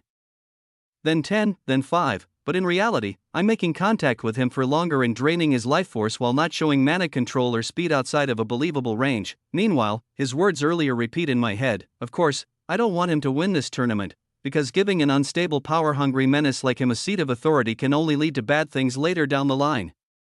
I've promised the new allies I met in these exams that I'd help them get their hunter IDs. Allowing him to win would put that in jeopardy. However, what Trax said about a second-place applicant not having enough ranking points to push him down in the live leaderboards could be true.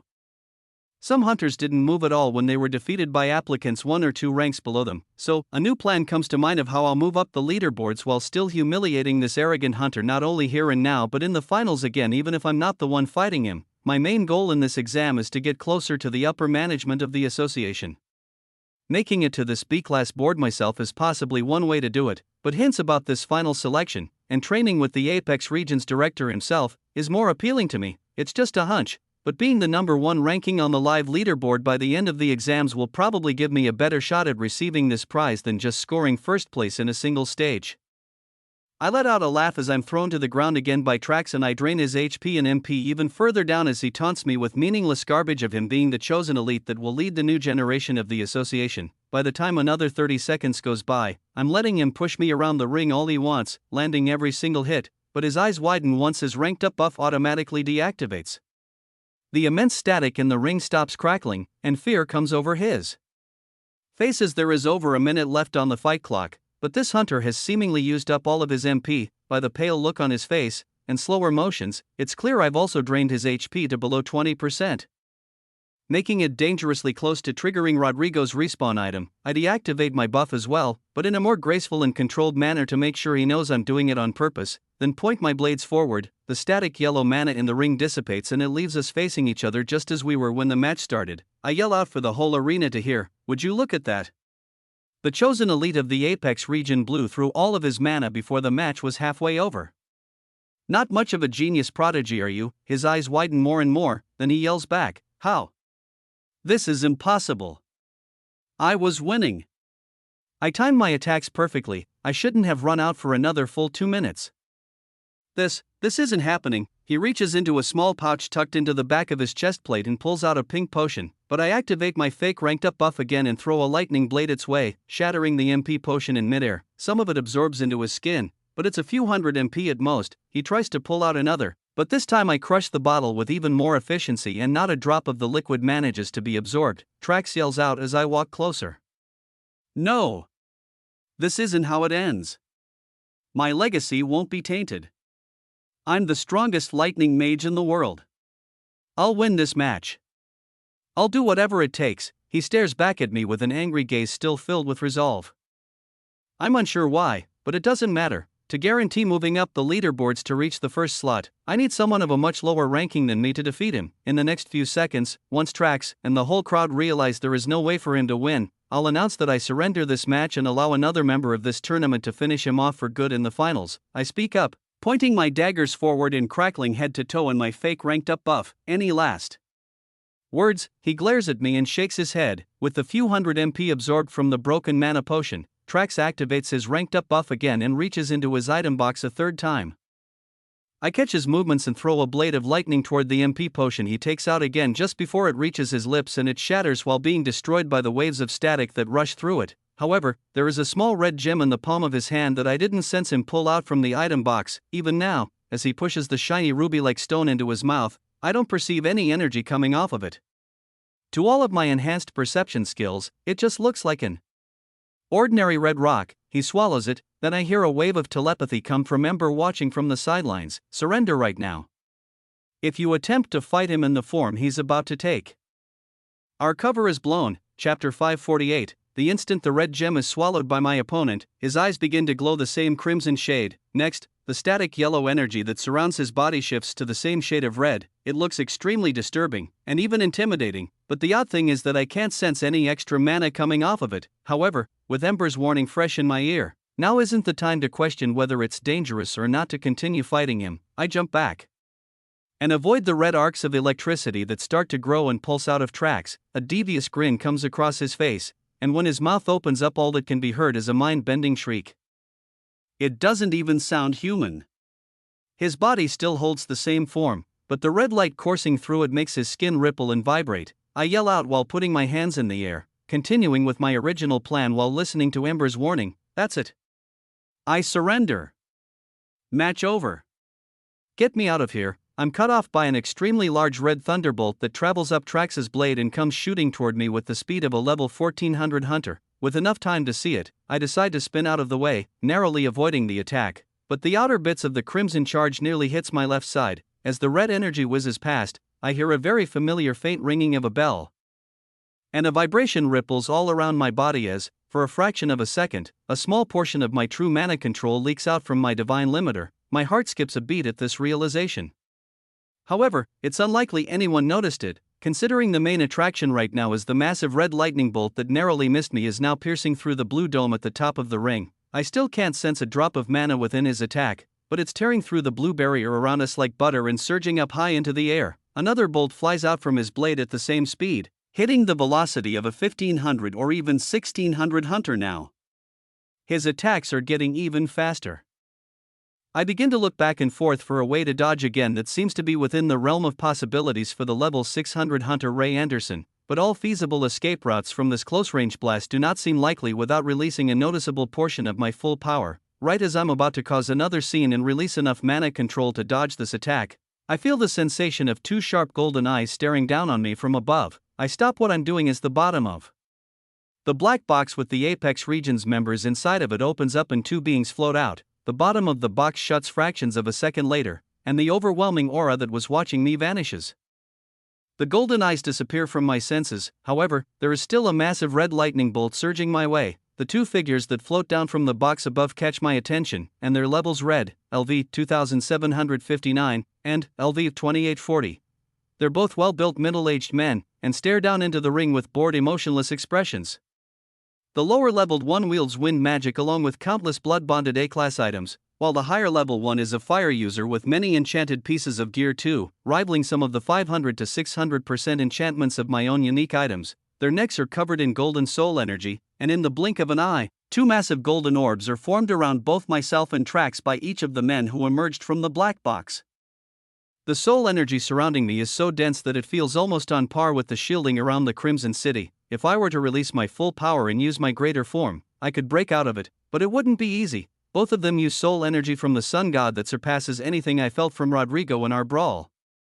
It feels very similar to that of the level 3000 Mountain King I battled in the Vice City Labyrinth weeks back. Despite this surprise, I know that I'm not the threat they're attempting to contain right now. The shrieks that echo out of tracks become muffled by the orbs of soul energy, but his erratic releases of energy only increase in volume and frequency.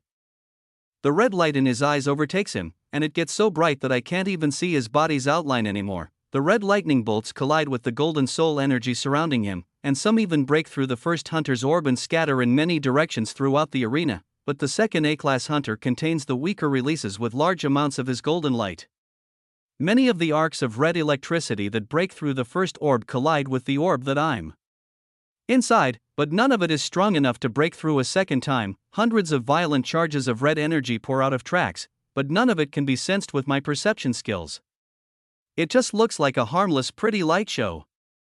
But I'm positive that these looks are very deceiving. About 60 full seconds go by as these red charges erupt out of the fighter, and the two A-class hunters continuously pulse with golden soul energy to contain this blast. Meanwhile, many B-class association workers start to mend the blue dome-like barrier around the ring while discussion erupts from the regional directors and guest hunters by their sides. The entire room fills with questions, laughter, streams of excitement, and many hunters leaning in to get a closer look at the action. The talk is not that they're scared of the results, they all want to know what the powers they're seeing in front of them are, and many want to try whatever that red gem was for themselves. It's hard to make out exactly what they're saying, as the dense golden soul energy around me acts as a noise and energy suppressor. All I can do is wait and watch the red energy bursting out of tracks wear down and stop after about 90 seconds pass. Once it does, he collapses onto the arena floor, and the two A-class hunters glide upward while taking away the golden soul energy barriers. They float back up and out of the large hole in the top of the blue dome, then the opening in the black box allows them to go back inside. The dangerous golden eyes I felt before aren't there.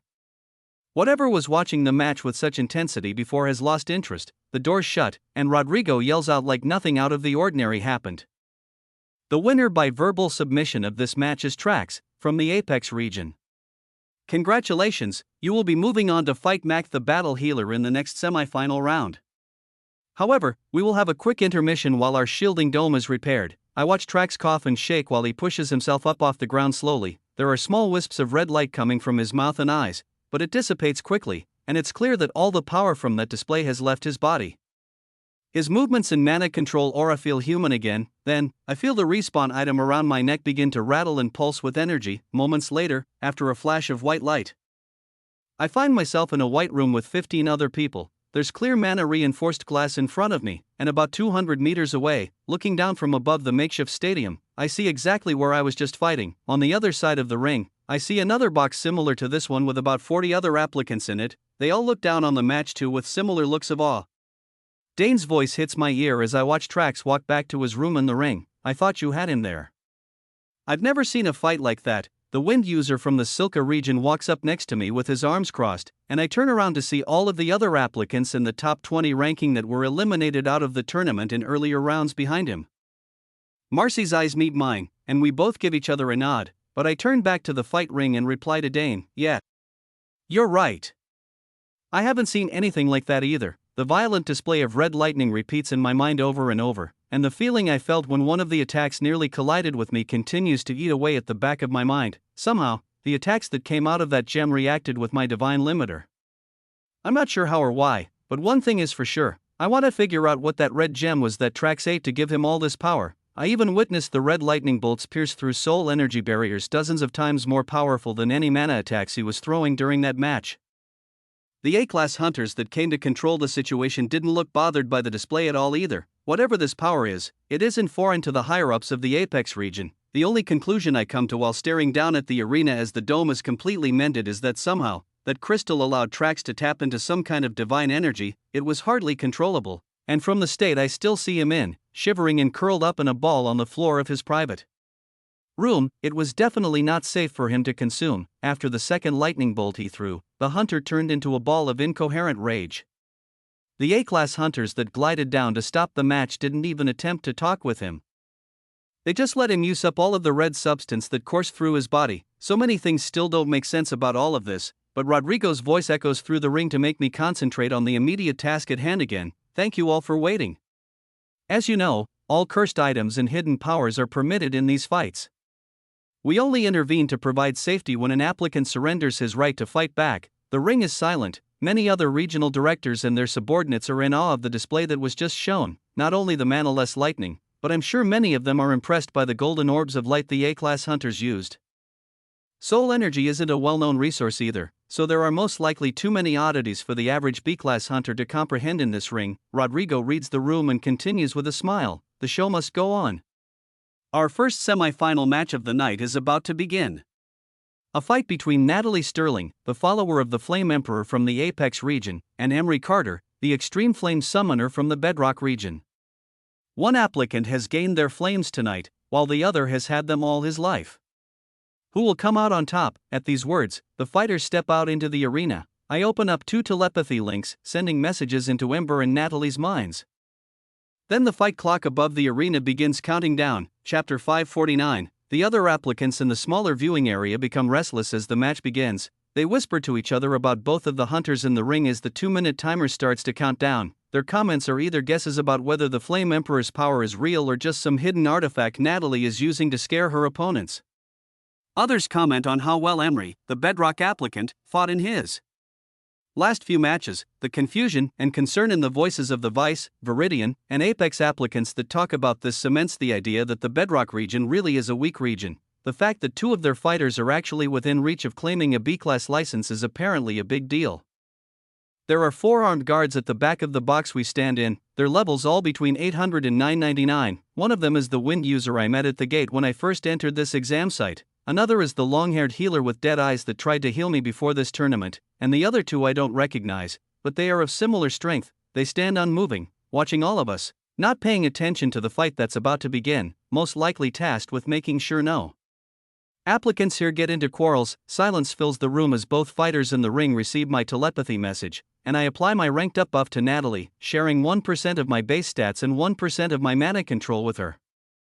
She looks up to the sky, pretending to pray, then her whole body erupts into flames. Ember stares back at her from the far side of the ring, putting his hands up to fight, and bursts into far less powerful flames, using mana control hardly 10% as powerful as the aura Nat gives out. He grins, then looks up to the sky and yells, "Hey Flame Emperor, grant me power to make this a fair fight." Nothing happens, and his dull-looking flames pale in comparison to the hot ball of fire burning around Nat. He yells again, just this once. "I swear my loyalty to you, and will follow you as my leader. You can grant this power to anyone who believes, can't you?" Silence fills the ring. A full 5 seconds go by, then people start to whisper and laugh in the crowd. Ember continues to stare up at the sky, putting on the act I asked him to. More words of doubt begin to spread as nothing happens, and people start to yell out and complain, "See, she's been faking it, it's all a facade." See, why wouldn't the Flame Emperor do it again if they could? Especially for a fire user, it has to be some kind of trick, an artifact. Yeah. That's right, she's from the Apex region. We can't forget what the number 1 fighter said, they're just playing us. Then, a wide grin appears on Ember's face as he opens up his limiter and allows a growing amount of power to leak out. Over the next 3 seconds, everyone's chatter and words of doubt cease as the flames around Ember grow to match Natalie's, looking almost identical. Both of them run forward at each other and the entire blue dome is filled with flames while dense auras of mana clash. The vibrations of mana that ripple through the arena now cannot be faked by mere illusions, it's the raw mana control that is being released in each attack. All of the regional directors stand up from their seats, similar to the time they did the first time Nat showed this power. Then, chatter fills the stands again with a very different tone. It's real, his mana control increased by over 10 times in a few seconds. I've never seen anything like it, just like the Apex region girl in the first round. It's replicable, it looks real. Even if this is an artifact, I must have it. Cracks and twangs erupt through the ring as Ember's fists collide with Nat's daggers. I secure a telepathy link between both of them so they can coordinate their attacks. In the last matches, when I gave Natalie enough mana control to win, she only managed to do so by overpowering her opponents with brute strength and a large perception increase. Now, I want to give her the chance to get used to fighting with these heightened powers for longer periods of time while managing her MP output and increasing the density of her mana shielding to the proper level. Even now, with perfectly matched mana controls, I can see that her daggers are being batted away by Ember's bare fists. The timer hits 145 remaining, and I increase her control and buff stats to 2%. Ember matches it immediately, and the intensity ramps up even further. The flames that fill the arena grow darker, and the waves of mana that seep out into the crowd are far more deadly than anything any of these regional directors are even capable of producing. I smirk while watching Nat's blades clash with Ember's fists with more confidence now. In just a few dozen exchanges and a rapid telepathic conversation between the two of them, her technique improves with every exchange. Every 10 to 15 seconds, I increase her output by 0.5 to 1%, bringing them to about 6.5% of my mana control by the time the timer hits the last 30 seconds of the match. By this time, the radiation of mana bursting out of the dome is overwhelming for some visitors. All of the regional directors watch in awe, and even the guards that stand at the back of the display box here take a step forward to witness the incredible exchange taking place before them. I send another wave of telepathy into their minds. Alright, that's enough. Wrap it up. By now, Natalie is far more accustomed and confident using these extreme levels of power, so her flash training exercise is complete. Now, it's time to follow out the strategy to finish up this tournament. I smile and cross my arms while red flashes of light reflect off the glass in front of me onto my face from a distance. Ember's perceived mana control output begins to dwindle, and it appears as though Nat is landing more and more hits on him than she did in the beginning. As the seconds tick down, their apparent gap in strength grows wider. Ember throws himself around the ring while Nat lands attacks from long and short distances, throwing crescents of flames his way. The last 10 seconds are the most brutal. It's almost hard to believe they're acting, which is perfect. As the timer hits 0, Ember is still standing, but his concealment cloak portrays a battered and beaten hunter from the bedrock region that collapses on the ground without any flames left to burn on him. Nat goes in for a finishing blow, but the timer runs out and Rodrigo's voice echoes throughout the ring. At the same moment, I release my buff and take away Nat's flames and power. That ended our first semi-final match. Another unexpected chain of events. It seems the Flame Emperor will bestow its power to anyone who calls its name. They just have to believe, he grins, turning to all of the regional directors. Nonetheless, this match has ended without a kill. We will count a vote from our directors to find out who has won. After about half a minute, the votes come back with Natalie being the winner 6:1. The Bedrock director voted for his applicant even though it was clear he had no hope of pulling out a victory in the end. I whisper under my breath, an expected turnout. Dane stares wide-eyed at the dome that still crackles with flaming residue. You expected that. A flash of white light brings Ember away and into the room we stand in about 5 meters to my left, and immediately I watch the healer at the back of the room approach him. I can't help but let out a small laugh at the reactions of other hunters' surprise when he refuses her heals, then walks over to us covered in burns and sear marks on his cloak. He stares forward at the ring just like me, crossing his arms while I give Nat self-regeneration and she walks back to her room. He speaks to me through our link. I hope you had a good reason for all of this. I wanted to take a crack at that lightning user too. I wonder where he managed to get a divine fragment. Even if it was a weak one, mortals shouldn't be playing around with power like that. Especially at this low of a level, that easily could have killed him. I raise an eyebrow and reply to him through our link while the arena is cleaned up to prepare for the next match. So it was divine energy. It messed with that concealment item you made when one of the bolts got close. Yeah, it might have even completely unraveled the barrier if it was a direct hit. My eyes widen, but I continue to stare forward with a blank expression. What do you mean unravel? What are those things? What is divine energy anyway? I can't even perceive it. If I wasn't already suspicious, and didn't see the light show that followed, that stone looked like nothing more than a red rock. He grunts and shrugs, looking over his shoulders then back toward the arena as the Apex workers leave a shiny brand new arena behind. It's more complicated than just simple energy like mana or chi, or even demonic energy. It shouldn't even be manifested in such a rudimentary form on this world. Something is very wrong about all of this. Ember's face twists a bit, and I can tell he's genuinely in deep thought. Meanwhile, Rodrigo speaks up and 2 more fighters enter the ring. Trax limps his way to the center of the arena, and Mac, the battle healer, walks in to face him with a confident stride. I reply to Ember while their room doors close and the fight clock starts to count down. I'm going to need more of a response than that. Now isn't the time to be withholding information. However improbable it may be, it just happened. You saw how unbothered the Apex region was after that light show, didn't you? Those golden eyes. I know you felt them too. Are you sure the sun god isn't one of you divine beasts? he shakes his head and continues to stare forward. I'm sure of it, he isn't. At the same time as these words hit my mind through our link, I witness the healer from the Apex region walk forward and place both of his hands on Trax's chest, and a blinding series of light pulses fill the ring. It's not teleportation magic, it's healing skills being activated. Seconds pass, and the lights fade. Trax is now the one standing tall with a determined and evil smirk across his face while Mac falls onto the ground pale, sweating and shaking just as Trax looked moments ago. A whisper escapes from his lips, I surrender. I've done my duty. He's teleported out of the ring and into the finisher stands right behind us. Trax makes a slow walk around the ring while Rodrigo yells with an excited tone to the crowd, that settles it. An unorthodox win, but Trax is now moving on to the finals to face Natalie. Two applicants from the Apex region will be facing each other in a final bout. The self-proclaimed strongest lightning mage in the world, and the follower of the Flame Emperor. Who will claim this year's prize and win it all? Chapter 550. The tension in the air is impossible not to notice, both inside the viewing room above the stadium, and down below in the regional director's viewing area too. No one speaks a word, but their silence and wide-eyed stares into the arena from everyone waiting to see what happens next says it all. Two anomalies have shown themselves during this fourth stage of the exams. This whole event is supposed to be a simple display of what the new talent from all 8 regions can do, a competition to give not only the 12 applicants that pass after the exams are over a bright future, but also the 50 or so others that have come out here this year a chance to display their fighting talent to be hired for various jobs by other regions.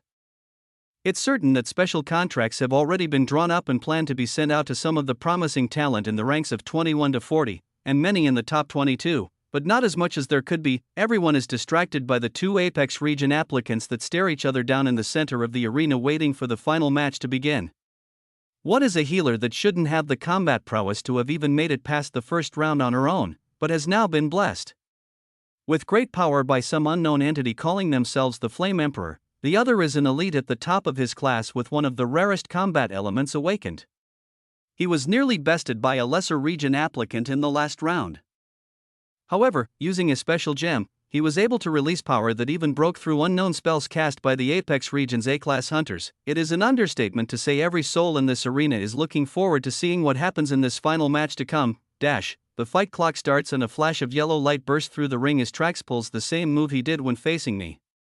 He's activated his ranked up buff to go all out from the start. Nat's body fills with power as I give her the same amount of mana control that she had at the peak of her spar with Ember while upping the shared base stats to their max, imbuing 10% of my own stats into her while keeping her shared mana control at 5%. The increase in her basic speed and base strength is not enough all by itself to contend with the massive boost that Trax's buff gives him. However, the mana control coursing through her veins increases her perception and mana shielding density enough that she can interpret and predict every one of Trax's strikes before they're dangerous, despite her being slower than her attacker. Every time the lightning mage's yellow static sword comes flying down at her, a massive wall of impenetrable shielding covered in dark flames blocks it from making contact. Her eyes track his movements and the formation of mana barriers are just quick enough despite her physical body lagging behind. The lightning user's movements look like a blur of yellow light to everyone in the crowd, but Nat's movements are a little easier to see with their less honed eyes. However, they still seem incredibly fast. The density of mana that collides in each attack can be felt when the releases of energy vibrate through the ring.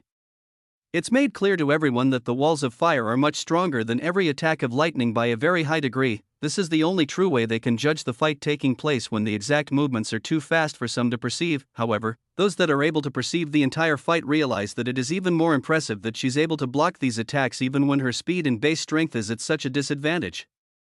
The mood in the arena shifts and words between the directors and their guest hunters in the stands spread. It becomes easy to overhear them down below in the ring. Trax's face twists with anger and he yells out for all to hear as he continues to send a barrage of attacks at the healer with his full power. It's impossible. I trained with you trailing behind me for almost half a year before these exams. You were never a fraction of this strength. I don't believe it's possible to gain such power from a prayer. This is all a trick. I won't be the butt of a joke. I won't. His anger grows and grows while Nat's eyes stay calm to track his movements and the fight clock ticks all the way down to show only 1 minute remaining. I feel the lightning aura pour out at even more extreme frequencies than when I fought him in the ring. He's burning through his MP supplies much faster in a desperate attempt to try and catch her off guard. Even so, as Trax forcefully increases his speed and power by another 30%, Nat adjusts her movements and blocks to continuously keep him at bay. At any point during this match, Nat could release waves of fire that stretch to all edges of the dome and take Trax out in less than a second. But I'm waiting to give her the order for the perfect strike. I want to give the crowd a show, and at the same time, see if Trax does anything rash again. The audience is all standing up from their seats again in awe, looking down into the ring and continuing to discuss their theories on how the Flame Emperor's power could work. Even the applicants in both viewing areas are leaning up against the mana-imbued glass to get a closer look. The pulsing light show of yellow static and dark flames goes on for another full 30 seconds before Trax's movement speed starts to slow down. Despite throwing everything he has at the healer, not a single shockwave makes it through her flaming mana barriers. His face grows almost as red as the flame residue flickering throughout the ring. Trax looks up to the sky, staring directly at the black box and yells out in anger, "You know what? I don't care if it kills me. If I lose this match in front of everyone here and now I'm already as good as dead. I'm the strongest lightning mage in the world. No one will ever defeat me as long as there is breath still in my lungs." He grits his teeth and his movement patterns change. Instead of constantly attacking Nat, his lightning step patterns start to shift further and further away from her. He yells at her while reaching into his item box beneath his armor, "Your friend might have gotten lucky, but nothing can stop what's about to come.